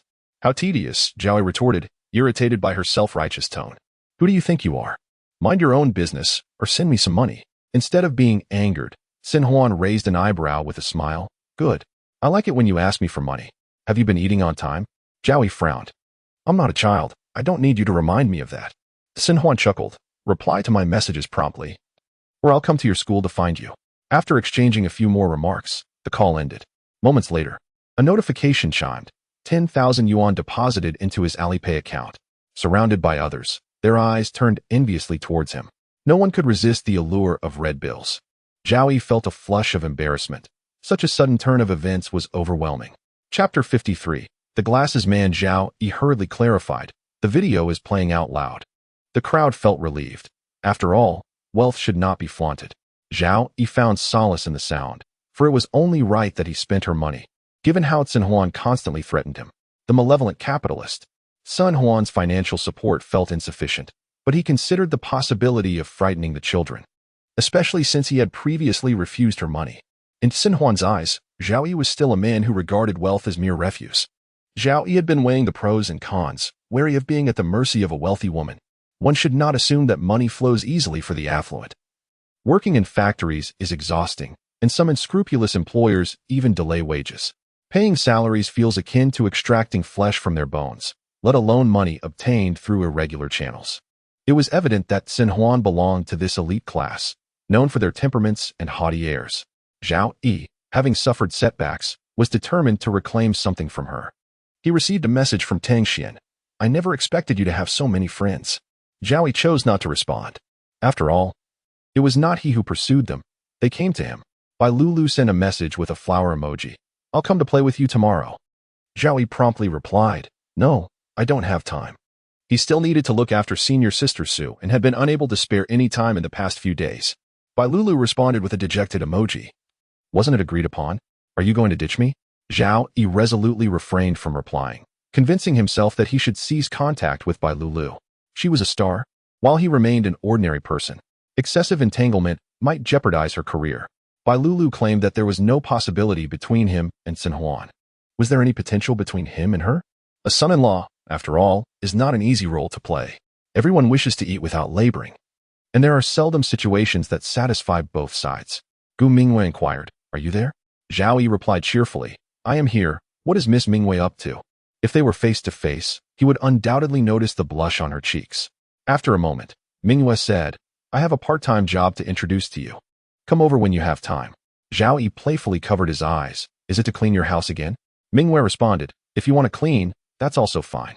After dining at the cafeteria, Zhao Yi returned to his dormitory to freshen up, brush his teeth, and change into a new outfit. He hesitated before the array of dental tools in the mirror, contemplating whether to take them.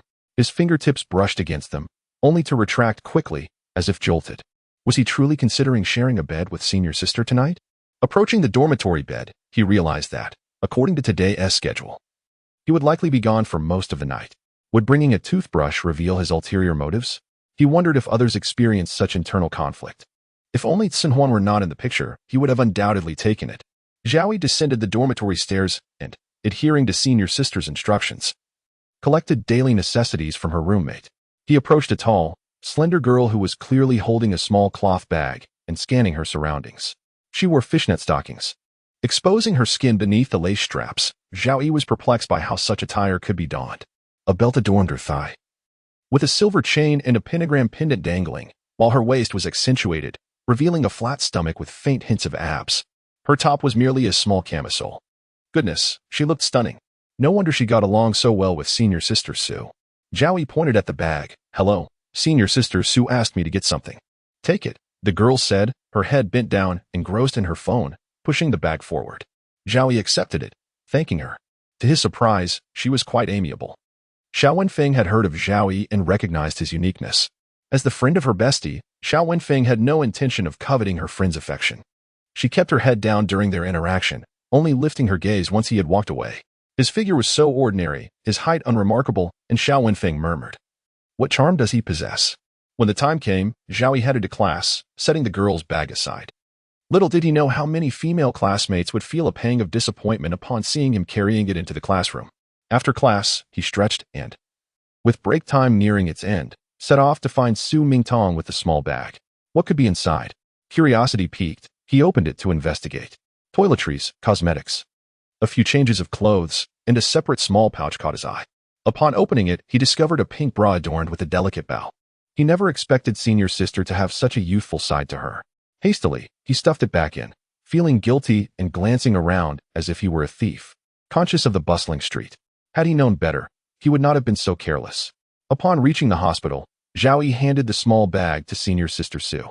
She expressed her gratitude, opening it to inspect its contents. "How come I didn't realize I didn't pack this bag? I must have been in a rush," she remarked. Zhao Yi, feeling like a thief, dared not speak further. He accompanied senior sister throughout the day, but today, the attending physician was the very glasses man. What a twist of fate. Zhao Yi pretended not to notice, while the glasses man looked down on him. Internally, Zhao Yi scoffed at his pretentiousness, remembering who had apologized to him the day before. Turning away, he chose to ignore the glasses man. The glasses man, conducting his routine inquiries, deliberately directed his gaze toward Zhao Yi, asking Su Mingtong, "Who is he to you?" In the presence of Zhao Yi, Su Mingtong blushed profusely, a classmate. It was evident to all, a young girl harboring feelings. The glasses man was consumed by jealousy, though he concealed it well. Afterward, Zhao Yi was informed to collect medicine and asked the attending physician about care instructions. The glasses man leaned against the doorframe, casually allowing his casebook to strike Zhao Yi's head, causing a jolt of discomfort. The force was apparent. The glasses man then ruffled Zhao Yi's hair. "Sorry, I didn't see you." Was it genuine ignorance or merely feigned? Zhao Yi's face flushed with indignation, feeling a mix of anger and helplessness. He scanned the room, noticing the peculiar expressions of those present, all aware of the glasses man's hostility. Someone spoke up. "Where did you meet this young fellow?" After that, silence enveloped the room, and the speaker awkwardly fell silent, realizing the atmosphere was off. Zhao Yi's suspicions were confirmed. The glasses man was being deliberately antagonistic. Nonetheless, Zhao Yi resolved to endure the provocation. Did he intend to put on a show of defiance in the ward? He inquired about the medicine and received a dismissive response from the attending physician, who told him to ask the nurse, and then resumed conversing with others, completely disregarding him. In his youth, such arrogance would have irked him, but he soon learned that such attitudes were prevalent in society. The best course was to ignore them, treating them as inconsequential. Zhao Yi, still youthful, felt the sting of indignation linger as he wrestled with feelings of bitterness. Upon exiting the examination room, he could still hear laughter echoing from within. He handed the medicine to the nurse, who tended to Su Mingtong's dressing, as such tasks required expertise. Zhao Yi pondered the earlier incident. If the glasses man dared to provoke him again, he would not hold back. After returning to the ward, Zhao stepped out for a breath of fresh air, finding various street vendors nearby. He resolved to enjoy a meal on the roadside and even bought a few snacks for Su Mingtong, carrying them back to the hospital ward. Upon entering, laughter filled the air, and Zhao Yi almost doubted he had entered the wrong room. After all, Su Mingtong was not typically so lively. Pushing the door open, he discovered Dr. Su standing by Su Mingtong's bed. Su's eyes sparkled with residual mirth as he turned to Zhao Yi. Zhao Yi was taken aback. "Su, what are you doing here?" It seemed he was familiar with senior sister. "You're back. That's wonderful. Let me introduce you," Su Mingtong exclaimed, her face alight with joy as she introduced. "This is the renowned Dr. Su. She is the finest cardiac surgeon in the industry, and it is thanks to her that my grandfather's condition has improved. It is quite remarkable that Su Xuejia, usually so aloof, has spoken so highly of her. It seems that Su Yuzhen possesses exceptional skills. You cannot imagine how difficult it is to secure an appointment with her." After Su Mingtong finished her lengthy monologue, she noticed the peculiar tension between them. "Do you know each other?" Before Zhao Yi could respond, Su Yu took the initiative to say, "Yes, we are acquainted." Her gaze shifted towards Zhao Yi, laden with unspoken meaning. Zhao Yi remarked, "It seems there is indeed something intriguing here. What a remarkable coincidence." Chapter 54, What a Coincidence. Dr. Su is also here. Zhao Yi approached the bedside, placing the meal into a bowl while it was still warm, and handed her disposable chopsticks. Su Yu observed his deft movements. "You didn't mention this last time. Is this the reason for your visit to the hospital?" Zhao Yi turned to her, sensing an underlying implication in Su Yu's words. Su Mingtong, curious, inquired, "How do Dr. Su and Zhao Yi know each other?" Suddenly, Zhao Yi felt a tension in the air. "Is this something I should disclose?" "Doctor." Su glanced at Zhao Yi with a hint of amusement in her eyes. "Just a minor incident." "Ah." Su Mingtong couldn't shake the feeling that there was something concealed between the two that she was unaware of. Zhao Yi, with concern, urged, "Eat quickly, or it will get cold." Su Mingtong picked up her chopsticks and began to eat. Outside, the night had deepened. Dr. Su surveyed the room, noting it contained only a single bed, and thus she began to piece things together. A flicker of determination crossed her gaze, revealing her ambition. Such a happy couple. With the boyfriend tending to his injured partner, Dr. Su remarked nonchalantly. "No, that's not the case," Su Mingtong replied, her cheeks flushing. She then subtly asked Dr. Su, "Do we really look like a couple?" Dr. Su remained silent but nodded slightly. Su Mingtong's heart fluttered with joy, a smile curling at her lips. Engrossed in her own delight, she failed to notice the sudden chill that enveloped Dr. Su's exquisite features as she folded her arms, fingers delicately tapping. "You two continue your conversation. I shall take my leave," Dr. Su declared before exiting. Zhao Yi stayed with Su Mingtong until she finished her meal. Then he tidied up the plastic bags and containers. A rosy hue adorned Su Mingtong's fair complexion, and after eating, her lips appeared even more luscious. She tugged at his shirt, whispering, "Everyone says we look like a couple." Zhao Yi could only manage a wry smile. As he stepped outside to dispose of the garbage, he spotted Dr. Su leaning against the doorframe, a cigarette delicately held between her pale fingers. Her tea-brown eyes exuded an air of indifference. There was something strikingly different about watching a woman smoke.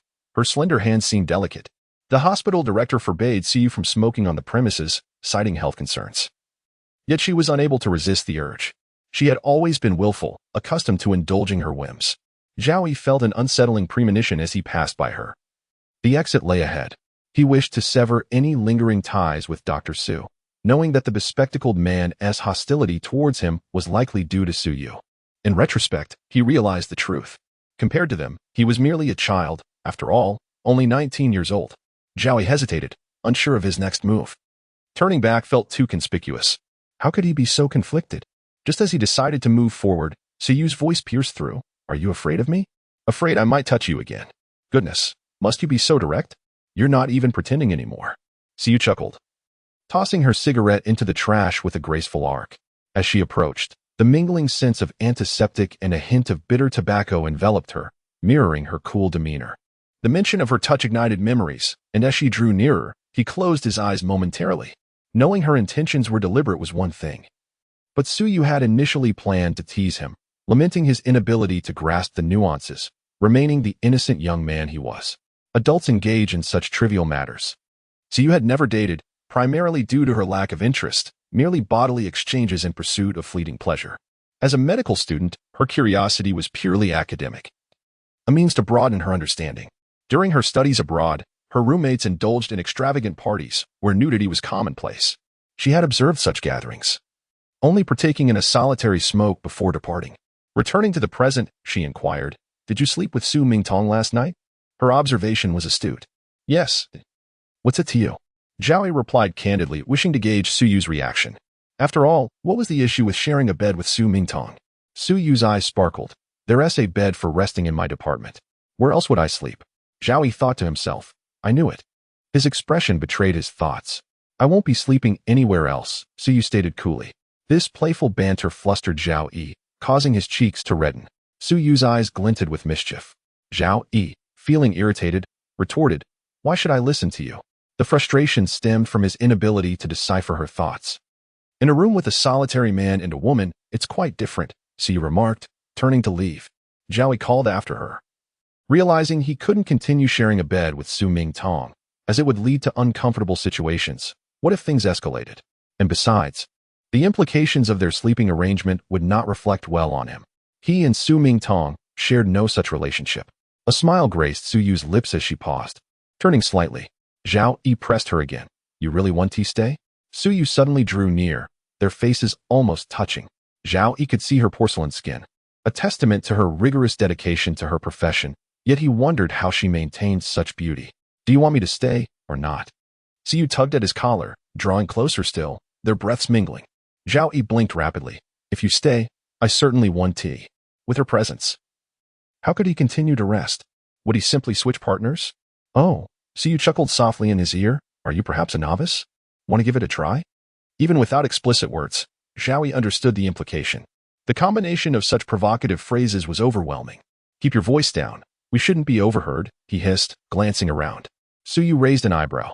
"After all this time, are you really worried about being overheard now?" Zhao Yi pushed her away, striding forward. A strange thrill akin to infidelity coursed through him, and he saw no reason to linger. Su Yu called after him, reminding him, "Remember to visit me in my department." She reiterated, "I want to be staying." Watching Zhao Yi's retreating figure, she remained unperturbed, knowing time was on her side. Su Yu, with her lab coat tucked into her pocket, walked away with a light step. Zhao Yi descended the stairs, disposing of the meal containers into a green bin. It was hard to believe he had just engaged in flirtation while handling garbage. The small wastebasket in the VIP room could hardly contain much, hence his trip down. The cool night breeze brought clarity to Zhao Yi's heated thoughts, compelling him to don a thicker jacket. He lingered downstairs, memories of Su Yu flashing through his mind. Starting from his urology examination. Upon returning, Su Mingtong inquired, "Who were you speaking with outside?" It sounded like Dr. Su.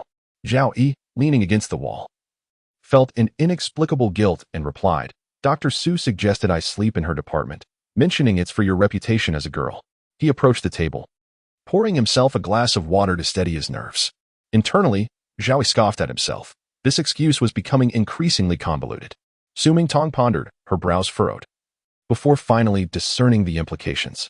Why does Dr. Su act this way upon her arrival? Su Mingtong felt a wave of disappointment, murmuring, "Dr. Su was just looking out for me." Yet, her true feelings screamed within her. She wanted to share a bed with Zhao Yi. However, that secret could not be revealed. Zhao Yi sat idly, scrolling through his phone, a favored pastime in modern life. Suddenly, Su Mingtong broke the silence. "Do you think Dr. Su might like you?" At this, Zhao Yi's hand trembled slightly. Chapter 55. A night at Dr. Su's. Dr. Su is a professional and capable individual who seldom engages in personal connections. It was quite unexpected for her to visit the ward today. Su Mingtong analyzed the situation calmly. Zhao Yi could only respond, "I don't possess such charm." "You?" Su Mingtong hurriedly interjected. "What do you mean by you?" Zhao Yi's mind wandered to mischief.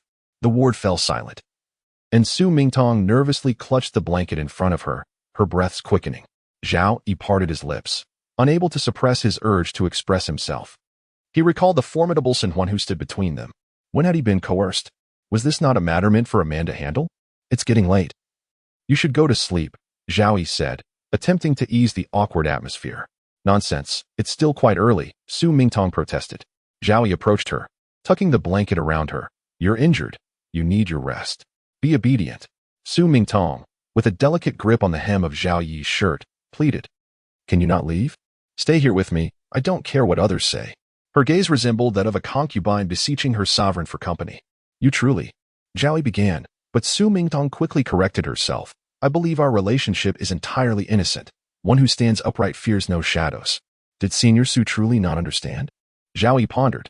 After a moment's reflection, he replied, Where is there a bed? We can simply sleep separately. Dr. Su has gone home. She is not sleeping there. Just borrowing her bed. Su Mingtong provided him with a solitary, forlorn silhouette. Zhao Yi visited her department, but she was absent, which oddly relieved him. She must have finished her shift. He noticed a small door inside. Upon opening it, he discovered a single bed in a modest room, complete with a wall-mounted television, a wardrobe, and potted plants on the windowsill. The blue bed linens were neatly arranged, lacking the warmth one might expect from a young woman's touch. Zhao Yi spotted a brand new toothbrush, toothpaste, towels, and even new slippers on the table. He was taken aback by her thoughtfulness, gazing out the window into the late night. He wondered when she had gone out to purchase such items. How touching. He was unaware that Su Yu was leaning against the doorframe. Had she not spoken, Zhao Yi would have felt even more moved. Su Yu perceived his subtle emotions. She bent down to place the slippers at Zhao Yi's feet. Try them on. Do they fit? The act of her bending down for him was astonishing. Zhao Yi found it hard to believe that someone as remarkable as Su Yu would perform such a gesture. Do you want me to help you take off your shoes? He hastily took her hand away, whispering, I can manage. He busied himself with untying his shoelaces. Su Yu straightened, observing Zhao Yi with a look that seemed to suggest he was entirely hers. Isn't romance often found in such small details? She could easily have bought these items with a mere wave of her hand, unaware that such gestures held little value. Let us not forget that wealth can resolve 98 of life's troubles. So you could have simply called someone to do it for her. Why haven't you left yet? Zhao Yi inquired. He lingered in the ward, wishing he had stayed longer. Are you so eager for me to go? She asked, touched but feigning annoyance. Weren't you supposed to finish your shift? He retorted, bluntly but reasonably. If you need that bed, I'll return home. Zhao Yi thought simply. If he were to share a bed with Su Yu, he might as well go back to Su Mingtong. Su Yu emphasized, I don't need it. I'll return once I finish the case report. She seemed slightly irritated. All right. Zhao Yi continued to scroll through his phone. The commotion outside ceased, and the lights turned off just as he received a WeChat message from Su Yu. I'm leaving. Zhao Yi replied, Good night. She responded, Good night. It was peculiar how her brief reply seemed to soothe the turmoil within her. Leaning against her motorcycle, she flicked the ash from her cigarette, inhaled deeply, and gazed up at the tall building where her department was located. Unbeknownst to her, she had already become enmeshed in her feelings. After finishing her cigarette, she extinguished it and tossed the butt into an ashtray, donning her helmet before riding away. Zhao Yi wanted to take a picture of Su Mingtong but found himself unable to capture the moment. Wasn't it unnecessary? He feared it would lead her to misconstrue his intentions as those of a scoundrel. It was better this way, he resolved. Alone, he felt too at ease. Upon realizing he had overslept, Zhao Yi was taken aback. There was a test today. Having entered university, he thought he was free from examinations, yet here was a test. He had no time to buy breakfast for his senior and resorted to calling her. Hello, senior. I have a test and can't buy you breakfast. Su Mingtong paused before replying, All right. Zhao Yi assumed she was upset. I'm sorry. You don't need to apologize. I should be thanking you, she said, tears streaming down her face. Only after hanging up did Zhao Yi realize the misunderstanding. Senior Su must have thought he had spent the night at Su Yu's and was late this morning. He could only manage a bitter smile. Su Yu parked her motorcycle just as Zhao Yi rushed past in a flurry. He calculated that he would definitely miss the bus, so he hailed a taxi, only to find himself stuck in heavy traffic during rush hour. The ride-sharing app showed no available cars, and then the driver canceled his order. He received a paltry compensation of 2.35 yuan. Zhao Yi felt utterly exasperated. This is my first experiment of the semester, he thought, panic rising within him. Then Su Yu appeared on her sleek motorcycle, her slender figure contrasting with the bulky machines around her, gripping the handles with black leather gloves. She arrived like a savior. Zhao Yi found it difficult to connect Su Yu with the motorcycle. Get on, she commanded. Is there still time? You don't trust my skills. Just then, a bespectacled man rushed out, grabbing Su Yu's arm. You, please don't expel me. Su Yu coldly smirked, almost cruelly stating, Expelling you has nothing to do with me. What is going on? Zhao Yi wondered, piecing together that the bespectacled man had been expelled. The man's face fell, resembling a stray dog, and upon spotting Zhao Yi, his eyes flared with emotion. You like him. I know he is just a phoenix man, but I'm the one who truly loves and cherishes you. Suyu's piercing gaze scrutinized him, filled with disdain. You call him a phoenix man. I believe you fit that description better. The bespectacled man lamented. How do you not understand? He is destitute, while I have education and a job. Even if he is a phoenix man, I would still support him. Suyu refused to even glance at him, tossing the helmet to Zhao Yi. Get on. We're leaving. The bespectacled man, undeterred, blocked her path. Is it because of him that the dean expelled me? You think too highly of me. I'm just a doctor. It's the higher-ups at the hospital who made the decision. You know what you've done. You must take responsibility for your actions. Suyu fixed her gaze on him. The bespectacled man appeared both terrified and hopeless. Their argument attracted a crowd of onlookers pointing and whispering. Zhao Yi climbed onto the back of Suyu's motorcycle, donning the helmet. She started the engine and maneuvered through the congested traffic with remarkable agility, swiftly escaping the chaos of rush hour. This required exceptional skill. Several times, Zhao Yi thought they would collide, yet she evaded every obstacle with ease, surpassing even the most skilled male drivers. Once they cleared the congested area, Suyu instructed, "Give me the navigation for your school." Zhao Yi quickly accessed it on his phone. With the location set, Suyu accelerated, driving with a speed that could only be described as reckless. Each time it seemed they were about to crash, she managed to avoid disaster flawlessly. The thrill was exhilarating. All Zhao Yi could hear was the wind rushing past and the roar of the motorcycle as they sped through the streets, overtaking car after car. Upon arriving at school, Zhao Yi took merely 15 minutes. He removed his helmet and returned it to Suyu. Suyu urged, "Hurry along, lest you be tardy." After a moment's hesitation, Zhao Yi inquired, "What was the reason for that person's expulsion? Is it due to him?"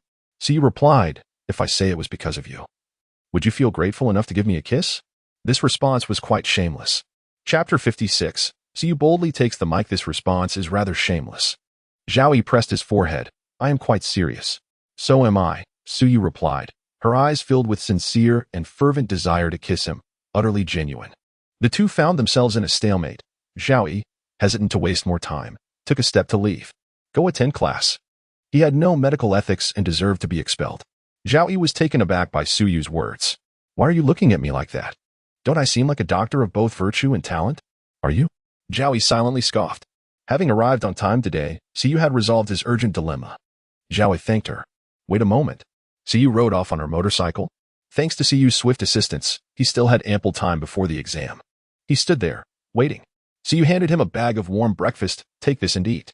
Zhao Yi looked down at the breakfast, pondering how she knew he hadn't tea eaten. Was he too hasty? "After this, I'll take you back to the hospital. Are you all right?" Zhao Yi asked. "I'm fine." No rush. They bid farewell, and as Zhao Yi entered the school, he felt the warmth of the breakfast in his hands, comforting. Suyu was indeed different. Later, Suyu called her assistant. "Postpone the 9 o'clock consultation. I have something to attend to." The assistant hesitated, but it was scheduled 3 months in advance. And the other party is quite significant.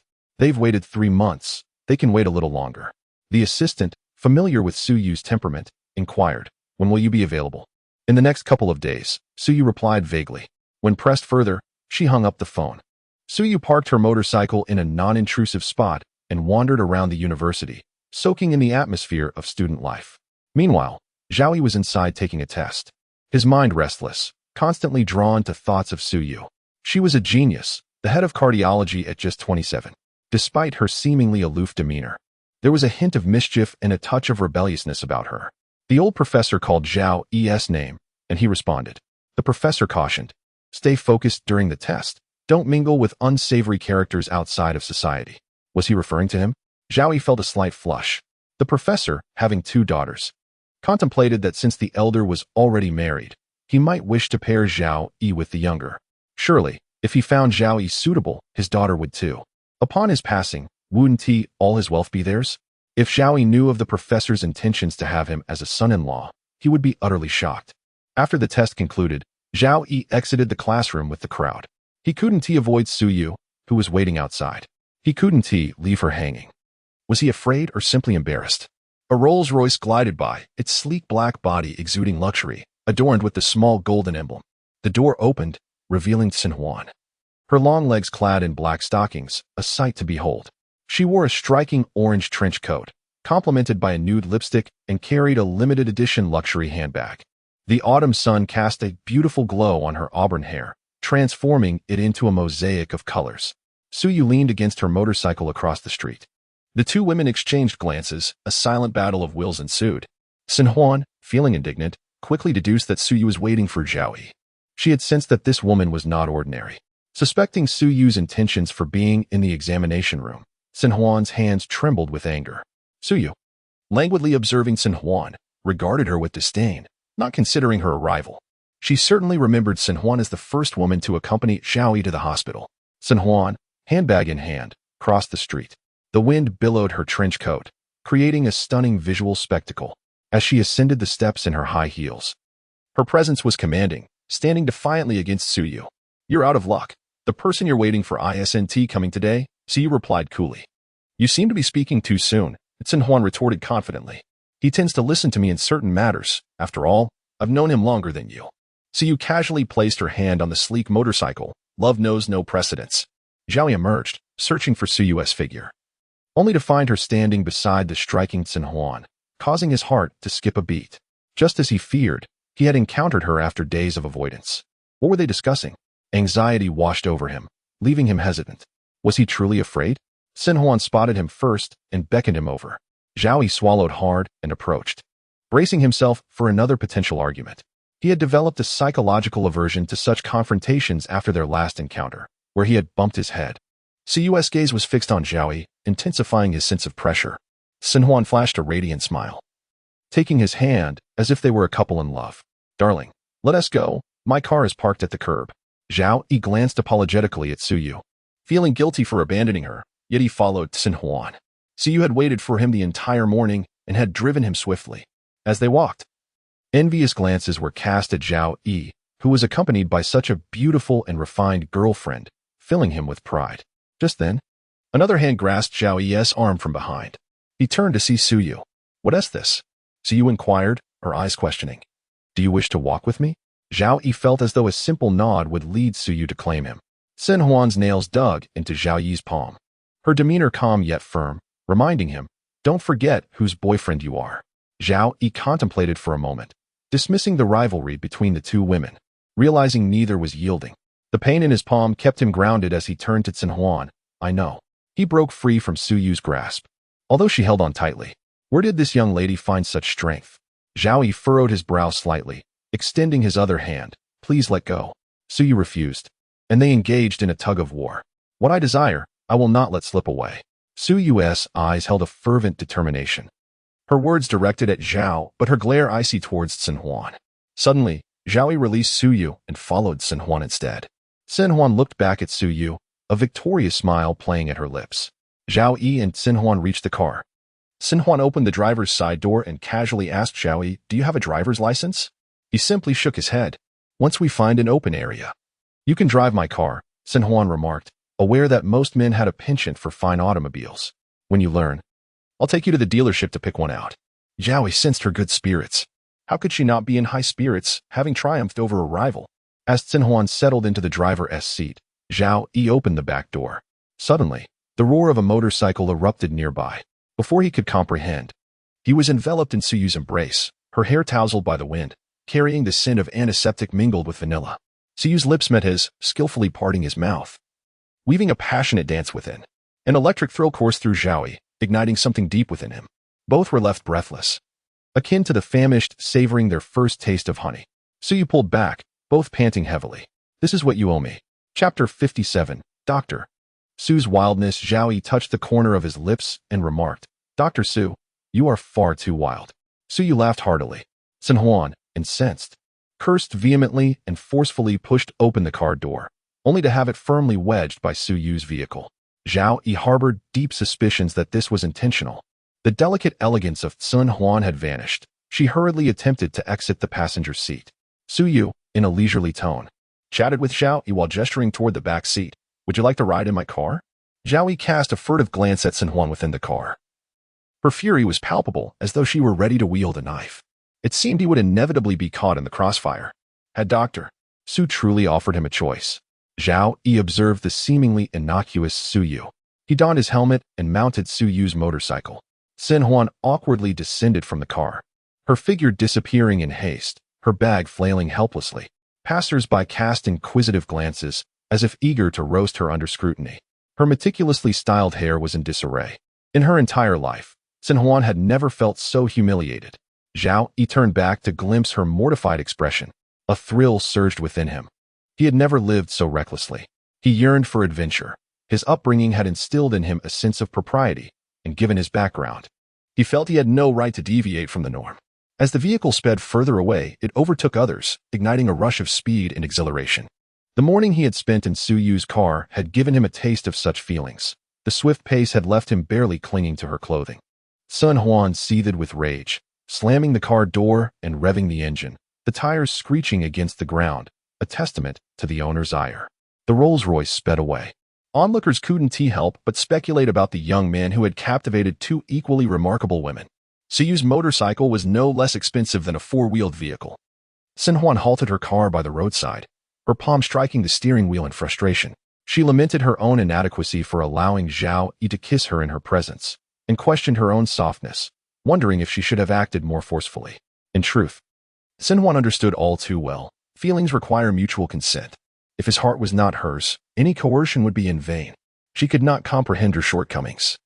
She possessed wealth and beauty, so why did Zhao Yi favor another? Yet, she secretly resolved to win Zhao Yi's heart. In her life, she had never encountered someone so appealing, a fated companion she could not afford to forsake. She thought, if I cannot capture his heart, I shall at least claim his body. Perhaps feelings will develop over time. The thought of Zhao Yi's disdainful gaze filled her with fear and hesitation. I'm sorry, but I have no choice. You will understand, Sin Huan silently reassured herself. Just then, her phone rang. She glanced at the caller ID. It was her family. After 2 rings, she answered nonchalantly. No matter how overwhelmed she felt, Sin Huan composed herself and maintained her tone while conversing with them. Why are you answering so late? Your grandfather has an appointment with a cardiologist. Hurry back. Sin Huan replied, Oh, understood. You have no idea how challenging your mess is. It exhausts me daily. A girl must eventually marry. You should prepare better for your brother to take over, or find a son-in-law. Last time, I introduced you to a promising young man from the Li family. Sin Huan hung up abruptly, tossing the phone aside. She drove to the hospital, feigning insincerity. Why should she not have the capability? Sin Huan gripped the steering wheel tightly. Once she found her footing, she would establish her independence. After dining together, Siyu brought Zhao Yi back to her department. Upon entering, Siyu shed any pretense, drawing close to Zhao Yi and pressing him against the wall. Her lips approaching his. Zhao Yi raised a finger to block her advancing lips. What is this? You were just enjoying a kiss. Yet now you're suddenly shy behind closed doors? He pushed Siyu away, stopped the nonsense. Siyu's gaze remained fixed on him as he sank into the sofa. The kiss had altered their relationship dramatically. The sensation was peculiar, intertwining memories of Sin Huan's kiss, colliding and merging in his mind. The door swung open, and Lin Li Hong's assistant rushed in. The scheduled patient is still waiting. I wonder if Dr. Su can spare a moment to meet with them. The female assistant was initially surprised to find a young man in Suyu's office, but was quickly shielded from view by Suyu, who coldly instructed, understood. Please bring them in now. The assistant hurried off to inform the patients. Sensing Zhao Yi's intent to leave, Suyu called after him, just sit. It won't be a bother. Curiosity piqued, Zhao Yi stayed behind to observe Suyu at work, eager to understand her patient demographic. Suyu donned a white coat, instantly elevating her appearance. Zhao Yi couldn't help but internally scoff, quite the act. The assistant opened the office door, leading in an elderly gentleman with striking white hair. Impeccably dressed, exuding an air of nobility. Zhao Yi's immediate impression starkly contrasted with that of his grandfather, highlighting the elder's well-maintained appearance. If only equality could prevail someday. Following behind were several elegantly dressed individuals, clearly the elder's family. Among them was a particularly familiar face, Sin Huan, striking Zhao Yi's mind with surprise. How could she be here? He quickly averted his gaze, but it was too late. Sin Huan had already spotted him. In that fleeting moment of eye contact, an unspoken understanding passed between them. Zhao Yi could see the awareness in Suyu's eyes as well. A hint of a smile graced Suyu's lips. What a small world. What a coincidence. Zhao Yi felt the intensity of Sin Huan's glare, piercing as if it were a blade. He was certain that if her gaze could harm, he would be 1,000 times over. Zhao Yi lamented internally. It's not as if I initiated the kiss. She was the one who leaned in, who claimed that women were not proactive. He had encountered nothing but assertive and passionate women. Suyu had already begun her consultation. Doctor, what do you think of my father's condition? What are the chances of a successful surgery? Suyu glanced at the computer screen. The old gentleman is advanced in years. I recommend conservative treatment. He also appears to have complications from diabetes. How long can my father expect to live? Suyu replied, I am not a miracle worker. It depends on the patient's condition. A younger relative interjected. And this is the so-called genius medical doctor? Quite the facade. Zhao Yi felt safest by Suyu's side. Should he leave, he was certain Xinhuan would follow. The atmosphere in the room turned silent at that moment. Suyu's gaze fixed on the young relative, who fell silent, like a quail. So, will you proceed with treatment? Suyu's eyes shifted to Zhao Yi. Why are you passing this hot potato to me? Zhao Yi thought desperately. All eyes were on him, including Xinhuan's, making it difficult for him to meet their gazes. What does this have to do with me? You're the expert, not me. He could only muster a few dry laughs. How should I know? Aren't you the authority? Oh, so you turned at Xinhuan. This is Miss Tsin's boyfriend. The venomous glare Xinhuan directed at Suyu is filled with seething anger. Chapter 58. Suyu's surprising performance. All eyes in the room were directed towards Xinhuan, filled with a mixture of astonishment and amusement. The patriarch of the Tsin family, having navigated the tumultuous waters of business for decades, could certainly discern the youthful intricacies at play. Miss Tsin remained silent. Perhaps I had misjudged the situation. Suyu shrugged, stating, he and I share a partnership.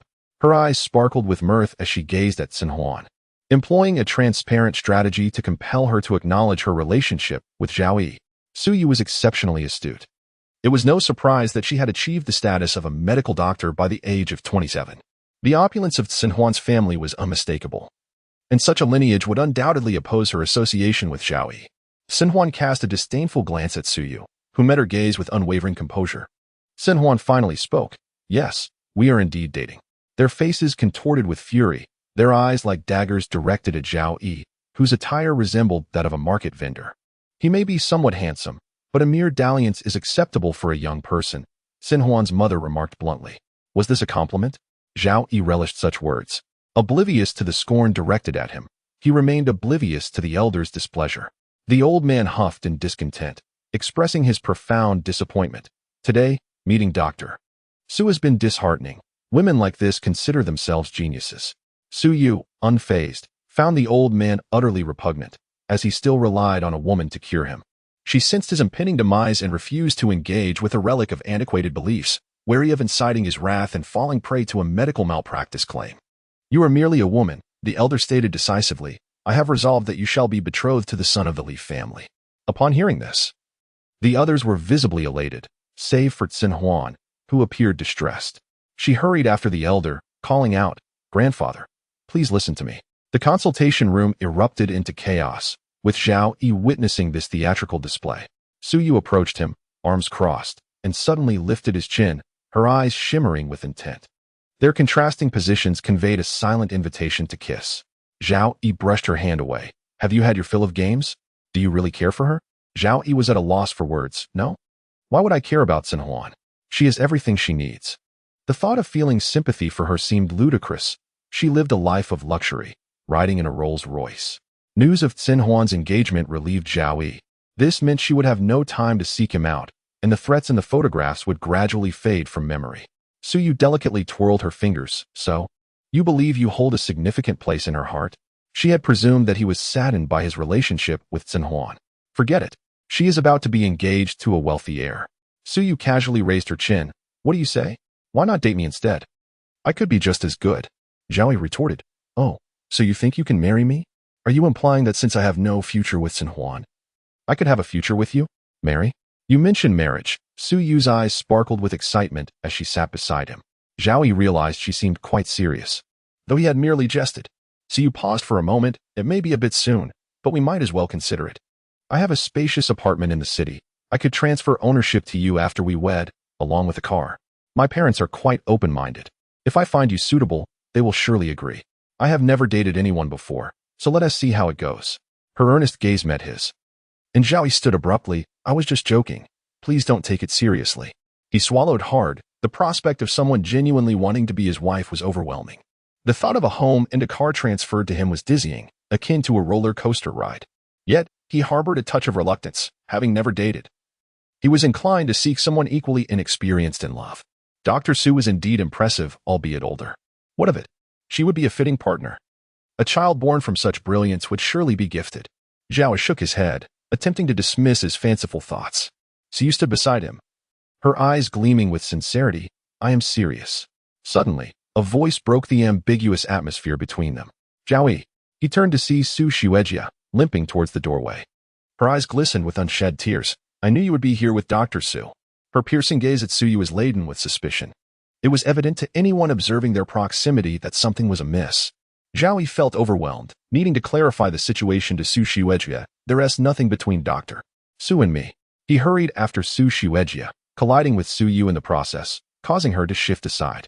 She touched her shoulder where he had bumped her, her expression revealing her discontent, not from pain but from annoyance. Given her injury, Su Xuejia was unable to move swiftly. Zhao Yi seized her arm, and she turned to him, her lips quivering. I haven't eaten yet. He had completely forgotten her needs, only recalling them upon her reminder. I'm sorry. I forgot to check on you, he apologized, the weight of guilt settling heavily on his chest. Su Xuejia regarded his apology with a softened heart. They had no real relationship, and his assistance was merely an obligation. It's fine, she replied, averting her gaze to conceal her emotions. Zhao Yi lifted her into his arms without hesitation. Su Xuejia cried out in surprise as her feet left the ground. Why are you suddenly carrying me? You're injured. He responded with conviction, because your foot is hurt. Su Yu stood at the doorway, hands in her pockets, silently observing the unfolding scene. Zhao Yi carried Su Xuejia back to the hospital room. My apologies, I need to grab some food, he said, slightly out of breath, guilt mingling with his urgency. Upon his return, the clock read 2 o'clock, amplifying his feelings of remorse. He hurriedly prepared a meal for Su Xuejia and asked, Why didn't you message me? I was waiting for you to text me, she replied. Zhao Yi fell silent, realizing the complexity of her feelings. You must have been busy, Su Xuejia added hastily, attempting to cover her earlier slip. There's nothing pressing, just remember to message me, he urged. Su Xuejia ceased her conversation, opening a pair of disposable chopsticks to eat. What did you discuss with Dr. Su? She asked casually. Zhao Yi couldn't divulge the fact that Su Yu had proposed to him. Nothing much, just casual chat. He replied, knowing that a few idle words could not lead to lifelong commitments. Dr. Su is rather aloof, yet extraordinarily capable, having risen to prominence at a young age. I was quite surprised when she greeted me in the ward. I never expected to converse with you, Su Xuejia remarked. Zhao Yi remained mute, sensing the tension grow. Su Xuejia, aware of the unspoken truth, felt increasingly unsettled, and the meal lost its flavor. Zhao Yi went to the attending physician to collect Su Xuejia's medication. The attending doctor greeted him warmly, an evident shift in demeanor that left Zhao Yi feeling disconcerted. Why was the doctor so amiable today?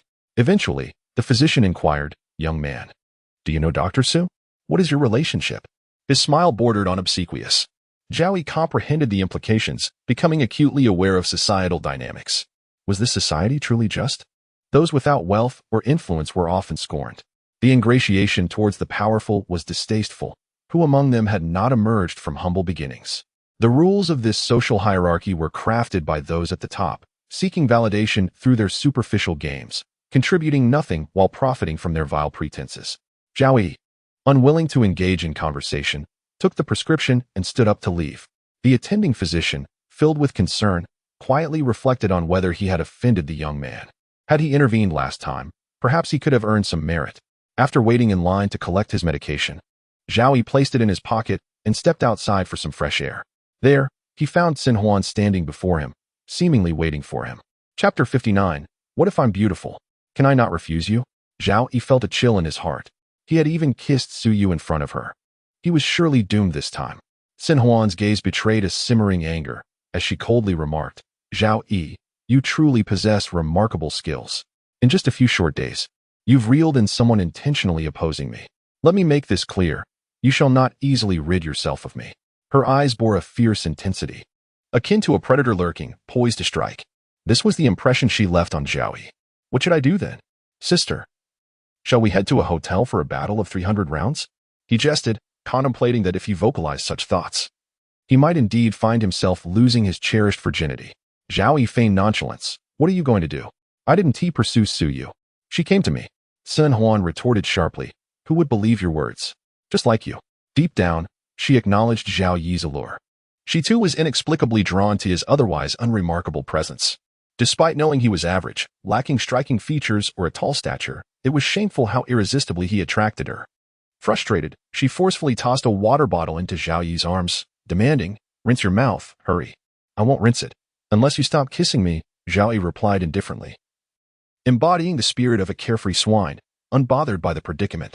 Sun Huan's eyes reddened with fury as she glanced at him. Suddenly, she hooked her arm around Zhao Yi's neck, compelling him to lower his head, and in her high heels, she swiftly kissed him. It was a desperate act, seemingly a quest for emotional release.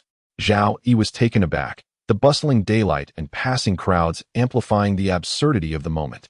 Their brief entanglement ended with a sharp pain on his lips, the taste of blood mingling with the aftermath of their collision.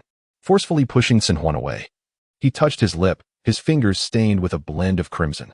Sun Huan, are you a dog? He exclaimed. Sun Huan staggered back a few steps. Yet her enchanting smile remained, almost diabolical in its allure. Tell me, what about me does not match you? Is it my lack of wealth or beauty? Or perhaps my physique? My interest in you must surely mean something significant. Zhao Yi countered, so what? Just because you are affluent and attractive, I still retain the right to refuse you. Your wealth is merely a product of your fortunate lineage, and your beauty, a genetic lottery. In the end, when facing the grave, we are all the same. We are all flesh and blood. My refusal stems from a conscious choice. Sun Huan was taken aback by his words, secretly admiring his fortitude. With a cold demeanor, she warned, don't think that because I am engaged, I can't reach out to you. Marriages among the upper class are merely exchanges of interests, which does not affect our relationship. Zhao Yi mused that she had likely planned this all along. Spare me the pretense of wealth. You and your kind are nothing but the dregs of society, taking without contributing. A true disgrace. Sun Huan's face flushed with rage. Do you know who I am to speak to me in such a manner? Without further ado, Zhao Yi turned to leave. While Sun Huan watched him depart with lingering reluctance, he hastily sought a restroom, where he discovered the wound on his lip and the remnants of her lipstick smeared across his mouth. Sun Huan bites hard, he thought, still feeling the sting. After washing his face, he examined the mark in the mirror, realizing it was impossible to conceal it when meeting Su Shiwedra. Anyone could see this, he lamented, grappling with the notion that Sun Huan had done this intentionally. With a deep sigh, he spent some time before sending medication to Su Shiwedra through a nurse. Su Mingtong, unaware of Zhao Yi's presence, was lost in her thoughts. Had she known, she would have refrained from asking. Zhao Yi pondered how to provide dinner, feeling hesitant to offer takeout, which might be unsuitable for a patient.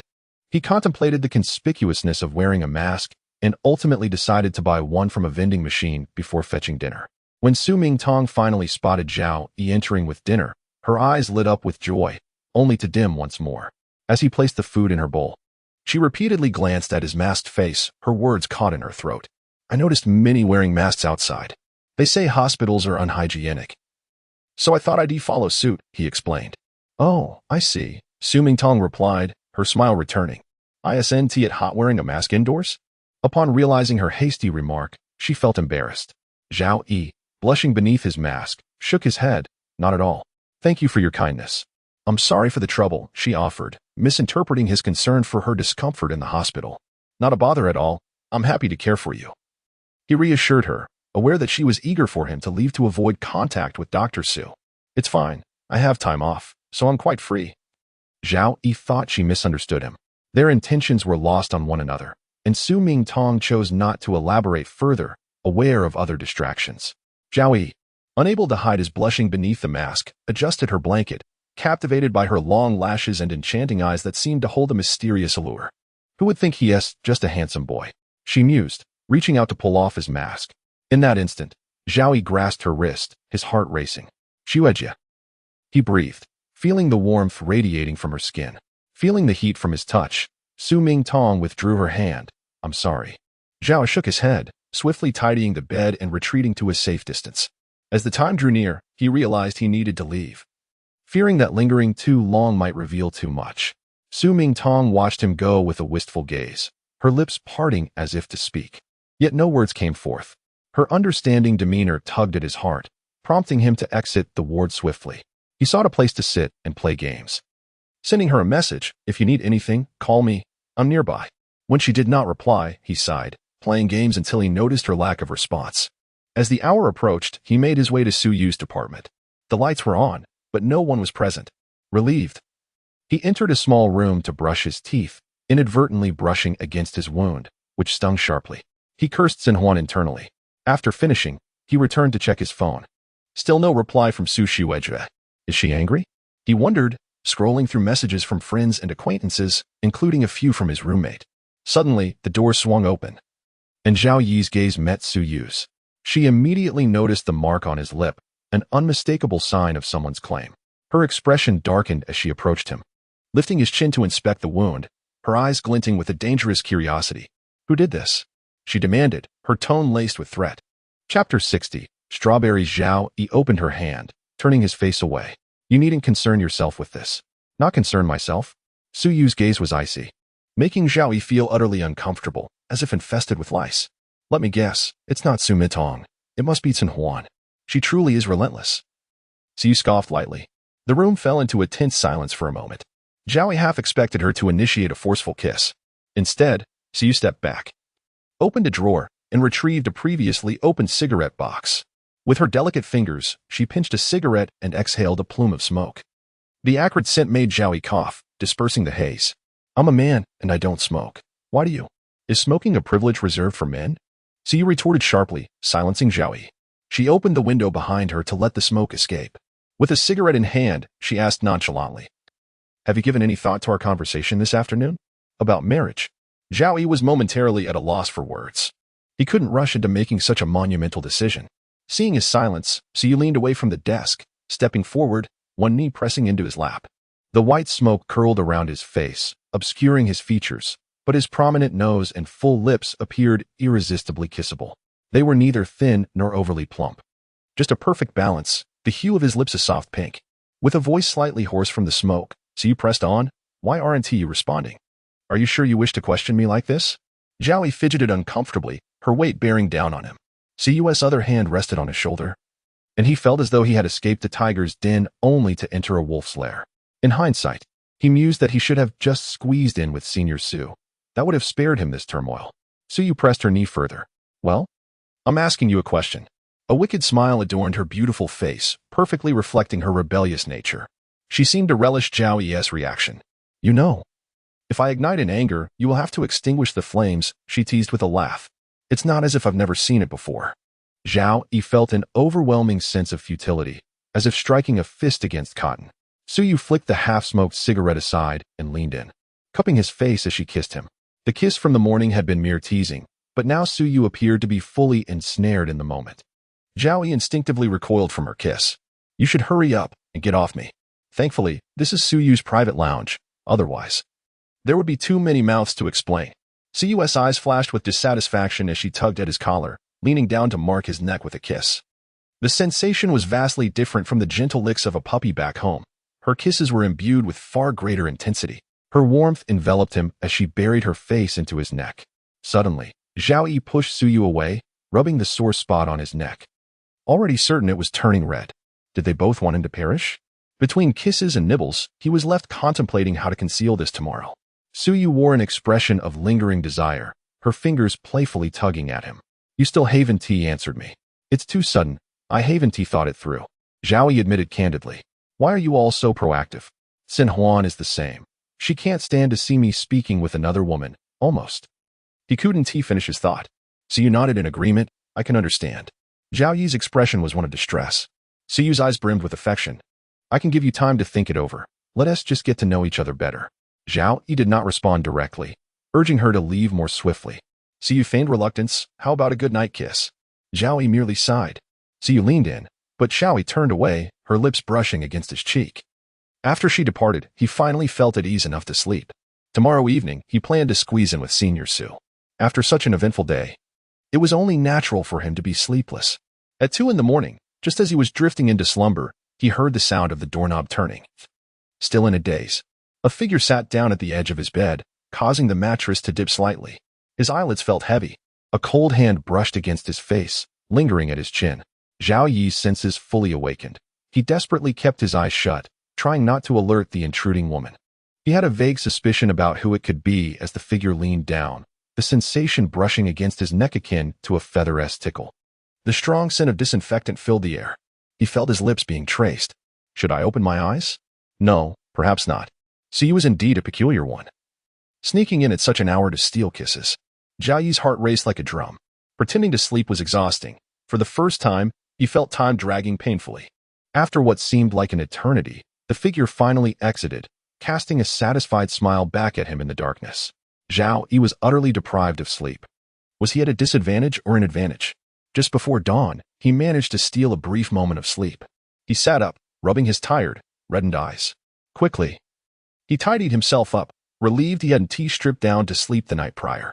As he stepped outside, Zhao Yi glanced back at the clinic, wondering if it was truly a place for healing or merely a den of seduction. He went to the restroom, turned on the tap, and splashed cold water on his face. The mirror reflected a dark crimson mark on his neck, accompanied by faint dark circles under his eyes. Oh well, he thought. I'm used to staying up late. He looked closely at the mark, wondering why it was so pronounced. Resigned, he zipped up his jacket. Outside, he purchased breakfast and sought out Senior Su. Su Mintong appeared with red-rimmed eyes, as if she had been crying. Had she wept last night? Zhao Yi pondered silently. He placed the breakfast on the table, maintaining his mask as he had the day before. Su Mintong noticed the way his high collar perfectly concealed his neck.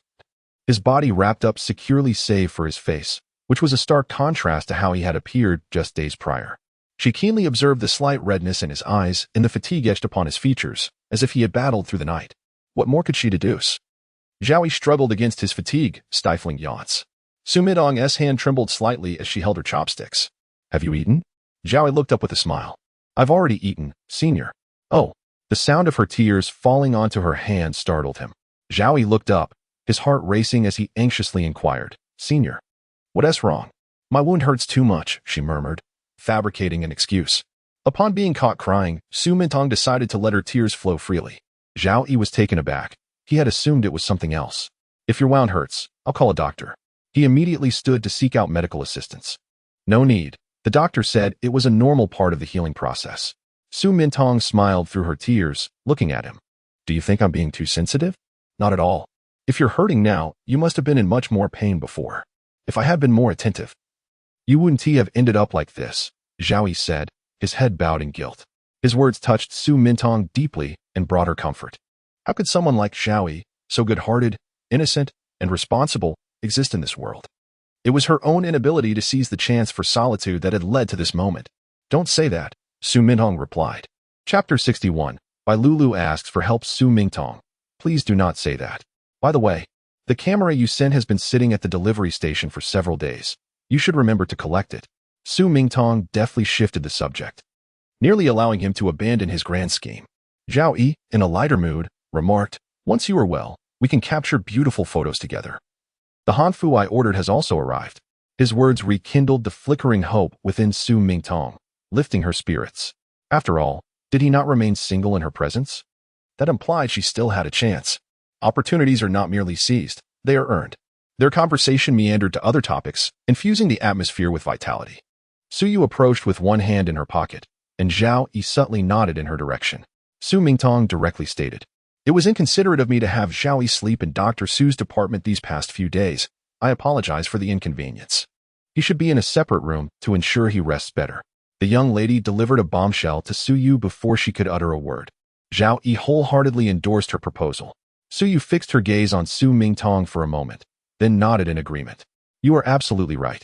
I recall when Zhao Yi visited the hospital, he was surrounded by 3 beautiful women. Did you know about that? There is an undeniable allure to those with charm. Su Yu implied. Su Mintong's expression darkened as she turned to Zhao Yi, who stammered, internally cursing Su Yu. Why do you have to say everything? Su Yu, with her arms crossed and fingers delicately twirling, seemed to relish the situation, as the young girl foolishly attempted to trip her up. Su Mintong retorted, what does it matter if he was surrounded? None of them managed to claim him. It all depends on individual merit. Su Yu's eyes narrowed as they flickered towards Zhao Yi, a smirk playing upon her lips. Su Mintong's face paled, clutching the blanket tightly. Su Yu's remarks had struck a nerve. Dr. Su, you're not his primary physician. Please allow the patient to rest, Zhao Yi urged, his expression a mix of annoyance and pleading. He thought to himself, just leave already. Otherwise, senior sister Su will start crying again. Su Yu raised her chin and shot Zhao Yi an irritated glance, silently expressing her dissatisfaction. As neither of them budged, Zhao Yi took the initiative to exit the room, followed by Su Yu. Poor senior sister Su was injured and unable to move. A voice echoed from behind. "Tonight, you will sleep in my department," Su Yu asserted. Not as a question, but as a declaration. Zhao Yi turned around, astonished. "He certainly will not." Observing his surprise, Su Yu leaned against the wall with a hint of mischief. Feigning sleep must be exhausting. She playfully kicked Zhao Yi's leg, laden with innuendo. Zhao Yi shivered, feeling a wave of goosebumps. She knew. How could she possibly know? All his efforts to feign innocence had been in vain. Angrily, he approached her. "You dare deceive me? Deceive you? Were you not enjoying it?" Zhao Yi chose not to engage further, turning away in exasperation. The sensation of her fingers brushing against him was overwhelming, sending a jolt through him. As Su Yu strutted away, she tossed over her shoulder, "Being so covered up, you need not fear a heat rash." Alluding to the more intimate matters, he felt utterly powerless against her teasing. "Are you even a doctor?" he retorted. "Doctors are human too, with their own desires." Zhao Yi sought refuge on a park bench within the hospital grounds, hoping for a moment of tranquility. As he opened WeChat, his group chat with his friends was bustling with playful banter about his recent escapades. They jokingly called him father and urged him to take them along for leisure. Ignoring that for now, Mingwei sent a message. "Are you busy with your studies? No more part-time jobs?" Zhao Yi replied, "I'll visit another day." Mingwei did not press further. Responding with an OK emoji, Tang Xian messaged him, sending a photo of her long legs, asking, "Do you think it's pretty?" Zhao Yi, not wanting to appear rude in person, took a moment to admire the photo privately. Stunning. How should he respond without seeming lewd while still expressing his appreciation for beauty? He settled for a thumbs-up emoji. Sun Huan messaged, "Keep me updated on your situation.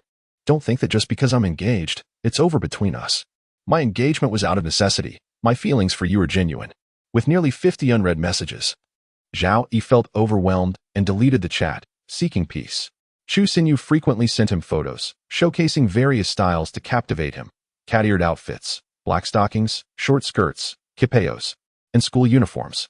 Her friends noted, "If she can't win him over, we have no hope." Some girls quietly abandoned their aspirations, realizing Zhao Yi was difficult to pursue. Disheartened, Chu Xinyu sent him the photos she had taken that day, treating her account as a source of daily visual delight.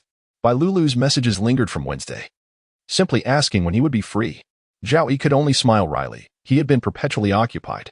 Bai Lulu, a celebrity, was often too busy to respond to him. After having turned down several invitations, he knew even a friend would find it unbearable.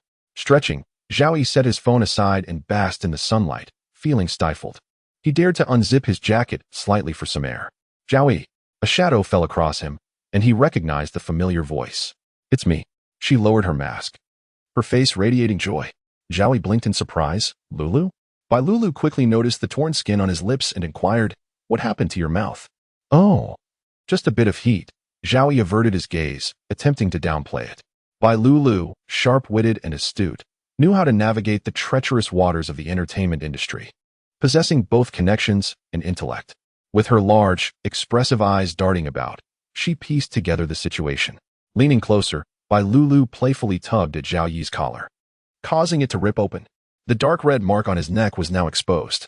"I'm so sorry. I lost my balance," she quickly apologized. Zhao Yi brushed off the incident, readjusting his collar. Bai Lulu then sat beside him, asking, "Zhao Yi, have you kissed someone else?" "I want to kiss you too." The first question left Zhao Yi blushing, and the second left him utterly speechless. She pouted playfully, leaning in for a kiss. "I was just joking. Don't take it seriously." Zhao Yi couldn't help but smile awkwardly, while Bai Lulu continued, "Recently, I have a kissing scene with a male actor, but I can't seem to find the right feeling. The director suggested I try kissing a man." Zhao Yi's heart raced with anxiety at the thought of it being him. But wait, there was a logical inconsistency there. Bai Lulu rested her hand on his arm. "But don't worry, I've only done practice shots before. I've become numb from the acting. Can you help me find the feeling?" Zhao Yi fidgeted nervously. "I can't seem to find it either. The director will scold me." Bai Lulu's voice was laced with desperation. "I've seen your previous kissing scenes on TV. They seemed quite realistic." Sensing her nervousness, she continued, "Hee, it's all thanks to the amazing skills of the cameraman." Zhao Yi had only skimmed through some clips. "Have you heard of directorly?" He is notoriously strict and won't tolerate any mistakes. He'll definitely scold me. Please. I need your help. Bai Lulu clasped her hands together in front of her chest, her eyes filled with sincerity. Why do you want my help? Zhao Yi asked, feeling the weight of the situation. I hardly know anyone outside the industry. If I mess up, my acting career could be jeopardized.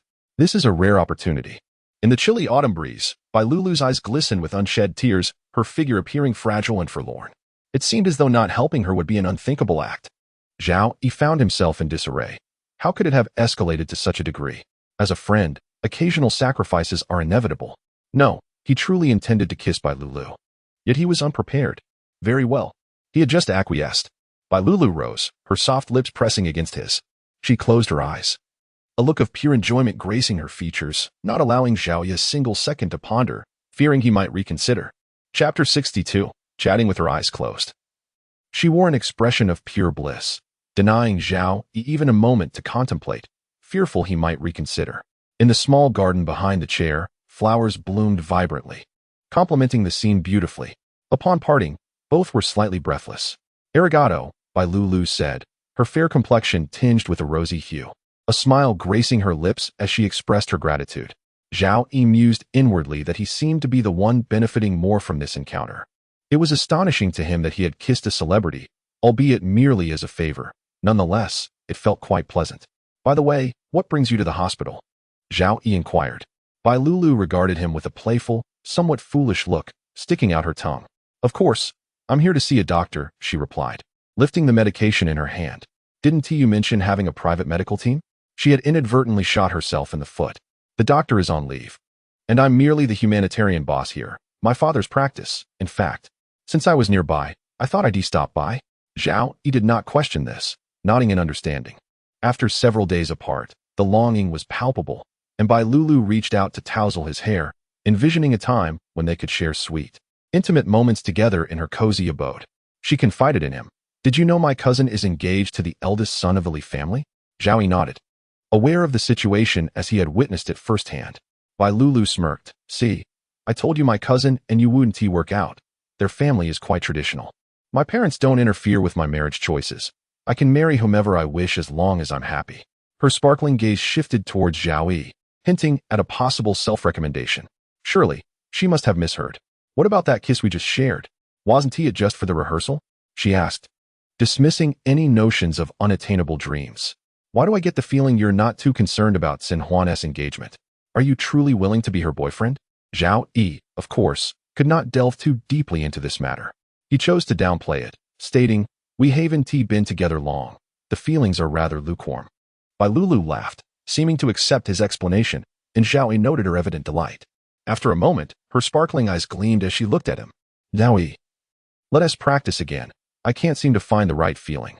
Her expression was one of frustration. Zhao Yi was taken aback. Now? This was, after all, a public space. Let us go to the car, she suggested. Zhao Yi's heart raced. It felt as if they were embarking on something illicit. Maybe we should skip it, Lulu. You could find someone else to practice with. He regretted his words immediately but, upon reflection, saw no real fault in them.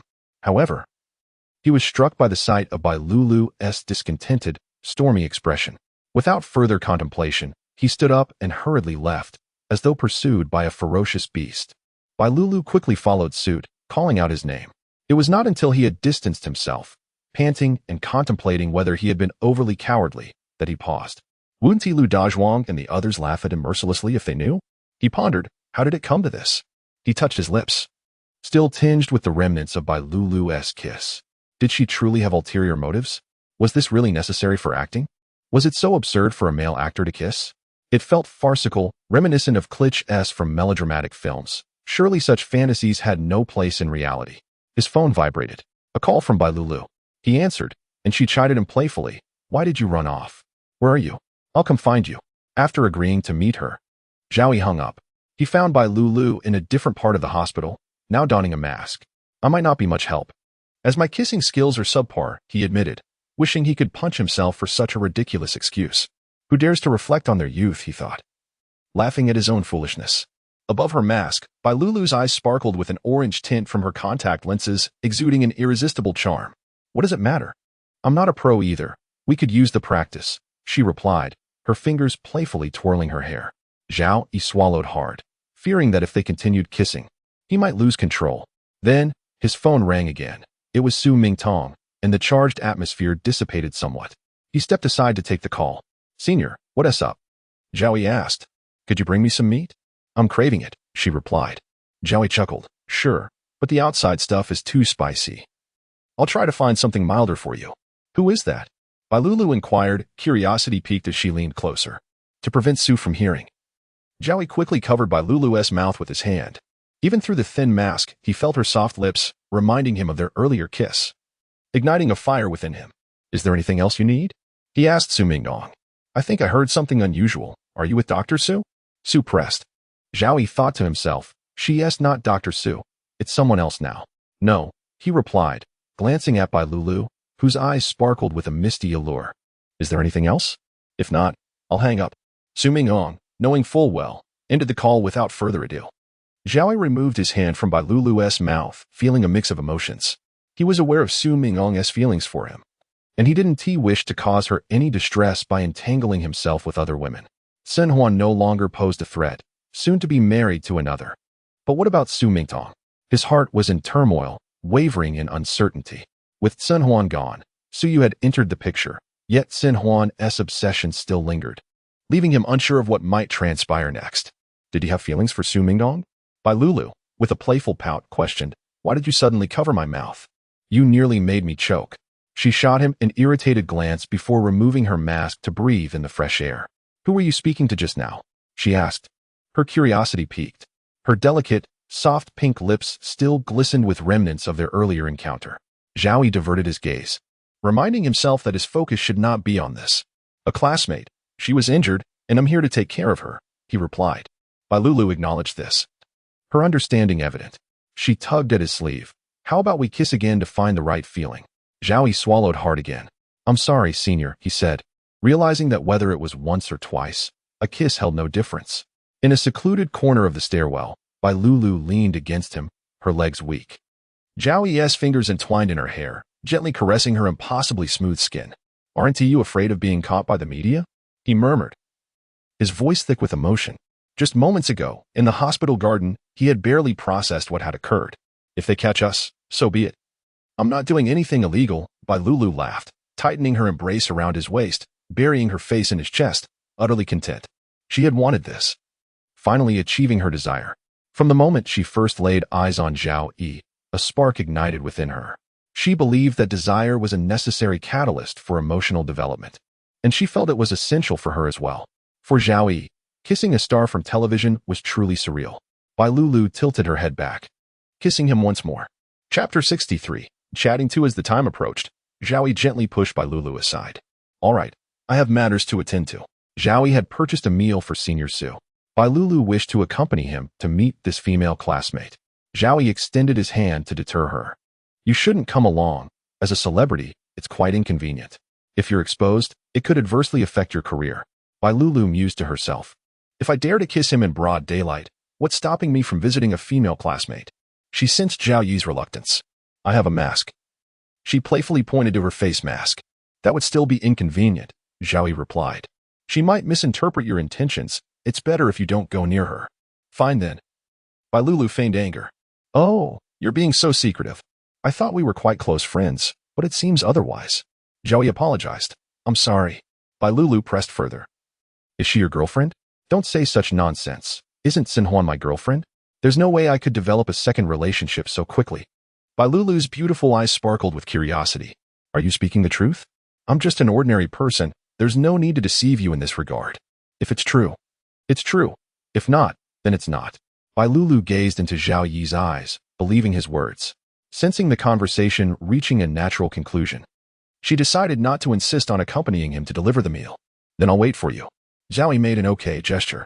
He feared the meal would cool down if he took too long, so he hurriedly delivered food to Su Mingtong and then stepped outside. He worried that if Bai Lulu waited for too long, she might ask too many questions, placing him in an awkward position between two women. Additionally, he was concerned about Su Mingtong's feelings. Seeing him with Bai Lulu might make her uncomfortable. Su Mingtong was puzzled by his swift departure. "Why did you come in just to leave?" "I was quite bored this morning, and my phone lacks entertainment," Zhao Yi replied. I'm heading to the restroom, he pointed outside. Hurry back. No one is talking to me, she urged. I have some urgent matters this afternoon, he said hastily, as if afraid she might detain him with further conversation.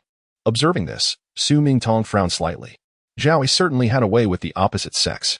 The person she was interested in was also admired by others. Bai Lulu waited on a chair, noting Zhao Yi's quick return and smiling beneath her mask. Has anything good happened recently? If you have any romantic luck, share it with me, and I can offer my advice. Bai Lulu expressed genuine concern for his life. There is something. Zhao Yi hesitated, unsure how to broach the subject. Can I tell Bai Lulu about it? It feels absurd, and I wonder if she would believe me. He briefly summarized his affair with Su Yu, omitting unnecessary details. I know it sounds a bit far-fetched, but Zhao Yi hastily explained. Noticing Bai Lulu's serious expression, she believed him. If you have any emotional problems or distress, you must talk to me.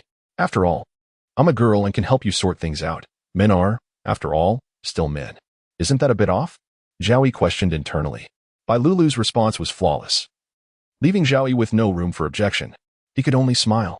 You're a busy star, yet you still want to hear about my troubles. Before he could finish, Bai Lulu playfully punched him. You really don't consider me a friend. Here I am, thinking about you, and you don't reach out. She turned her face away, feigning anger. I'm sorry, I didn't know. I just didn't want to add to your burdens, Zhao Yi apologized, feeling guilty. Forget it. I forgive you. Just consider it a debt you owe me. When I decide what I want, I'll let you know. Last time in the Maldives was one occasion. And you still haven't fulfilled the second date. Well, today isn't. Bai Lulu's eyes widened adorably. You're thinking too optimistically. Today was a coincidence. Who schedules a date at a hospital? Zhao Yi realized he was at a disadvantage. What do you think about the situation with Dr. Su? Bai Lulu inquired, clearly concerned, probing for Zhao Yi's thoughts. It's all too sudden. Even though I'm a man, I can't just want every woman. I'm still young and rather confused, having seen so little of the world. You should think carefully, Zhao Yi expressed his frustrations. I don't understand why Su likes me. It's all so unexpected. I fear there might be an ulterior motive or something sinister. Men should be cautious, he advised himself, and know their worth. The world is chaotic. Bai Lulu nodded in agreement. You make a valid point. Thus, the afternoon was largely spent in conversation with Bai Lulu. He escorted her to her car, and before parting, she playfully insisted they rehearse a kissing scene, claiming it was for the director's benefit. Zhao Yi inquired about the project she was working on. Bai Lulu hesitated, revealing only that she had signed a confidentiality agreement and could not disclose any details. Zhao Yi's eyes glimmered with curiosity. Bai Lulu thought to herself, an adept hunter knows when to reveal just enough to entice the prey. After Zhao Yi exited the vehicle, he contemplated purchasing some fruit for Senior Su. He sent her a message. What fruit do you want? Su Mingtong replied, anything is fine. Have you finished your errands? A twinge of guilt washed over Zhao Yi. He had abandoned a patient to indulge in leisure, knowing that Su Mingtong had specifically requested his company. I'm just out for some fresh air, he replied. You've been gone for quite a while. Come back soon, she urged. Zhao Yi noted something amiss in her tone, but he couldn't quite articulate it. He had been grappling with his feelings for Su Mingtong, while he harbored affection for her. Who wouldn't he admire the campus beauty? He felt the chasm between them was insurmountable. He was merely a typical university student from a modest background, while Su Mingtong was a goddess in her own right, receiving enough flowers last Valentine's Day to fill a large garbage bin. The disparity between them felt vast. Yet, the beautiful women surrounding him were plentiful. Bai Lulu, Sun Huan, Chu Xinyu, Su Yu, Tang Xian. His head spun with confusion. Su Mingtong was undeniably beautiful, but Bai Lulu and Tang Xian were no less impressive. As Zhao Yi made his way toward the fruit shop, he was approached by an elegantly dressed woman, Sun Huan's mother. Upon seeing this young man, her eyes sparkled with interest. May we have a word? Huh. I've ended things with Sun Huan. Zhao Yi paused, continuing, rest assured, it's all settled. I will not pursue your daughter any further. He silently reassured himself that as long as she did not pursue him, everything would be fine. Would you mind joining me at a nearby CAF? Sun's mother suggested, tucking a stray hair behind her ear, exuding a timeless charm. Inside the CAF, soft, elegant music played, creating a comfortable atmosphere. Adorned with pearl earrings, her every movement exuded the grace of high society, and she appeared to be in her 30s despite her true age. Zhao Yi fancied that perhaps this affluent woman might offer him 5 million and send him abroad for studies, allowing him to escape Sun Huan's grasp. Though it seemed far-fetched, it was not entirely impossible. After all, Sin Huan had been quite persistent in her affections. Sin's mother smiled gently, revealing the unique allure that only time can bestow. Order whatever you wish. It's on me. I'm not sure what young people enjoy these days. Zhao Yi thought to himself. No wonder Sin Huan is so beautiful. Her mother is a striking beauty as well. He pretended to casually order a drink, despite his lack of knowledge about coffee, his experience limited to sweet beverages. Sin's mother inquired about his major and year, discussing mundane details of life. Zhao Yi was puzzled by her overly courteous demeanor, sensing a roundabout approach. Please, if you have something to say, just say it. I can accept anything, including the fact that I broke up with Sin Huan. As he took a sip of his coffee, Sin's mother gazed into his eyes. I wanted to ask how much it would cost to support you for a month. Unable to contain himself, Zhao Yi spat out his coffee, narrowly avoiding a disaster for Sin's mother, as he had only taken a small sip. The unfortunate splash landed on the lace tablecloth. Chapter 64. Lacking love, have compassion for me. Zhao Yi choked and coughed several times, while Aunt Sin handed him a tissue. With an air of embarrassment, he wiped his mouth. He dared not inquire further. Aunt Sin's sincere emotions shone through her eyes, though it may be presumptuous. I speak the truth. I genuinely admire you. The music at the CAF reached a crescendo, mirroring the urgency in Aunt Sin's words. From the moment I saw you for the second time, I became even more certain of my feelings. She fervently grasped Zhao Yi's hand, startling him, prompting him to quickly pull away. Aunt, I only called you that to sit here, he remarked, casting a glance at the expression on her face that spoke volumes. I realize I have been abrupt. I am simply an older woman yearning to experience love, having never encountered someone so captivating. If only I had been born 30 years later. Aunt Sin continued to express her affections with yearning eyes. But you still have a family. Zhao Yi subtly reminded her. Forget about that. If you think the money I offer is insufficient, please let me know. Financial matters can be negotiated, Aunt Sin insisted earnestly. Zhao Yi found himself at a loss for words. Much like Sin Huan, she seemed to think throwing money at someone would solve everything. He could no longer engage in the conversation and shook his head. He felt there was little left to say and stood to leave. Aunt Sin urgently grasped his hand, pleading, I have endured a lifetime of hardship. Others may appear prosperous, yet I have never tasted the sweetness of love, even if it were just for one night.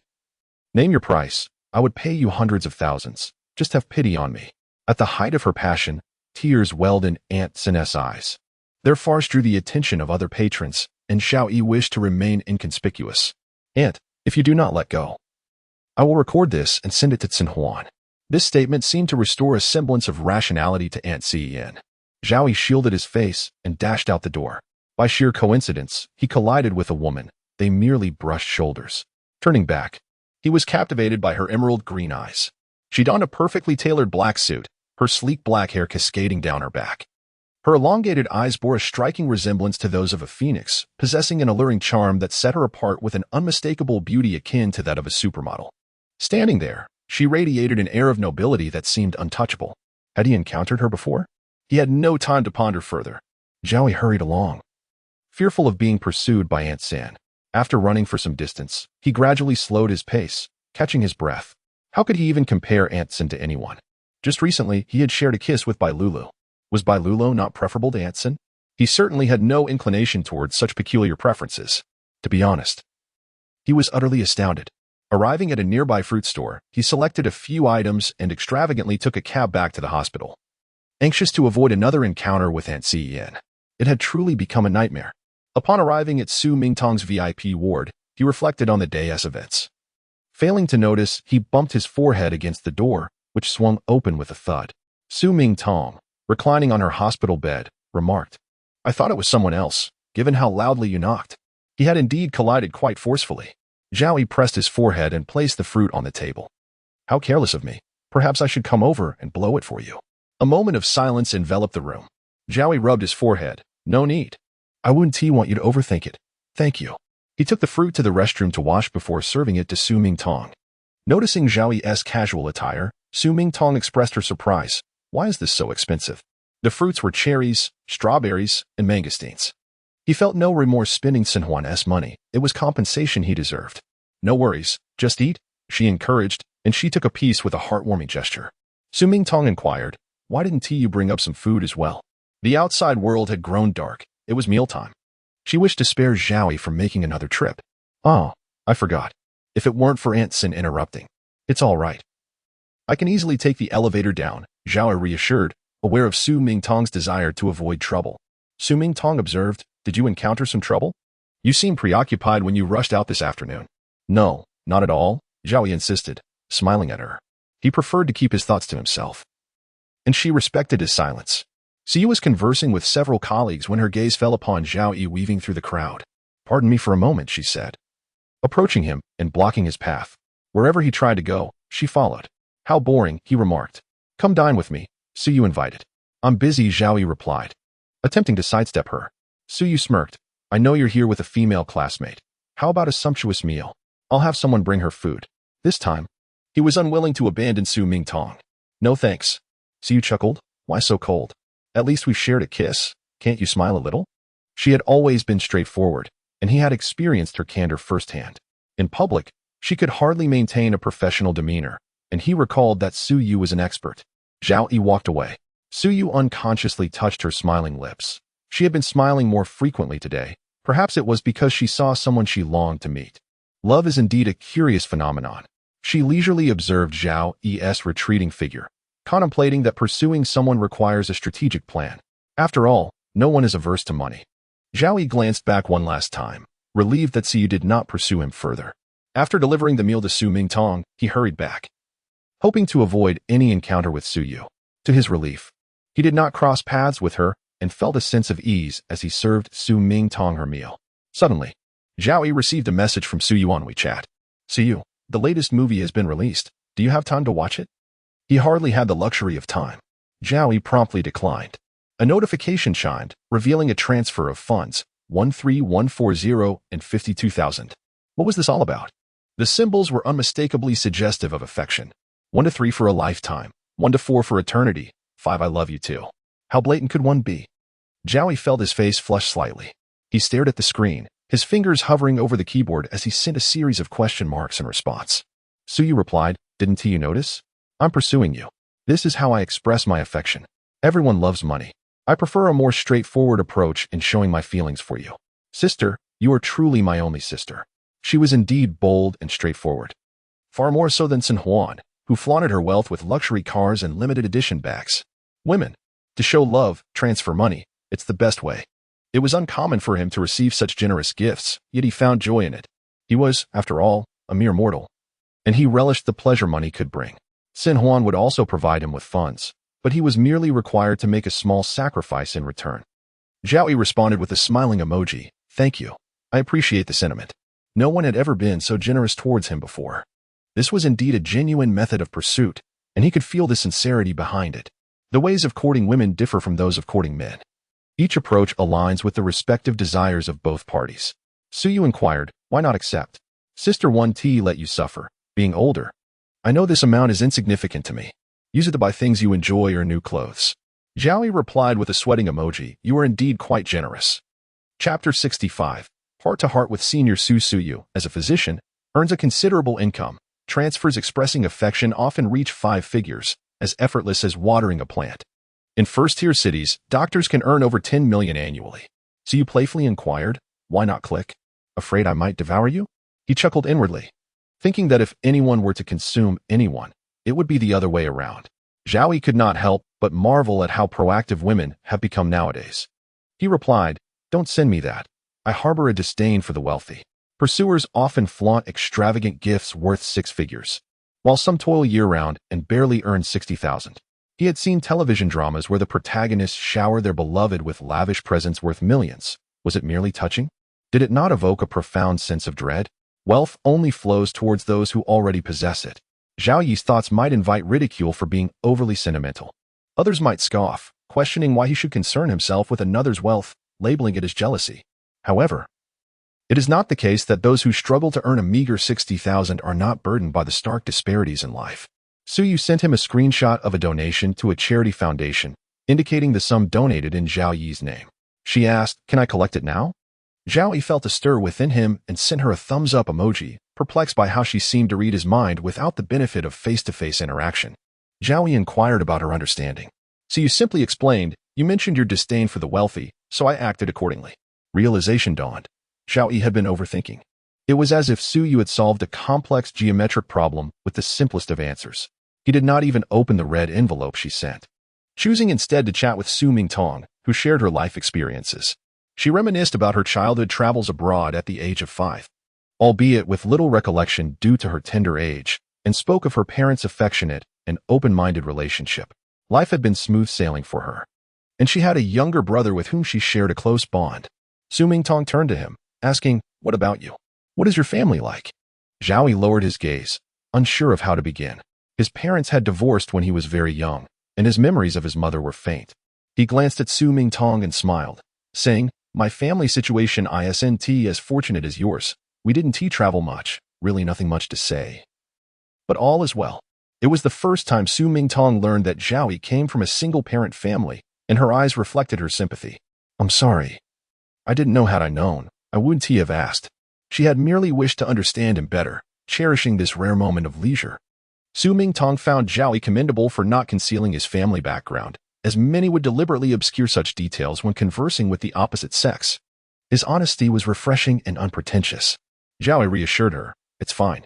Su Mingtong hesitated but felt compelled to inquire, "Aren't you sad?" He replied, "What is the use of sadness? It's all in the past. Some have it worse than I do." As he spoke, Zhao Yi's gaze shifted slightly, a hint of bitterness creeping into his smile. Only those who have endured such pain truly comprehend its depth. Yes, it was all behind him. Those past experiences were trivial now, mere scripts written by fate. Su Mingtong opened her arms. "Come here, let us hug." Zhao Yi was momentarily taken aback, but accepted her embrace. It was a pure hug, devoid of any romantic entanglement, merely a gesture of comfort for the sorrowful. Such love and consolation were the most pristine and powerful. Su Mingtong's voice quivered. She felt a pang of compassion for this 18-year-old boy. "In the future, I'll take you traveling, abroad, all right?" As they parted, Zhao Yi questioned, "Senior, does this count as a confession?" Su Mingtong's fair complexion flushed red as she stumbled over her words, embarrassed by her own spontaneity. "I can take you out as well," she added. But this explanation only seemed to intensify the awkwardness. A sweet yet awkward atmosphere lingered in the air.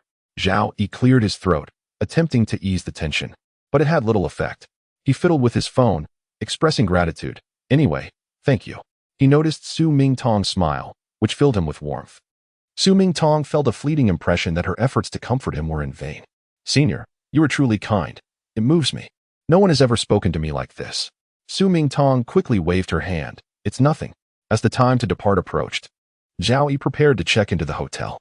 Su Mingtong contemplated inviting him to sleep in her bed, but quickly recalled that she had been the one to suggest it. It felt like a stone she had cast that had now landed on her own foot. Unable to compete with Su Yu, she resigned herself to the situation. Zhao Yi bid her farewell. "I'm leaving now. Good night, senior." "Good night," she replied, remembering to add, "Video call me when you arrive. I want to see what the hotel is like." Her face flushed again as she spoke. Zhao Yi nodded and departed. Lying in bed, Su Mingtong tossed and turned, unable to sleep. Why did Zhao Yi not like her? Was it her looks that were lacking? For the first time, she questioned her own beauty, having been praised throughout her life. She turned on the front camera to inspect her flawless complexion, devoid of any blemishes. Her delicate features and lips resembled fresh petals. Yet her serious demeanor rendered her strikingly aloof in a crowd. She quickly found flattering photos of herself in her gallery to reassure herself and sent two to Zhao Yi for his appraisal. As Zhao Yi stepped out, he spotted Ziyu casually leaning against the wall, seemingly awaiting him. Ziyu playfully asked, "Why didn't you accept the red envelope?" Zhao Yi paused before responding. "Why should I? I appreciate your intentions. The donation was made in my name, so it's as if I have accepted it." Ziyu approached him, her footsteps echoing in the quiet corridor of the VIP ward. Zhao Yi felt an inexplicable mix of nervousness and anticipation, though he couldn't pinpoint the source of his excitement. "You are truly exceptional and different from other men. Most are despicable and shameless, while you regard wealth as inconsequential." Suyu's beautiful gaze met his. Zhao Yi retorted, "A gentleman values wealth earned through virtue. There are different kinds of men." He silently critiqued her sweeping generalization. "If you have nothing else to say, I'll be on my way," he said, preparing to slip away. Suyu gently placed her fingers on Zhao Yi's shoulder, whispering, "You're still coming to sleep at my place tonight." Her breath brushed against his ear, sending a shiver down his spine. Zhao Yi felt a jolt of electricity as her fingers grazed his ear. Her warmth contrasted with the coolness of her touch, creating a delightful sensation. "I'll come later," he managed to say, though he hadn't specified when. Later could mean tomorrow as well. Su Yu, satisfied with his response, turned and departed. Zhao Yi headed straight to the hotel that Su Mingtong had booked for him. Chapter 66. The classmate at the hotel to my surprise. It was a luxurious 5-star hotel. The entrance featured a revolving door, crafted entirely from thick, transparent glass, with a metallic frame that shimmered coldly under the lights. As Zhao Yi stepped inside, he felt enveloped by a comfortable ambience. The expansive lobby, spanning 200 square meters, boasted a gleaming white marble floor that reflected light like a polished mirror. Minimalistic crystal chandeliers hung from above, their radiant glow casting a dreamlike sheen over the entire space. Upon entering, the atmosphere shifted. The young woman at the front desk gazed at Zhao Yi's face with fascination, so captivated that it took her a moment to respond when he called out to her. Soon, a striking woman in a plaid vest and chic ensemble approached, her delicate fabric accentuating her graceful figure. Her auburn hair cascaded over her shoulders, silky and smooth, adorned with a dazzling crystal headband set in a metallic frame, adding a touch of vivacity and playfulness, with a single item from a designer label valued at no less than 2,000 yuan. Zhao Yi found her vaguely familiar. "Hey, Zhao Yi, what are you doing here?" she exclaimed. A classmate from his school, he recalled her boasting about using a black card while working part-time. Regrettably, he couldn't remember her name, which felt quite awkward. "I'm here for a room," Zhao Yi replied. "This hotel belongs to my family." "Impressive, isn't it?" Chen Minmin said, her tone brimming with pride. Zhao Yi chuckled awkwardly, offering a compliment. Chen Minmin instructed the front desk attendant to step aside, as she would assist Zhao Yi. The attendant cast a wistful glance at Zhao Yi, aware that a wealthy heiress like Chen Minmin was not someone a mere part-timer could offend. "Are you staying alone?" Chen Minmin's beautiful eyes sparkled with curiosity. Zhao Yi silently scoffed, thinking, "Is that even a question?" "Of course, I'm alone. Just one room, obviously by myself," he confirmed. Chen Minmin responded with a knowing "oh," suggesting that he seemed rather aloof during their time in class, leaning casually against the front desk. Her exquisitely manicured nails reflecting a sophisticated sheen, she continued the conversation. "Me?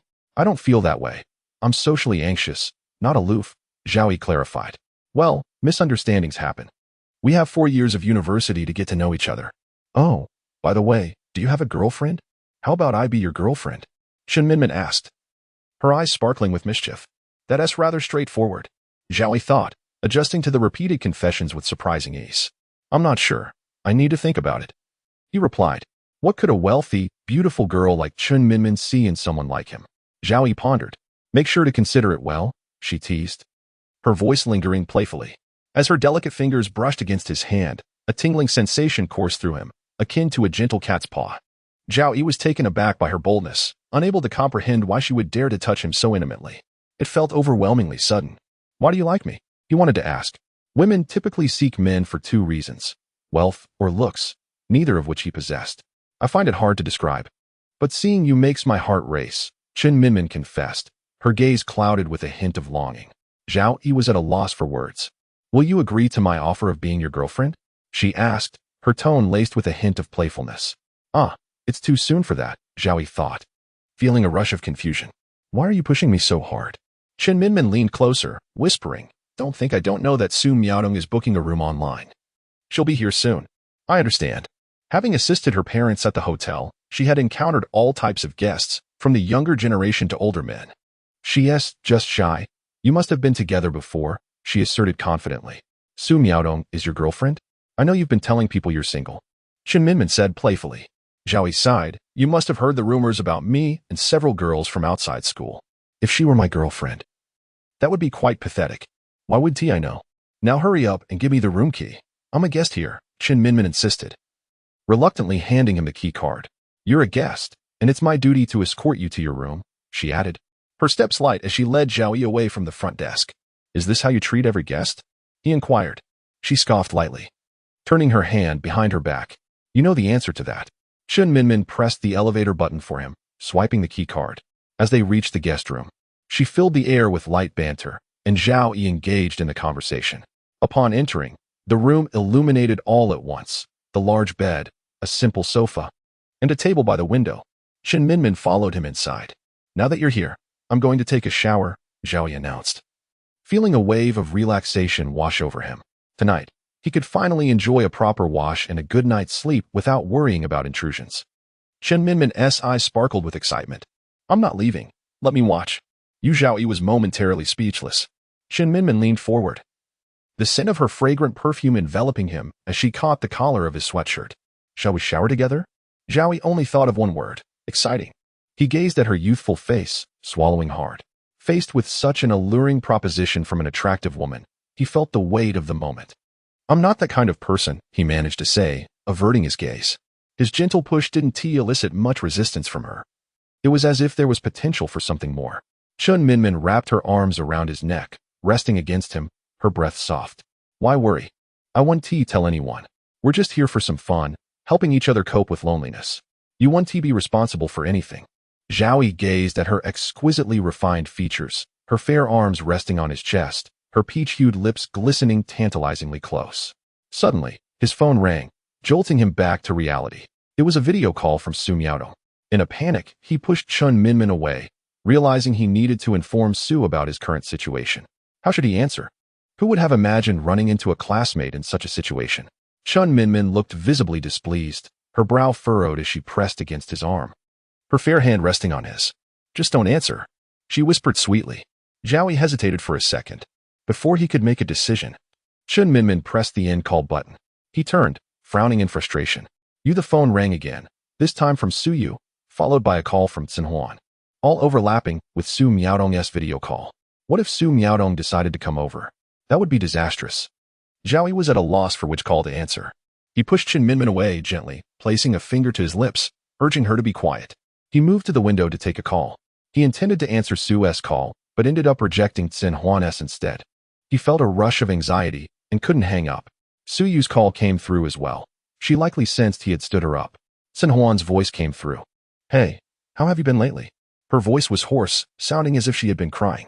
Zhao Yi briefly questioned if he had misheard her. He brought the phone closer to his ear. It's fine, don't worry. Focus on your engagement. The Li family's son is better than me. Just be happy with him. Xinhuan tightened her grip on the phone, her knuckles turning white. Zhao Yi, do you even care? Her voice was almost a shout, laden with frustration. Zhao Yi frowned and moved the phone away from his ear. Xinhuan took a moment to calm down. All right, enough of that. Is the money I gave you enough? I can send you more. How quickly things change. Chen Minmin crossed her delicate legs, clearing her throat. Zhao Yi, when are you going to sleep? Zhao Yi turned, glaring at her. Xinhuan was on the verge of exploding, launching into an unrestrained verbal tirade directed at Zhao Yi. Chapter 67. You have never loved anyone. If I could crawl through the internet cable, I would seize him by the throat and tear Chen Minmin apart. You dare to seek other women behind my back, Zhao Yi? Just wait for me. I'm on my way over now. I want to be sleeping tonight. The sound of Xinhuan walking and dressing echoed. Location. Why would he even give her his location? Wasn't that foolish? At this moment, Zhao Yi's head throbbed. He propped himself up and said, focus on your engagement. The mere mention of it made Xinhuan even more furious. Her hand trembled with rage as she clutched her phone. You wait for me. Even if you don't provide your location, I will find you. You know my capabilities. She felt as though she was on the verge of losing something precious, her breath becoming labored with heart-wrenching despair. Before Zhao Yi could respond, she hung up, leaving him startled. He hurried to the bedside, pulling Chen Minmin up. You need to leave, quickly. Chen Minmin, in her high heels, hastily moved aside. What are you afraid of? Should we spend the night together? She teased, tilting her head suggestively. Zhao Yi leaned against the TV cabinet, anxiously biting his lip. Chen Minmin feigned anger. What's wrong? Am I not pretty enough for you? Are you still a man, acting so cowardly? Zhao Yi paused his actions. Have you heard of the Tsin family in City Z? Silence enveloped Chen Minmin. Are you referring to the eldest daughter of the Tsin family? She asked incredulously. Zhao Yi nodded. Her expression darkened, and she turned to leave. Don't let anyone know I was here tonight. Her parents' hotel was hard-earned. She wouldn't let it be tarnished by her unfilial actions. You just said you wanted to meet. Why are you running away? Chen Minmin quickened her pace. Zhao Yi opened the bathroom door to shower, feeling that panicking was useless. He was like a dead pig unafraid of boiling water. Warm water cascaded down from his head. And as he pushed his hair back, memories of Xinhuan flooded his mind, his first kiss brought by her. After finishing his shower, he dried his hair. At that moment, his heart was a tumult of emotions, his eyes clouded with complex feelings. The phone rested on the bedside table, and he remembered he had forgotten to reply to Sister Sue. He paused while recording a short video, suddenly realizing that Sister Sue might be checking in on him. Just send it. He eventually forwarded it to her. Su Mingong, what were you doing just now? The inquiry felt increasingly like an investigation. It was merely a fleeting encounter. Explaining would be too troublesome. Zhao Yi chose to gloss over it. After a moment, Su Mingtong messaged again. Are you with Dr. Su? Zhao Yi replied, Doctor. Su is at work. Get some rest, sister. Good night. He had ignored Dr. Su's messages. Su's avatar featured a foreign building with several red dots. He didn't dare click on it. Sun Huan, his tempestuous friend, was on her way. Zhao Yi closed his eyes and drifted into thoughts, eventually falling asleep. His night was restless. In a hazy dream, Sun Huan's beautiful eyes blazed with anger, her delicate brows arched high, their figures entwined on the bed, fiercely. An absurd and bizarre dream. Upon waking, he touched his dry lips, replaying every detail of the dream, which electrified his nerves. Zhao Yi gathered himself and opened the door. Sun Huan squatted by the door, and upon seeing him, sprang up, leaning against the doorframe. Zhao Yi was momentarily taken aback. Struck by the image of her as a lost little kitten, how could he think such a thing? She was Sun Huan. Her beautiful face was etched with deep fatigue and despair, faint dark circles under her eyes, and slight bloodshot in her sclera. A feeling of deception washed over Zhao Yi. Had she really been waiting here all night? Why didn't she kick the door down, given her domineering nature? Sun Huan approached and seized Zhao Yi's collar, abruptly pushing him away. Zhao Yi, I can tolerate you playing with women, but not developing feelings. At that moment, a fleeting hint of vulnerability and grievance crossed her beautiful face. Zhao Yi stumbled back, clearly shocked by her words. When had she become so magnanimous? Sun Huan entered the room, where no trace of another woman remained, and a cold smirk crept across her lips. She turned back, pushing aside Zhao Yi's collar. But he forcefully shoved her away. Stop being delusional. I never liked you. You've always threatened me. His heart-wrenching words brought tears to Sun Huan's eyes. A thin veil of mist rising. Zhao Yi quickly turned his face away, adjusting his collar, his tone softening. Besides, you're already engaged. The Li family's son is more suitable than I am. He didn't finish. Sun Huan screamed, I don't want to hear it. The heated argument abruptly ceased. Sun Huan's eyes were already red-rimmed, stubbornly refusing to let the tears fall. Can I apologize for what I've done to you in the past? I cannot love. Sun Huan stepped closer, her voice tinged with sorrow. She alone knew the myriad flavors of her feelings. I only acted this way because I liked you so much, and I've never done anything to hurt you. I want to share those photos and videos. She implored. Can't you just look at me? Their foreheads nearly touched, only a couple of fingers width apart. Pride humbled by love, she spoke in a near-pleading tone. Zhao Yi felt an indescribable sensation in his heart. This was the Sun Huan he first met, driving a Rolls-Royce, stunning and poised. An exceptional student in both work and academics. He slightly turned his head. Goodbye. Zhao Yi turned to leave. Sun Huan, in a fit of desperation, grasped his arm. I've apologized. What more do you want from me? Zhao Yi pointed at her. Look at you, acting so erratic. If a relationship makes me like this, I would rather discard it. Due to the intensity of their emotions and the tugging, Sun Huan's typically well-kept hair became disheveled, strands sticking to her face. After waiting all night, she was already exhausted, now appearing even more fragile, her complexion pale as paper, revealing her inner turmoil and panic. Sun Huan's smile widened. But it was hollow. That's because you've never truly loved anyone, allowing you to speak so freely. One day, you'll know the taste of love. People like you always say such things. Zhao Yi adjusted his clothes and turned to leave. Sun Huan's voice followed. I curse you to someday experience the heartbreak I feel at this moment. She could not retain him. Zhao Yi exited the room and did not return. Sun Huan, unable to stand, felt as if she had exhausted all her strength, swaying like reeds in the wind. She knew that she must look utterly disheveled now. Wiping away her tears, she managed a bitter smile. Zhao Yi left the hotel. Among the crowd, reflecting on what had just transpired, he sighed deeply. Thinking back on Sun Huan's apology, it was laden with pride, as if her apology necessitated his forgiveness. She had apologized. What more could he do? Zhao Yi took out his phone and messaged Sister Sue. What would you like for breakfast? Su Mingong replied, passing by a bakery, buy some freshly baked bread. A red envelope appeared from her, money for the bread. Zhao Yi hesitated, as she had previously declined his offers. As students, how much money could they have? It was still dependent on their parents. Sister Sue said, You've saved me a lot of trouble by running errands. Just accept it. I'll treat you to a feast when I'm discharged from the hospital to express my gratitude. It seemed she was aware of his thoughts. Zhao Yi accepted the 200 yuan. To speak candidly, he genuinely believes that Su Xiuejie possesses admirable character. However, Chu Xinyi remarked that she needed to earn money to support him, which Zhao Yi took as mere jest. Passing by a charming cake shop, he decided to visit after finishing his business and returned to the hospital. In the corridor leading to the VIP ward, Siyu leaned against the wall, arms crossed, as if she had been waiting for quite some time. Zhao Yi felt a sense of foreboding. Siyu had come to hold him accountable. Chapter 68. Doctor. Su's perception of normal romance after Xinhuan departed. Siyu arrived. Both Suyu and Xinhuan were affluent and beautiful, possessing assertive personalities, and were successful in their careers. Zhao Yi, however, wished to avoid being overshadowed. He aspired to be strong-willed too, though lacking the necessary stature due to his humble beginnings. It is said that no one desires to be perpetually suppressed. Contemplating Suyu's forthrightness, Zhao Yi felt a headache coming on. He could hardly withstand it. A typical person would struggle to cope. Such words, difficult to articulate, yet imbued with an exhilarating undertone, ensnare one in a web of desire. Suyu delicately twirled her slender, exquisite fingers and asked, "Why didn't you come last night? Did you stand me up?" Her petite shoes made a crisp yet slightly muffled sound as she strolled leisurely down the polished corridor. In Zhao Yi's perception, that sound elongated infinitely, weighing upon his heart. The floor reflected her silhouette at an angle. Zhao Yi, adopting a timid tone, proclaimed the most defiant of statements. "I didn't want to go." "Oh." Suyu folded her arms. "I will invite you again tomorrow night." Her alabaster hands were striking, every joint's contour smooth and elegant. Yet they bore the weight of a surgeon's precision as one lightly patted his shoulder. Zhao Yi, taken aback, inquired, "Is that it?"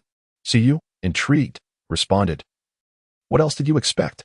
Zhao Yi, having been accustomed to Xinhuan's demeanor, found it hard to adjust to Suyu's amiable disposition, feeling it was quite uncharacteristic of her. "Oh," Suyu remarked knowingly, "are you into BDSM?" After a moment's contemplation, she nodded. "I could accommodate you. I have yet to explore that realm." Why is this conversation becoming more convoluted? Zhao Yi hastily interjected, "No." Suyu grasped his meaning. "You thought I would be angry and punish you." Zhao Yi's eyes gleamed with understanding, finally grasping the essence of her words. "If one refuses, so be it. What could be done? Could I bind you?" He silently mused. "There is no pursuit without rejection," Suyu stated with casual ease. "Indeed, this represents a normal view of romance, and Suyu possesses it," he mused, finding it quite unusual. What is typically mundane feels discordant when spoken by her, whose character, in Zhao Yi's eyes, was marked by a reverence and a rebellious spirit. Her overall demeanor was bold, direct, and devoid of any circumlocution. "Bring it on," Zhao Yi declared. "I must take my leave." He still had to deliver breakfast to Su Xiuejie. Otherwise, it would go cold. Wait a moment, Zhao Yi thought. Could she be serious? So you stepped closer. You stood me up. How will you compensate me? You can't toy with me for free. How about a kiss? She pointed to her cheek. Goodness, it's broad daylight in a bustling corridor, filled with either patients or medical staff. It was clear that those who had studied abroad were indeed different, reminiscent of the vibe he received from Tang Xian. "Why are you looking at me like that?" Suyu remarked with a light scoff. "Humans are not unlike animals. Procreation is a natural instinct, so what is there to be shy about? When I encounter someone who piques my interest, why not act on it? I prefer to be proactive. What is wrong with expressing my desires up front? Many are too bashful to voice their needs." Zhao Yi nodded, acknowledging the validity of her perspective. He harbored no specific notions, merely seeking beauty, something aesthetically pleasing to the eye. Most individuals possess a vague concept of their ideal partner. Otherwise, why are handsome men and beautiful women so sought after? As Zhao Yi prepared to depart, Suyu seized his arm, reminding him, "Did you forget something significant? In front of so many people." Zhao Yi looked around. "You mean it's acceptable as long as it's not in public? Let us go to my office." Suyu, an action-oriented person, feigned to pull him along. No, Zhao Yi hurriedly protested. "Will you accompany me to the cinema or my office? Choose one." Zhao Yi hesitated. "Fine, the office," Suyu insisted. The cinema, she repeated, seemingly offering him a choice when, in reality, he had none. Suyu smiled with satisfaction and leaned in, her fragrant breath brushing against his ear, a deliberate move. Given her medical knowledge of human anatomy, Zhao Yi felt a surge of indescribable tingles, akin to electric currents coursing through his body, rendering his legs somewhat weak. "Don't forget, you owe me a compensation." From the perspective of onlookers, it appeared exceedingly ambiguous. Suyu's cool fingertips gently lifted his chin, briefly touching him like a dragonfly skimming water before withdrawing smoothly. She then sauntered away, leaving him bewildered. Is she just teasing without any commitment? Zhao Yi sighed, feeling discontent, as he set off to deliver the meal to his senior. As anticipated, the food was cold. I'm truly sorry, Zhao Yi apologized sheepishly. It's all right. Su Mingtong kindly reassured him. However, Junior, you've been quite slow lately. Zhao Yi's face flushed deeper. I'll go buy you another. Su Mingtong interjected. No need. I can manage with bread. Just warm up the yogurt for me, please. Fortunately, Su Xuejie was being discharged today. Zhao Yi harbored a slight affection for Su Yu, yet he did not wish to be caught between Su Yu and Su Xuejie. That feeling was rather uncomfortable. Did Bai Lulu perhaps harbor feelings for him? Zhao Yi chuckled at the notion. It seemed improbable. Chu Xinyu certainly liked him, having inquired about his whereabouts incessantly these past few days. With Su Xuejie being discharged, he would temporarily cease seeing Su Yu. Su Mingtong still found it challenging to move about, so her family came to take her home for recuperation, and she had requested a half-month leave. During this time, I am very grateful for your care. When I return, I shall treat you to a grand feast, Su Mingtong expressed. Zhao Yi felt a tad embarrassed, believing he had done little. Once Su Xuejie's camera arrived, Zhao Yi went to retrieve it. The hospital was quite distant from the school, and he preferred not to take a detour. The delivery person, munching on seeds, stood up to hand it to him, saying, if you hadn't TCOM, it would be gone moldy. Zhao Yi could only smile. He swiftly opened the package to inspect it, knowing that electronic valuables should be verified upon receipt. The black packaging box was tightly sealed, and upon opening, he discovered a sleek black camera. Zhao Yi could barely contain his excitement. He had finally laid eyes on the camera. It was unbranded, not Canon or Fuji. Could it be that Su Xuejie had been duped into buying a digital camera? The delivery person leaned closer. Bro, that camera doesn't look cheap. It exudes quality. Zhao Yi forced a smile and pulled out his phone to search online. Su-ha, he truly felt embarrassed by his own ignorance. Is this camera a luxury item? The delivery person, observing Zhao Yi, smiled amiably and remarked, I know you. Many girls at school are after you. Can you teach me? I'd like to avoid struggling for 2 decades. Oh, I don't have much going on with them. I don't believe in unearned gains, Zhao Yi replied, disinclined to engage further. The delivery person, growing earnest, advised him, there is no such thing as fairness in this world. Do you think those girls earned their money easily? If others had your opportunities, they would have soared to success long ago. Zhao Yi chose not to respond further, turning to leave with his package. In the bustling streets, he inadvertently glanced up to see a tall woman with a figure rivaling that of an international supermodel. Her long legs were clad in black stockings. Her skin as fair as snow. With an impeccable proportion, every aspect of her radiated an enchanting allure, a muse of humanity. Her sleek, dark hair framed her face, accentuating her emerald green eyes, which were captivatingly beautiful. Zhao Yi recognized her as the woman he had encountered at the CAF previously. A burly bodyguard, wearing dark sunglasses, accompanied her, handing Zhao Yi a card. Upon inspection, it was indeed his student ID. Surprised, Zhao Yi looked up. The depth of her green eyes was mysterious, and in just one glance, he discerned that this woman was far from ordinary, exuding an aura that set her apart from the rest. Is this your student ID? The woman's voice is crisp and melodious, akin to the sound of exquisite jade colliding, pure and pristine in its essence. Chapter 69. Photography. Zhao Yi never anticipated that his lost student ID would return to him in such a manner. When he returned to school and discovered its absence, he wondered if it had fallen in the Maldives. After all, he could not find it in the dormitory, and it was impossible to fly back to search for it. It was not a grave concern, so Zhao Yi simply applied for a replacement. He smiled and said, It's mine, but I have already obtained a new one. He took the ID from the burly bodyguard, thanked him, clutched the camera tightly, and hurried past Xianing.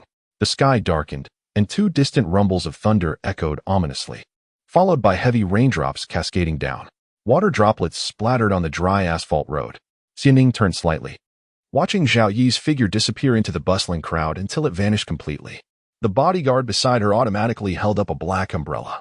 Passers-by murmured quietly about their misfortune, while Xianing stood apart from the throngs, holding her solitary black umbrella, enveloped by the thick, dark clouds above, casting a shadow over the world. Xianing withdrew her gaze, finding it amusing that she had encountered a man who did not inquire about her name. No man had ever failed to be captivated by her beauty and approached her for conversation. She had offered him a splendid opportunity, yet he had let it slip away. She gently traced her lips, tinted a soft red, and softly whispered his name, Zhao Yi. He seemed slightly intimidated in her presence.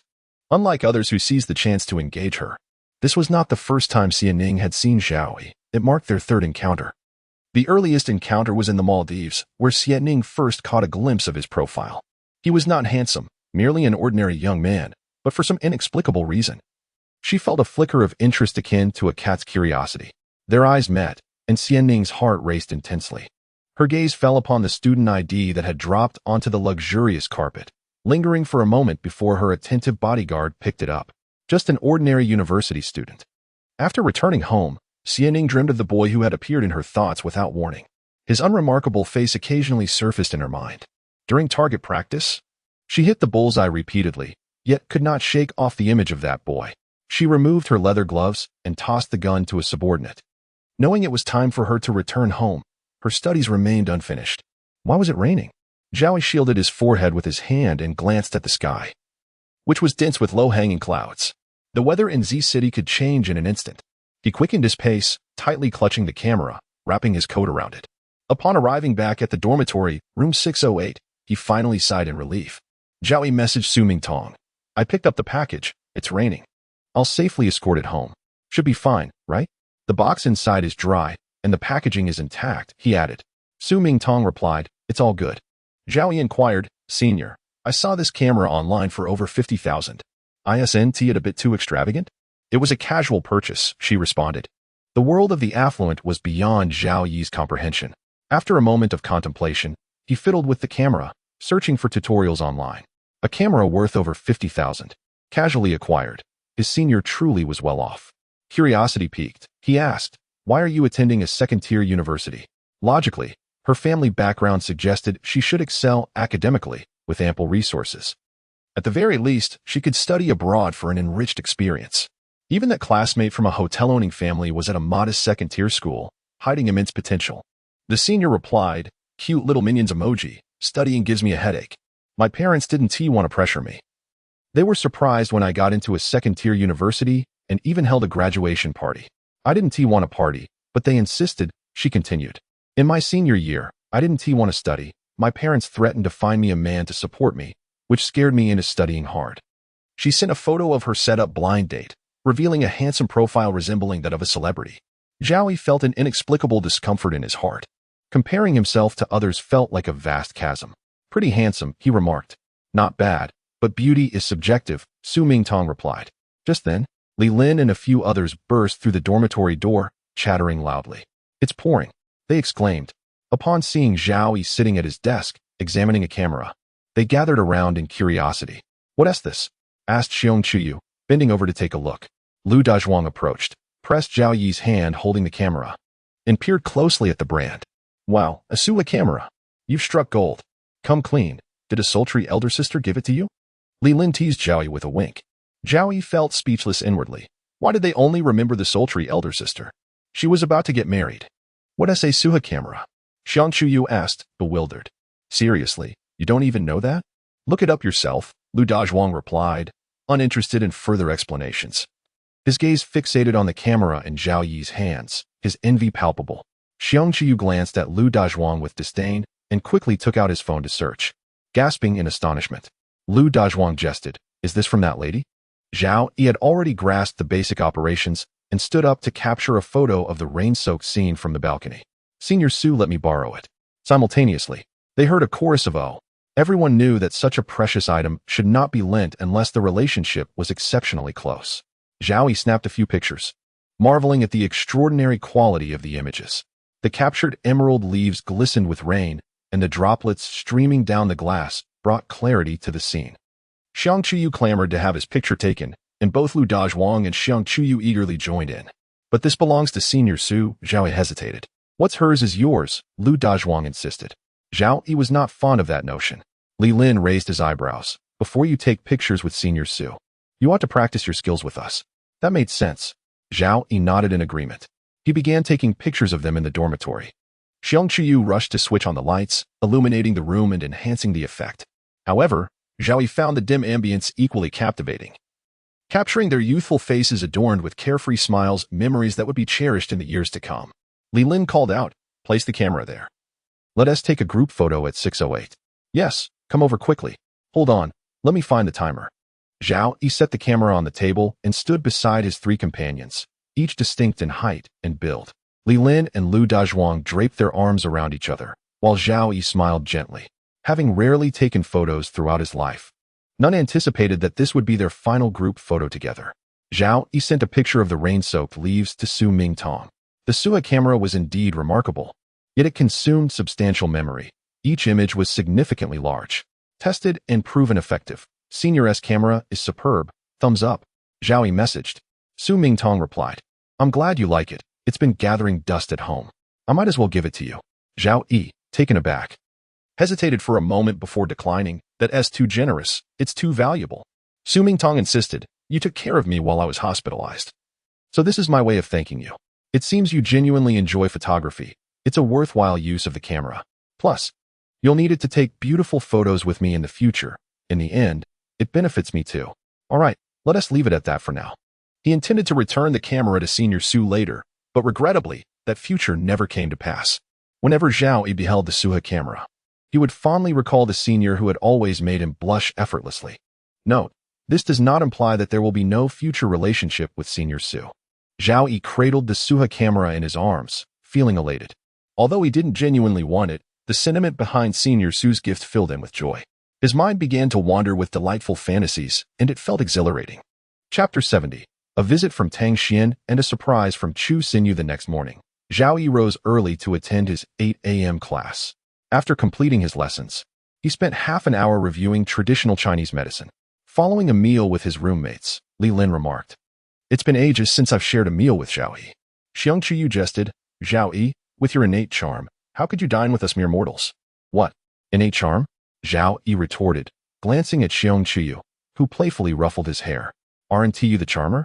Lu Dazhuang and Li Lin chimed in agreement. Zhao Yi caught sight of a group of girls walking together, whispering and stealing glances at him. See? I told you he is very approachable, one of them said. Upon noticing Zhao Yi's gaze, their cheeks flushed, and they quickly averted their eyes.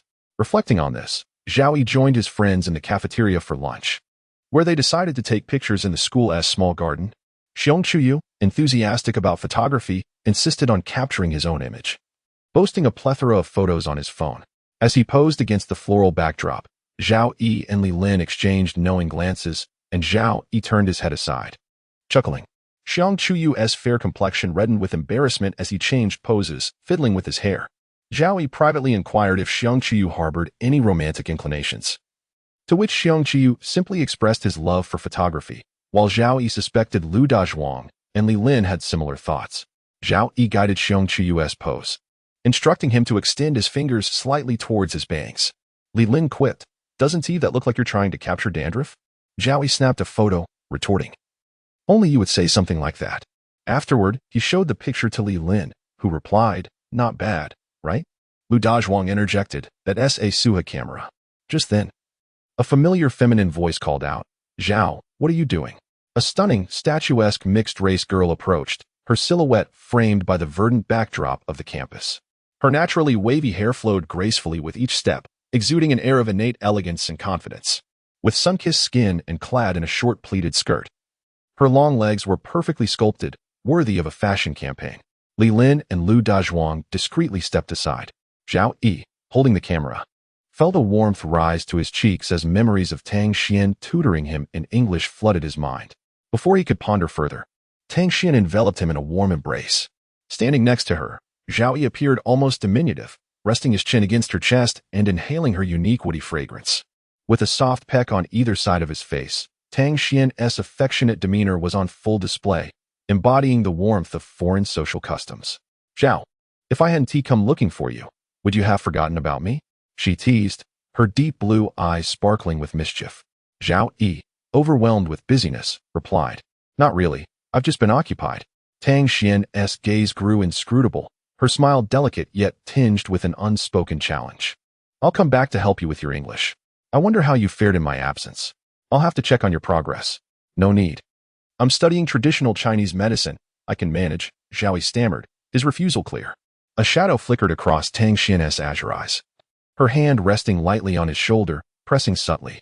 Not yet, She smiled, her beauty radiant as a blooming rose. So what are you up to? Taking pictures? Zhao Yi replied, his thoughts racing back to their earlier embrace. Did you not notice when you hugged me? Could I take a picture with you?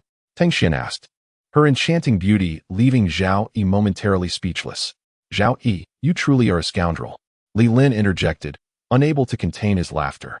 What did you say when Da Zhuang asked you to take a photo? Hey, that's not mine. It's Su's. Li Lin mimicked Zhao Yi's tone.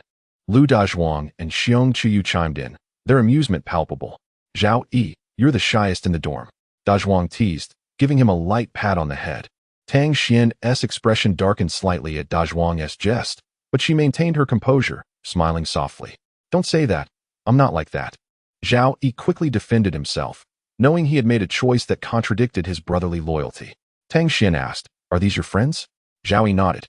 She regarded them with admiration, exclaiming, what a handsome group of boys.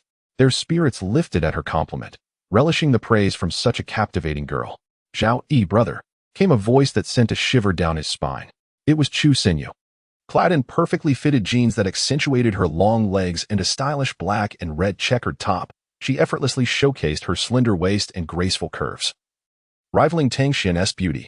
The two women's eyes met briefly, Tang Xian's confident demeanor clashing with Chu Xinyu's composed indifference. Aware of Zhao Yi's popularity among girls, Chu Xinyu felt a pang of jealousy but masked her vulnerability beneath a polished facade. Approaching Zhao Yi with a fragrant aura, she linked arms with him possessively. Zhao Yi, who is this? I've missed you. Where have you been lately? Li Lin and the others exchanged amused glances, reveling in the unfolding drama. Zhao Yi sighed. Please let go. There are so many people watching. I've been busy. No way. Chu Xinyu pouted, her sparkling eyes and rosy lips creating an irresistible charm.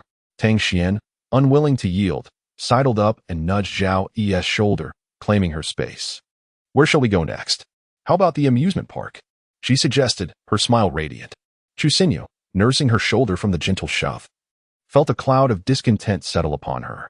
Resolutely, she thought, I want to let Zhao Yi go out with this mixed-race beauty. You should spend time with me. Zhao Yi, have you forgotten about me after so many days? Chu Xinyu implored, her gaze wide and innocent, showcasing a vulnerability that was hard to resist. Li Lin and the others exchanged astonished looks, whispering, who can withstand this? Agree with her, they urged, sensing the tension in the air. Chu Xinyu, noticing their reactions, felt a surge of triumph. Tang Xian pulled Zhao Yi closer to her, saying, I mentioned the English tutoring first. She subtly reminded Zhao Yi of her prior claim. Chu Xinyu glared at Tang Xian, asserting, I was the one who knew him first. If we were talking about who came first, it was undoubtedly me. She tugged at Zhao Yi's hand, attempting to draw him to her side. Zhao Yi leaned toward her, his brows furrowed in irritation. Chapter 71. A trip to the amusement park, I claim it as mine. Who do you think you are? Tang Xian shot back defiantly, forcefully pulling Zhao Yi along with her and hurling a few choice words in English. Chu Xinyu, unable to comprehend, furrowed her delicate brows. Are you cursing at me?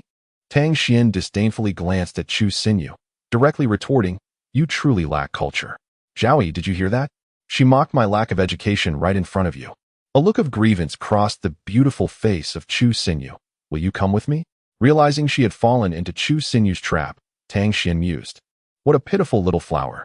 It seemed that every woman surrounding Zhao Yi was anything but innocent. She pondered how she could be drawn to such company. Surely, the other girls were not to be underestimated either. If you're uneducated, go study. Don't waste your time coquetting with men. Zhao Yi's expression remained unreadable. Tang Xian remarked, tugging Zhao Yi closer. Zhao Yi, however, effortlessly freed himself from their grasp. If you must compete, then tear me in half. One for each of you. I won't go with either of you, he declared angrily, retreating with his camera in hand. He was relieved that the camera hung securely around his neck, fearing it might be damaged in their tussle. Tang Xian and Chu Xinyu exchanged glances, each blaming the other. It's your fault. Now Zhao is upset, and look at us. Tang Xian shrugged. Chu Xinyu, crossing her arms, boldly stated, if you had just given way, none of this would have happened, honestly. At her words, Tang Xian's temper flared. She stomped heavily on the ground, producing a dull thud. Why should I yield to you? Tang Xian retorted, you're so ungrateful. You're drinking the fine wine, but demanding the rough stuff. As the tension between Chu Xinyu and Tang Xian escalated, Li Lin exchanged worried glances with others. Zhao Yi has it tough, he remarked, clearing his throat to intervene. Zhao Yi has already left. Why are we still arguing? We should go after him. Both Tang Xian and Chu Xinyu hurried towards Zhao Yi, bickering along the way. Li Lin wore an enigmatic smile. Xiong Qiyu clapped his hands, exclaiming with envy, Zhao Yi, you truly have a charmed life. I wish I were as popular as you. Meanwhile, Zhao Yi was in contact with Mingwei. Do you want to take on a part-time job? I've found one for you, she proposed. Yes, but I have no time on weekends. Studies are demanding. And I regret choosing this major. Just thinking about it gives me a headache, Zhao Yi lamented. Then just drop out and be my private tour guide, Mingwei joked. Despairing emoji, Zhao Yi replied, you can't be serious. Suddenly, a message from Bai Lulu popped up. Are you free tomorrow night? I'll have a driver pick you up for some fun. You know that director keeps criticizing my kissing skills. Can you help me? Next. A message from Suyu appeared. I finish work early tomorrow, and there's a new movie at 8 p.m. Which one do you want to see? Zhao Yi was torn. Which one will he choose? He pondered. After all, he was just a university student with limited free time. Suyu and Bai Lulu's schedules clashed. Zhao? Came two voices in unison. The two stunning beauties hurried towards him, and Zhao Yi chuckled helplessly. Where could he hide? He might as well dive into the water. As he attempted to leave, Tang Xian's athletic arm firmly grasped his shoulder. Eventually, the three decided to head to the amusement park.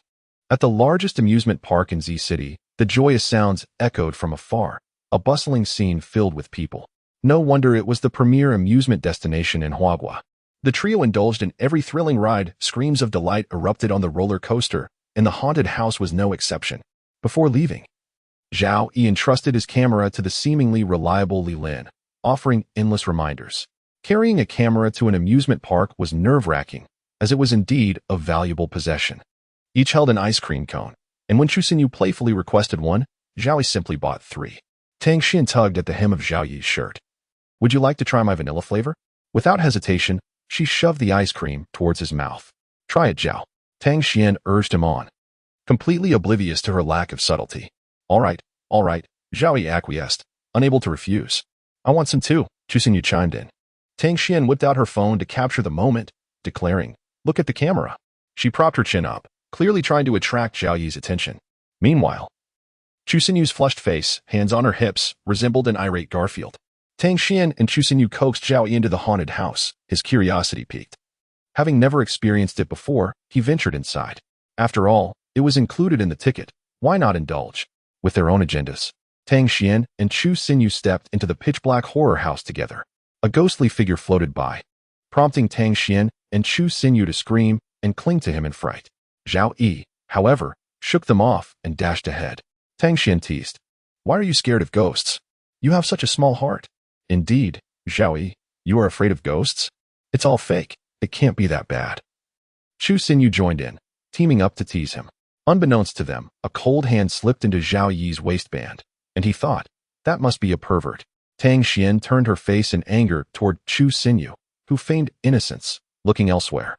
As they played until midnight, the day's amusement park activities came to a close. Filled with excitement, Chu Xinyu and Tang Xian engaged in a silent rivalry, each vying to keep an eye on the other, refusing to yield as they waved goodbye to Zhao Yi.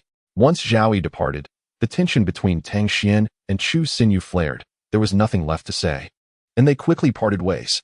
Zhao Yi, having enjoyed the day, lay on his dorm bed, excitedly tossing and turning before finally drifting off to sleep. The alarm clock jolted him awake, and he stretched lazily. Today, his schedules with Suyu and Bai Lulu clashed. He was uncertain how to respond. If he practiced kissing with Bai Lulu again, would it make him seem too lewd? As for Suyu, he had already stood her up once. He couldn't do so again. Suyu had treated him well, even sending him a hefty red envelope. Zhao Yi was tormented by indecision until the first class concluded. Exiting the classroom, he encountered the academic dean at the staircase. Zhao Yi, come with me, he instructed. Zhao Yi hesitated momentarily. The dean glanced at his watch before turning to descend the stairs. Despite his reluctance, Zhao Yi followed the academic office. Could it be a commendation? Zhao Yi pondered, calculating the possibilities. He hadn't done anything particularly commendable recently, nor had he received any criticism. Recalling a recent incident where a professor had indirectly accused him of mingling with off-campus girls, he feared he might be reprimanded for his personal life. Yet, he had done nothing wrong. Surely the teachers would believe in his innocence. Anxious, Zhao Yi felt a wave of tension wash over him as the dean led him into the office. Upon seeing the school board members seated neatly, His apprehension deepened. He had never faced such a significant gathering. You have been selected for an exchange student opportunity at XXX Noble School. Congratulations. Here is the transfer notification. Please sign here. Zhao Yi was left speechless. Was XXX Noble School the one Tang Xin attended? Did he truly qualify for such an institution? It was a place for the privileged elite, individuals of wealth and influence. Zhao Yi stammered, "This is all too sudden." Chapter 72. The sudden transfer. Zhao Yi pondered. How abrupt. Isn't XXX Elite School the one Tang Xin attends? Does he truly qualify for such a prestigious institution? It is filled with wealthy heirs, individuals of influence and background. Moreover, can he be deemed fortunate? If he were truly lucky, he wouldn't have ended up like this after 18 years. Quickly now. This is a good opportunity. A leader placed an ink pad and a pen before Zhao Yi. Your student registration has already been arranged. All that remains is for you to sign and provide a fingerprint. Why did it feel as if they were hastily urging him? Zhao Yi replied, I cannot go. I feel I would not adapt to XXX Elite School. I applied to this school, so please allow my spot to go to another student. I appreciate your kindness, teachers.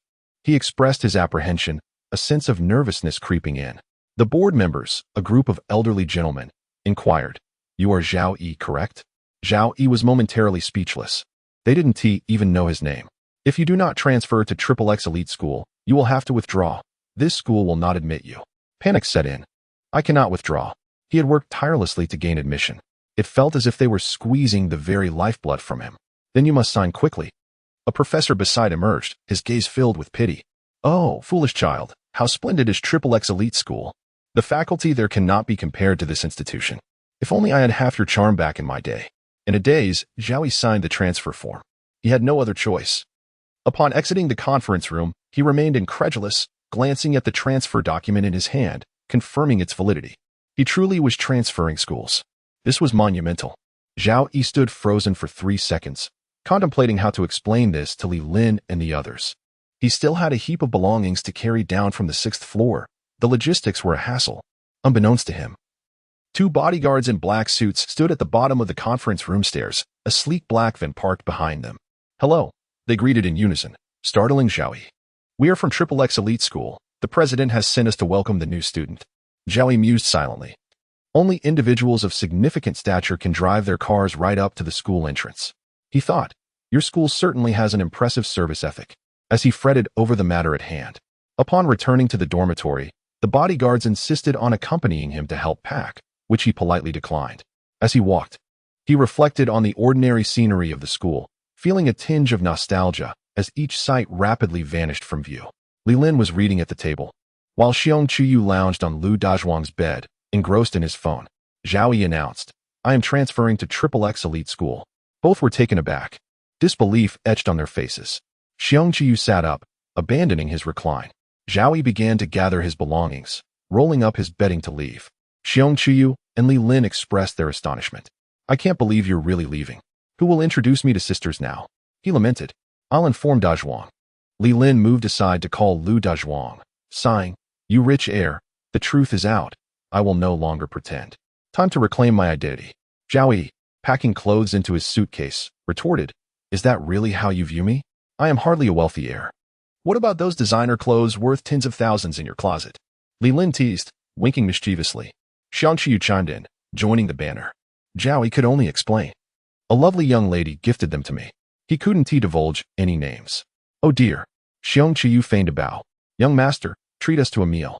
Zhao Yi agreed, though he could only afford a modest all-you-can-eat barbecue for 50 yuan. Amidst their laughter and playful teasing, a subtle melancholy of parting enveloped the 608 dormitory.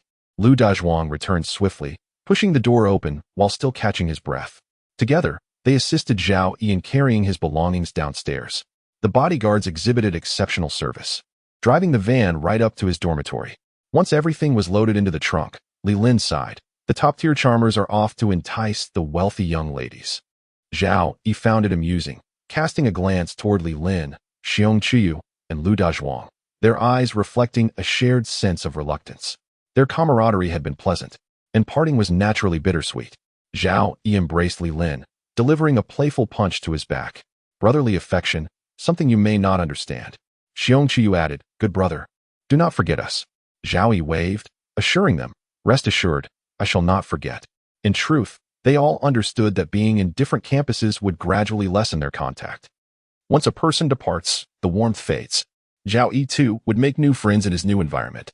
Each individual's journey through life is a series of farewells to the past.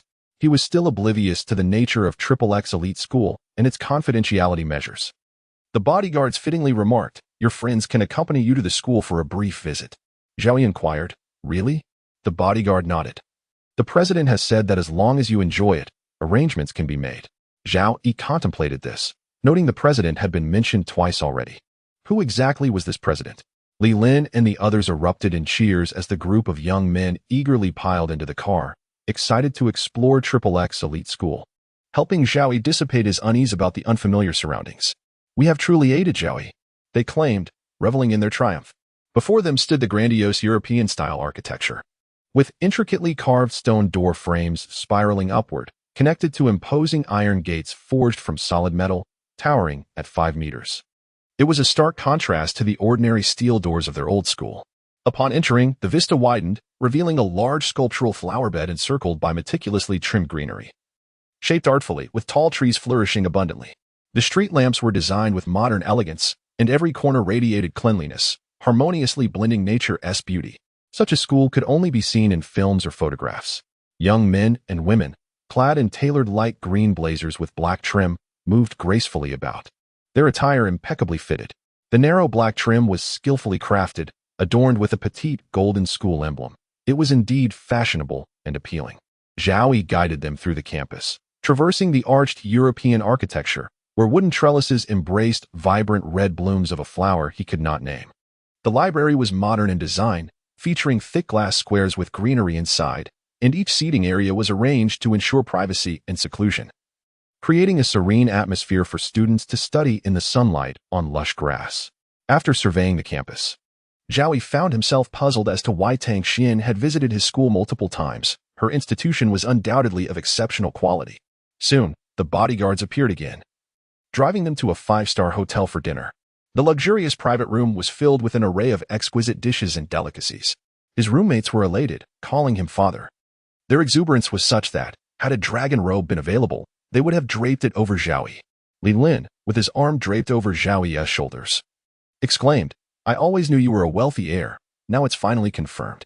I declare you the second long life." Lu Dazhuang cheered, standing atop a chair. Zhao Yi chuckled awkwardly, "I truly am not." Their collective gaze fell upon him. "You're speaking nonsense." Zhao Yi could only press his lips together in silence. After the meal, he bid farewell to Li Lin and the others. As they rode back, Zhao Yi asked the bodyguards about that meal.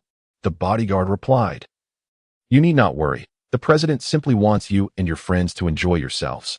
Is it truly that generous? Zhao Yi found it hard to fathom. Who exactly was this president? His curiosity deepened. Having not yet met him, the president had already offered him such unconditional support. Zhao Yi propped his chin on one hand, tapping his phone, and realized it was already past 5 o'clock. He declined all subsequent invitations. Suddenly, Bai Lulu's voice call came through. "Zhao Yi, why did you refuse me? Is there something wrong?" Zhao Yi conveyed the news of his school transfer to her. Bai Lulu was exhilarated, exclaiming, "Why the transfer? Who facilitated this?" The woman's intuition sparked a profound sense of unease within her, particularly upon hearing the name of the prestigious XXX Academy, which could only be accessed through certain means. Although Bai Lulu could indeed orchestrate Zhao Yi's transfer, she deemed it unnecessary and troublesome. Zhao Yi simply stated, "It was a random selection." As for this feeble excuse, Bai Lulu was far from convinced. It seemed merely a ruse to placate Zhao Yi. After hanging up, Zhao Yi sensed Bai Lulu's discontent. He then remembered that Tang Xian was a student at the school and thought to inform her. Surely, she would be delighted to learn of his arrival.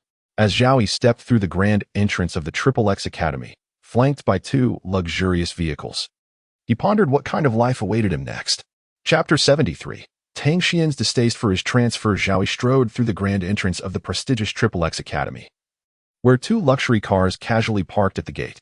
Upon stepping inside, he felt an overwhelming sense of incongruity, as if he had forcibly entered an entirely different realm of opulence. As he walked along the expansive main avenue, which was more than twice the width of the road at his former school, his phone vibrated in his hand. "Tang Xian, really? You're not deceiving me, are you?" "Tang Xian, where are you? I'm coming to find you." Don't move from that spot. Zhao Yi, uninterested in typing, sent a voice message. Why would I lie to you? I'm near the flower bed, right in the center. As night fell and the city lights began to twinkle, a warm golden glow enveloped the majestic outline of the teaching buildings, even casting a gilded sheen on the splashes of water in the fountain. Immersed in this splendid atmosphere, he couldn't help but exclaim inwardly, "Truly, this is a noble school." Tang Xian hurried over, wearing slippers and a coat hastily thrown on. Upon seeing Zhao Yi, she reproached him. "Zhao, what are you doing here? How could you come to this place?" Her azure eyes reflected her urgency, as if she wished to expel him from the premises at that very moment. Zhao Yi, taken aback by her attitude, was bewildered by how similar it was to Bai Lulu's. Neither seemed to want him here. Furrowing his brow slightly, he replied helplessly, "I didn't want to come either. You all are wealthy, and it feels overwhelmingly pressuring. I just happened to win the exchange student spot by sheer luck." Tang Xian glanced around nervously, spotting two girls in green uniforms eagerly approaching, seemingly wanting to exchange WeChat contacts. This was precisely what she feared concerning Zhao Yi's visit to her school, and she had already made excuses to avoid it. Grabbing Zhao Yi's arm, Tang Xian urged, "Come with me," leading him to the school supermarket. She instructed him to wait at the entrance while she pulled his hood down over his head. "You mustn't move. Stay here and behave until I return." Perplexed, Zhao Yi lowered his gaze to the floor. Tang Xian quickly reappeared, holding a pack of masks, and after tearing one open, she personally placed it on his face. Zhao Yi instinctively stepped back. "What are you doing?" But Tang Xian was undeterred, fastening it around his ears. With a serious expression, she declared, "You must wear a mask at school from now on. Don't remove it during class. I'll come find you after lessons." He felt as if he might suffocate. "Isn't this a bit excessive?" Zhao Yi protested, touching the mask. Tang Xian's face remained stern. "It's necessary." It seemed to her that not wearing a mask was an unfathomable offense. Reluctantly, Zhao Yi lowered his hands. Though she had questioned her attraction to such a seemingly ordinary young man, once she found herself deeply ensnared in this emotional whirlpool, it was too late to ponder further. Tang Xian simply wished to revel in this blossoming romance. "I'll take you to the dormitory." With an air of indifference masking her beauty, she took Zhao Yi's hand. He glanced down at their joined hands, feeling several passers-by turning to observe them. Clearing his throat, he pondered whether to pull away, his face flushing once more.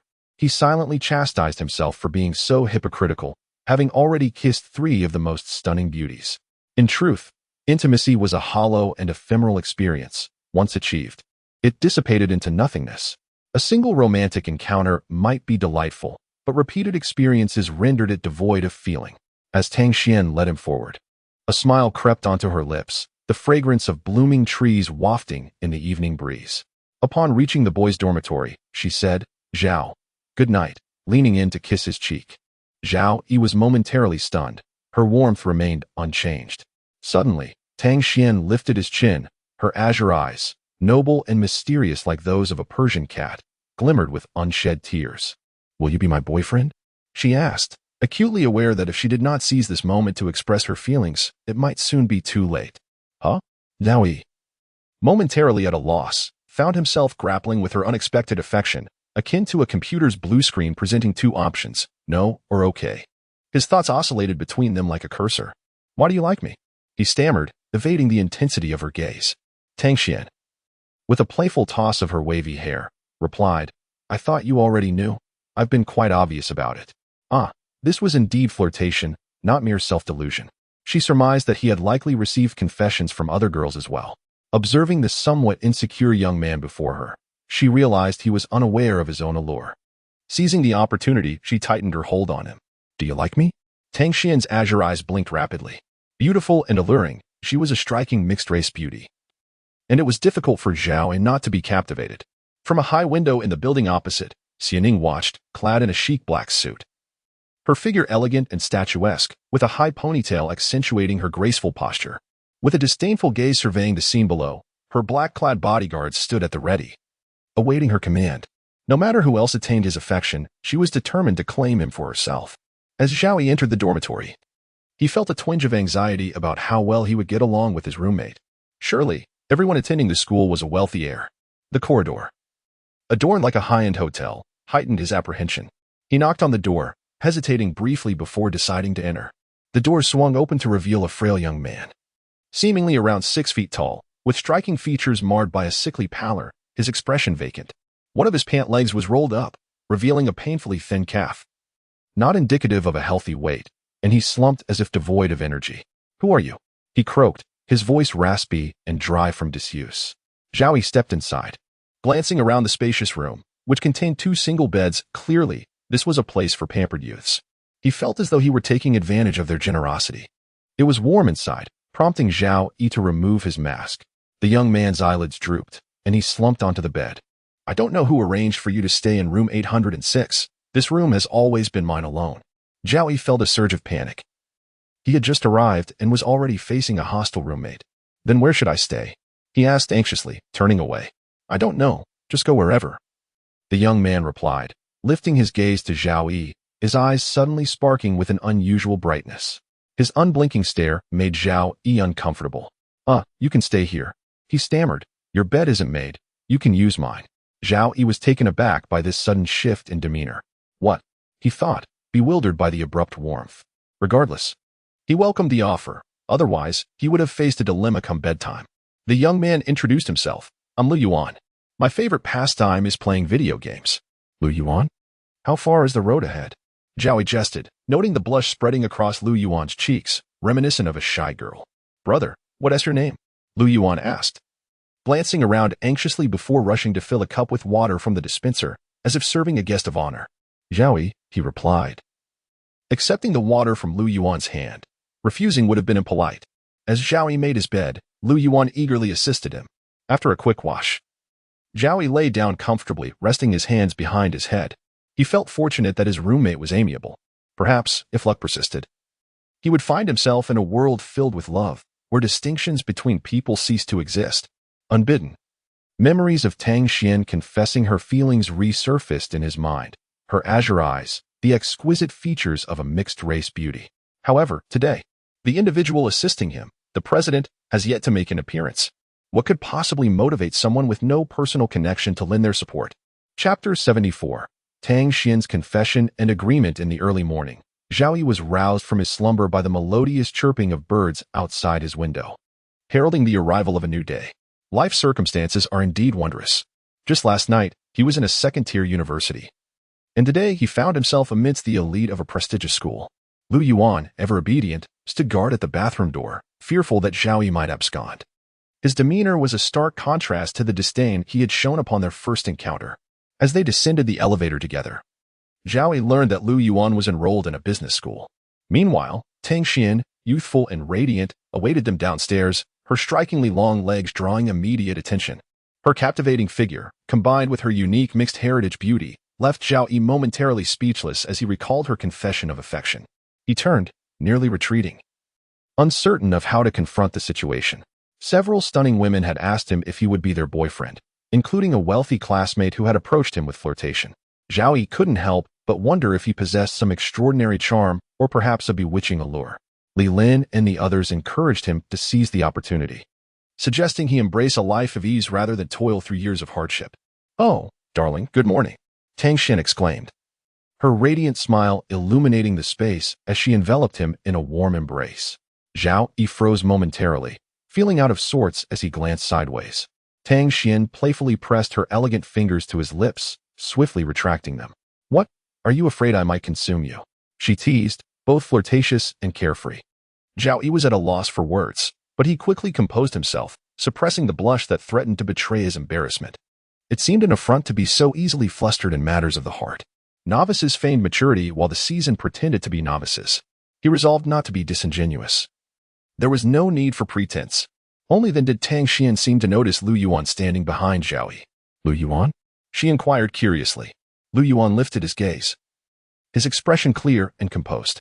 Tang Xian pondered to herself, wasn't the young master of the Lu family supposed to be battling depression? He rarely ventured out. Yet here he was with Zhao Yi.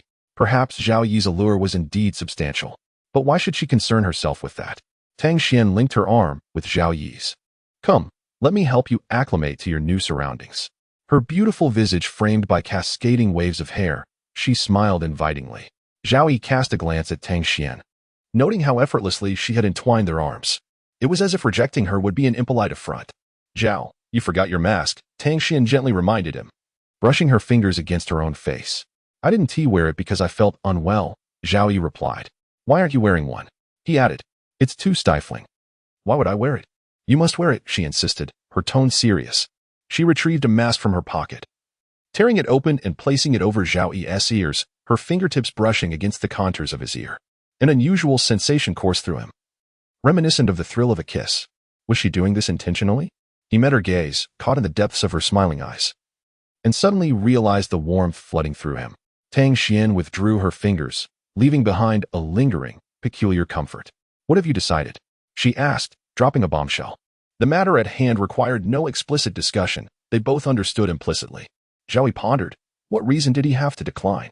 He decided to embrace the experience. Considering that she had pursued him first, this feeling was exhilarating. All right. Tang Xian's azure eyes sparkled with delight, akin to a magnificent firework display against the night sky. She leaned in to kiss his cheek. Darling, I am absolutely overjoyed. Zhao Yi was momentarily taken aback, warmth flooding his heart as he offered her a smile. Tang Xian's happiness was palpable, and he relished her affection. She naturally intertwined her arm with his, leaning against his shoulder. Darling, you have no idea how blissful I feel right now. It's like a dream. Pinch me. You can't be serious. Zhao Yi thought her words exaggerated. Yet he felt a warmth within. Then kiss me, Tang Xian urged, bringing her lovely face closer. Ah, you this. Zhao Yi stammered, but Lu Yuan interjected. Mind your surroundings, please. There are others present. Zhao Yi pushed Tang Xian's face away, unwilling to let her advance further. Disappointment flickered in Tang Xian's cerulean irises. Darling, you must wear your mask properly, she pointed to his face. Zhao Yi, puzzled, chose not to remove the mask. Tang Xian reiterated her insistence. Determined that he not take it off, she intended to accompany him to class. But Zhao Yi felt it was too clingy for a new transfer student like him to be so conspicuous. Moreover, public displays of affection often led to swift repercussions. Tang Xian received an important phone call, and after a reluctant embrace, they parted ways.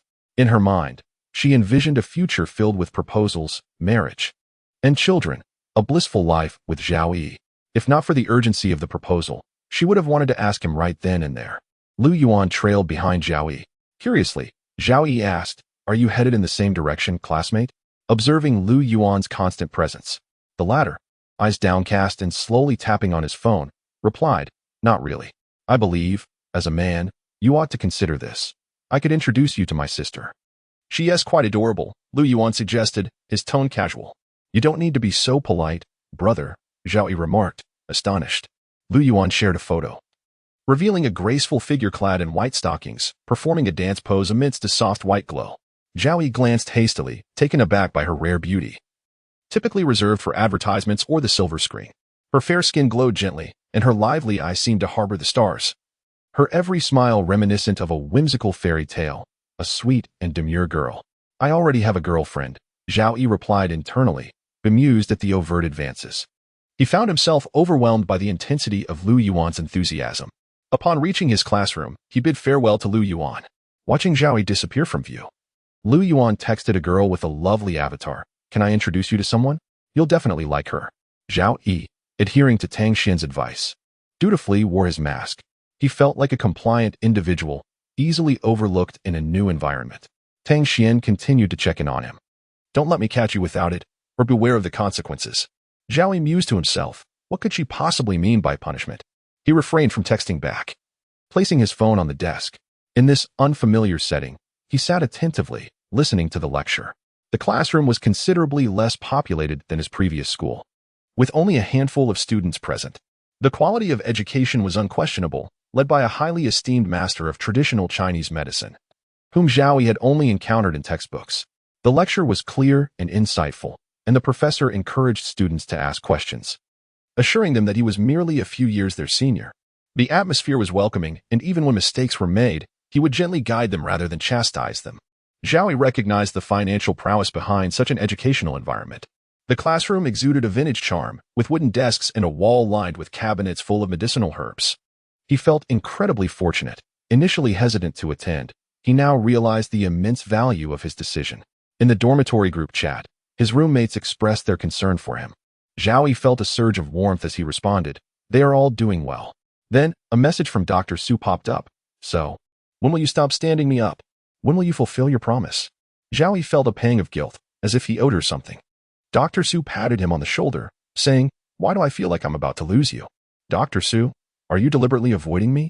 Chapter 75. After transferring schools, Su Yu and Bai Lulu sought him out. Zhao Yi thought to himself, "You know too much." He lowered his head and typed in the input box, "I have a girlfriend," but then deleted it. The cursor continued to blink. Su Yu would surely explode with this knowledge. How should he respond? Zhao Yi felt a burden on his heart. He was embarrassed. For Su Yu had been quite kind to him. As for why he hadn't pursued a relationship with Su Yu, he hadn't figured that out yet. Encountering the right person at the right moment is indeed a strange phenomenon. After contemplating for a while, he still didn't know how to express this to Su Yu. He decided to let it be. He couldn't possibly provide a home for every girl. Sigh, Zhao Yi was certainly not a scumbag. After class, Lu Yuan was waiting by the classroom corridor. "Let us go. Let us have lunch. What do you want? It's on me." Lu Yuan spoke with a slight stutter. Why didn't he resemble a rich second-generation heir? Zhao Yi mused. Is this what a wealthy heir is really like? His image of a rich kid was someone haughty and disdainful, looking down on others. It matched the stereotype, for indeed, wealthy scions often carried such airs. Unconsciously, one feels inferior when standing before others. The notion of equality among all is the greatest illusion. Yet, Lu Yuan dared not meet his gaze, occasionally stealing glances. His eyes brimming with admiration. Zhao Yi found this endearing. Maintaining a calm demeanor, he felt fortunate to make a friend. It was crucial for roommates to coexist harmoniously. Zhao Yi patted Lu Yuan on the shoulder. "Thank you. I'm new here and appreciate your help." Lu Yuan stood in a daze. Zhao Yi curiously asked, "What's wrong? Did I pat you too hard? A grown man shouldn't be so fragile." Lu Yuan's eyes shone with admiration. "I feel like I've seen you somewhere before. It's a rather familiar feeling." Zhao Yi nudged him closer, teasingly saying, "You're being overly sentimental. That sounds like something a young girl would say." However, Lu Yuan's gaze remained earnest. "I'm serious." Zhao Yi was taken aback, and as the elevator arrived, they stepped inside. It was quite suffocating. Zhao Yi silently added, "I have a girlfriend." A brief silence ensued. Excessive explanations felt like a cover-up. The elevator, a confined space, only heightened the awkwardness between them. Zhao Yi cursed himself for speaking too much and lamented the slow ascent of the elevator. Why was the elevator in this elite school so sluggish? "I was just introducing my sister to you." Zhao Yi chuckled to mask the discomfort. "I was joking. I've never liked men. My orientation is perfectly normal." Lu Yuan glanced at him, his eyes carrying an unspoken meaning. Thankfully, the elevator doors opened, and Zhao Yi hurriedly exited. He thought to himself. Lu Yuan's earnest gaze made him feel uncomfortable. How could there be such deep camaraderie right from the start? He believed in the bonds formed with friends he had grown up with. Lu Yuan's voice called from behind. "Is your orientation towards men?" Zhao Yi suddenly realized. His heart tightened, and he quickly turned to say, "No. Otherwise, why would I date a girlfriend?" The two fell into silence as they made their way to the cafeteria. As they approached, Lu Yuan asked, "What do you think of my sister?" The meal was entirely on Lu Yuan, which amused Zhao Yi. "Why would I like your sister? Can you stop trying to poach my interests?" Lu Yuan replied, "You should consider it." Zhao Yi pondered for a moment and countered, "Can you introduce me to your sister for a polygamous relationship? I'd make you submit to me." Lu Yuan hesitated, clearly torn about striking him, yet resolutely replied, That's the essence of it." Zhao Yi refrained from furthering the conversation. After finishing their meal, Lu Yuan gazed out at the bright sunshine. Such splendid warmth, he thought, was something he had never noticed before. Lu Yuan looked at Zhao Yi. "I just feel there's a certain fate between us. You should give it some thought." Zhao Yi truly found him rather persistent. He himself didn't understand what was so special about him. In the afternoon, Bai Lulu came looking for him, already waiting at the school gate. Zhao Yi hurried over, taken aback by her sudden appearance. Sure enough, Bai Lulu stood at the campus entrance, confidently without even wearing a mask. Upon spotting Zhao Yi, she promptly removed her sunglasses. Zhao Yi approached briskly, nervously saying, "How could you? Aren't you afraid of being photographed by reporters in broad daylight?" Bai Lulu dismissed his concerns. "I've long ceased to hide." What did that mean? Zhao Yi felt his face heat up, thinking he was being overly sentimental. She gazed deeply into his eyes. "What about you? Do you care?" Why did she ask that? Zhao Yi instinctively pondered. In a moment of bewilderment, Zhao Yi adjusted himself and forced a smile. "Shouldn't you be more worried? You are the star here."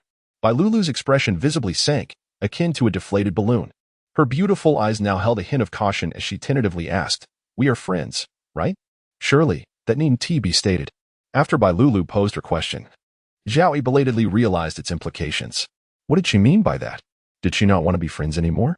Suddenly, Zhao Yi felt a wave of sadness. After all, he was just an ordinary male college student. Their statuses were worlds apart. He was merely a commoner, while Bai Lulu was a star in the limelight. A young lady from an illustrious family. The abrupt transfer weighed heavily on Zhao Yi. Bai Lulu sensed a hint of danger. Sun Huan and Tang Xian had an unspoken understanding not to assist him in transferring. What benefit would additional rivals bring them? Was it Tang Xian breaking the rules? Or was it her cousin acting out of desperation? Bai Lulu's thoughts spiraled, and she didn't even hear Zhao Yi calling her name. Once she regained her composure, she smiled sweetly. Aren't you supposed to be on a date with me? I've been waiting for quite a while. When will it happen? Zhao Yi felt a surge of anxiety. Bai Lulu had repeatedly emphasized that if he liked someone, he should confide in her for assistance. Zhao Yi felt slightly dizzy and was about to speak when Su Yu, dressed in black trousers and a white shirt, approached. She wore golden-rimmed glasses that exuded an aura of intelligence, her delicate features embodying an austere beauty. She walked up calmly and directly asked Zhao Yi, "Is this the school you transferred to?" Su Yu casually glanced at the impressive architecture behind him. Zhao Yi nodded. In truth, he felt as restless as an ant on a hot pan. Su Yu had come to join the fray. Su Yu crossed her arms, teasingly inquiring, "Why haven't you replied to my messages?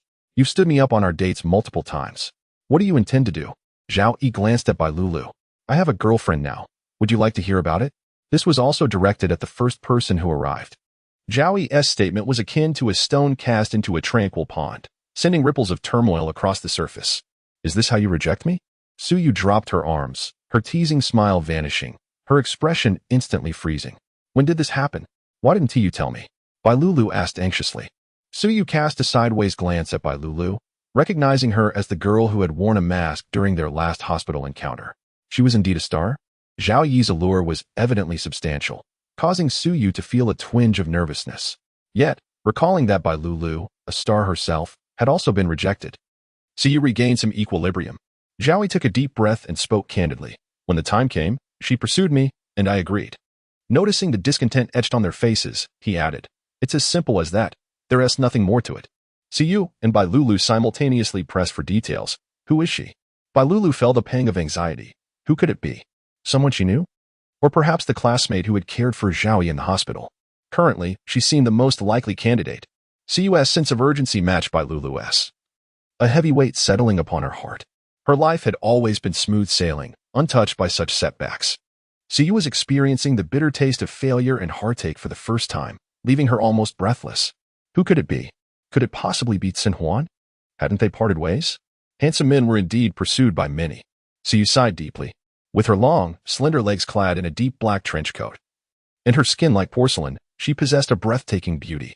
Her emerald green eyes were the most captivating, stunningly beautiful to the point of being difficult to behold. Su Yu, Bai Lulu thought, was a woman radiating an incredible aura. The appearance of Xian Ning instilled in them a profound sense of crisis and inferiority. Chapter 76, the 1v3 record, is verifiable. Bai Lulu cast a cold glance at Zhao Yi, her demeanor devoid of any tenderness, and bluntly inquired, "Is this your new girlfriend?" Her gaze pierced through Zhao Yi's clothing, as sharp as a needle. Zhao Yi recalled Bai Lulu's previous admonitions, feeling an overwhelming sense of guilt. Su Yu crossed her arms, her stance imposing, scrutinizing Xian Ning with evident displeasure and aggression. The more she observed, the more stunning Xian Ning appeared, which only exacerbated her insecurity.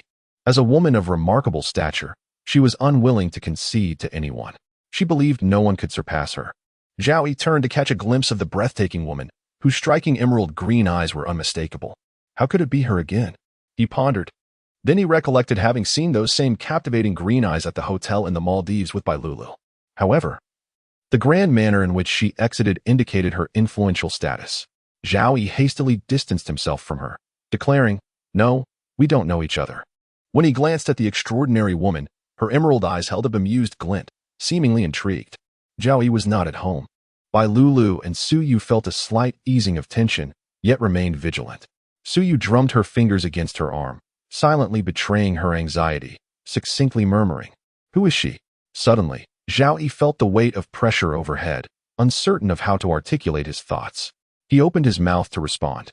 Tang Xian, with her enviable legs and pleated skirt that barely reached her thighs, approached with an alluring presence.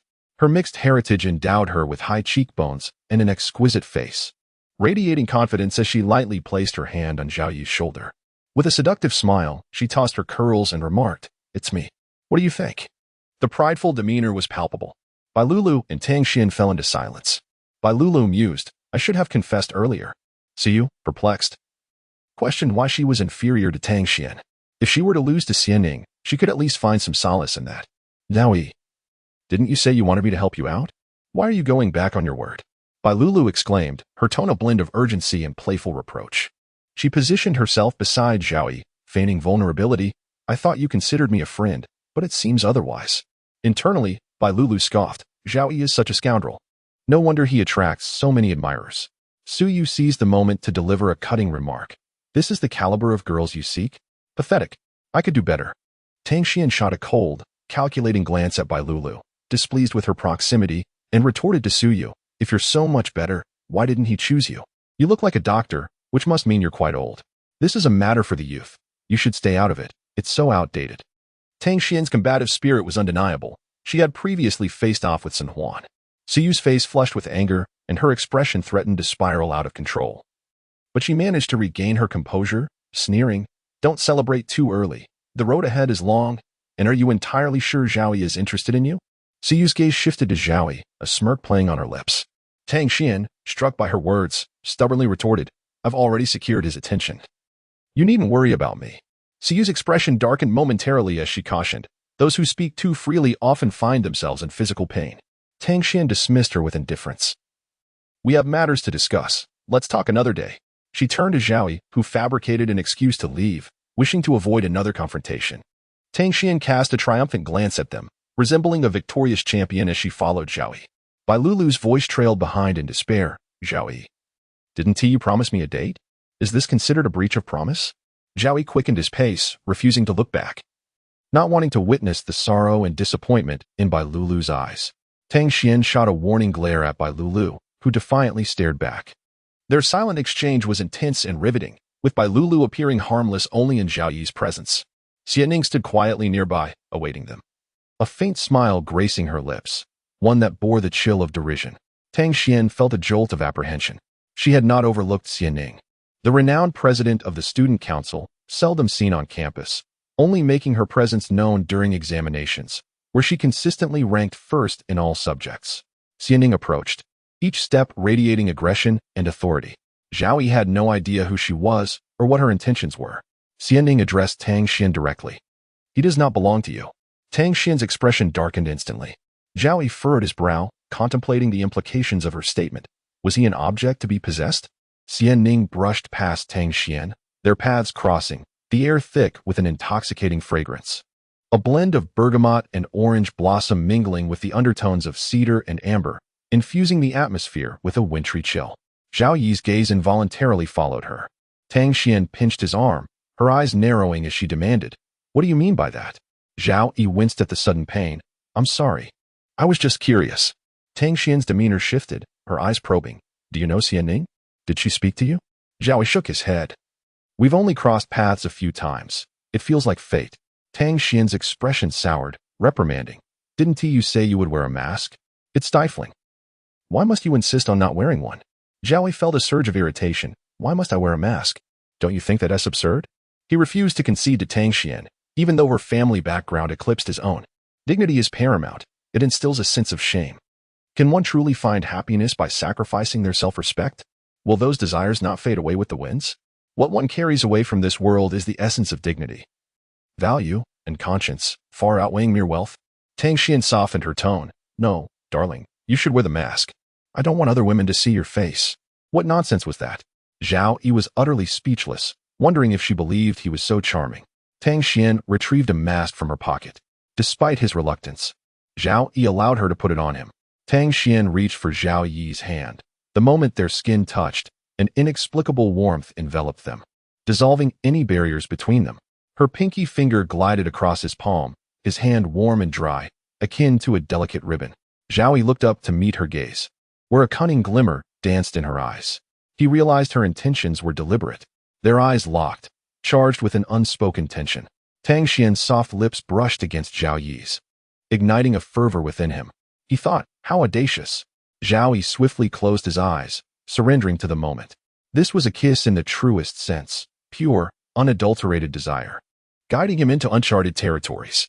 What was once a universal act had now become an integral part of his being. He was no longer a reckless child, he had matured. Chapter 77. Sister Su expressed her innermost thoughts. Xinhuan crouched in the corner of her room, heavy curtains drawn tight, blocking the radiant sunlight outside. Empty beer cans littered the floor, and she cradled her forehead in exhaustion. Had it not been for the ringing of her phone, she would have remained utterly still, convinced she was on the brink of death. The appearance of Zhao Yi was the greatest trial for these wealthy young ladies.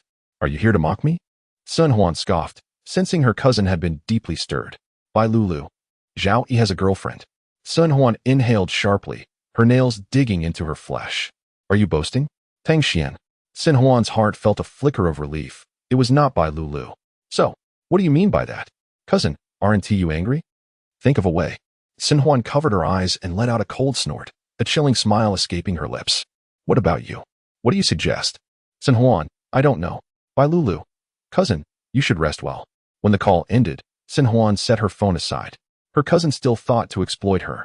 No one would come to her aid. She pulled back the curtains, allowing the blinding sunlight to pierce her eyes. She needed to prepare herself to become a bride. The choices one makes in life are often futile, mere embellishments of excrement. Xinhuan had been in turmoil and pain these past few days. Her union with the aristocratic heir was merely a temporary affair. Zhao Yi's phone displayed her name, Xinhuan. It had been a while since they last communicated. Yet he hesitated before answering. I'm getting engaged. Wishing you a happy marriage, she declared. Her tone plummeted abruptly, speaking rapidly. Is that all you wish to say? You know I don't want to hear this. Zhao Yi rubbed his forehead. Xinhuan, we are from different worlds. You simply dislike it. Do not make it sound so grand. Xinhuan pointedly remarked. Zhao Yi fell silent for a moment before hanging up. There was too much that separated them. The disparity in their social classes. Xinhuan forcefully threw her phone against the wall, the sound echoing loudly. Zhao Yi hesitated to open WeChat. His notifications overwhelming him with at least 3 digits of unread messages. By Lulu, have you eaten? Zhao Yi had assumed she would be upset. He replied, I have eaten. Suyu, I don't think she is any better than me. Think it over again. Are you sure she will suit you? She is not just toying with you. Zhao Yi silently scoffed. Do I, as a man, really care about being taken advantage of? He chose not to respond further. There was nothing left to say. Zhao Yi glanced at the high-end Sua camera on his dormitory desk, recalling Senior Su, the girl whose face turned crimson at the mere sound of his voice. Senior, how is your injury? Is it better? Su Mingtong. Much better. Thank you for your concern. What about you? How have you been? Zhao Yi informed her about his transfer. Originally buoyed by Zhao Yi's concern, Su Mingtong's heart plummeted. It would be difficult to meet after he transferred. A tear silently slipped from her eye. She foresaw the outcome. That was an elite school, filled with more rich heiresses and exceptional beauties. There was no shortage of pretty girls. Su Mingtong, you are transferring? Zhao Yi, yes. Su Mingtong, will we not be able to see each other often anymore? Zhao Yi hesitated upon reading the message. He sensed that Senior Su had feelings for him. Zhao Yi felt nebulous about the concept of affection. Tang Xian was beautiful, and so was Senior Su. He had only been drawn to Tang Xian's beauty. He didn't particularly favor anyone, nor did he feel he must have someone. Most people's affections were superficial. It was already remarkable for an ordinary person to date a handsome guy or a beautiful girl. Zhao Yi, we can still meet. The schools are close. The chat box indicated she was typing. She deleted and edited her message. Su Mingtong, I like you. Zhao Yi. He had anticipated this to some extent. After a moment of hesitation, he decided to be honest. I have a girlfriend. Su Mingtong stared at the message. Unable to regain her composure, a pang of sorrow pierced her heart, draining her of strength in an instant. Zhao Yi was not a scoundrel, nor could he become one. What was the point of hiding? Su Mingtong, I was joking. It's just a friendly kind of liking, don't misunderstand. Ha ha. Zhao Yi sensed a girl concealing her true feelings.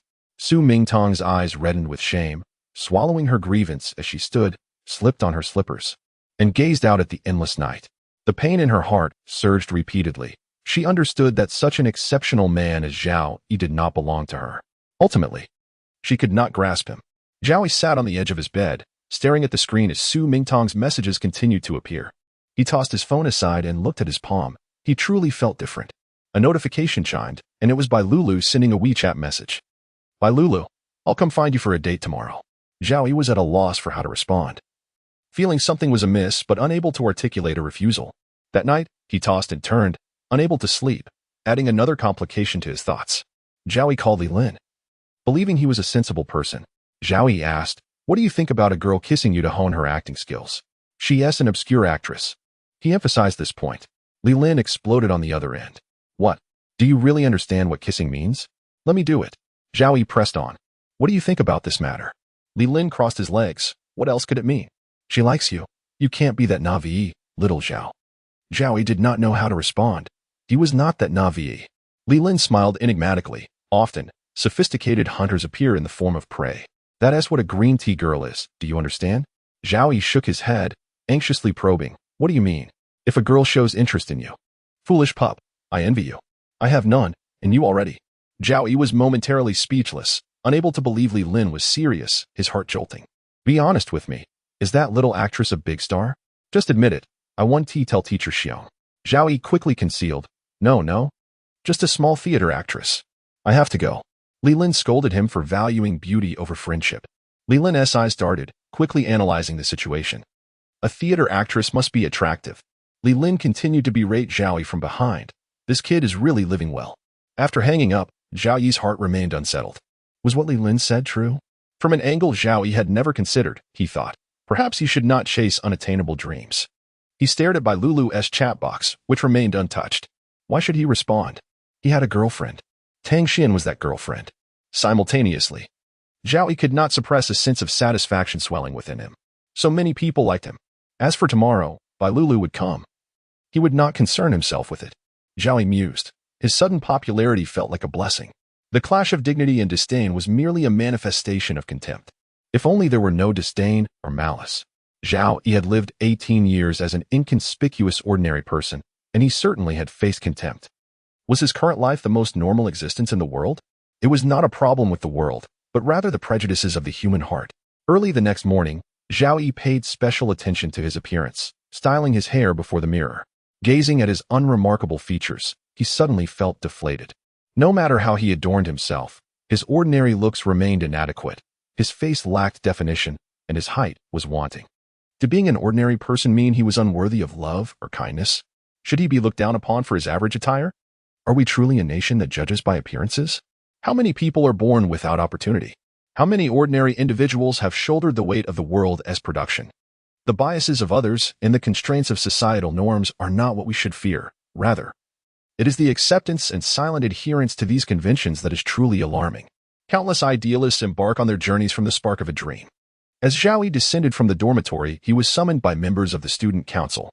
The grand European-style building, with its arched glass façade, welcomed the sunlight that poured generously onto the polished marble floor, casting enchanting reflections. The floor, meticulously composed of seamlessly joined slabs of marble, gleamed like a mirror, capturing the splendor of the dome above and the grandeur of the surroundings. Following a young male student, Zhao Yi meandered through the corridors before entering a remarkably modern office. The space featured a pure white geometric desk, sparsely populated by a few individuals. In the center stood a striking figure clad in a white suit. Her captivating emerald green eyes and stunningly beautiful visage exuded an almost otherworldly allure. Zhao Yi's phone vibrated incessantly, and upon glancing at it, he found a flurry of messages adorned with green bars. Tang Xian, sorry, dear, I was held up a bit. Where are you? Let us have breakfast together. Don't forget to wear a mask. I've arrived, sweetheart. Where are you? Darling, where are you? Chapter 78. Refusal to join the student council. The top-tier beauty stood up, her figure tall and graceful. Dressed in white trousers, she exuded simplicity and elegance. As she walked, the hem of her pants swayed gently with her steps. The young man accompanying her introduced, "This is our student council president, Xianing. You are truly fortunate. Our president is rarely on campus." According to the young man, it seemed that he was exceptionally lucky, having encountered her several times already. Of course, Zhao Yi merely scoffed silently in his heart. Xianing extended her hand, as smooth as fine jade. "Hello, my name is Xianing." Zhao Yi marveled at the beauty of her hand, akin to exquisite mutton-fat jade, devoid of any imperfections. The beauty of her hand only accentuated her allure, leaving Zhao Yi in awe. When he finally took her hand, he felt the warmth and smoothness of her skin. Xianning gestured for him to take a seat. Immediately, someone produced a student council application form. Zhao Yi glanced at it, feeling as though he was about to sign a contract with a major corporation. I would like to invite you to join the student council, Xianning stated. This was far too sudden for Zhao Yi. He was taken aback and looked around, knowing well that the student council was not a place for someone like him, an ordinary student. He was merely an inconspicuous figure, at most participating in a hobby club. I don't wish to join, he declined simply, thinking that such good fortune was too good to be true. Besides, he had only just arrived at this elite school. The people here were not to be trifled with, and he preferred to tread carefully. Those in higher social strata often lacked humanity, revealing a brutal and bloodthirsty nature. The onlookers gasped in astonishment, mouths agape. Do you know how many people aspire to join the student council, fighting tooth and nail for a chance? Xianning raised her hand, silencing the speaker with an air of authority. Zhao Yi stood up, lowering his head. I'm sorry, thank you, President, but I have matters to attend to. Why? I need a reason for your refusal, Xianning pressed, her gaze piercing through to his very soul, her green eyes gleaming with a playful smile. To Zhao Yi, it felt as though she was a man declaring his interest in him. Huh? Zhao Yi was momentarily bewildered. Was his refusal not clear enough? After a brief pause, he replied, I'm rather lazy, accompanied by a silly grin. To Xianning, he indeed appeared unworthy of standing before her. She would have swiftly dismissed him long ago. As Xianning pondered, Zhao Yi seized the opportunity to bid farewell and hastily departed. The young man who had accompanied him watched Zhao Yi's rapid exit with regret. He was the first to dare reject the president. Yet, he wondered what Xianning would do in retaliation. Once outside the student council, Zhao Yi felt a wave of relief wash over him. He had no fondness for that place, sensing it was rife with bureaucratic nonsense. Just a few students, and yet they made such a fuss. As he stepped out, Tang Xian's call came through. Was she being overly clingy? This was not her first call. Zhao Yi answered. Where are you?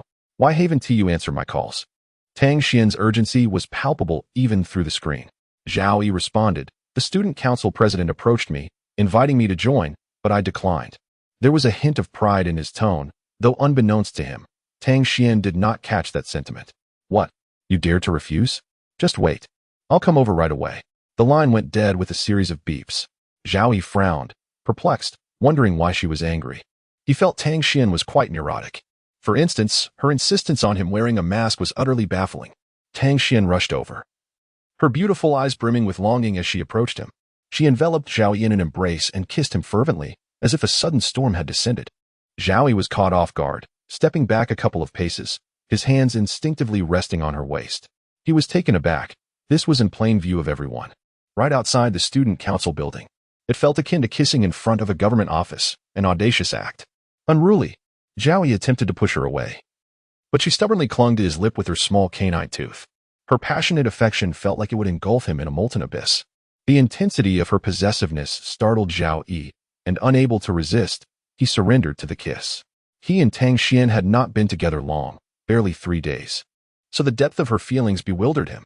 The same went for Tsin Huan, who seemed equally infatuated. As they parted, Tang Xian gazed up at the 5th floor of the student council building, where Xianning stood at the window, her expression dark. Their eyes met, hostility crackling in the air.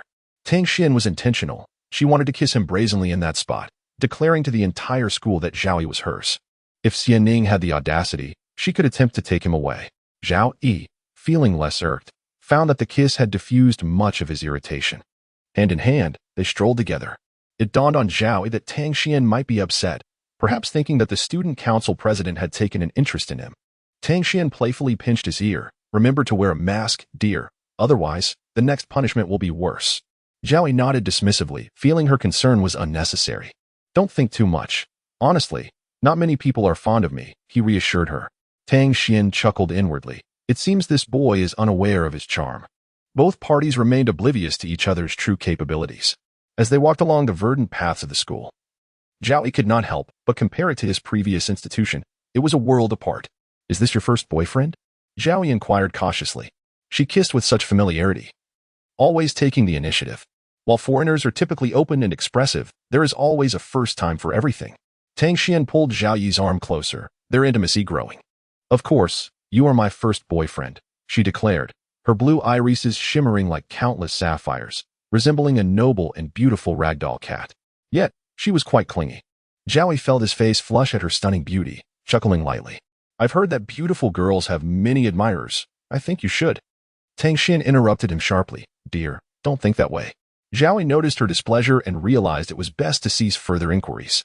While others might give up, he would not. There was no point in avoiding the subject. He had no qualms about expressing his thoughts. Zhao Yi retorted, don't girls ask boys these questions? There was no need for concealment. People are aware of honesty, just as they know that paper cannot contain fire. Tang Xian's deep blue eyes scrutinized Zhao Yi for a moment before she asked, Dear, have you ever kissed another girl? Zhao Yi's gaze faltered.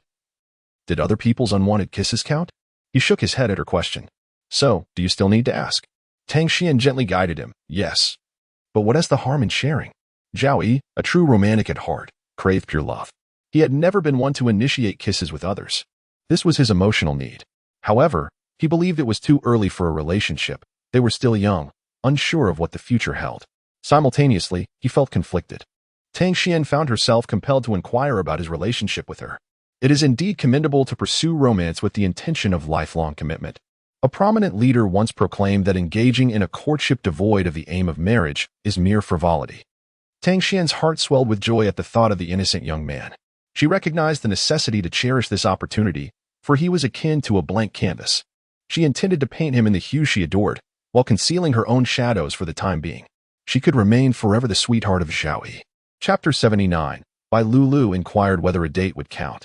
Tang Xian took Zhao Yi's other hand and said, My dear, I truly wish for us to escape to a place where no one knows us, to spend our lives together. The fervent love reflected in Tang Xian's eyes rendered Zhao Yi unable to meet her gaze. They indulged in each other's company for a long while. As they were parting, Tang Xian personally placed a mask on him, repeatedly reminding him to wear it. Zhao Yi touched his masked face, thinking it was unnecessary, yet nodded slightly in agreement. Tang Xian smiled and winked, saying, Darling, I genuinely wish to be glued to you for 24 hours, never to part. Zhao Yi hesitated, contemplating whether such closeness might be excessive. Even lovers and spouses require a modicum of personal space. Seizing the opportunity, Tang Xian boldly professed her feelings. I love you. My dear. In this age, who dares to express their ardent affection so directly?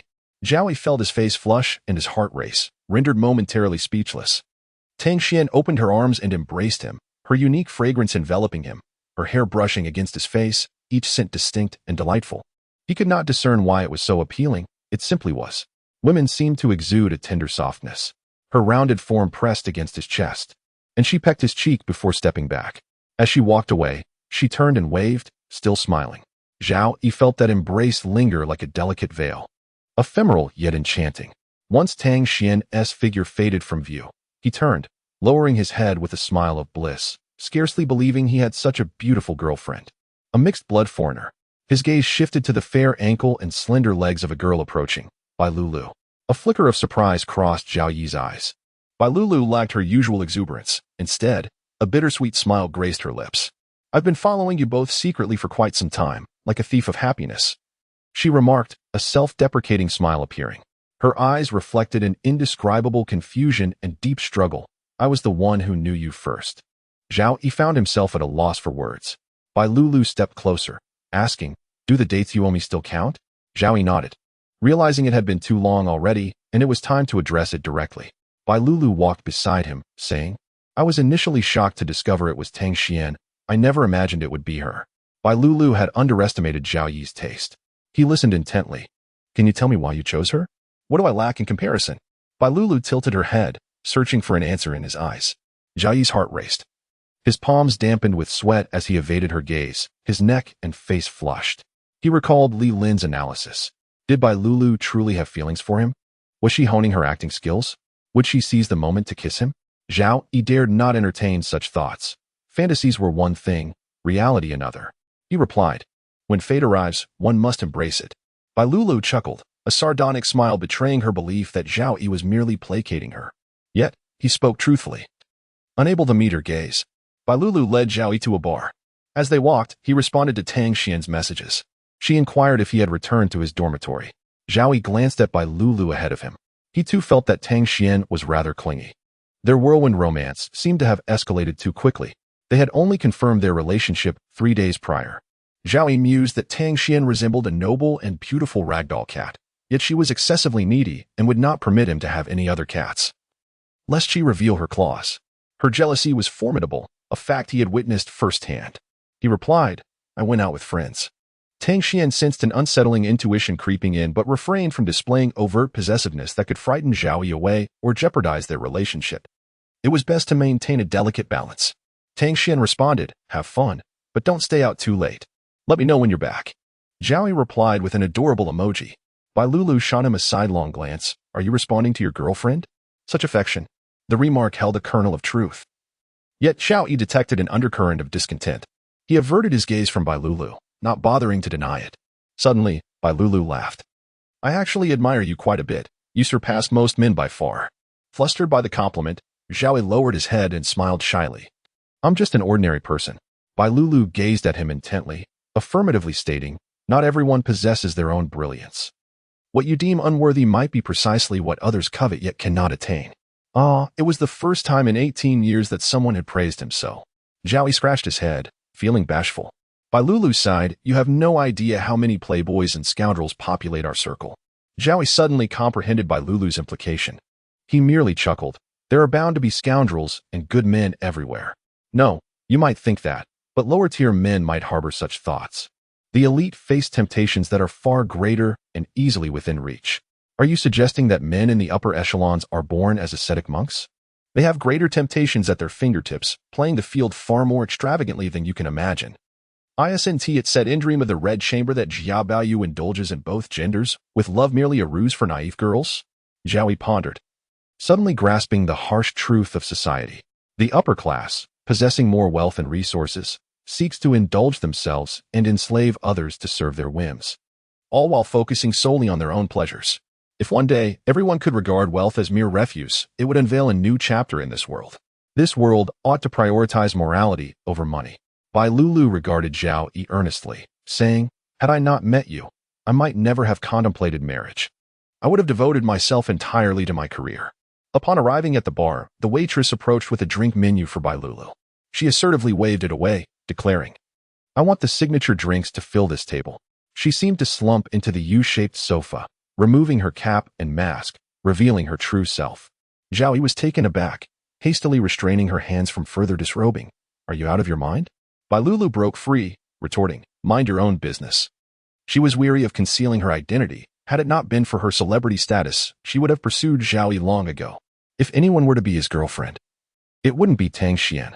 For the first time, Bai Lulu felt a sense of aversion toward her beloved profession, all due to one individual. Zhao Yi realized he could not contain her.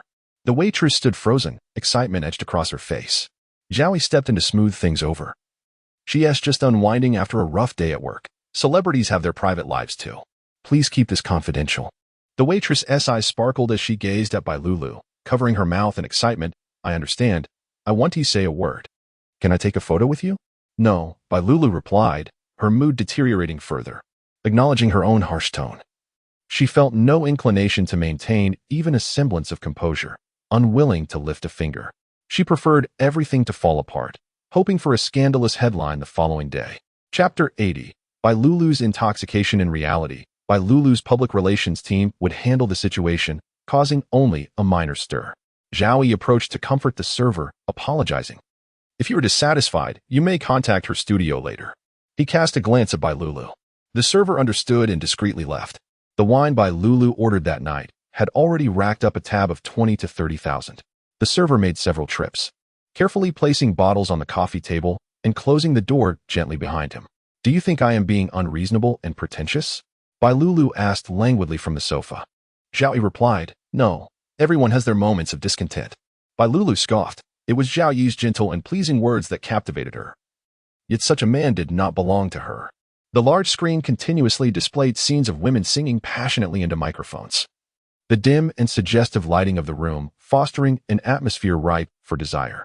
A line of luxurious wine bottles adorned the table, filled with deep red wines and bright, clear whiskeys. Bai Lulu straightened from the disheveled sofa and opened a bottle of wine, silently pouring glass after glass. Zhao Yi, frowning in concern, remarked, "That is not how one should drink." "Then why don't you drink for me?" Bai Lulu retorted, her dark eyes glistening like polished grapes, defiantly gazing at Zhao Yi. He sighed silently, lifting the square glass to his lips and downing its contents in one go, the liquid cascading down his neck, his Adam's apple bobbing. In the dim light, his neck appeared strikingly pale against the shadows. Zhao Yi placed the glass down with a resounding clink, his eyes slightly red from the alcohol. He asked, "Is that enough?" Bai Lulu ignored him, pouring herself another glass. She continued to drink in reckless abandon, pouring her emotions into each cup. The melancholy love songs playing in the background seemed oddly fitting. Zhao Yi stopped her, grasping her hand that held the glass. "Stop drinking. It will harm your health." Bai Lulu forcefully wrested her glass back, shouting, "What does it have to do with you?" In the scuffle, her glass tipped, spilling the chilled liquid onto Zhao Yi's shirt, splattering onto her own hand and dripping onto her pants. Both became momentarily alert, and Bai Lulu seized the glass from Zhao Yi's hand. Taking several swigs while leaning against the sofa, her lashes concealing a whirlwind of emotions. "Who are you to me? What does it matter to you?"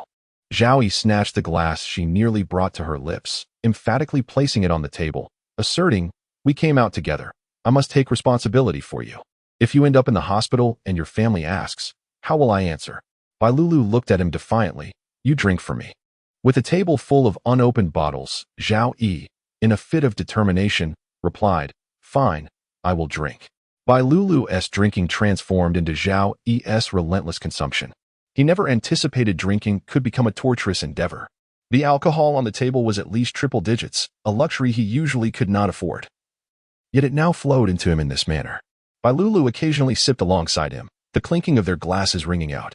The vibrant lights of the room danced above Zhao Yi, who glanced at the screen where a handsome man sang passionately, seemingly tireless. Zhao Yi's head spun. Empty bottles littered the polished floor, and 2 or 3 unopened bottles remained on the table. As he became increasingly intoxicated, he clumsily grasped Bai Lulu's small hand. "Stop drinking," he implored. Bai Lulu sincerely remarked, "You are truly a good person." The consequences of their excessive drinking soon took hold. Zhao Yi's head throbbed painfully. His body felt sticky and uncomfortable, and the alcohol dulled his senses, plunging him into an abyss of deep sleep. His head tilted, and Bai Lulu caught it, allowing him to rest against her.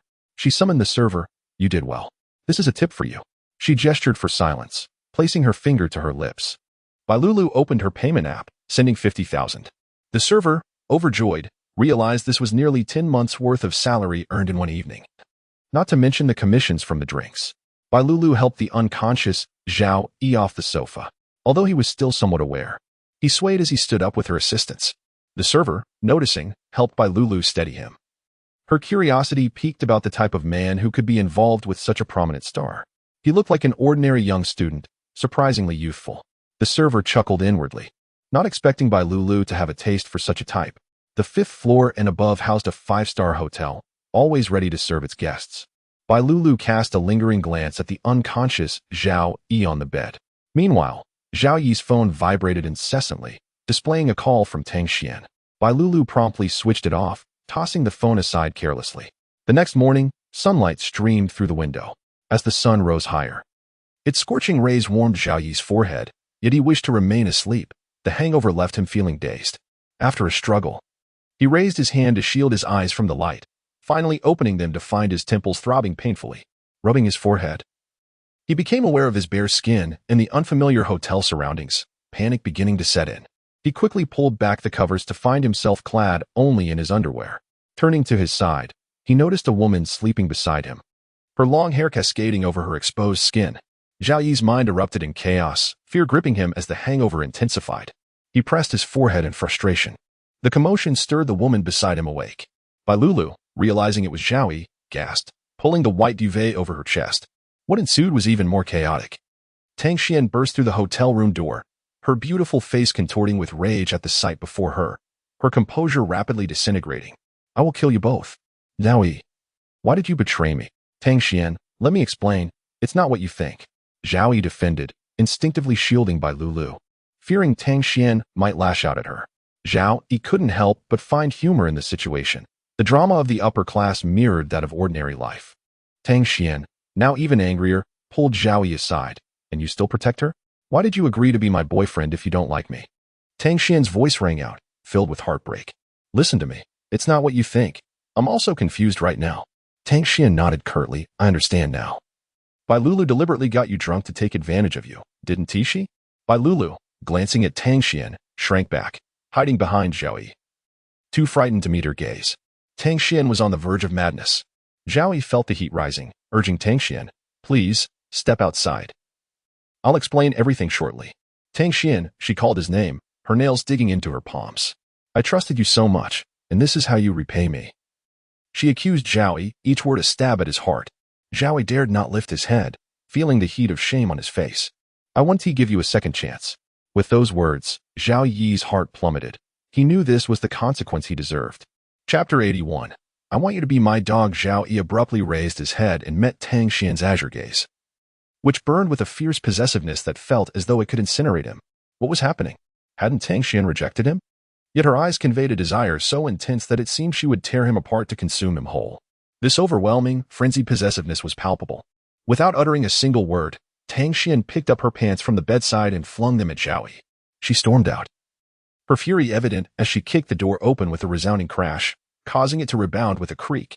Zhao Yi hastily gathered his clothes, the stench of last night's alcohol still clinging to them.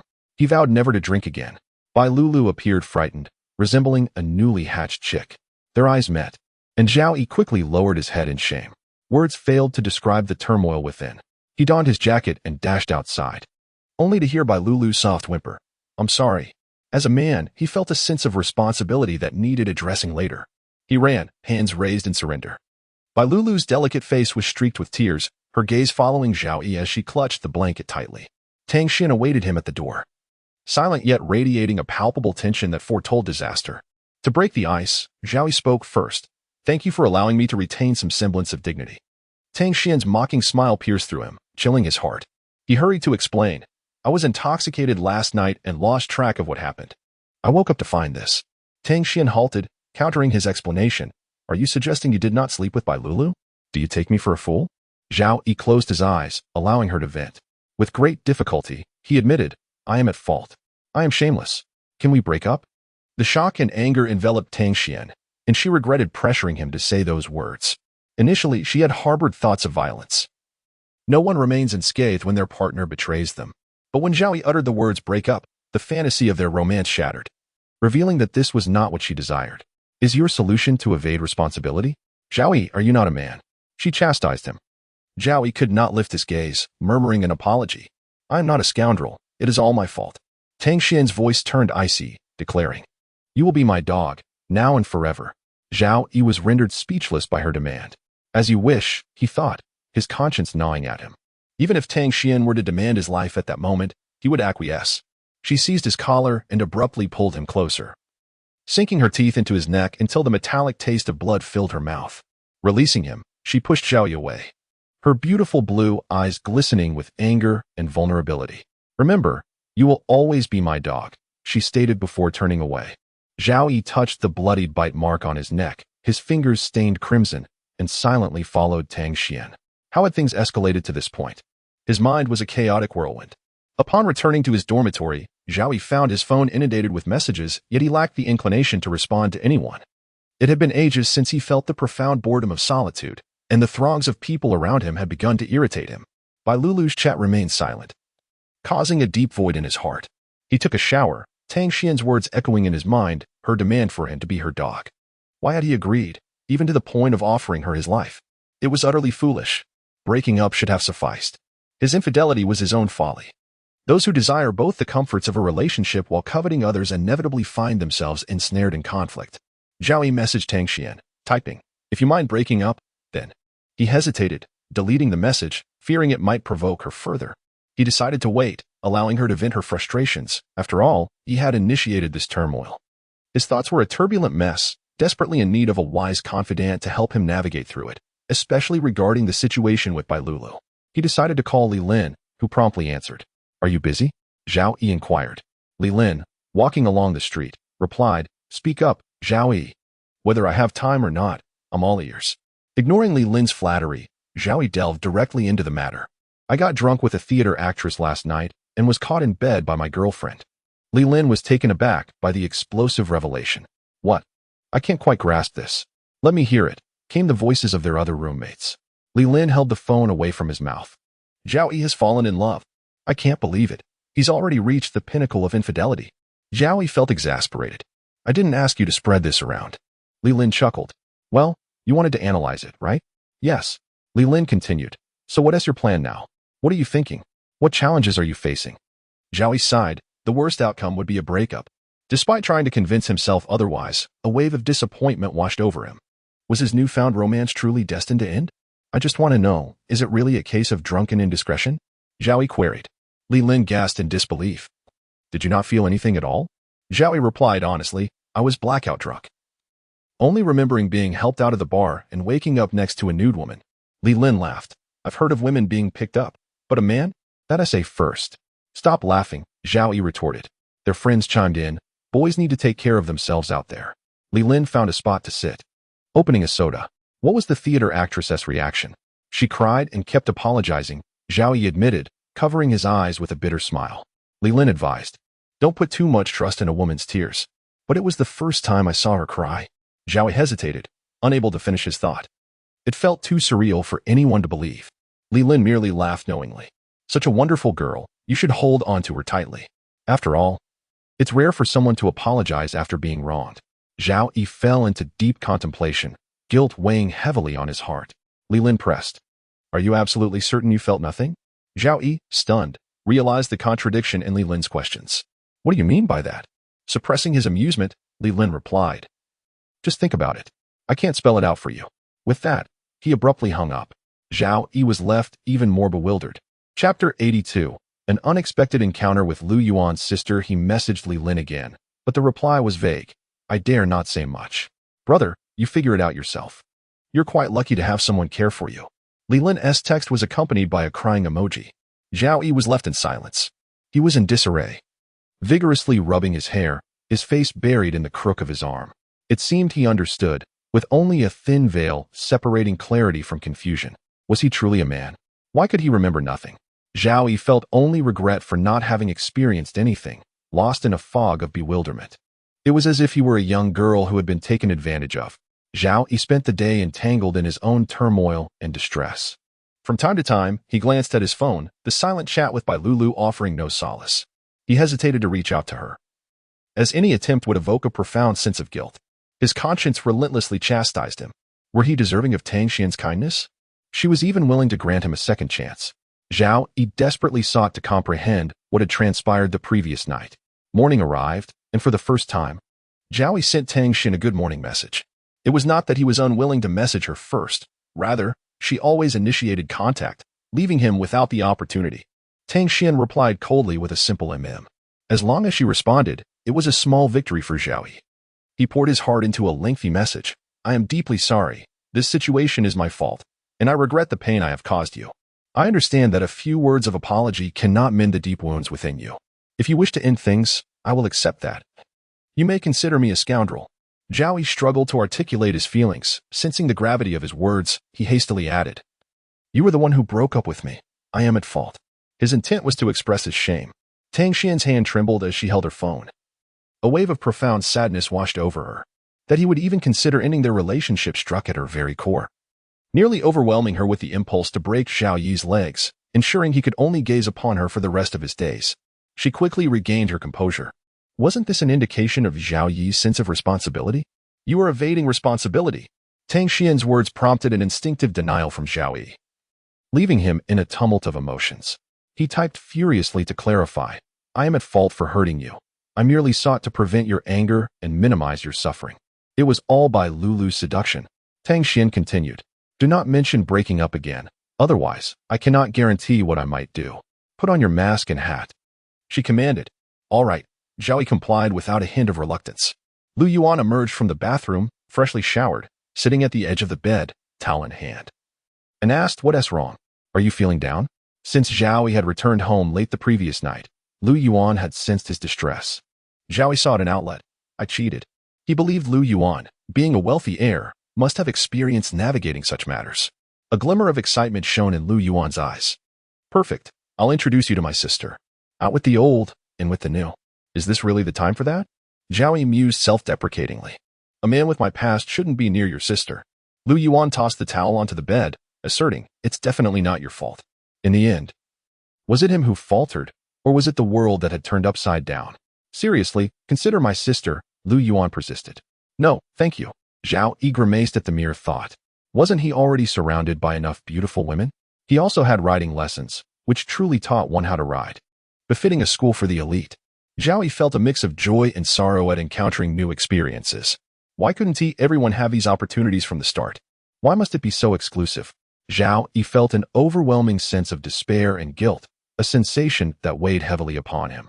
By what right did he escape his social class while so many remained deprived, only able to chase fleeting pleasures, condemned to a life of mediocrity?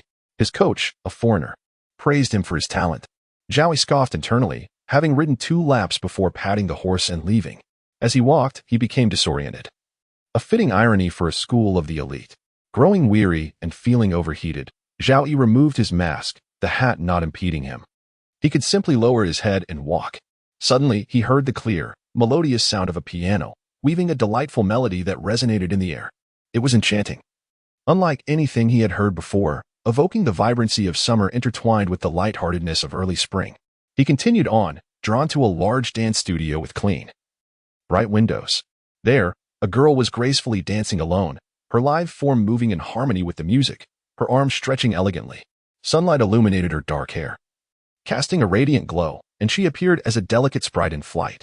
As the piano's soothing notes concluded, she halted her dance, her toes lightly touching the wooden floor, arms extending in a perfect dancer's pose. Unbeknownst to him, Zhao Yi watched, captivated. He longed to applaud, but felt it would be too abrupt. The dancing girl noticed him, smiled gently, and glided over. After a brief dance, a sheen of sweat adorned her face, and her fine hair framed her youthful features. She kindly inquired, "Are you lost?" "Ah, yes," the young man replied, his youth evident in his bashful demeanor. The dancer kindly instructed him, "Just follow the corridor to the end, and take the elevator to the first floor to exit." "Thank you," Zhao Yi said, his gaze cast downward. The dancer smiled warmly. "You're welcome." Zhao Yi hurried away, glancing back to express the praise that had been lodged in his heart, feeling that unspoken words might never find another opportunity. "You dance beautifully," he exclaimed, giving her a thumbs up, envisioning her as a future dance maestro. The girl smiled softly, replying, "Thank you for your kind words." As Zhao Yi moved further away, he felt a twinge of familiarity regarding the dancer. Where had he seen her before? Upon exiting the building, he struck his palm with his fist. Oh, it dawned on him. It was Lu Yuan's sister. Zhao Yi scolded himself. So graceful and lovely. Is she truly meant for a beast like me? He had always seen himself as an honest person, a homebody. Yet now, surrounded by beauty, he felt uncertain.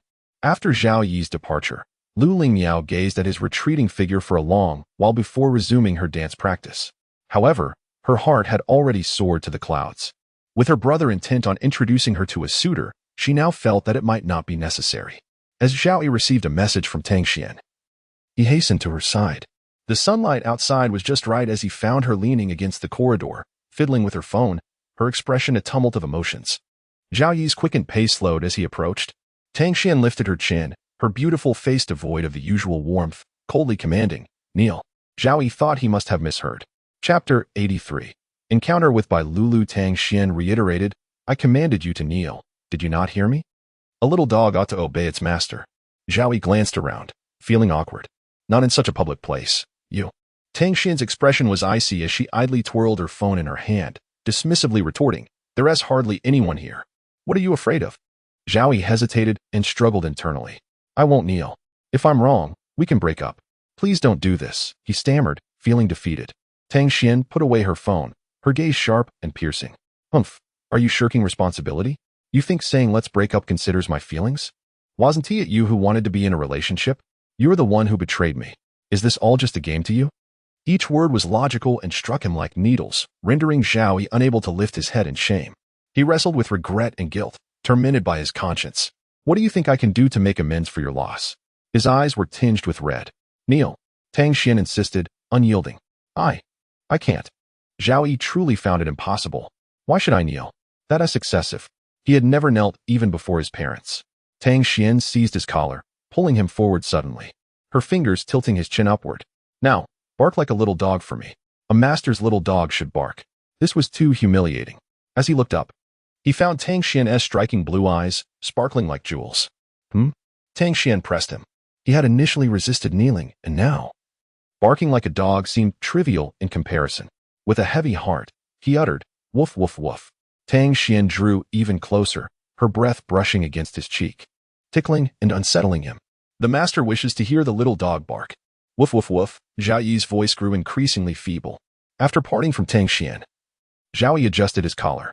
Just as he stepped outside, Tang Xian sent him a WeChat message. "Report your whereabouts to me at any time." Zhao Yi understood her concerns, especially after the incident 2 days prior. He replied simply, "Okay." With that, a weight lifted from his heart. Tang Xian had no intention of breaking up. In fact, she grew angry at the very suggestion. Rather than love, it felt more like possessiveness. This was not the outcome Zhao Yi had envisioned for their relationship, especially after the recent events. Although Tang Xian was unwilling to end things, the incident had created a rift between them. Once a crack appears, it is exceedingly difficult to pretend nothing has happened. This was far from the sweet romance Zhao Yi had anticipated. As he walked down the street, his mask and hat concealed him thoroughly. He couldn't help but reflect on how his life had come to this. Was it truly necessary to hide himself so completely? Had he become someone who shunned the light? He felt stifled, unable to breathe freely. Zhao Yi silently questioned himself. Was his relationship with Tang Xian truly right? He messaged her, "On my way back to the dorm." Suddenly, a figure in white-heeled shoes appeared before him, slender ankles accentuated by a flowing skirt. "Zhao Yi." Bai Lulu called softly. Zhao Yi averted his gaze. "Let us keep moving." Bai Lulu appeared openly without any pretense. This time, Zhao Yi refrained from overstepping. After all, she was a star. Surely she was aware of her surroundings. Bai Lulu nodded faintly. Zhao Yi had longed for an opportunity to clarify things, and now it seemed that chance had arrived. They strolled along the tree-lined path of the school, with the orange and yellow leaves painting a poetic autumn scene. Yet, both were burdened with unspoken thoughts. Zhao Yi asked the question weighing heavily on his mind.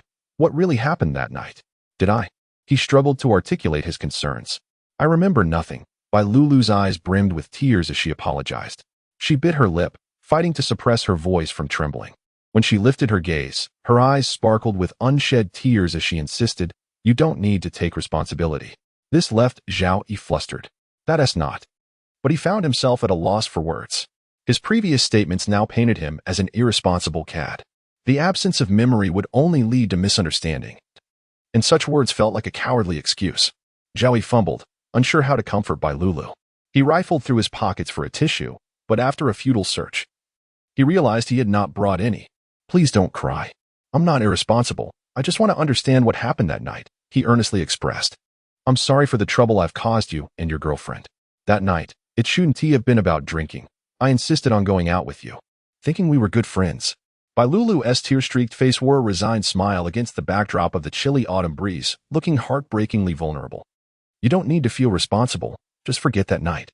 The more Zhao Yi spoke, the deeper his guilt sank. He had lost sight of his original intention to have a sincere conversation with Bai Lulu. He felt branded as an irresponsible scoundrel, nailed to the pillar of shame. Zhao Yi pressed on. "Was it really nothing that night? It's all in the past. I must go now," Bai Lulu murmured, lowering her head as she turned to leave. Zhao Yi watched her slender figure retreat decisively, and he felt an invisible string tugging at his heart. He reached out, grasping her wrist just as she was about to vanish from his sight. If he let go now, he might never have the chance to clarify things with Bai Lulu again. He had never anticipated any intimacy between them. After all, she was a top star. Adjusting to this new dynamic was challenging. The previous kiss had not been initiated by Bai Lulu. She had merely sought his help to hone her acting skills. He had always been passive in this encounter. Bai Lulu tugged at her wrist, but he wouldn't release her. "Let go," she insisted. Zhao Yi's mind was clouded with confusion. One question dominated his thoughts. Why hadn't he felt anything at the time? Why was there no memory? Bai Lulu was in tears without prompting, clearly distressed, signaling that she had been wronged. They were locked in a tug-of-war. She insisted she didn't need him to take responsibility. Zhao Yi's urgency grew. Her words overshadowed all his lingering doubts. He tightened his grip on her wrist, noticing her struggle and the redness blooming there. Suddenly, he released her, causing Bai Lulu to stumble back a couple of steps, clutching her injured wrist. Her brow furrowed in silent expression of her distress. Guilt weighed heavily on Zhao Yi. He bowed his head and declared, "I will take responsibility." Bai Lulu remained silent, turning away. Her fragile figure seemed as if a gust of wind could sweep her away. A driver opened the door of a Maybach for her, and she gracefully entered. Zhao Yi suddenly felt a sense of futility. Did Bai Lulu truly need him to be responsible? Or was this merely a fleeting affair? He also couldn't shake the uncertainty. What if Bai Lulu was deceiving him? A girl in tears, insisting she didn't require his accountability. As he pondered these thoughts, his phone vibrated in his pocket. It was a call from Tang Xian, summoning him back. The memory of their earlier confrontation played in his mind, and he felt a headache coming on. He now understood the reality of men's reluctance to share a bed with their wives after marriage. It was a sentiment he had never comprehended before. Tang Xian's dormitory was dim, the heavy curtains drawn, allowing only a sliver of light to penetrate. Her beautiful face was partially shrouded in darkness. What were you doing on the road? The moment she asked, Zhao Yi's heart raced, bracing for an impending storm. Chapter 84. You can only be loyal to me. I encountered her on the road. Zhao Yi attempted to soothe Tang Xian. As she approached him, a cold smirk graced her lips. What a coincidence. Zhao Yi fervently explained, I need to clarify the situation. You aren't still pining for Bai Lulu, are you? Tang Xian retorted with a mocking tone, her gaze icy and piercing, reminiscent of the bitter chill of midwinter. How could that be? Zhao Yi would never. Tang Xian pulled at the collar of Zhao Yi's shirt, looking down upon him as she declared, my little dog can only be loyal to his master, body and soul. Tilting her head, she bit down, fueled by a possessive hunger. His skin bore other dark red marks of her voracious affection. Zhao Yi felt helpless, ensnared by Tang Xian's whirlwind. Why must someone so striking be so twisted? What does one do when their girlfriend's possessiveness is overwhelming? The sharp pain of her bite made Zhao Yi furrow his brow. After a moment, Tang Xian rose, a trace of crimson lingering at the corner of her mouth, her already red lips appearing even more vibrant as she wiped it away. This is your punishment from your master. I hope there won't be a second time. Did you have someone follow me? Zhao Yi inquired, realization dawning upon him. Tang Xian dismissed him with disdain. How else would I know you were lying? Just tell me the truth, and it will be fine. She manipulated him with her words. Zhao Yi frowned. If I tell you, you'll just arrange for me to meet Bai Lulu to sort things out. No. Tang Xian retorted sharply. Zhao Yi sat up to emphasize his point. We need to clarify everything. Clarify what? Your escapades with Bai Lulu? Or how you comforted a heartbroken girl?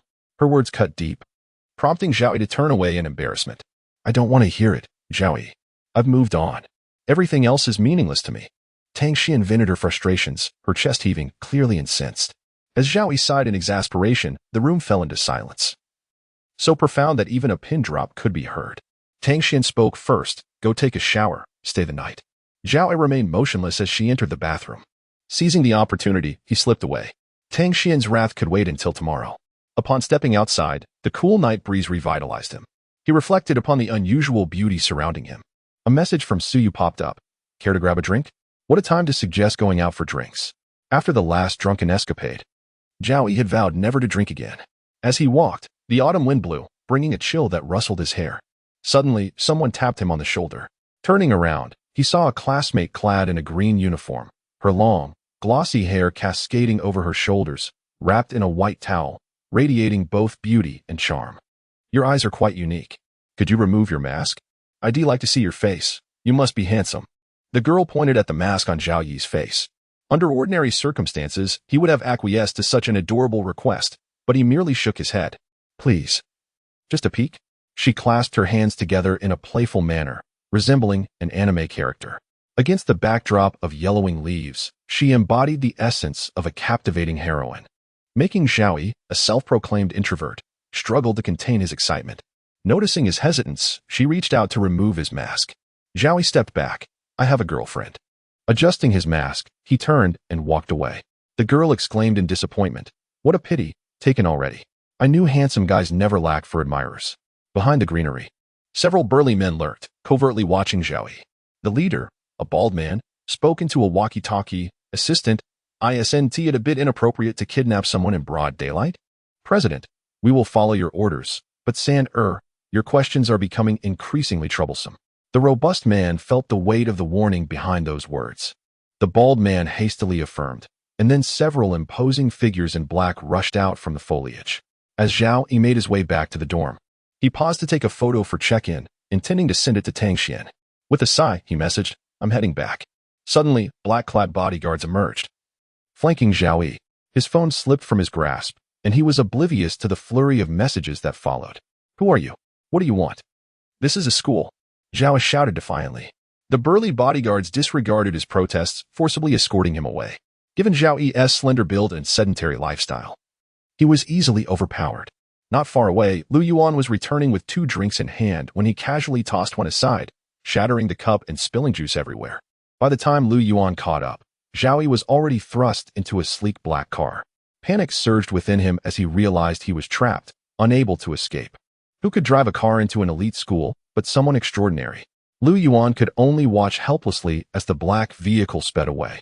He picked up Zhao Yi's fallen phone, now with a cracked screen, as messages from Tang Xian continued to scroll in. Trembling, Lu Yuan pressed the voice message button. "Zhao Yi has been taken by strangers." The 2 bodyguards escorted Zhao Yi to the airport via a special passage, where he was oblivious to when his passport had been arranged. He was ushered aboard a private plane. Before the flight, they blindfolded him.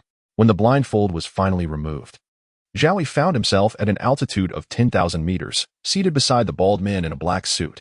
2 more bodyguards stood watch outside, and 4 or 5 others occupied the cabin. Once Zhao Yi adjusted to the light, he could see the lavish interior, far more exquisite than the first-class cabin he had experienced on Lulu's trip to the Maldives. This was a VIP, even more luxurious than first class, an unimaginable world of wealth. After a night of flying, when they finally removed Zhao Yi's blindfold, he found himself in a lavish villa. A long rectangular table greeted him, and a tall woman stood by an oval glass window, clad in a pristine white suit that accentuated her perfect curves. Upon seeing her long black hair, Zhao Yi was reminded of someone. Xianning turned around, extending her hand with polite grace. "Please, take a seat." The bodyguards behind him pulled out a chair of considerable value for Zhao Yi. He regarded Xianning with caution as he settled down, pondering what this stunning woman wanted from him. Did he possess any value to her? Xianning's green eyes sparkled with a mysterious luminescence, reminiscent of Medusa, beautiful yet perilous. She smiled subtly, drawing her chair closer. "What are you staring at? Don't be nervous. I'm not a bad person. I simply invited you over as a guest." Her tone was nonchalant, yet Zhao Yi found her words hard to believe. Who invites someone to their home while flanked by hulking bodyguards? His experience had taught him that the more beautiful a woman, the more twisted she often is. Zhao Yi fixed his gaze on Xianning and asked, "Did you arrange for my transfer?" Chapter 85. Xianning invites him over. A smile graced the exquisite face of Xianning as she tilted her head slightly. "Not too foolish, I suppose." Her words hardly qualified as praise. From the moment Zhao Yi entered, their brief encounters had led him to discern that this enchanting beauty was no ordinary person, far more difficult to navigate than Tang Xian and her ilk. Especially when she had just spoken, tilting her head with a charming smile, yet Zhao Yi felt no warmth in her demeanor. Beneath it all lingered a faintly deranged air, a demeanor steeped in authority. It was absurd. She could simply command him to be bound in broad daylight, in a prestigious academy no less. Not to mention the elaborate machinations required to transfer from an inconsequential second-tier university. Such matters would entail considerable connections, yet for Xianning, it was simply a matter of whim. He felt minuscule, gazing up at the upper echelons of society, akin to an insignificant ant. This experience profoundly illuminated the essence of power for him. Every mere ornament in this room represented a lifetime of someone else's toil.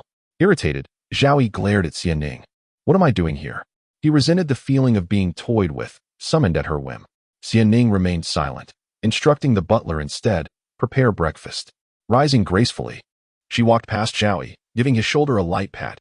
"Let us eat first." Zhao Yi glanced back, perplexed by her sudden display of tenderness. The sound of her lambskin shoes echoed against the opulent marble floor, her white suit accentuating her poise. Was she genuinely being considerate? Not at all, he realized. It was merely a gesture meant to placate him. How could he possibly eat under such circumstances? Once Xianning departed, Zhao Yi stood up unreservedly and surveyed his surroundings. Everywhere he looked, opulence reigned. Every detail exuded refinement and comfort. He paced anxiously, feeling trapped. Ever since stepping off the plane, he had been blindfolded, hearing only the crashing waves against the shore and the calls of seagulls. If he wished to escape, that prospect seemed infinitely distant. Anxiety gnawed at him for a considerable time. Sinking back into his seat, he sighed, burying his face in his hands. Casting a glance at the exquisitely designed ceiling, he pondered whether he was indeed a captive. At least he had the liberty to move about freely, harboring no illusions that his family would come to his rescue. The sound of footsteps approached, accompanied by a low, steady breathing. Lifting his gaze, he was met with the sight of a spotted white tiger striding towards him, approximately 1.5 meters in length. My goodness! Zhao Yi's heart raced. How could such a creature exist? Whose household harbored such a beast? Terrified, he dared not move, holding his breath and shrinking back to diminish his presence. The tiger, with its grayish-white eyes, stared at him, its pupils resembling small green beans. Yet it possessed an undeniable regal aura befitting the king of beasts. The white tiger sniffed at him, approaching with an air of nonchalance, accompanied by a low growl.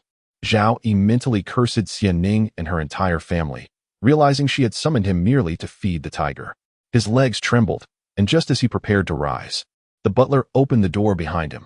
Seizing the opportunity, he darted behind the tuxedo-clad butler as if he were a savior. The butler, accustomed to the sight of the tiger, calmly closed the door. Still shaken, Zhao Yi watched as the butler gestured politely, smiling. Breakfast is ready. Please follow me. This was madness. Were these people even human? What a wretched situation. Zhao Yi could only vent his frustrations inwardly. The butler led the way, and Zhao Yi, unsure of where to go, wobbled slightly as he followed. At the dining table, Xianning had changed into an elegant long dress. Adorned with a set of exquisite jewelry around her swan-like neck, her long hair styled in a demure fashion. Elegantly, she donned rose-white gloves as she savored her coffee. Her fingers adorned with a sparkling diamond that resembled a pigeon's egg. Zhao Yi felt no inclination to appreciate such beauty. Faced with the array of delectable dishes, he began shoveling pizza into his mouth, the aroma of perfectly roasted sausage enticing him. He needed sustenance to muster the strength for an escape. Observing Zhao Yi's gluttonous demeanor, Xianning found him akin to a rustic peasant. She had contemplated reprimanding him, yet today, he appeared particularly endearing, perhaps because the person before her was Zhao Yi. After he had satisfied his hunger, Xianning gracefully departed. The butler signaled the servants to clear the table. Tang Xian would be in a frenzy searching for him. Yet, Zhao Yi dismissed such thoughts, realizing there was no one to contact. His family would be unable to assist him, only complicating matters. As long as he remained alive, he could tolerate the situation, having enjoyed a sumptuous breakfast. The lavishness of Xianning's breakfast far surpassed a grand meal at any restaurant Zhao Yi had ever experienced. The butler reminded him, "The master is in the study. Should you require anything, feel free to enter." Zhao Yi had no intention of doing so. He spent the day wandering the villa's living room, which boasted an 80-square-meter terrace where clear waters flowed, offering a view of a blue sky dotted with clouds from the courtyard. The living room was filled with rare antiques, which he examined and touched. Strangely, there were no books. He requested the butler to fetch him a few magazines, the first featuring leggy models. After a day of drifting between lunch and dinner, the butler arranged a room for him, an expansive chamber with a bed measuring 5 meters wide, adorned with 2 dragons in a majestic embrace at the headboard. The butler was indeed commendable, providing him with such a splendid room. "Good night. May you sleep well," the butler said, closing the door with an enigmatic smile. Zhao Yi washed up and settled in for the night. In the darkness, he felt the mattress sink, and suddenly, a figure lay on his chest. He touched the smooth, icy silk beneath his fingers and jolted awake, only to find Xianning nestled in his embrace. "You, how dare you? This is my room," Zhao Yi stammered, utterly flustered. Xianning raised an eyebrow, chuckling lightly. "The butler didn't he mention this is the master bedroom, my personal quarters? Are you all conspiring against me?" Zhao Yi thought bitterly. Propping himself up with his elbow, he attempted to rise, but Xianning's delicate hand pressed him down. "Let us just stay like this for now." Hadn't they been maintaining a distance until now? The fragrance of her hair enveloped him, an aroma he had never noticed before. Or perhaps he had never imagined being this close to Xianning. Xianning leaned into him, her soft body half lying atop him. Overwhelmed by the presence of such a stunning beauty, Zhao Yi momentarily lost his senses, allowing her to hold him down. When he finally regained his composure, he wondered, wasn't he this all too sudden? They had barely exchanged a few words before ending up like this. Yet, Zhao Yi found himself at a loss for what to do. His body felt restless, a tingling sensation coursing through him. "Why don't you try being the one beneath someone for a change?" Xianning teased, her eyes still closed. "Can't sleep? Perhaps we could engage in something more interesting?" She lifted her head from his chest, her hair cascading down in silky waves, brushing against his exposed skin. A surge of electricity coursed through him, from head to toe. Zhao Yi abruptly sat up. "If this is your room, I suppose I should leave. I cannot betray Tang Xian. She is my girlfriend." Chapter 86. Xianning was curious about him. He could not afford to act immorally a second time. It wasn't fear of Tang Xian's anger, but rather a desire to remain true to the feelings in his heart. A fleeting shadow of disappointment crossed Xianning's eyes in the darkness.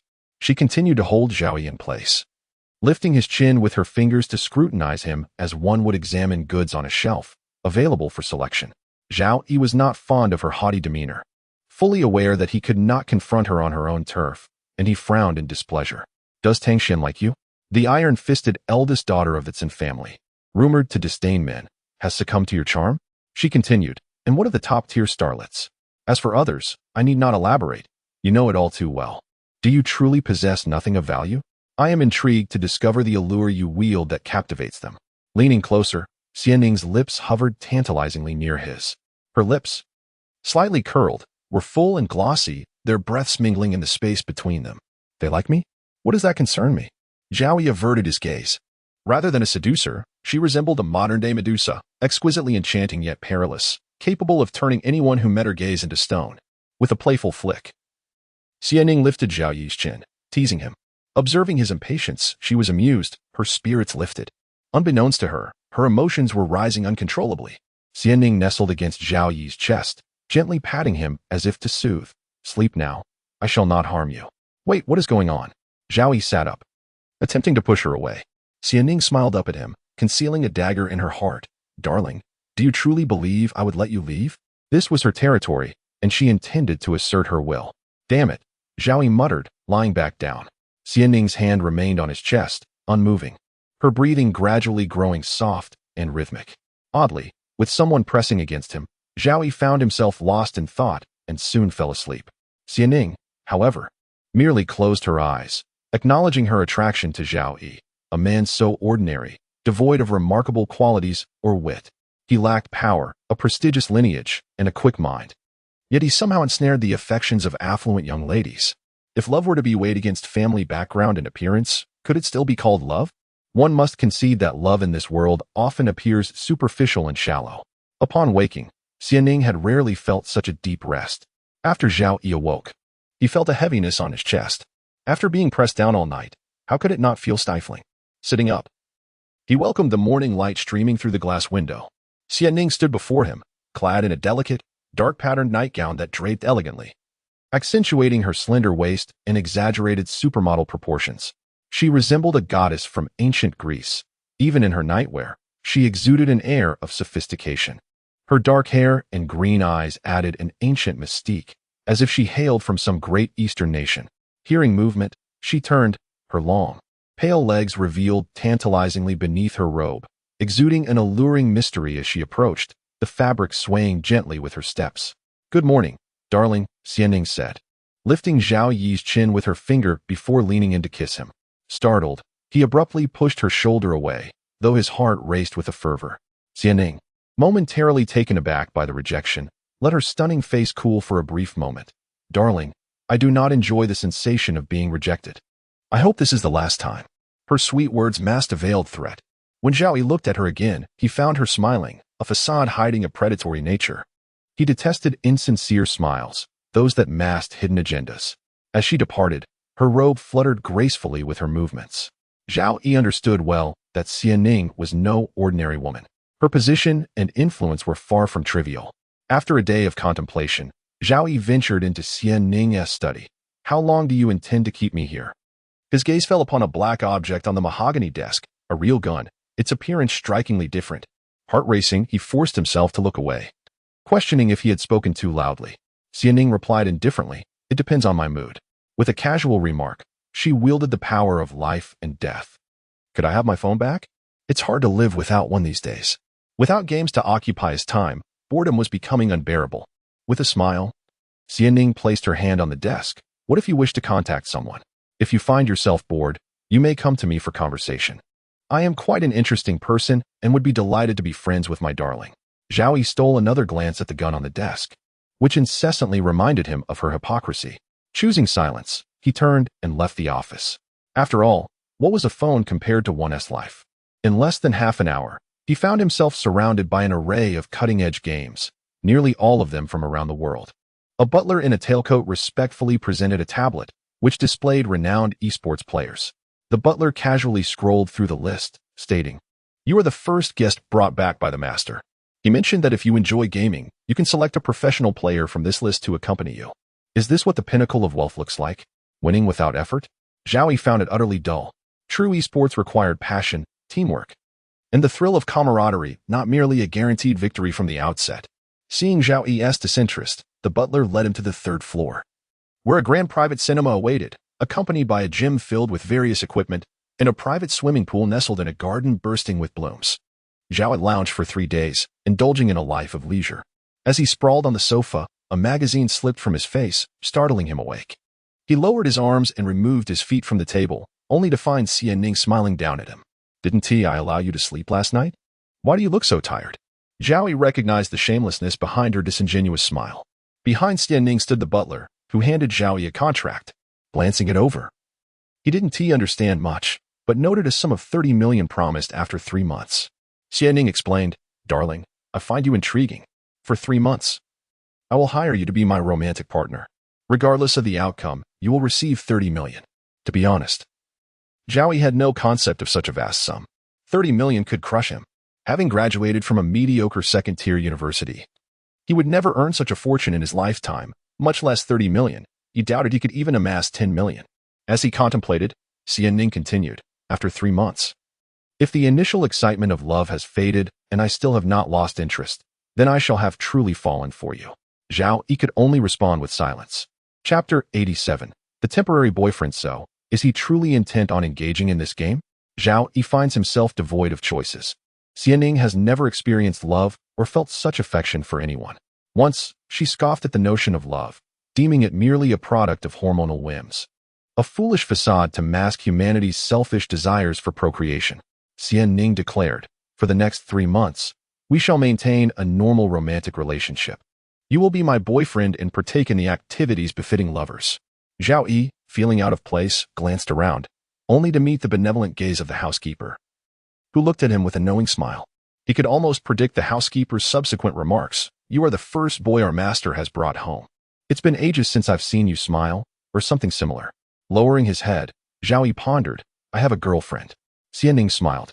"Do not attempt to deceive me with such a clumsy excuse, darling." For reasons unknown, hearing Zhao Yi mention Tang Xian ignited a flicker of anger within her. "Very well." Xian Ning was prepared to accept this challenge earnestly.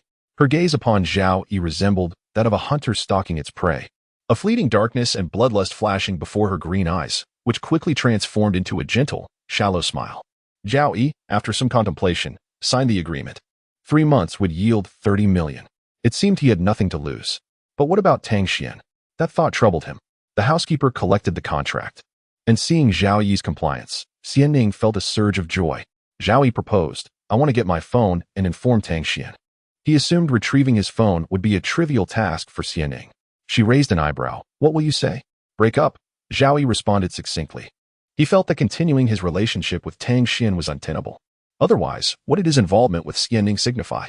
A second betrayal of Tang Xian? Unbeknownst to him, ending things with Tang Xian was far more consequential than a mere second betrayal. Surprise mingled with a hint of admiration flickered in Xian Ning's eyes.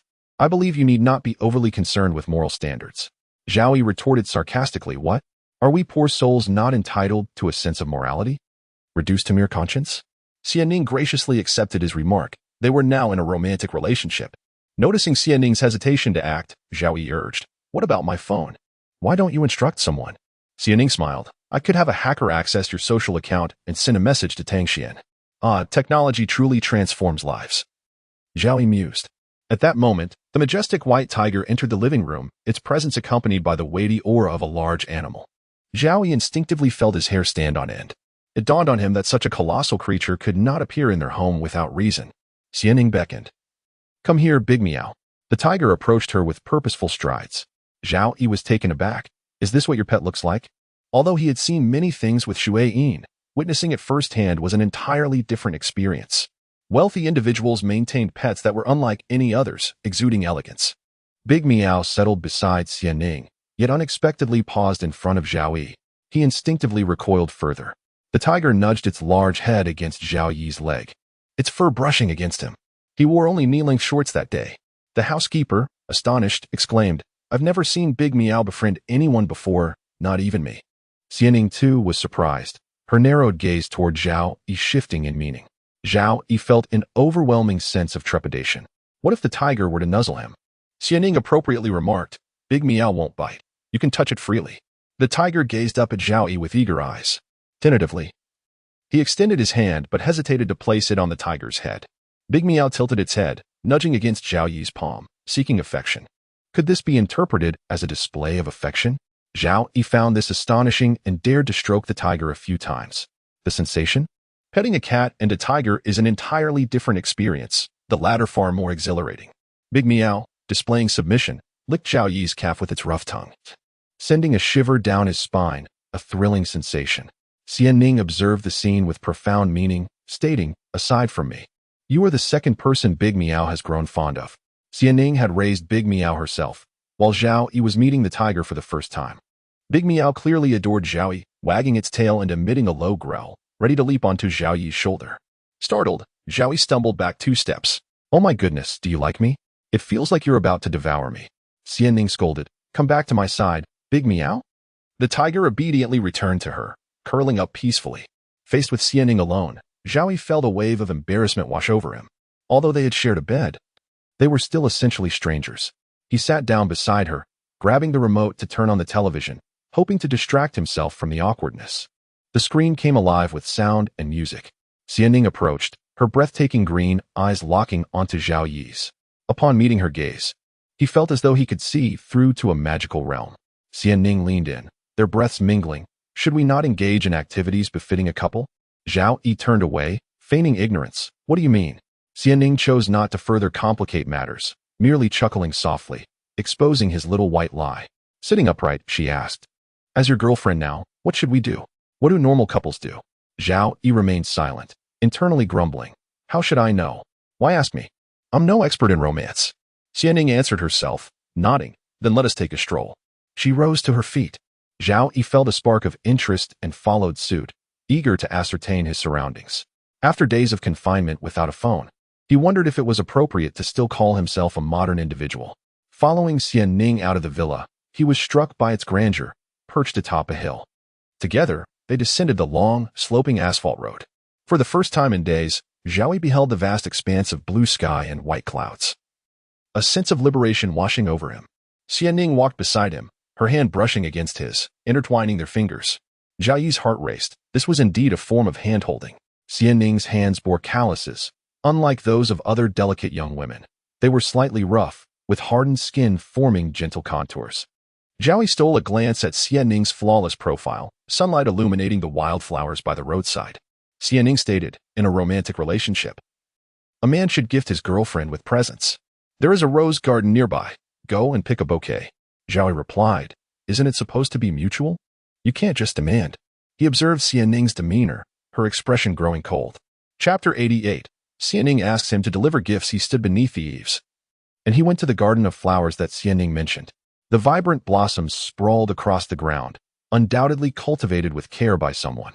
Zhao Yi heeded Xianning's words and descended into the garden. The roses, adorned with thorns, proved cumbersome to collect without scissors, which he regrettably lacked. As he plucked the flowers, the sharp thorns easily pricked his hands. He gathered a few blooms and raised them to Xianning, asking, is this enough? It's quite painful. Xianning shook her head, not yet. Zhao Yi mused to himself, earning money is indeed a challenge. Yet, for the sake of financial gain, he could endure. A true man must possess both humility and ambition. He diligently continued to gather flowers, adding a few daisies to the mix and embellishing them with distant leaves. The more he picked, the more he became engrossed. Fashioning a grass rope, he tied together a grand bouquet. Xianning stood by the roadside, arms crossed, watching as Zhao Yi busied himself for her. Observing the large bouquet in his hands filled Zhao Yi with a sense of accomplishment. He approached Xianning, presenting her with the flowers. His hands stained with blood from the thorns. Xianning's gaze swept over him. Accepting the bouquet, she pressed a kiss on his forehead and said, thank you. As her lips departed, so too did the fragrant aura surrounding her. Xianning's insistence on flower picking alleviated her own inner turmoil. Xianning handed him the large bouquet. Zhao Yi protested in frustration, why must I carry it? Can't you see my hands are injured? Xianning continued forward, stating, It is basic etiquette for a gentleman to carry items when walking alongside a lady. Zhao Yi could only stew in his discontent, unable to resist. After all, she had just kissed him. As they walked along the asphalt road, Zhao Yi cradled the bouquet in his arms, ensuring his hands remained unharmed. The shifting shadows of trees revealed an endless beach, golden sands, towering palm trees, and seagulls soaring across the azure sky. The white waves continuously crashed against the golden shore. The sound of the sea was delightful. This was an island, though its location remained a mystery. Xianning had the means to keep him hidden for a lifetime. Walking along the beach, the waves kissed her ankles. Zhao Yi stood beneath a palm tree, cradling a large bouquet of flowers as the sea breeze tousled his hair. In that moment, he grasped why Xianning insisted he gather flowers for her. She lacked nothing materially. What she craved was sincerity. Abundant wealth could not substitute for love. True love enriches the spirit, filling the void of an otherwise mundane existence, for she was materially fulfilled. Xianning beckoned him closer. Zhao Yi set down the flowers and approached her. The sea breeze stirred the vibrant blossoms he had left under the palm tree, as the two of them became a blurred silhouette in the distance. Upon returning, Xianning opened the medicine cabinet to tend to Zhao Yi's hands. He felt a softening in his heart towards her, although he recognized her gesture as merely a consolation. Seeing him grimace in pain, Xianning gently chided. "Why didn't you think to put your shirt over your hand?" Zhao Yi replied, disgruntled, "Is it still my fault?" Xianning smiled indulgently, lowering her gaze. "But it pains me to see you hurt." Her words stirred something deep within Zhao Yi. 2 days later, Xianning instructed him to fold 1,000 origami cranes, claiming it was the second gift she desired. Zhao Yi felt exasperated. Why was Xianning so peculiar, engaging in such tedious activities? He protested, "I have classes, Xianning. If I don't study, how will I eat in the future?" He was merely a freshman in university. Xianning assured him, "You need not worry about studying. With me by your side, money is all that matters." After a moment, Zhao Yi retorted, "Then why do you study? You're the student council president with excellent grades." Xianning fell silent. Regardless, Zhao Yi needed to attend university. Idleness served no purpose. A degree would only benefit him in the long run. "If you cannot guarantee my attendance, I must be frank. I cannot continue playing this charade with you," Zhao Yi declared firmly. Seeing his determination, Xianning acquiesced, promptly arranging for a renowned international instructor to conduct video lessons for Zhao Yi. Even esteemed traditional Chinese medicine experts, who were typically booked solid, took a liking to him, eager to take him under their wing. Zhao Yi understood this was due to Xianning's financial prowess. Each day, he studied online for 4 hours, while the rest of his time was consumed with folding cranes. The tedious task drained his energy, and he lamented the monotony of it all. He knew Xianning's study was equipped with firearms. Why couldn't he learn to shoot instead? Perhaps this would be his only chance to handle a real gun in his lifetime. With this thought, Zhao Yi approached Xianning, expressing, "I want to learn to shoot." He was confident she would agree. Xianning set down her documents, her eyes igniting with interest. "Don't speak carelessly. I don't have a gun." Zhao Yi was aware she was being coy and silently cursed her. "You do," he asserted confidently. Xianning's gaze held admiration for his wild spirit. "Darling, can you tell me why you wish to shoot?" "I've never experienced it. It's that simple. I want to try," Zhao Yi replied candidly. Xianning took him to a shooting range. This was a realm Zhao Yi had never ventured into before. The island harbored countless secrets unbeknownst to him. What was Xianning's true background? The area was adorned with countless AKs, various handguns, grenades, and mortars, a veritable small arsenal. Each weapon was genuine. Zhao Yi approached, realizing these were indeed real firearms, not mere replicas from a game. Xianning generously encouraged, "Choose one." Zhao Yi selected a long gun, though he couldn't decipher the model. Its craftsmanship was exquisite, and it felt solid in his hands. Like many boys, he harbored an affinity for firearms. They moved to the outdoor training area. Xianning demonstrated, expertly disengaging the safety and pulling the trigger with a resounding bang that struck the target directly. The sound startled the seagulls overhead. Zhao Yi observed Xianning wield the gun, and it was as though a different persona emerged, one that was fierce, sharp, and unyielding. Zhao Yi pondered why Xianning appeared so formidable. It wasn't a matter of gender. It simply defied his traditional perceptions of women, who he believed should confine themselves to domestic roles. Xianning placed the gun down, glancing at Zhao Yi with a smile. "It's been a while since I shot. I couldn't resist." Zhao Yi managed a strained smile in response. With practiced ease, Xianning swapped the magazine and handed the gun to Zhao Yi. He raised it, mimicking her earlier stance, placing his finger on the trigger. Xianning approached from behind, resting her hand over his. The intimate contact was overwhelming. Zhao Yi shifted his fingers on the trigger. You've taught me before. Xianning smiled playfully. I believe a personal demonstration is more effective. Without giving him a chance to refuse, she squeezed the trigger, sending a bullet whizzing forth that nearly hit the target. Not bad. You have a talent for this. She praised. Zhao Yi knew the truth, that it was Xianning's aim that ensured the shot's accuracy while she guided him. Through a series of lessons, Zhao Yi learned to shoot and change magazines, his eyes alight with joy. Xianning clasped her arms and said, Darling, shouldn't you offer me some encouragement? After all, I have taught you. Indeed, despite the many days they had spent together, they had yet to share a kiss. Zhao Yi's gaze flickered, and his crimson ears betrayed his flustered state. It wasn't he as if he was inexperienced in kissing. Why did he always falter? Zhao Yi felt indifferent internally, yet he could not suppress the blush that crept across his face. Thus, the blush was merely a guise. Xianning grasped the collar of his shirt, preventing him from moving, her voice a tantalizing whisper, their breaths mingling in the air. Her eyes shimmered with fervor. It was uncertain who had ensnared whom first. Zhao Yi wrapped his arms around Xianning's waist and leaned down to kiss her. Chapter 89. The second gift that evening. Zhao Yi casually sought out a guest room to rest. After folding 1,000 origami cranes, he took a shower, reflecting on the day's shooting lessons with Xianning. He recalled the words of his roommates, affirming his intention to leverage the resources provided by Xianning for his own benefit. Knowledge was a treasure no one could take away. Zhao Yi also assessed the caliber of the instructors Xianning had arranged for him, undoubtedly top-notch. Under Xianning's financial backing, the teachers held Zhao Yi in high regard. Indeed, respect for students was evident. Having learned to shoot, Zhao Yi's mind began to wander. He yearned to learn how to fly a plane, a pursuit that had previously eluded him. Why not seize these resources to enrich himself? Suddenly, a knock at the door interrupted his thoughts. Xianning entered, sitting down beside him on the bed.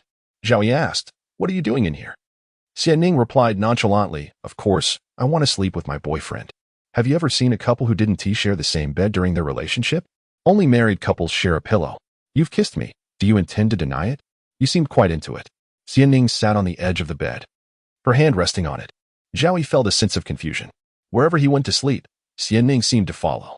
The next morning, he found himself in a different room, as Xianning had claimed it as her own. However, it seemed unnecessary to change rooms now. Xianning leaned closer, her warm breath grazing his cheek before finding his lips in a kiss. At dawn, the sea lay dark as ink. Gradually, a faint light emerged at the horizon where the sea met the sky, and the sun peeked over, casting golden rays. The waves danced joyfully, heralding the dawn of a new day. The gentle sound of Xianning's breathing beside him felt like a heavy weight pressing down on Zhao Yi. With a sigh, he moved her leg away. Initially, he had slept alone, but now he had grown accustomed to Xianning lying beside him. Xianning possessed an enviable figure, her abdomen flat and toned, a testament to her fitness. As she turned, she stirred awake, causing Zhao Yi to rise. Xianning looked up, pained. You've tangled in my hair. My apologies, Zhao Yi exclaimed, raising his arm in a flustered attempt to soothe her, only for his hand to inadvertently land on her chest. Both were taken aback, and Xianning's gaze turned meaningful. I thought you were a paragon of virtue. Yet here you are. In recent days, Xianning had begun to question her own beauty. Their nights had been simple, merely sharing a bed, the spacious 5-meter mattress accommodating their movements. Yet, every morning, they would find themselves entangled. I didn't tea. Zhao Yi protested urgently. It wasn't intentional. He quickly withdrew his hand, feeling the heat radiating from it. Then he noticed Xianning teasing him, her eyes sparkling with mischief. Zhao Yi became irritated and pulled her close, his lips brushing her ear as he whispered, You linger around me daily. It's clear you like me. You want me to be close. Xianning's expression radiated pleasure. With genuine emotion, Zhao Yi remarked, Xianning, your bear is too small. As he spoke the first line, Xianning playfully threw her pillow at him. Are you not developing? The second comment ignited her further, prompting Xianning to chase him. They playfully tussled, Xianning pinning him down onto the soft bed. Both clad in pajamas. Gazing into each other's eyes, they found only affection reflected back. Xianning leaned in to kiss him once more. Zhao Yi wrapped his arms around her waist. Realizing how often she initiated kisses, some barriers remained unbroken. Eagerly, Zhao Yi implored Xianning to teach him how to fly. Xianning, well-versed in the ways of the world, recognized his intentions and held him in high esteem. With such an advantageous opportunity laid before him, Zhao Yi could have easily succumbed to indulgence, yet that only caused Xianning to regard him with greater respect. Zhao Yi also took piano lessons under Xianning's guidance. However, As their lessons progressed, it became increasingly difficult to resist the allure of their closeness. To be candid, this was Zhao Yi's first encounter with a piano of such quality. He mused that even those who lacked skill would sound magnificent playing it. He reflected on the past 18 years, feeling as if he had squandered them. How could I not have known that such beauty existed in the world? He thought. If ever blessed with such abilities, he vowed to share them with the world rather than hoard them for himself. His heart burned for the common folk. As Xian Ning instructed him in flying, they engaged in lively conversation at an altitude of 10,000 meters, laughter echoing around them. He learned to surf, play beach volleyball, ride horses, appreciate fine wines, operate a tank, and navigate the social graces of the elite. Suddenly, a white tiger approached. Poking its head through the door to observe Zhao Yi, Xian Ning immediately reprimanded, "Big cat, don't forget. If you misbehave, you won't eat meat for 3 days." Zhao Yi waved dismissively, "Let it come closer." Xian Ning, slightly puzzled, asked, "Aren't you afraid of the tiger? You have a whole arsenal." Zhao Yi thought to himself. Sometimes humans could be far more terrifying than wild beasts. Xian Ning raised an eyebrow, catching on to his veiled remark. The tiger approached Zhao Yi, who tentatively reached out to pat its head. The creature closed its eyes, relishing the touch like a dog. Zhao Yi was at a loss for words. He felt emboldened to pet the tiger more. The tiger's fur was coarse, pricking at his hand. But boasting of having petted a tiger would be a tale to tell for a lifetime. Xian Ning commanded, "Tonight, I want you to cook for me." Zhao Yi was taken aback. "But I can't cook." "Then learn for me," she replied, her eyes sparkling with appreciation. Such a request from a benefactor. Zhao Yi readily agreed. He took Xian Ning's hand, and together they ventured into the kitchen. The kitchen was larger than most homes, stocked with an abundance of ingredients and an extended countertop. Zhao Yi opened the fridge, selecting relatively simple ingredients: scrambled eggs with tomatoes, shredded potatoes, and chili fried eggs. With a grin, he turned to Xian Ning. "Actually, my specialty is instant noodles. I'm not picky. I'll enjoy anything you cook." Xian Ning gazed at him with infinite tenderness. She promptly called for the butler, "Bring me a case of instant noodles." The butler, astonished, replied, "Madam, there are no instant noodles on this island. We have plenty of ingredients to create exquisite dishes." He looked at Xian Ning with concern, fearing her disappointment. Xian Ning insisted, "I want what I asked for." The butler, unable to meet her gaze, bowed his head. "For the next supply drop, I will ensure they bring instant noodles." Zhao Yi interjected, "Forget it, we don't need them." Xian Ning raised her hand, dismissing the butler. She turned to Zhao Yi with a smile. "When I was on a mission in the tropical rainforest, my rations were instant noodles." Zhao Yi was astonished. Xian Ning's life was far more mysterious and rich than he had imagined. He turned to wash the vegetables, preparing to cook. "This is my first time cooking. If it doesn't taste good, please be forgiving." Xian Ning hugged Zhao Yi from behind, planting a kiss on his cheek. "Darling, as long as you cook for me, I will be incredibly happy. I find myself loving you more and more. I can't seem to be without you." Xian Ning's face buried into his back. Lost in admiration. Chapter 90. Xian Ning's squandering of true affection. Listening to Xian Ning's candid declaration of love, his heart raced uncontrollably, causing his face and neck to flush crimson. A tremor in his hand nearly led to an unfortunate mishap with the knife as he prepared the vegetables. How could someone express their feelings so directly, so inextricably tied to him? Zhao Yi had heard confessions from others, yet none had penetrated his heart quite like Xian Ning's sweet words. Such a flawless woman, she possessed an extraordinary beauty. After so many days of interaction, who could resist the allure of this stunning lady's daily flirtations? Zhao Yi's once steady heart now hung precariously, with her eyes closed and leaning against Zhao Yi's back. Xian Ning reveled in the bliss of young love. Having made the effort to cook, she clung to him like a conjoined twin. 3 dishes adorned the table, 2 of which featured eggs. The tomato and scrambled eggs looked presentable, while the green pepper and scrambled eggs fared decently as well. However, some of the shredded potatoes were burnt, and the soy sauce had been overly generous, leaving a reddish hue. The only triumph was the rice. Xian Ning began with the forgiving tomato and scrambled eggs. Zhao Yi, full of anticipation, inquired, "How is it?"